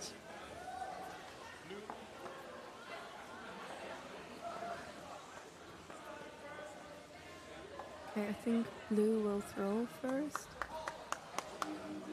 So, blue should be the Start the penalty throws. the Blue first begins. attack, usually. I don't know if there's going to be a coin toss, but usually blue is attacking first. Blue So begins. it's something blue. Tidy. So I think Vienna has to defend first. And I think it's also a bit of an advantage during a penalty shootout to be the first to shoot. You think? As you can, yes, if you're scoring first, you force the other team to score, No. which is putting Why? more pressure onto the forwards, Hey. onto the attackers. We need somebody wide. No timeout. We need somebody in the water now. Blue number 8 is attacking. White number defend. White. This will be so exciting. White number. We're going to start. Was machen die da? White. So White is missing a Okay, defender well- now. White has to bring a defender into the water. Start giving you penalties if you don't get in the water. Your number? Really clear here. Yeah. White Probably 64. couldn't decide who should hold the first. Yeah. It's going to be interesting who's So, going to do it. blue ready, white Because ready. you know the players as well, right? Yep. So, we're going to starting off. The raid coming in from underneath. This thing is Doris Nauberger trying to defend for Vienna. Oh, this looks a bit like a short basket. Ah, yep. She got the ball in. So score for Isbjörn. 17 seconds. I think. Yeah, good attempt by her. Pressuring from underneath. Nama. I think Stephanie Popp might be the first one to take the penalty. I would think so too. I think it's It's probably 1-on-1. It's 1-on-1. Yeah, It's 1-on-1. right. Yep. Number 10 moving in. So Steffi Popp. Let's see if she can pop it in.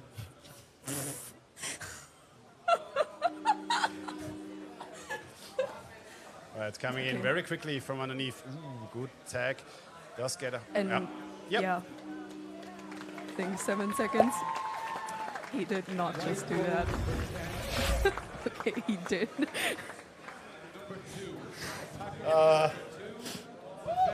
Stephanie Popp, number 10 for Vienna. With the first score, so equalized here. And we'll see who will take the second penalty on the defense for Vienna.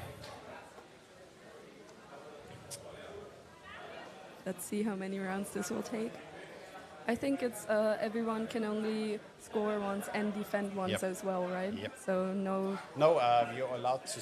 You're allowed to score, attack once, and defend once. Yep. Yes, because they did change something with the defending. So Steffi Popp is now allowed to defend, and this is Denise Schmutz, national team goalkeeper, who is now playing defender for this tournament. Ooh, good attempt for her, and she's super shifty on the basket. It is very hard usually to get a hold on her neck and on her body. You can see. Oh, 22 seconds left only. Oh, she's moving away from the basket a little bit. Oh, that was a good grip on the neck there to put the ball in. Yes, very good. 30 seconds. That's very long. And also for the attacker not to go up and take a Yeah. breath, but keep going, keep going. Impressive. After 15 minutes of intense play, Yeah, Nina Berggren. there's no Now rest. Vienna has to equalize. I'm going to guess Elisabeth Maracek going for the second attack. No, Scheuer. Oh, Sabrina Scheuer is taking it, okay. I actually thought she's going to defend. Maybe she will too. We'll see. Coming in from above. Oh. I think she got kicked in the face though.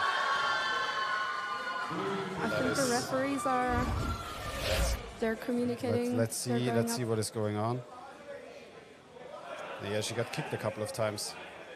Yeah, she's holding her face here, and it's not because she lost the ball. I think she was in pain. Referee went up. Let's see what Bob. no goal. I think they got a retry then, right? No, Yeah, if it's no goal, it is game over. But that is an interesting call, to be very honest.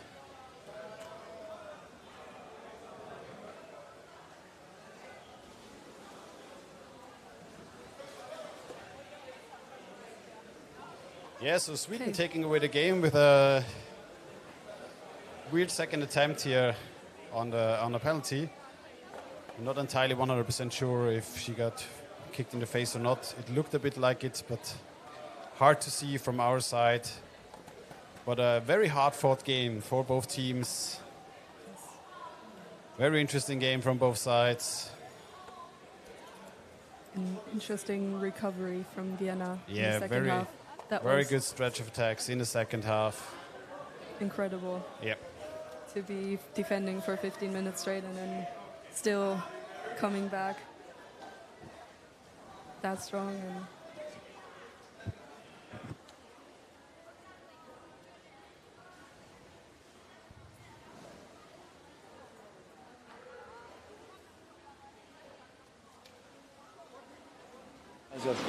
I said Sweden, sorry. Yeah, it's Björn now. All right. Yeah?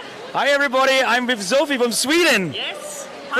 First of all, congratulations to the victory. You had the final penalty holding. Yeah. How was it? What did you do? I just put up my fins, and unfortunately she didn't keep the ball very tight, so my fins did the work for me, and then I just had to catch the ball. Very great, very great. And during the game it was very tough. Where there's a good, or what was the challenge with the Vienna team playing against? The challenge was their strength, and that they had quite few fast players.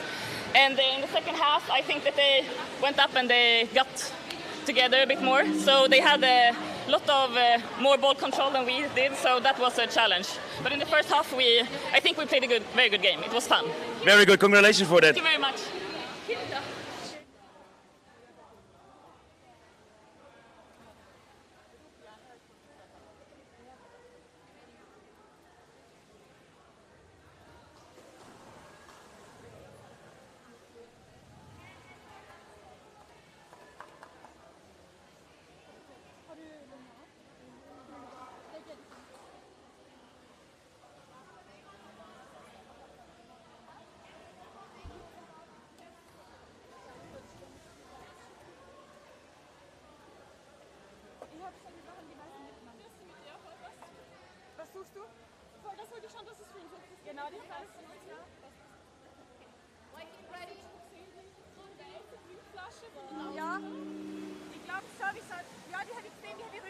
So, welcome to the next game.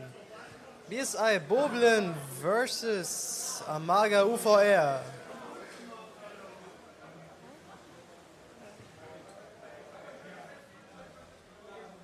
BSI Boblen in black and Amager UVR in white. blocking the goal from Amager here.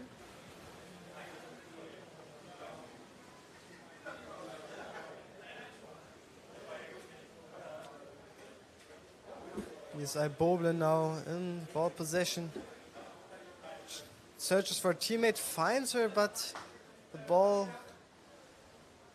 didn't come through. A little bit chaos here.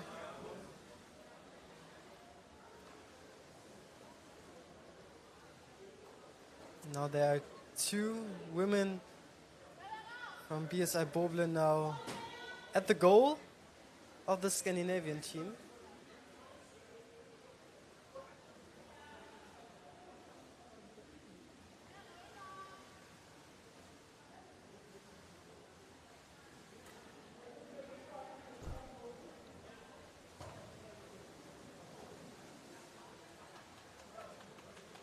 Okay.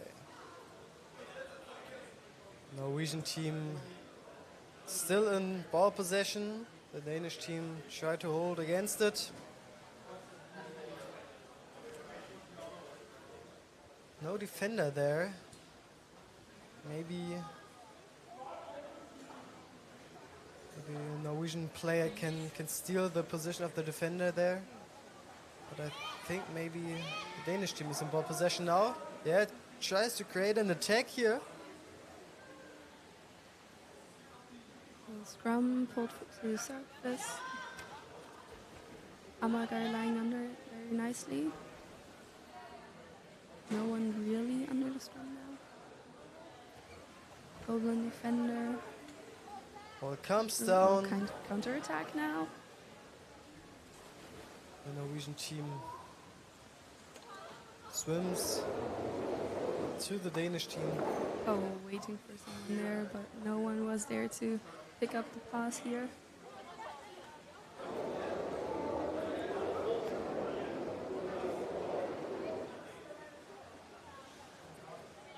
Attacking from above. Going in. Oh, maybe she can pass it to the other side. Didn't quite make it, I think. Scrum on the surface again.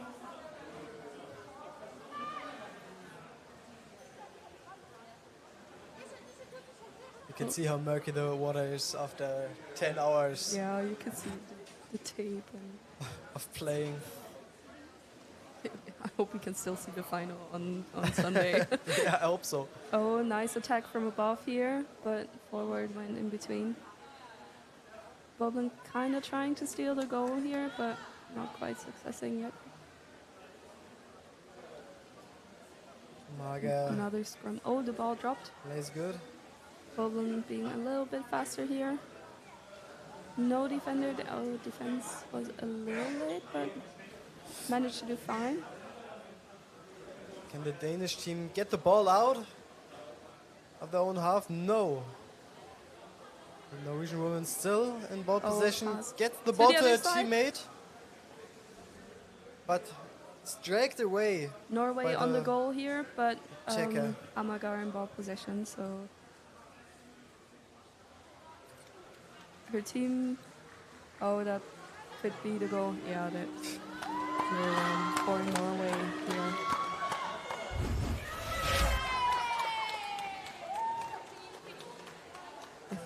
Ah. Stealing the goal.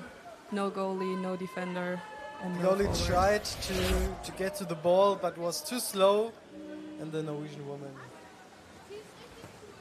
gets the hand onto the goal, onto the ball, passes the ball to her teammate who laid on the goal. And that was an Norway easy. again. Oh, nice attack with 3 people. And that's- there's the second goal. Norwegian now 2-0 up. Let's see if we get a replay. Yes, very nice with 3 people pulling through. Defense a little late. And it didn't even need to pass. Get on her own. Well executed. It's from Amagar and Bob. Oh, Amagar dropping the ball. Let's see who's faster. I think that was Boblin. Yes, Norway in ball possession now. Moving really, really fast. Oh, that was a pass to the opponent. Scrum on the surface.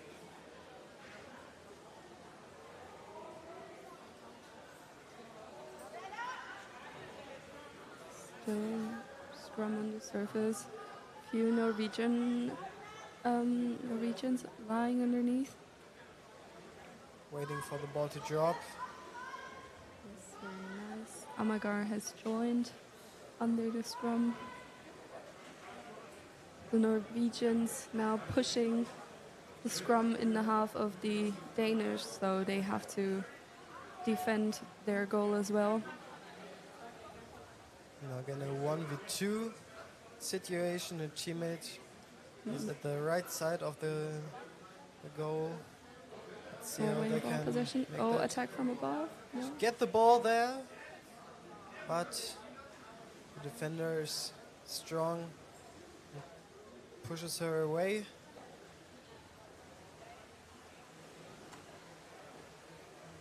Amagar now still scrumming on the surface. Around 3 minutes to go in this first half. Let's see if the Danish team is able to score maybe 1 goal. That would be easier for the second half. Still scrum.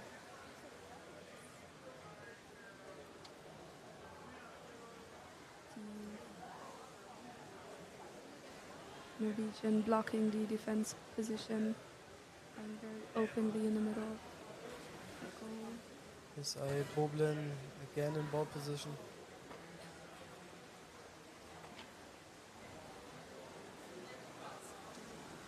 Being alone. Oh, she was alone, but still decided to go for it.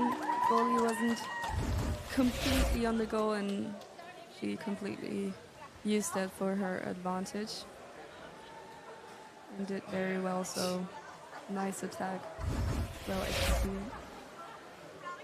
On Utzen. Maybe didn't thought that she would try it alone. Yes, she was. That You a saw bit, her looking bit up. surprising maybe for her, for the goalie. Yeah, I think so. I think she was waiting for her exchange partner, Yes. and the exchange partner was trying to press her down still, but. Okay, so now 3-0 for the Norwegian team.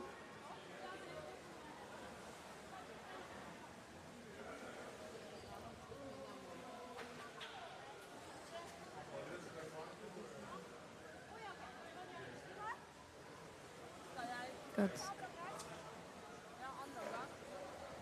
Norway is still in ball possession. 1.5 minutes left in this halftime. Nice pass. Counter attack. Oh, goal steal. Oh, and it went on the rim of the goal. Couldn't make the pass to the other side of the goal. Now Amagar is in ball position, waiting for a player. Passing down. Still waiting for another player to pass to. Pass back down again. A lot of playing on the surface here by Amager and VR. Could be this technique could be a little bit difficult because there are a lot of scrams and the Norwegian are physically pretty strong.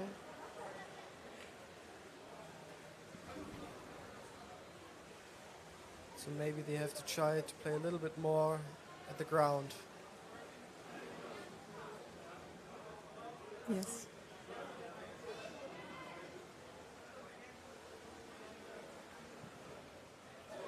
Oh, pass to the Boblin defender for pulling out, passing, counter attack. Oh, passing to Amager.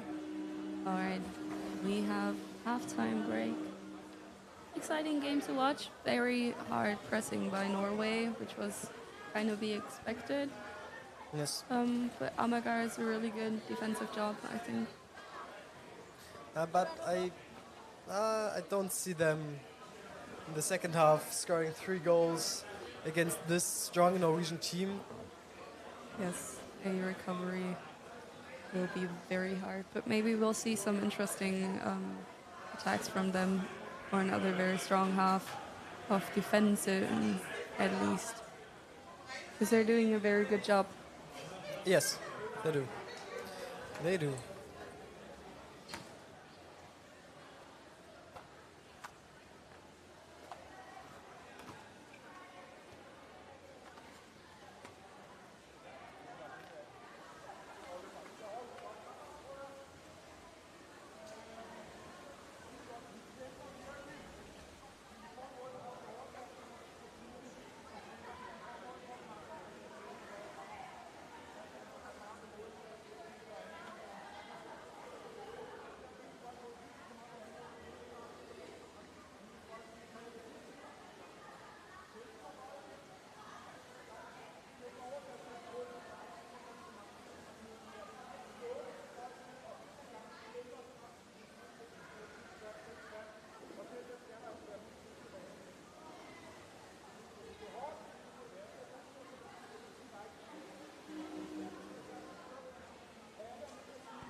So we've got 30 seconds left till we start into the second half of this game.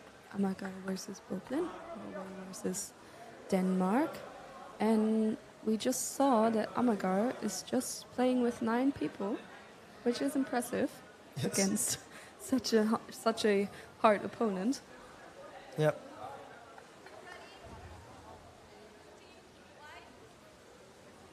And we start into the second half. And the team's off. Let's see. The Norwegian team is on the ball first. But the Danish team are able to win the ball and maybe to create the first chance. Nice counter-attack by their captain here. Now back to the surface again, but still Amager underneath there with 2 people waiting for the ball to drop. No Norwegian people yet.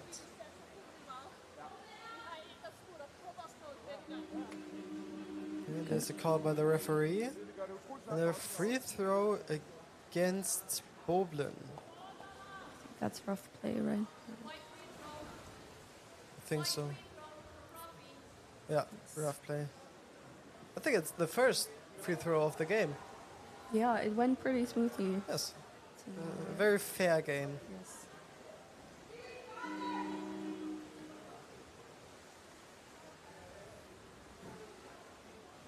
Vice player positioned at the goal. I think she could have lined a little lower, but still very nice. Oh, that's could have been a one-on-one situation, but she got dragged up by a Norwegian player.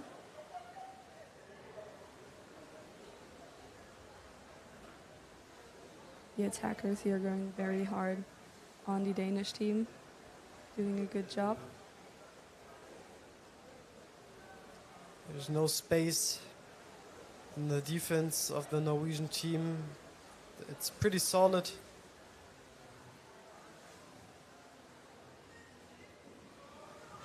I really like how the Danish team is pulling in and out again and again. Yes. They're going in with the ball and they're going out with the ball. They're not losing it at their attacks. Very nice job. They try to create space, but The Norwegian team is not really letting them. no. They're really good in defending, the goalkeepers. Maybe it takes some individual solo run to Nice.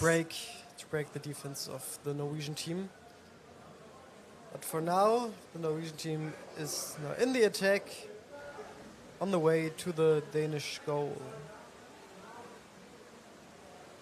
Try to get goal number 4.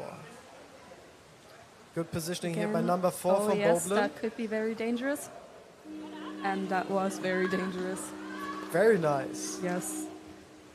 Very good. Yeah, let's By see the player number replay. 4. Positions herself, teammate sees her, passes the ball, and very well done. Vera Erlandsen. Very good positioning, making her body very small.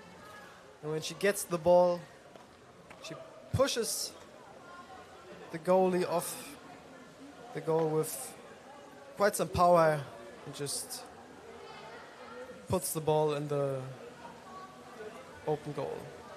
And I feel like Denmark has done a really good job this second half. They So just- far? it's nearly halfway over, and they've just gotten 1 goal. That's very good. So it's 4-0 now. And they had a really nice pressure phase Yes. at the Norwegian goal. Absolutely. So the second half is the Danish team is better than in the first half.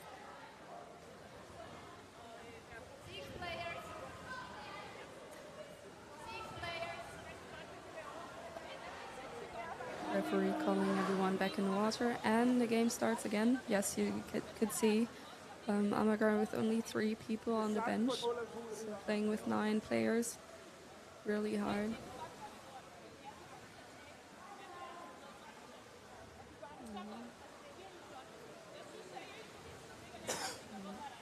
cross passes here.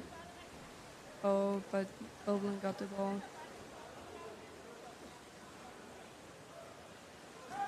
Amagar still managed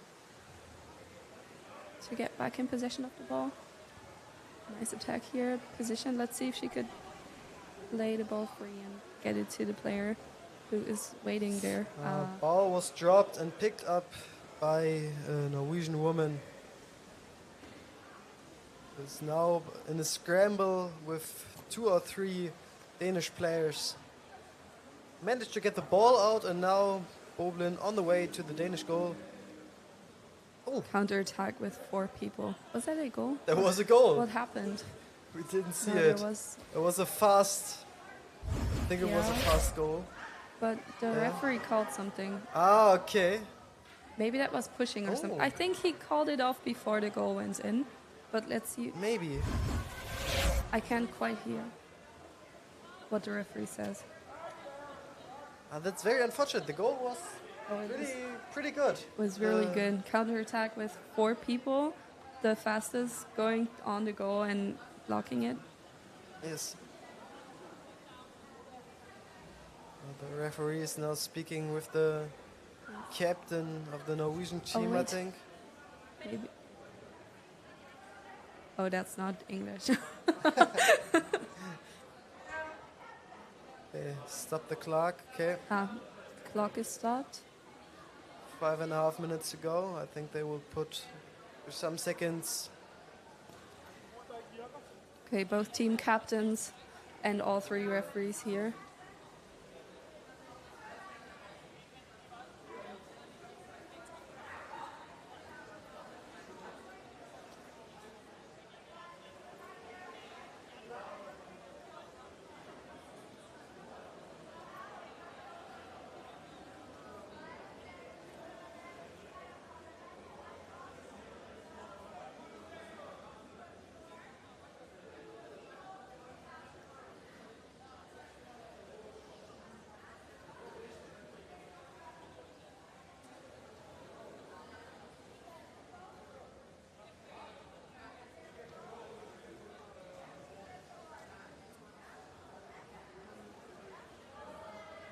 Okay, I think what happened.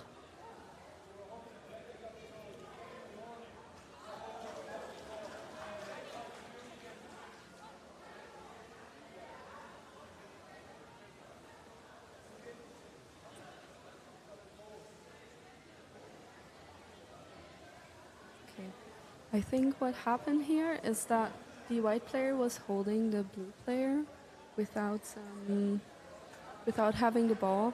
And they were deciding whether to not count the goal and give the blue team a penalty, or and I think they're still kind of discussing. But the Danish player is not happy with the decision of the referee. Yeah, because she gets a warning and the goal counts. Yeah, but sometimes it's a referee discussion. I don't know. Sometimes they're aware that they have the mic on.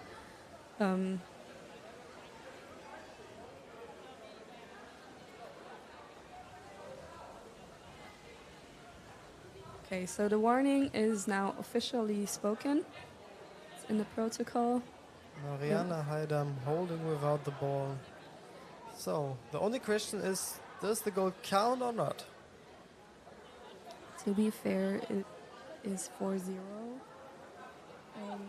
with 5 minutes left in the second half. I'm not entirely sure if Denmark would recover with 5 goals to score to win or 4 to go into a penalty shootout. Well, that would be pretty hard. I don't think they can. Yes, due of the power of the Norwegian team, they were so solid the last minutes and this entire game. I don't see them getting 5 goals if the goal counts, but I don't think so. Yeah, I don't think it's not counted. But a free throw for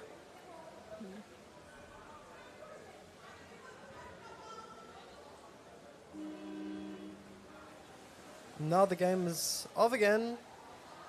5 more minutes to go. 4-0 still for BSI Boblen. Let's see how the game continues.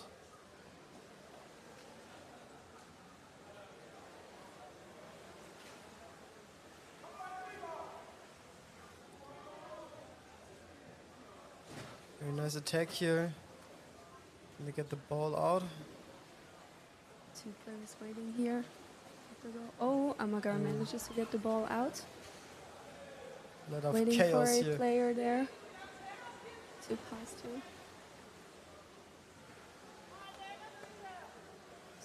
Scrum on the surface. Oh, the ball dropped. No one was there. But Denmark manages to still get the ball. Kind of fumbling for it now, but Norway goes out with ball possession. Counter attack here. No one's stopping her. But goes to the surface. The defense and the goalie lays there, waiting for the Norwegian team to attack. Now the attackers of the Danish team has to do something. Number 5 stolen the position of the defender. But I think BSI Boblen just creating an attack and take their time. Very nice going down there. Oh, behind. Yeah. There's next the goal. 5-0. Now it counts. Now it's 5-0, yeah. Nicely blocked the other defender away. She went around. The other goalie just went down. And goalie didn't have enough time to really position herself well. And the attack was very well done by number 17, Katrin. I just read Katrin. Oh, Amagar very fast here. Maybe now they have an idea for an attack. Yeah, but stopped by Boblen now again. The captain positioning herself here at the goal.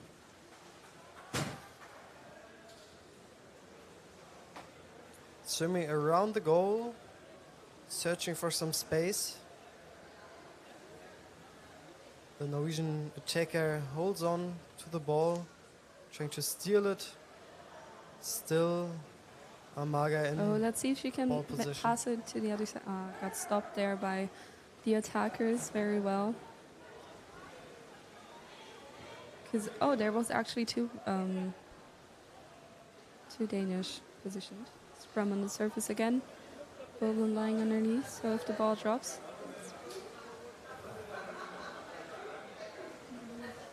kind of back into the Danish side here. Attacking, trying to create some space for a teammate, but A lot of didn't people quite down manage. there now. 2 versus 2. Can she get the ball at the other side? Oh, she lost it, and the defender picked it up. Very well done here by Amagar. Very patient defense Less than here. 2 minutes left on the clock here. The defender. Goalie is alone here, so if the ball gets down.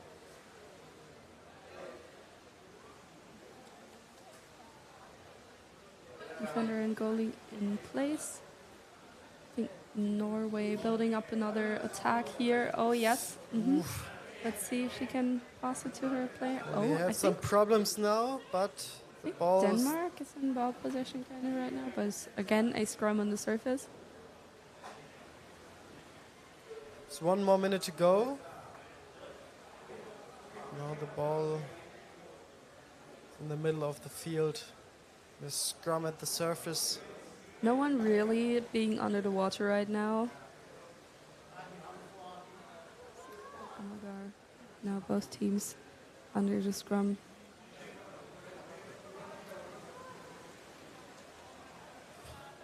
Oh, that was a close call.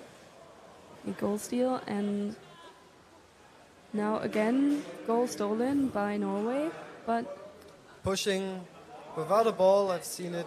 It was at the goal. Okay. No, it's a free throw against Boblin. Yeah, for pushing. Did you see where the pushing was? At the goal. At the goal. The Norwegian attacker Ah, tried to push the goalie off the goal and tries to lay herself at the goal. Okay. But it was seen by the referee. Now 4 seconds, and I think that will be it. Something got called, but game is over.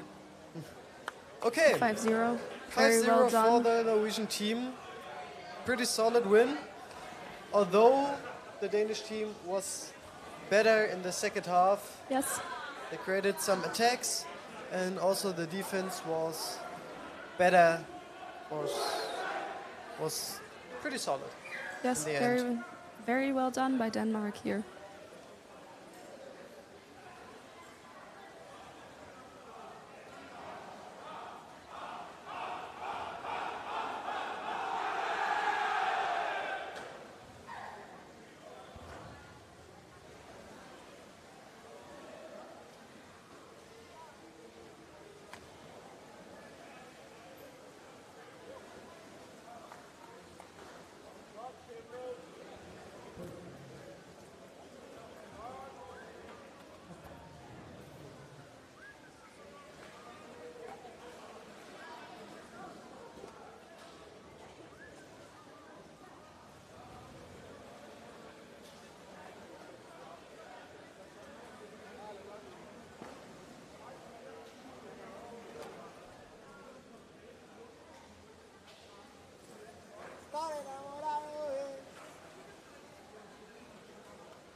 Okay, we are back. Hammerheads against Zurich, the male team. I think I just saw Zurich only playing with 10 people right now, so it will be a rough game for them, especially against such a hard player as the Hammerheads are.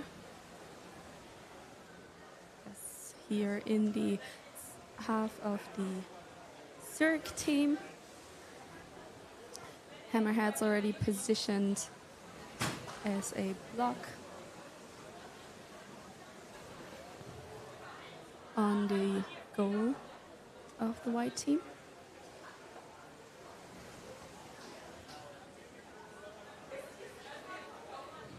Again, waiting there for the pass of his teammate.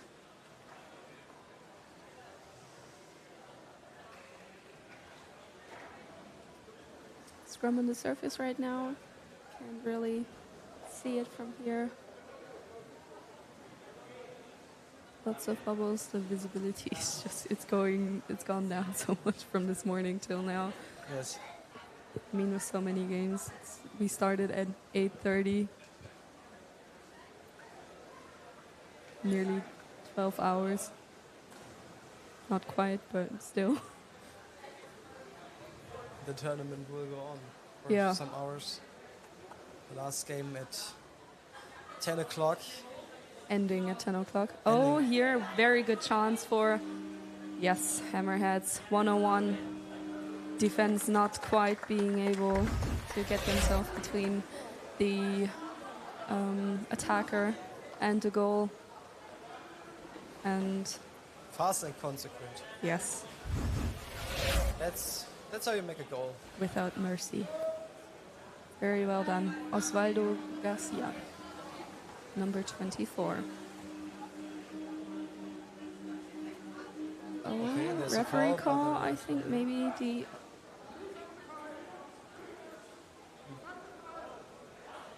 blue 25.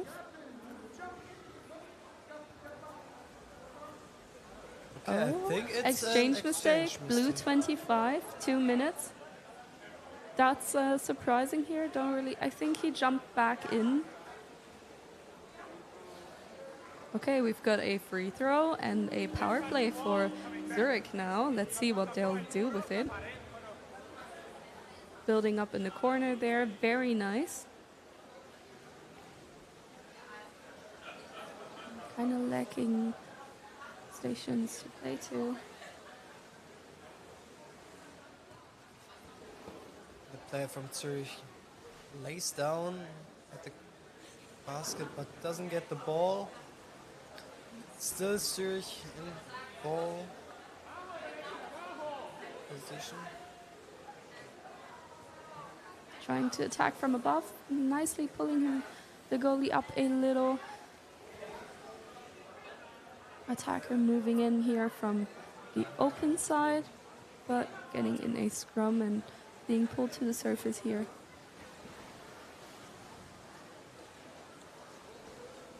They have to make the pass a little bit earlier. 1 minute left of power play. I think Oh, referee the- call. I think choking was the call. We'll see. Free throw blue. No reason named, but I think it was due of choking. All right. So Hammerheads now ball possession, trying to create an attack here. Pushing Very nice. Very hard here. They're so fast. Yeah. So wow.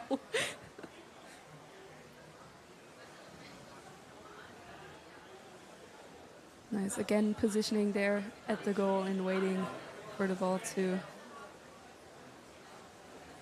be delivered. Moving into the defender, disturbing a little. Oh, he sees his. Oh, Little miss pass here. Zurich. Yeah, with the ball Can here. they secure the ball? Oh yeah, I think that was holding without the ball. The 2-minute penalty is over now, so the Hammerheads are again 6 people in the water. But now we see a free throw for Zurich. And scramble there underwater. Hammerheads in ball possession now. Moving slowly to the goal of Zurich. Can he get the ball at the other side? The defender. The Hammerheads are trying to pass over the defenders, but I think Zurich already picked up on that very fast. Very nice here from the attacker of Zurich.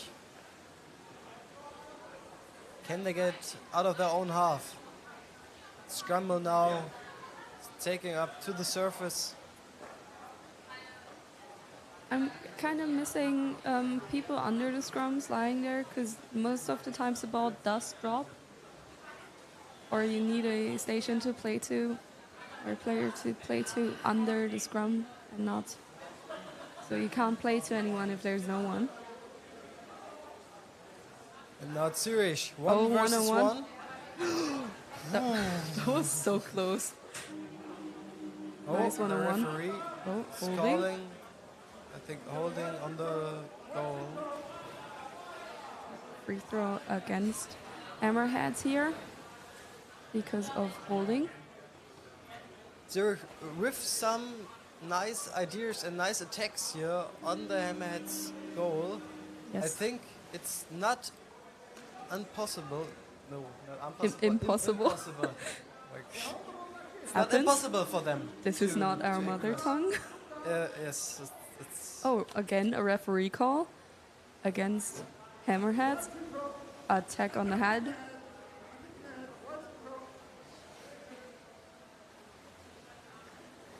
A lot of referee calls here. pretty hard game. Yeah. Absolutely. Nice underwater with 4 people right now, but kind of fumbling for the ball. Hope he gets the pass. Yes, he does. Nicely done. Passes it to his player outside. Still He in ball pulls out possession. nicely out of Very the good. attack. Kind of regrouping in the corner. It costs energy. Yes. Waiting for someone to come. Oh, directly going for the goalie, losing the ball and Getting it back. Yes. It was a bit lucky, well done. but it was good. Again. Again, call from the referees. Oh, that's holding the basket. Free throw for Zurich again, I think, Yes. holding onto the basket. I think it's the second time the Hammerheads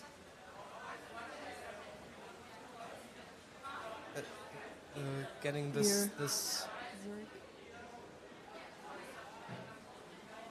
I think Hammerheads are going out of the scrum with the ball, passing to his player, to his teammate. Oh, that's a counter attack, very fast. 1 versus 1, but there is a No. defender. Yes, very holding well onto done him. from the defender. Just Very strong. holding against stopping the attack. Doesn't matter if you're in position or not, just stop the attack. Yes. 1 minute and 30 seconds to go. Just 1-0 for the Hammerheads. Zurich makes it very good here. Strong defense and some really nice attacking ideas. Oh, the ball is dropped, Oh. picked up by a player from Zurich. Very well done. Goalie saw the opportunity, took it. Oh, very long underwater time here, waiting for a teammate to play to. That is held in the middle of the pool. Can they create an attack on the goal of the Hammerheads? Oh, we've only got 40 seconds left in this half, and it's only 1-0. I'm very impressed by Zurich, to be honest. Yeah, me too. They're holding up very well, going back and forth between both halves, attacking strongly, disturbing the game the Hammerheads are trying to build. Oh, dropped the ball. A little bit slippery here. Counter-attack, stopping it. Defender Oh, going there, but turning the not wrong quite. way. Yes, didn't quite get into the good position. And halftime break. A little bit of a relief here from Zurich. Could be dangerous. 1-0. They could still recover from this. We've seen some good opportunities for them to Yes. score. And that would be not the first time this day. I think 2 matches where the team which was ahead. Okay. An interview. We will be First of all, congratulations to your victory against Amager. You played also juniors, right? Yeah, I do. So you have played in A10. And my question is, what is the biggest difference for you between A10, you played the juniors, and now playing the Champions Cup? It's the seniors that they are better than the juniors. Yeah. All right. And more qualified. Yeah. It's quite interesting also. We have the coach with you, or at least the captain. So it's also quite interesting that you're going to integrate the young players. How is it? And how she's making as well then? Bertini is our goalie prodigy. She's really good. She's only been playing for 2 years, and she's really, really good. So she will be very, very good in a few years from now. So we love to incorporate the new ones. She is from the same town as Gunhild and Ranveig, who's been playing for very many years. So she has some good training at home. You want to greet anyone for the end? I can say hi to mom and dad. Yeah. The same to my twins at home. They're probably looking at us. Thank you, guys. Bye. Thank you. Bye. Thank you.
"30 seconds until the second half starts here in the game between the Hammerheads from the USA against USD Zurich from Switzerland. Hammerheads are ahead with 1 goal, but Zurich had their chances, and it's possible for them to equalize. We've seen it today sometimes. Let's watch the game and hope for an exciting and good game. The Hammerheads now in ball possession, trying to create the first attack, but the defensive of Zurich is good. And now the ball is played from the left to the right and back to the left, trying to create some spaces.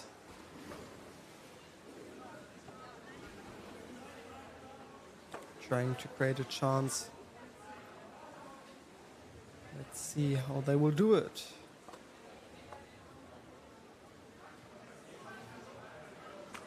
They play very calm, waiting for the opportunity.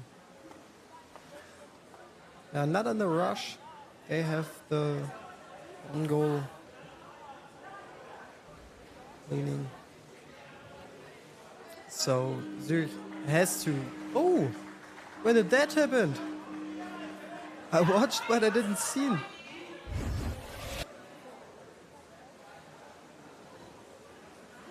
Very sneaky pass to the left side of the goal.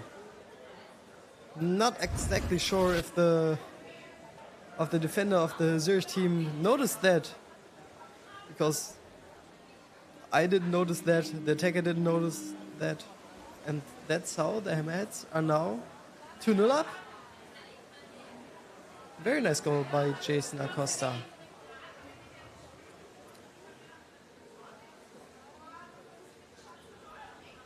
And 2 goals, oh, that will be hard for the team from Switzerland, from the master there.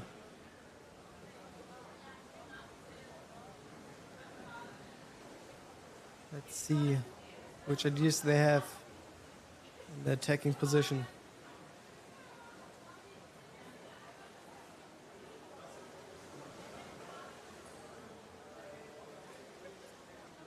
Oh, very nice move here from the attacker, from the Hammerheads. But the Zurich player are able to cover, to rescue the ball, and to continue the attack.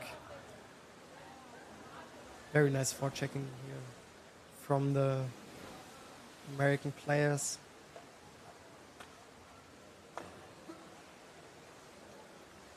Oh, there has to be some other teammates to join the attack.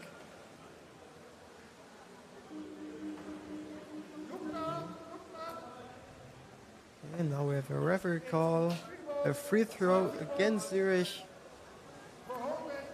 for holding without a ball. Maybe they can do it from a free throw.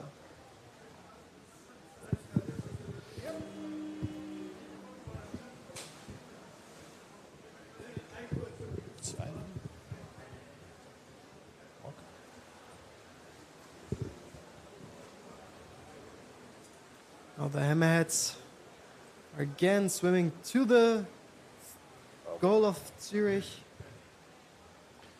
Pass to the other side, ball now being pushed over. Oh, and there's Yes, the third goal of the game.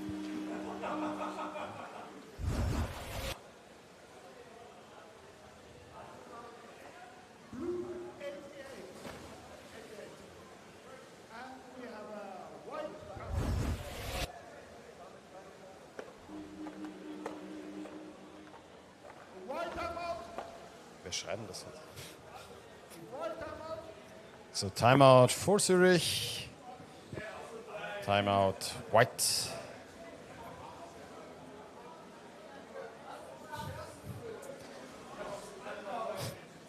It's now the huge mission of making 3 goals. Nice carpet heads by the Zurich player.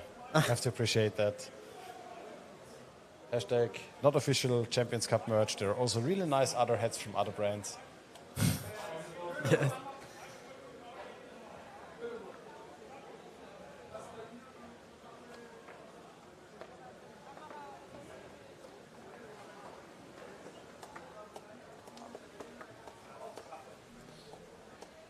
"15 seconds, then the game will continue."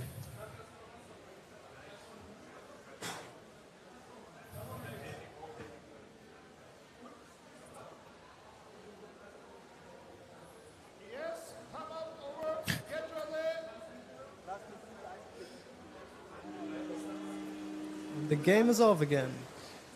So 3-0 for the Hammerheads against Zurich. Second half, 5 minutes to go.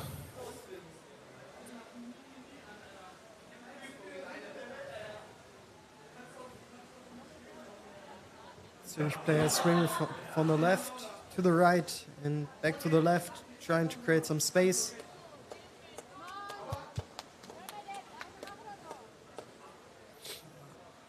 Pick up by New Jersey. Being shut out by Zurich. Zurich forward doing a lot of job here trying to get the ball back.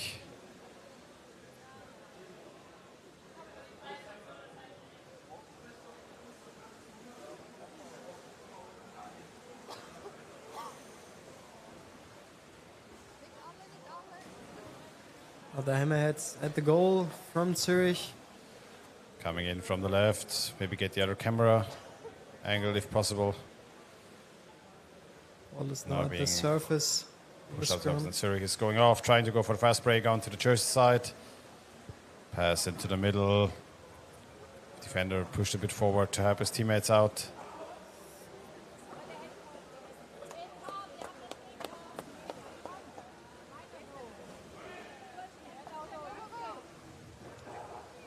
Four minutes to go in this game. But Zurich at the goal of New Jersey, trying to create some sort of attack, but the attack of the Hammerheads is really strong. It's awake. Hammerheads coming in again underneath the goalkeeper, trying to push it in. Very strong. Good attempt by him. Shooting in underneath the basket, seizing the open space.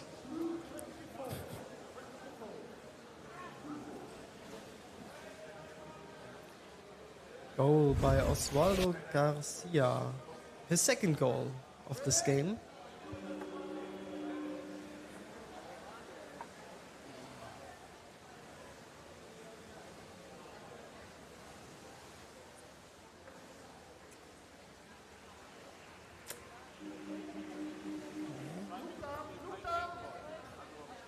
Start by the It's a referee. free throw.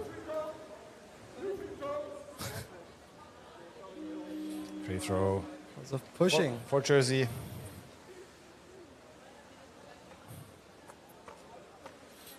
Lucky here. So now coming in again, a good attempt coming in from underneath. Forward is basically riding the player like a backpack, but dragging him up to the surface, giving his defender some breathing room.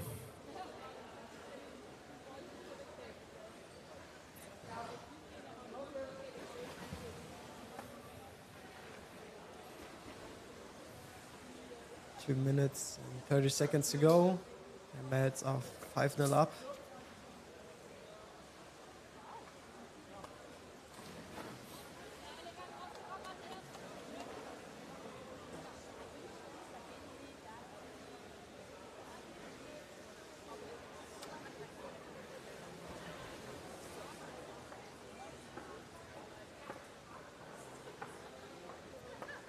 And you can see that the Hammerheads are really calm, very patient. Yeah, I mean, they don't have to force anything by now. It's a 4-0 lead for them, so they can very comfortably play those 2 minutes down, wait for the Zurich defenders to move out if they want to. Now trying to come in and back out.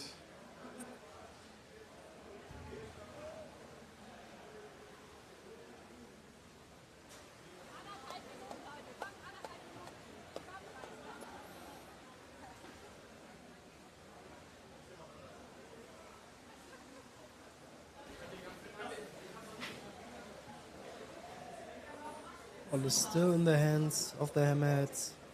They're playing. And again, coming in from underneath, goalkeeper alone, the defender there initially, pass ball to the left. Try to push in.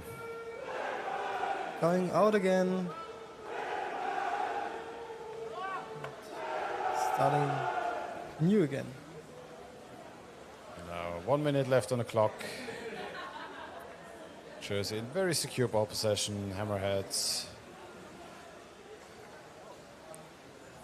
Moving left and right, more or less. Good attempt, attacking the goalkeeper's back. Good try, yet again coming in from above. Now the Go from goal. underneath, pushing the goalkeeper up and then pushing the ball in from above.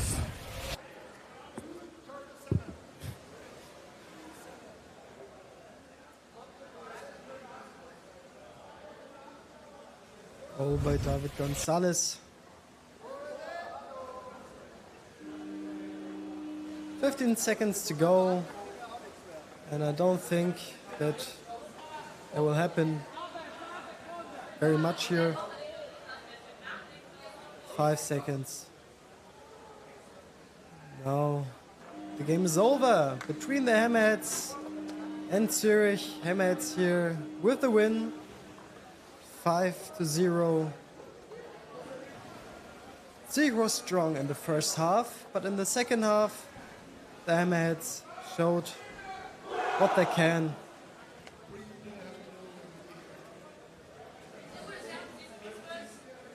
I'm very excited for this next game.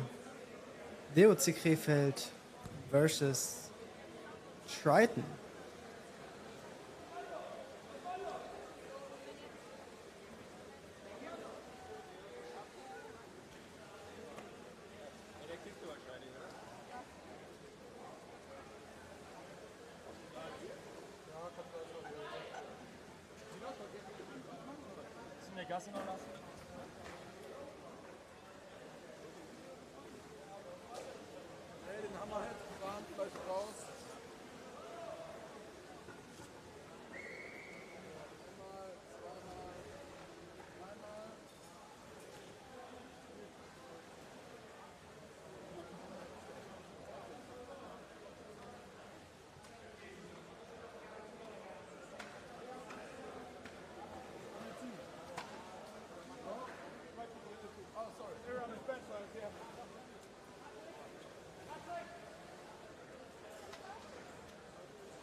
Hi everybody, I'm here with Osvaldo from the New Jersey Hammerheads. First of all, congratulations to your victory against Vienna at Zurich.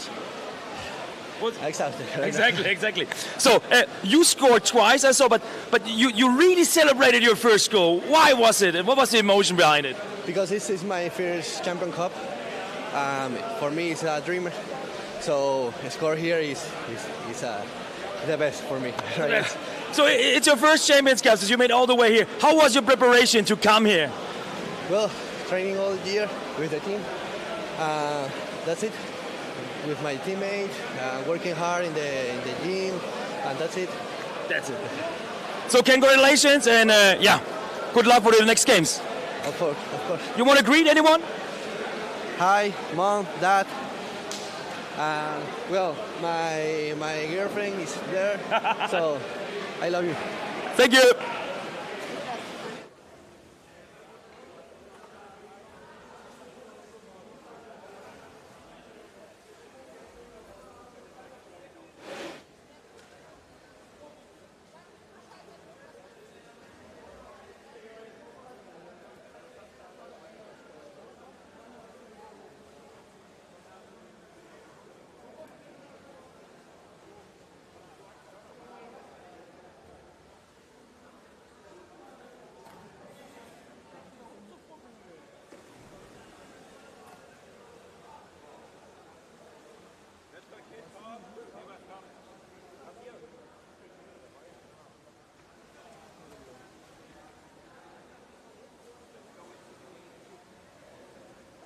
geht's aber da.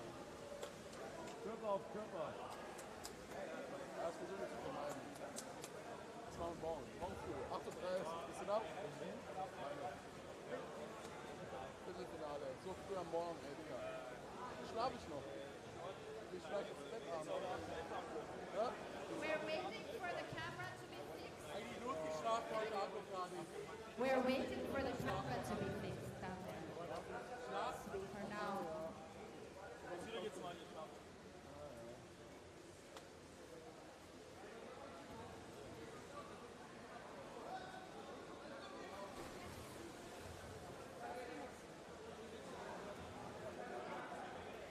Okay, we are ready. Why choose your captain? Okay. Who is your captain? Well, all right. Start ready. Light ready.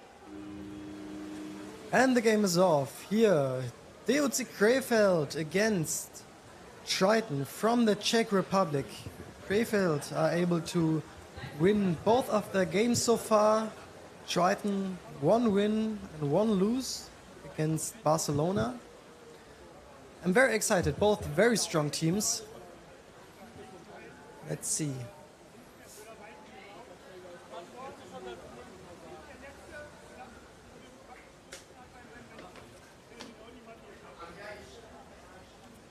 A very nice block here by the number 10 from Krefeld. I think people with the ball.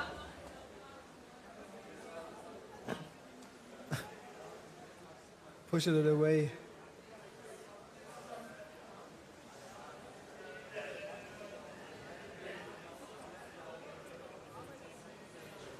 Triton so far doing a good job defending. Defense for Triton was a bit shaky today, throughout the day. Often came in a bit late. Have to be very safe now against this Krefeld offense.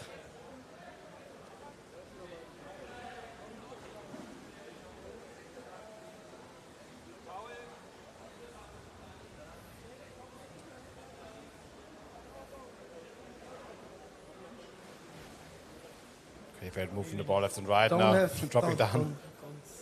Haven't seen the ball here coming from Yannick Pieper.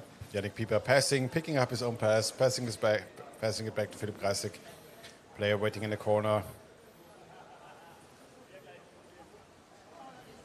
Very nice pass. Now Yannick Pieper here trying to get the chance, trying to get the ball in. Close. But the goalie from Triton getting a hand on it. Open goal now. Pure chaos.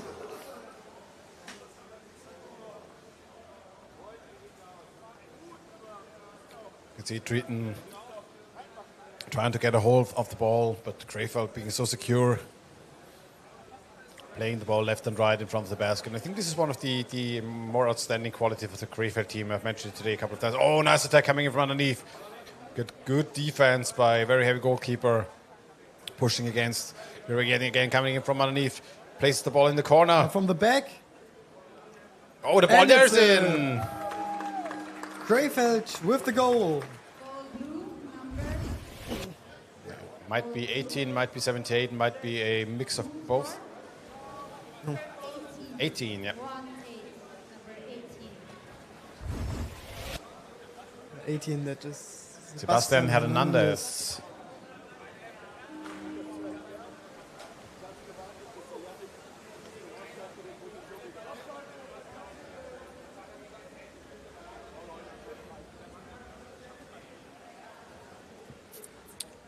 Sebastian's brother in the chat, watching the game.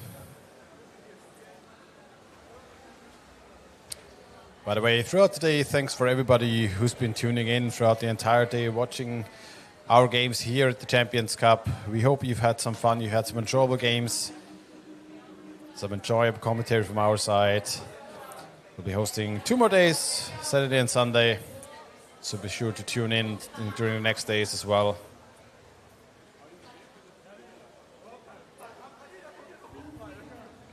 There's now a blue free throw.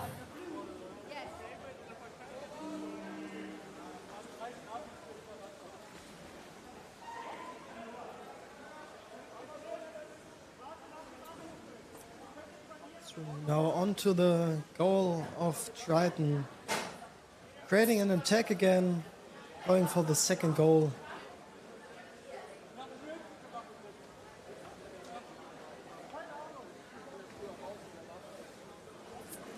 Very nice block from number 4 here.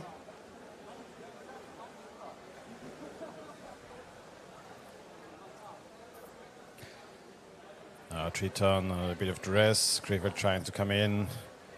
Trying to, we can see how secure they have the ball most of the time. Trying to bring it left and right.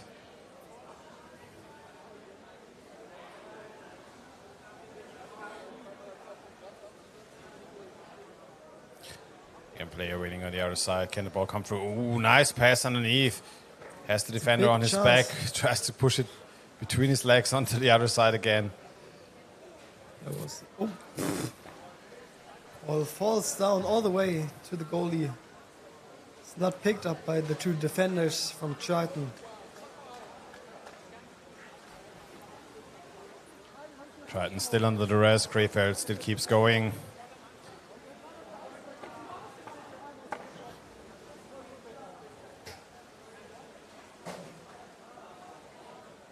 Now coming in yet again from the center, trying to put the ball into the corner. Can he push up? Players waiting on the other side as well. Goalie so far secure. Oh, ball picked up again by Krefeld. Yet again underneath the players. Yet again pushing underneath the head. Good attack, good defense by the goalkeeper here. Picking up the ball, taking it away. Now Triton's turn.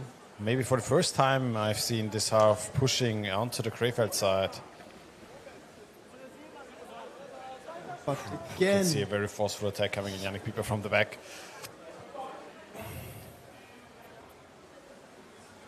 Graf now getting the ball. 1-on-1, does have a 1-on-1 situation underneath. Can he pull the player up? Oh, the goalkeeper did a very good job for a long time. But Yannick Graf with the fast break, number 8. Takes his time and slowly but secure the ball goes in. Very nice. Krefeld with 2 goals, Triton yet with 0.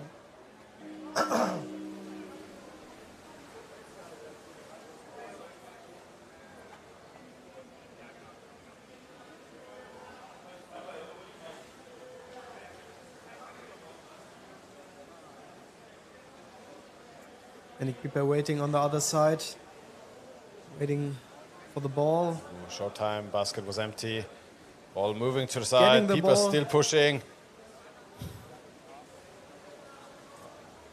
Just chucking it to the other side, expecting his players to be there.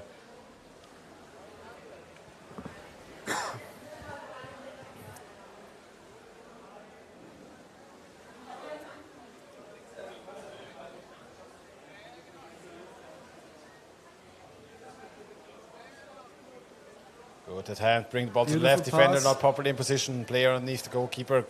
Defender got a hand onto the ball last moment. Also, Graver player lost his mask during the attempt. Coming in again.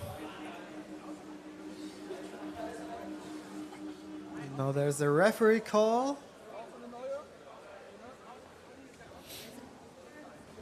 Without equipment, we start with a referee ball. Okay. Referee ball. Referee ball.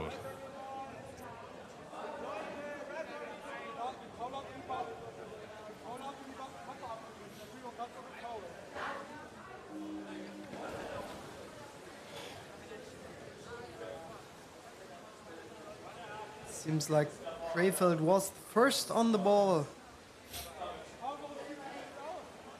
Again at the goal of Triton. Looking for an opportunity. Oh, that was a very nice pass behind the back. Can they push up?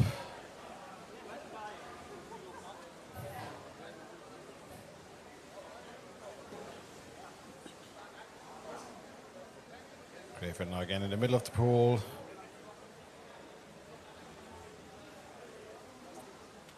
Classic. Takes his time. Coming in. Away Ooh, from the defender, and the goalie just floats. Yeah. The goalie floating a bit in mid-space. Didn't have full contact onto the basket. Defender not in position at the moment and was irritated by his defender moving away and moved up. And when Philipp Kreising gets this opportunity, he always will make a goal. Please and thank you.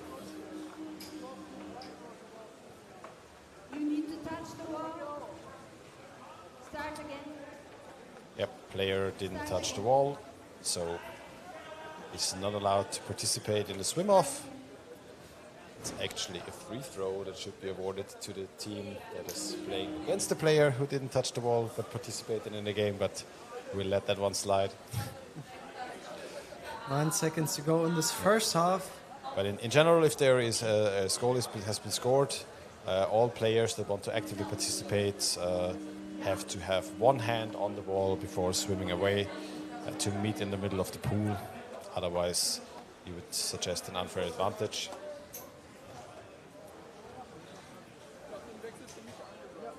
So there was the first half. Krefeld 3 goals up against Triton from the Czech Republic. A very strong attack by Krefeld here. Let's see how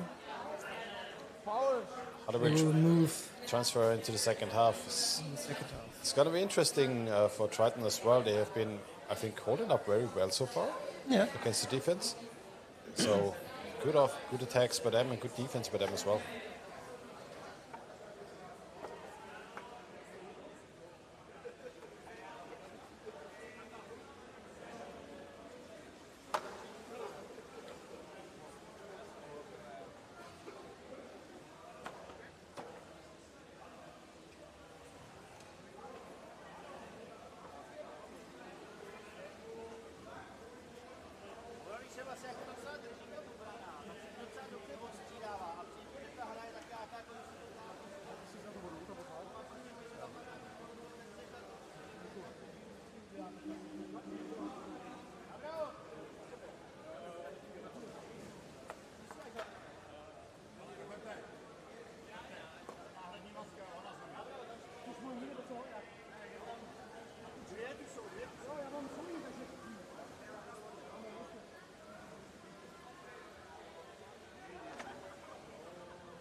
Here we can see the results of the day. 3 more games and this second half of this game ahead of us. And I think that will be enough for today. Yeah, it's been a long day. Yes. From holding on to the baskets. Let's go. Yes. Support for the Triton team from the colleagues from Budweis in the chat. Ready? Blue, 6 in the water, please. We also some exchanges on the blue side. Teams ready? Maximilian Kalten, Nadi Wevers, and Daniel Benes coming in. All right, Yannick Graf taking away the ball. Switch to rubber fins for the last part of the game. Philipp Kreise coming in from above, trying to bring the ball down.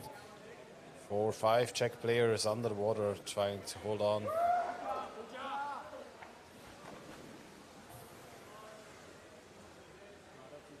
Look, Kreisig now. Oh, that was a hard punch onto the ball.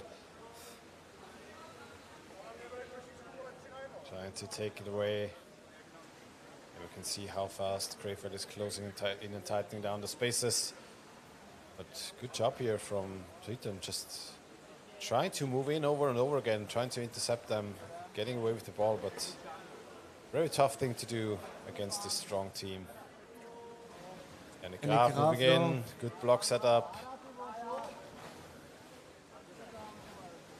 Very good recover by the Triton defender, but again, Krefeld in ball possession.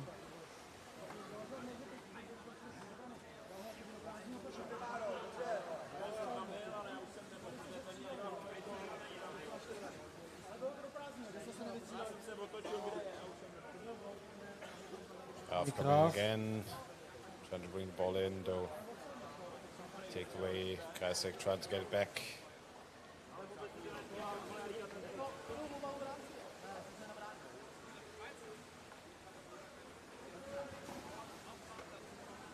Very nice pass here, Yannick Oh, Pieper. nice Pieper to the other side, but the defender getting in between again, but still pass back to the left, back to the right.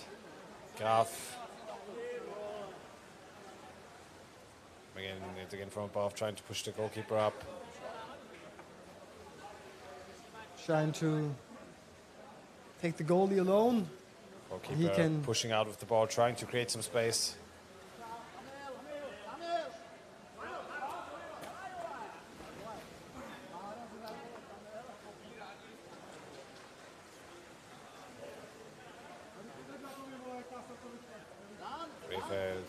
Beavers. Very nice pass here from Nadia.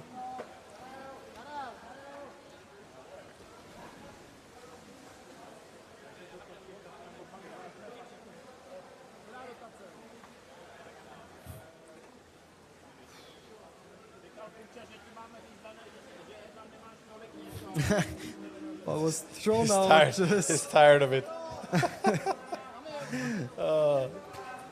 3 minutes played in the second half. Still no goal in the second half. But a free throw for Krefeld. Pablo Franek just tossing the ball out of bounds. I'm tired of this. I'm out. Back to the bench.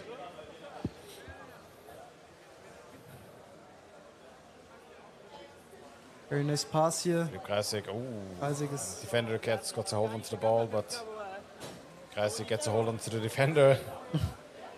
And now Triton trying to push forward. Can they come out of their own half? But the forechecking of Krefeld is so strong now. Yeah. Ball out of play. Out of bounds, and will be a free throw again against Triton for Krefeld. So Krefeld again in the attacking position.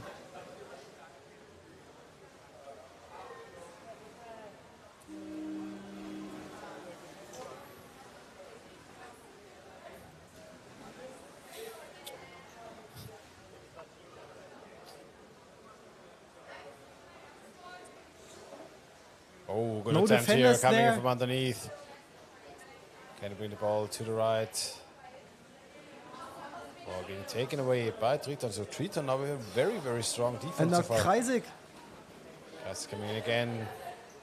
Oh, good attempt, bring it to the left. But the basket is being shoved back and forth.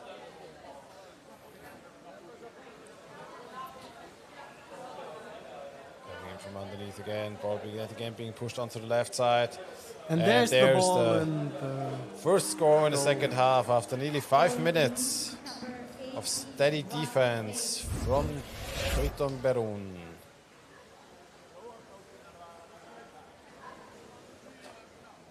Sebastian Hernandez. His second score of the game.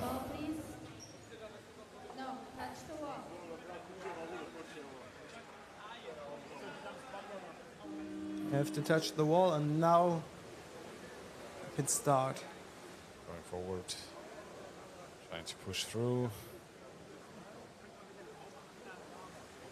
Very nice. Graf. Oh, Graf coming in again. Alone underneath. against. Oh, nice pass behind the back and strong attack. Philipp Kreisig. Cold like ice.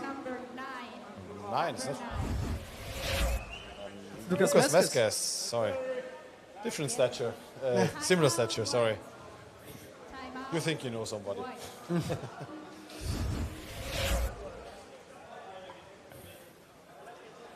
Triton taking now their timeout. Try to recover. Something around 4 minutes to go in this second half of this game.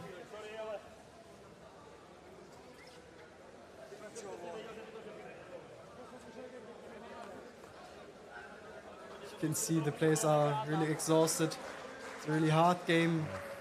Always hard to play against Krefeld. And it's not only the physical exhaustion, it's the awareness the players have to bring when a team is playing so steadily and secure with the ball around your basket. So it's not only the physical toll, it's the mental toll as well that such a game takes on you, because you have to be super aware during the entire game, whereas during other games you might have a bit more of a relaxed state of mind. But as soon as your opponent is very oppressing and is forcing their game plan onto you, it becomes a totally different game. Yeah. Oh, Very nice strong attack ball stolen by by Pieper. Pushing straight through. Fast to Knows right. exactly where his teammate is. Although the ball was not completely perfect. Now there's a scramble at the goal of Triton.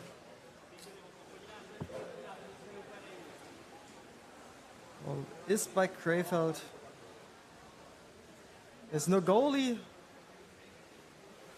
Now there's one pushing him through the people. And Graf passes the ball. Now Yannick Pieper to Nadia Wefers.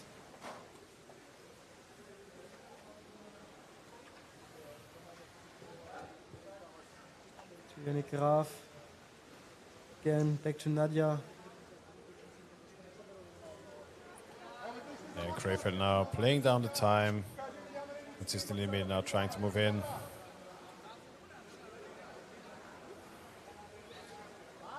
He loses the ball.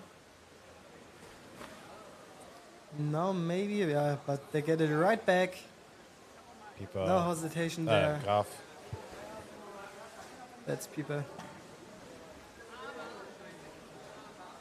One Yannick to another.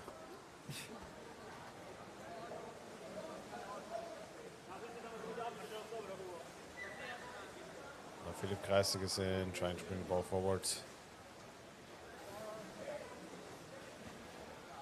Feels like Pieper and Graf are everywhere.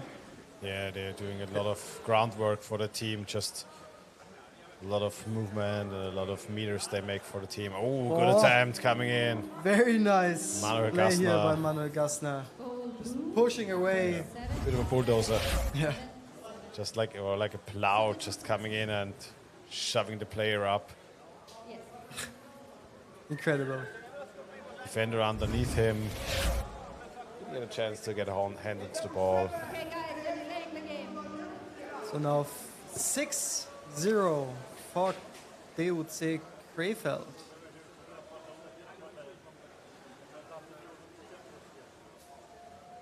Manuel Gassner placed the ball to Philipp Kreisig. He searches for teammates.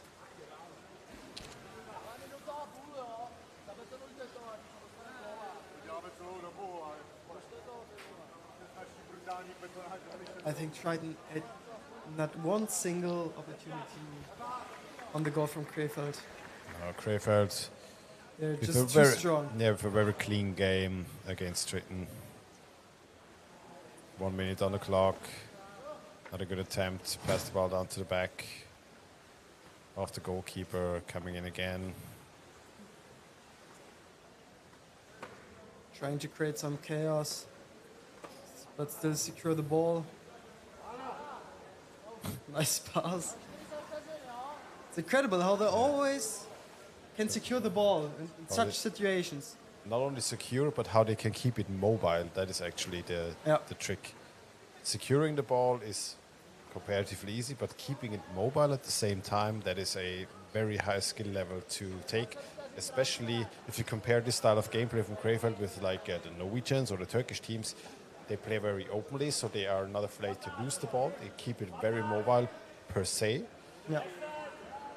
But they often have to get the ball back, whereas Krefeld, they are taking the ball in, tucking it in, so they're securing it, but they still have enough mobility in their gameplay to be very efficient passing around the basket. So this is a very skill by itself that is very hard to master, and Yes. they've done it very well over the last years.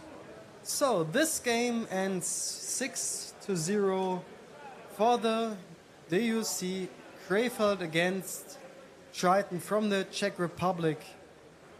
It was a very, very good game from Krefeld here. Just attacking, no hesitation. A lot of very good goals, a lot of very good chances. Triton tried to hold against it, but in the end, Krefeld is just too strong, and too fast, and too clever. All right, we have two more games. I think one is now Alesund against Firenze. I think 3 more games. 3 more games? I think 3 are. One game for the males and then 2 games for the females. I beg to differ. So the Oh, end am of I the wrong? day is Alesund against Firenze. It's 3 more games, you're right, but it's Alesund against Firenze, then Warrerrugby versus EG Universitesi, and the Orcas versus Vienna for the last game of the day at about 8:30. We'll take a minute of break during the interview. From DUC Krefeld, the German champion. Hey, Yannick, congratulations for your victory against the Czech team. What was more exciting, your 1-on-1 goal or your fake pass to your next player? I think, first of all, a very good game for us. We played very good. Like I had a very comfortable feeling, like it's a stomach feeling, then it's everything good. And the goals, I don't know. Every goal is good, right? And the best one is the next one, You dominated the Czech team with 6-0. Was it something that you expected in advance? We don't expect that we dominate, like it's Czech players, they can good, they're very brutal, and they're known for that. Everybody can relate to that, and I think it was good that we played our game, and we know that we have to play on the ground, because then there are some holes in the defense, so we can attack them there. But we played our tactic, and that's what we want. Yeah. Great. Thank you for that interview. Thank you very much.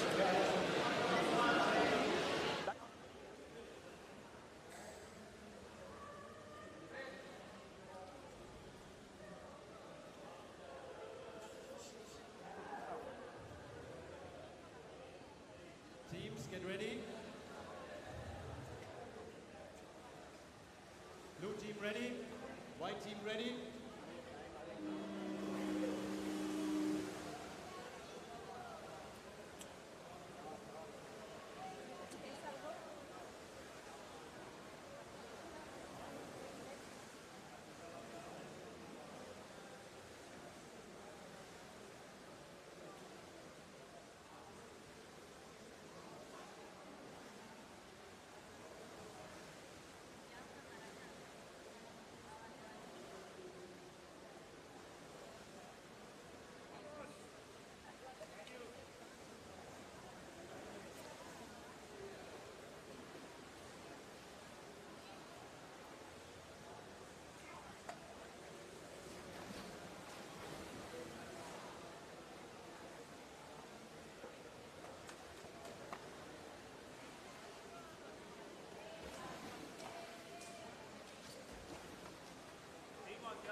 Sorry for the delay. We're back. And we come straight in for a goal by Barcelona by number 23.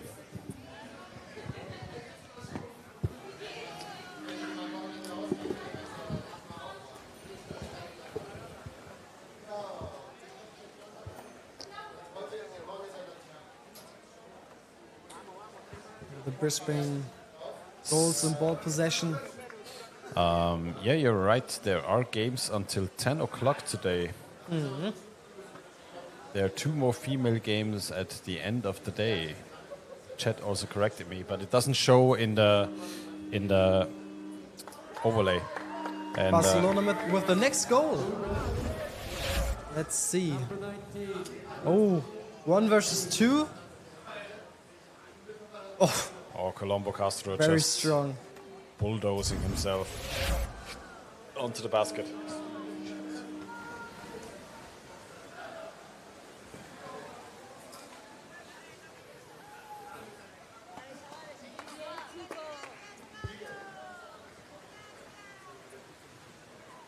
Now the goals moving forward, trying to create an opportunity for themselves at the Barcelona basket.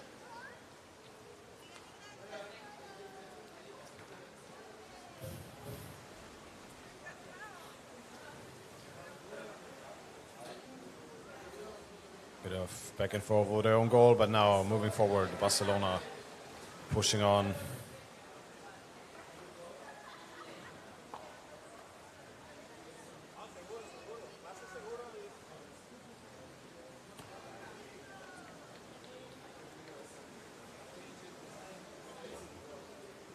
Back in, player's position on the right. Was expecting his player to be there, nearly pass to the defender, but defender in position now. Oh, doesn't know really where the ball is. Very nice in and out here from Barcelona, but now there's a referee call. Free throw against Barcelona due to holding onto the goal, I think.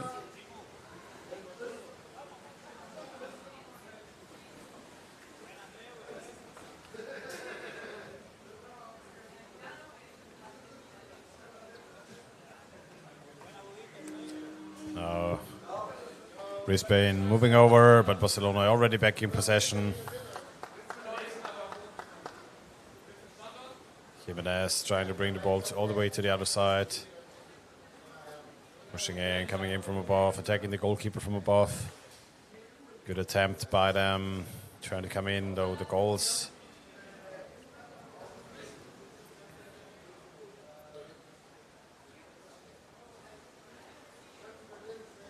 Able to defend so far.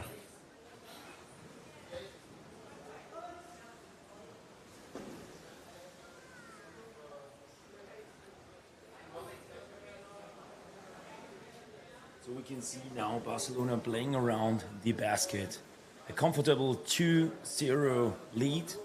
However, the girls from Australia struggling to get in ball possession here, letting the Barcelona team playing around here and just waiting for them to attack the ball, like in this situation, and trying to get in ball position by their attack. But this one is... Oh, it was a very beautiful setup. Number 23 here from Barcelona. Yeah. But ball being Daniel still Garcia. in movement for Barcelona. Great idea here. Hard to defend also. We see now here three players at the basket. You see the goalkeeper stuck in the basket with his head. Another attack here from underneath Daniel the back. Garcia here here finally with the execution. Finally his goal. But the Brisbane Scoring. defender was laying with his back to the attacker, so not able to defend properly. Yeah, he was not even recognizing where the ball coming from. Yeah, so I mean, this is one of the bad side, or what was you saying, the blind sides of the defenders. The moment when you go down and you take your positioning and you're keeping the ball out of the eye. Yeah, this is the most risky one. There's a very small point in time where you usually use track of the ball. Yeah. When you're trying to get into position. You're always learning as a defender, one of the exercises, to go down and take your position without having to look where it is. Yeah. One of my coach once said to me, the basket is always at the same place. It's not moving. So you just need to go around. You need to find your way even with closed eyes. You know, you don't have to look to the floor. The floor is always at the same position. Always the same. And the basket is always at the same position as well. In this case, but if you want to control yourself, you can use your hands, your arms, whatever, to get a fixed point. But this is also great. Coming from underneath, good attempt by Castro. The captain here losing his mask, but then just blowing out the mask and continuing fighting here. And then Carlos again here, riding up the pressure. But we can see always like 3 players at the basket of the goals. Here we see holding from number 11 without having the ball, but there's no number 11 of the list. Maybe it was Gerald Filter, number 17. Something similar looking. But yeah, the goals here. Do we have a chance to see them also going outside? Now we see here trick play, Barcelona in ball position, and the goals trying to attack them early, but there's no chance here. Easily, 3 players under the water, no real pressure.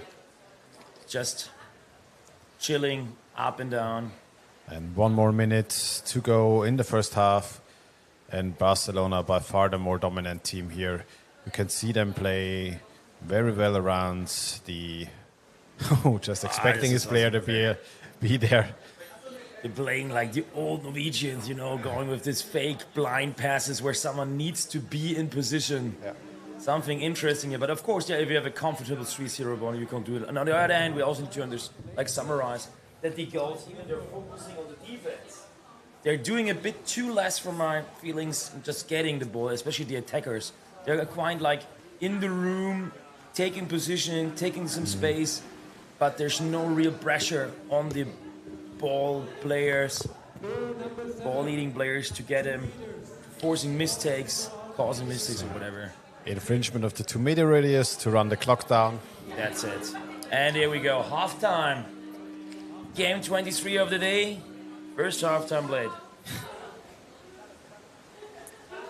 First half done. Brisbane coming to this game, and Barcelona showing them that they are here to compete, and by far the more pressing, dominant team thus far in the first half. And now with a 2.5 minute break.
Whose shirt is that? He doesn't need it anymore. No good back. He's getting order. That's good, Rob. Oh. So that little fucker had the ball and he just stood in there. I was like, nah, you go on. Yeah, I was like, towards the end. So you got bench? Huh? You got bench?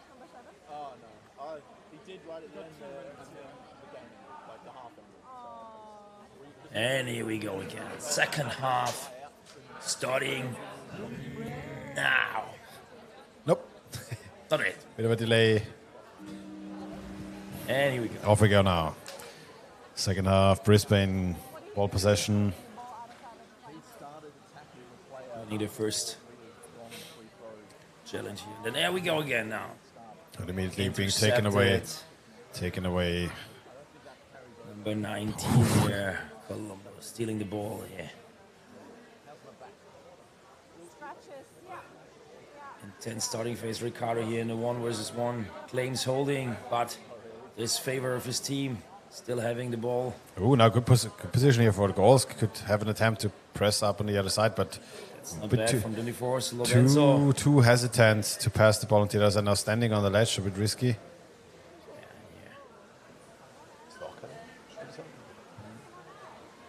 And again, 95.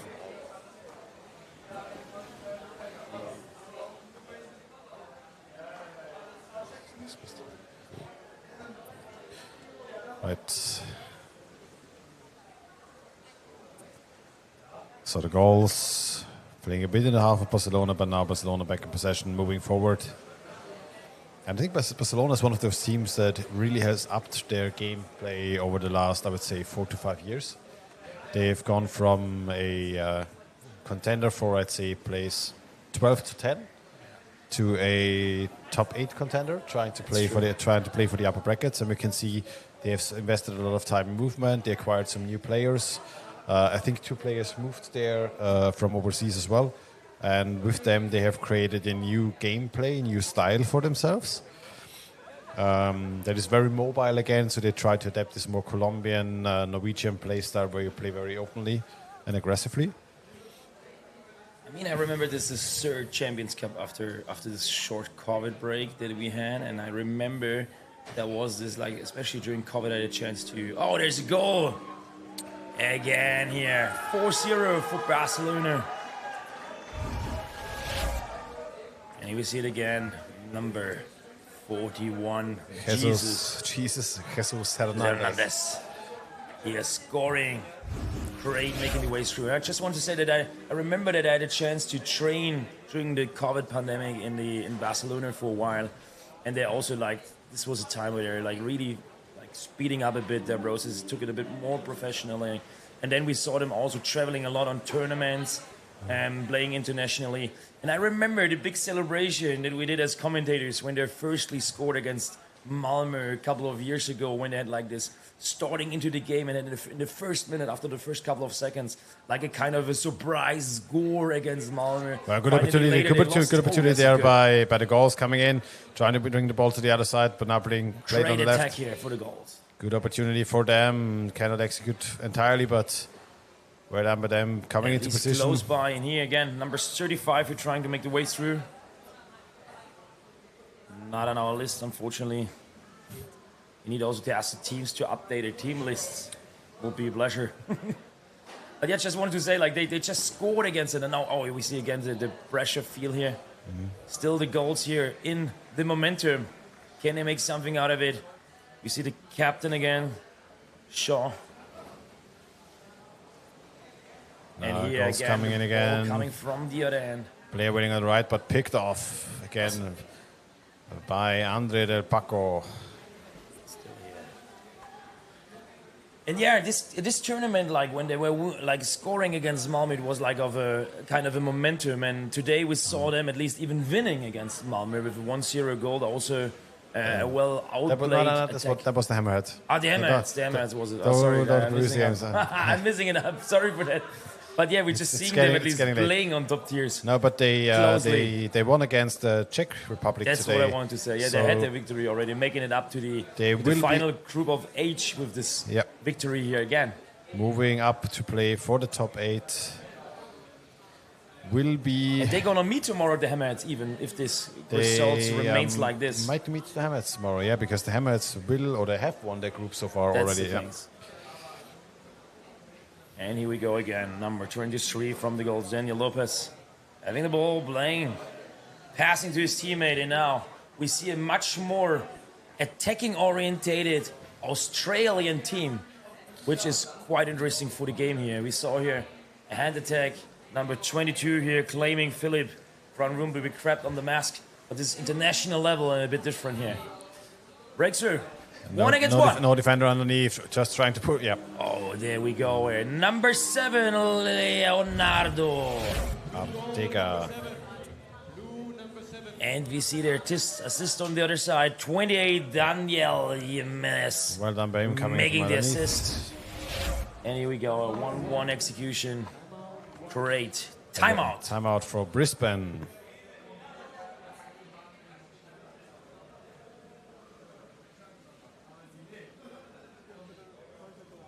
Australian champion taking the timeout here to reorganize. I mean, it was much better starting here in the second half. Like after the 4-0 kind of breakdown in the first half, they really started, had great opportunities even in their attack phase. I would say even being quite close to score here. And then on the other hand, then getting this fast break 1-1 situation and 5-0 score against them is a kind of a pity, isn't it? Yeah, I mean, you take the ones you don't shoot yourself, right?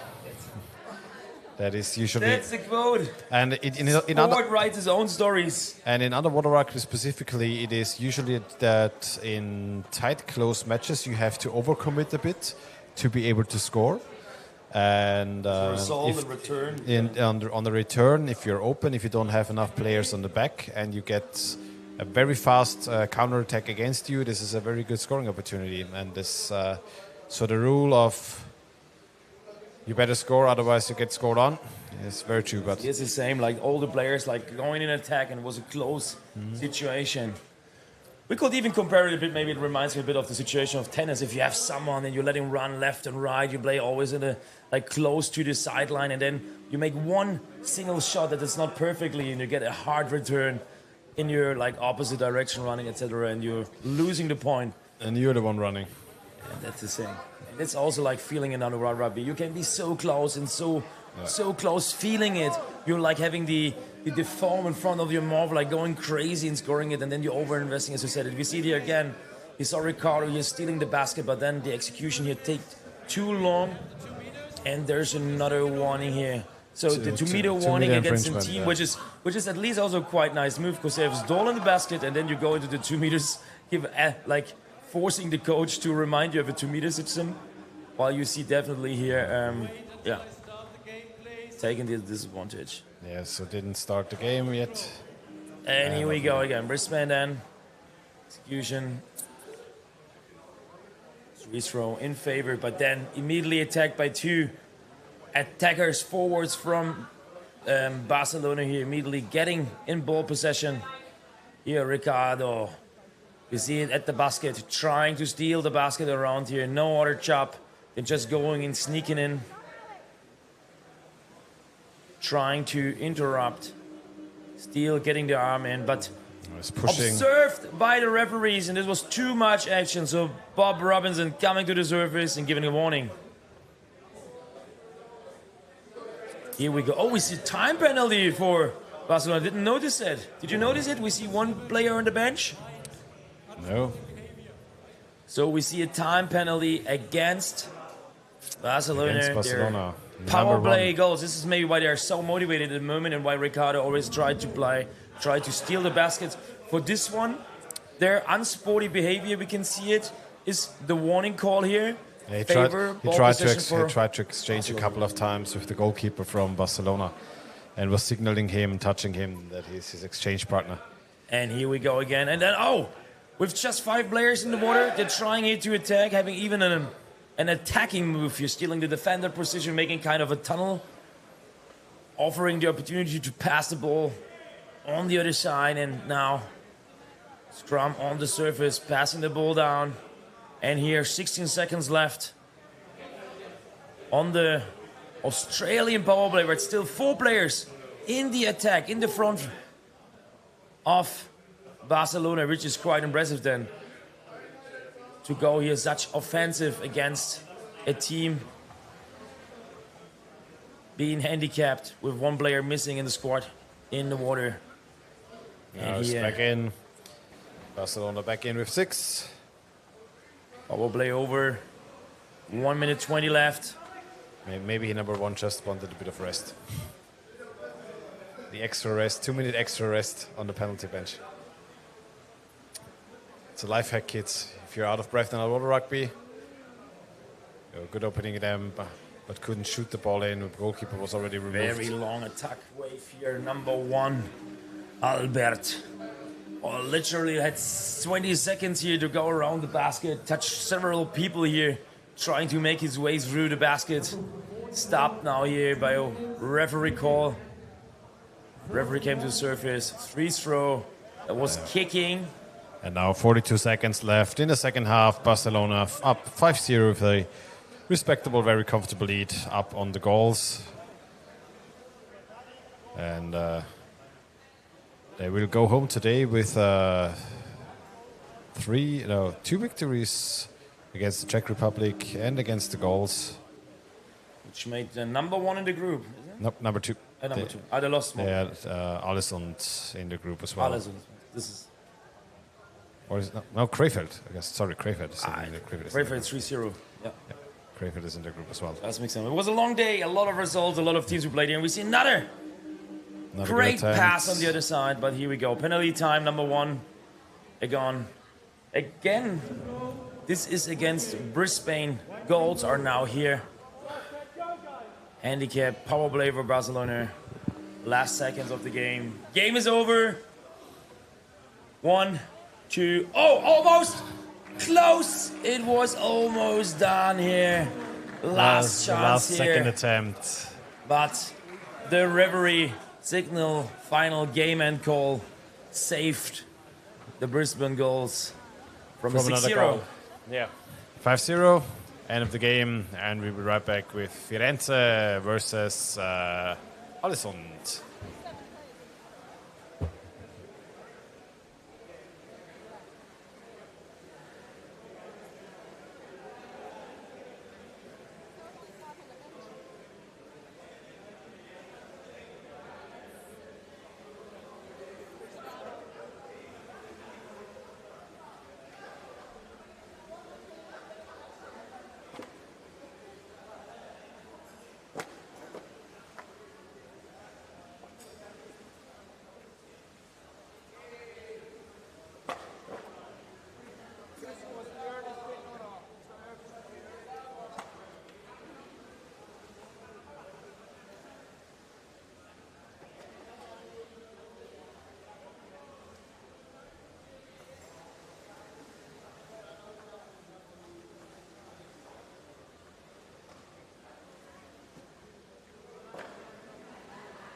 Champions Cup 2024. I'm here with Carlos from Barcelona.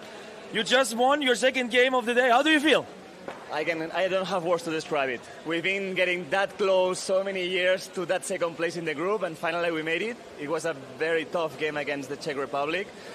We won in the last minute, so hard to believe. So very, very, very happy. Yeah. I would just want to congratulate you, of course, like you're now in the round of the top 8, yeah? Yes, definitely. Tomorrow we'll play our game for the quarterfinals. Let's see what happens, but for the moment it's the best result in our history, so extremely happy. And I want to congratulate you for this historic moment, man. Thank you very much. You want to say anything? Thanks everyone for the support, for watching us. We love you very much. Thank you. Thank you.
And now we are on to the next game. Here in Berlin, Alesund against Fürth. So the Norwegian team against the Italians. Italians in white, the Norwegians in blue.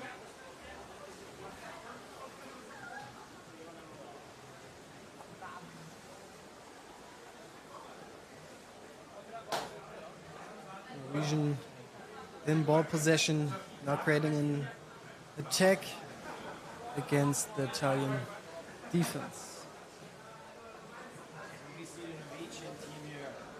Alesund pushing for the first goal of the game. And it is again another wave. 2-3 attackers at the same time. And there it is. Number 47 here.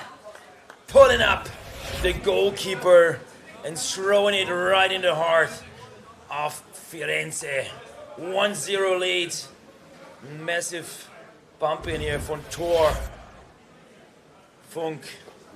1-0. And here we go. Firenze in white. Starting with the ball. Trying to make the way through. Stopped in the middle. Out here. With a nice pass combination. Making it close to the basket. But then ball got intercepted. And here we go. Wave is running against. Even Suvik now with the ball. Passes it. Now they're creating an attack. 2v1. And that was very nice. Wilk Simon here. Executing 2-0. Supported here by his teammate with a short technical issue. No worries about that. But yeah, we can see here at least a nice double pass combination, number 2. But I've missed the defender there. Yeah, that's true. The defender was They a bit were late. too Oh, fast. Same and situation another.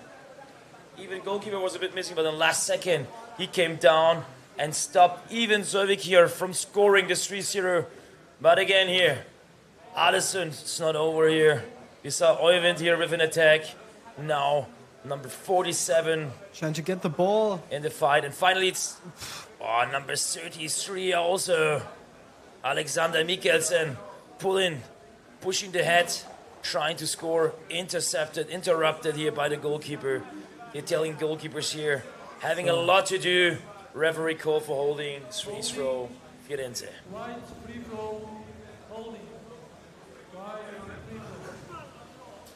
There were massive waves of attacks.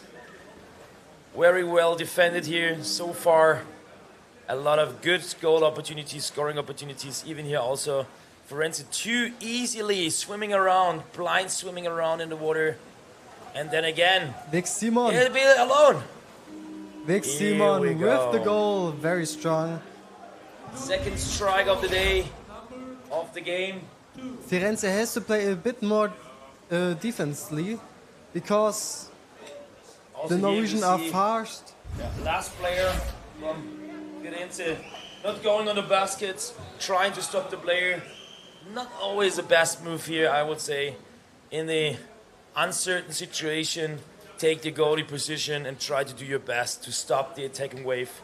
If you're a tackle player, there's always a free hand, a free spot where the ball can go in. In this case, Alesund taught them to do better next time. And here again, Alesund from the corner. 1 versus 1, the goalkeeper, your number 12 now.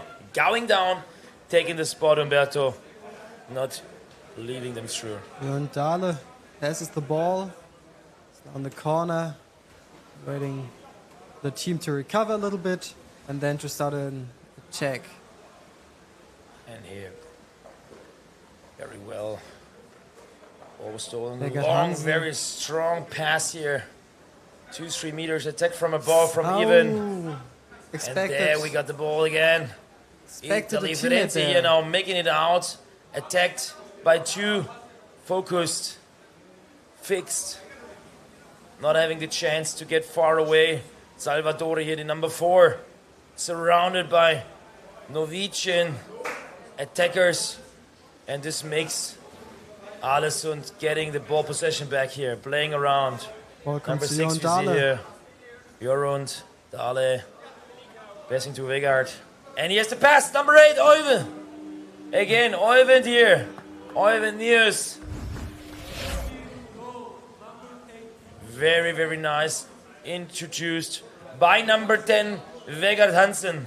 He made the assist and giving the spotlight to Oyvind Niels, who scored here. 4-0 lead, first half. Showing no mercy with the goalie. That's it, and almost 4 minutes to go. 3:30 on the clock, and we see Italy struggling, getting through the midfield. Number 131 attacked, 2 versus 1 losing the again. ball, Passes. and Oh. another one. Wow. This is hard now. Number 12, Otto Skari, scoring here. 5-0 already, and it's only the first And half. you can see here again, double pass. He didn't want to take it in the first place, then he got the ball back. This player said to him, Otto, you need to score now. And he did the job, 5-0 lead. Also quite hard now here from Italy. They're trying to make it through the midfield, swimming the player immediately into the player, then fast pass, passing down, and now they're making it. Swimming there, 1-against-1 situation, but blind pass loses the down, ball. too easy. Ivar Björneren having the ball, passing down, and then at the end, almost a 1-1 situation again. Number 16, Axel here, passing the ball, taking the focus, in again. giving the spotlight. Now it's 6-0. 6-0. Pair, Zoli Backe here, introduced and assisted by Axel Mikkelsen. Alesund, 6, Firenze, 0. But Firenze is trying the best, coming here, trying always to get through, having great ideas here, like the pass from number 20, Gallo, to his teammate, but then the pass a bit too long, a bit too easy, spotted by the Alesund forwards, intercepted, and then we see, because of that, again, Alesund in ball position here in the other side of the field. Very nice. Preparing their attacks now.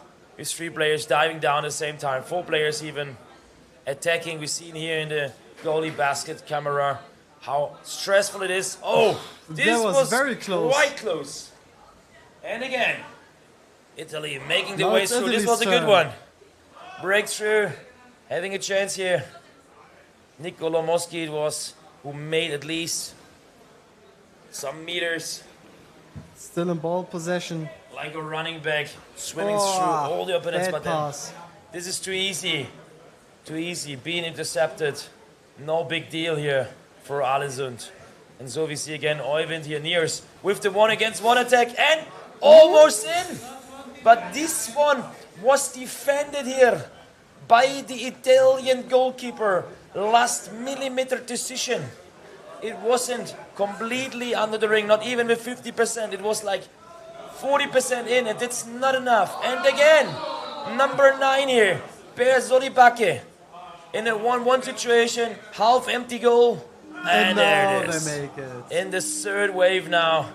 Here we go. 7-0. But it took them a lot. And here it is then, finally, number 7, Ivar Björneren, finally scoring after 2 missed shots on the basket. And here we go again, Italy now, making their way, but Alesund already prepared in the defense, passing around and waiting for the Italian now. It's a hard thing, first halftime. Oh, but there was the ref call already, but this was a spotlight here. Why not? He just was swimming there by, trying to shoot it in the exchange of 2 goalkeepers. I'm not sure if the horn was already ringing, but there was a quite weak situation here. This could have been the surprise shot of Firenze. At this stage, they didn't execute it. They didn't, make themselves celebrating. So far, so good. We have the halftime break. 2 minutes, 20 left until second half. We see some exchanges there. And 2 minutes, we're going to start with the second half of game number 24 of Champions Cup 2024.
Last 1 minute. 1 minute.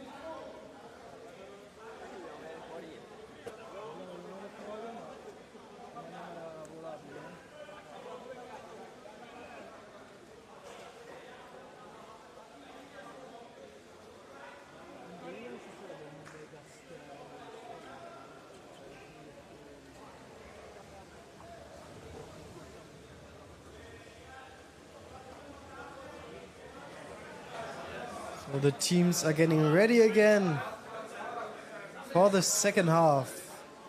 Arlesund from Norway against Fürth from Italy. Arlesund is up 7-0. Very brutal first half. Let's see what they will do in the second.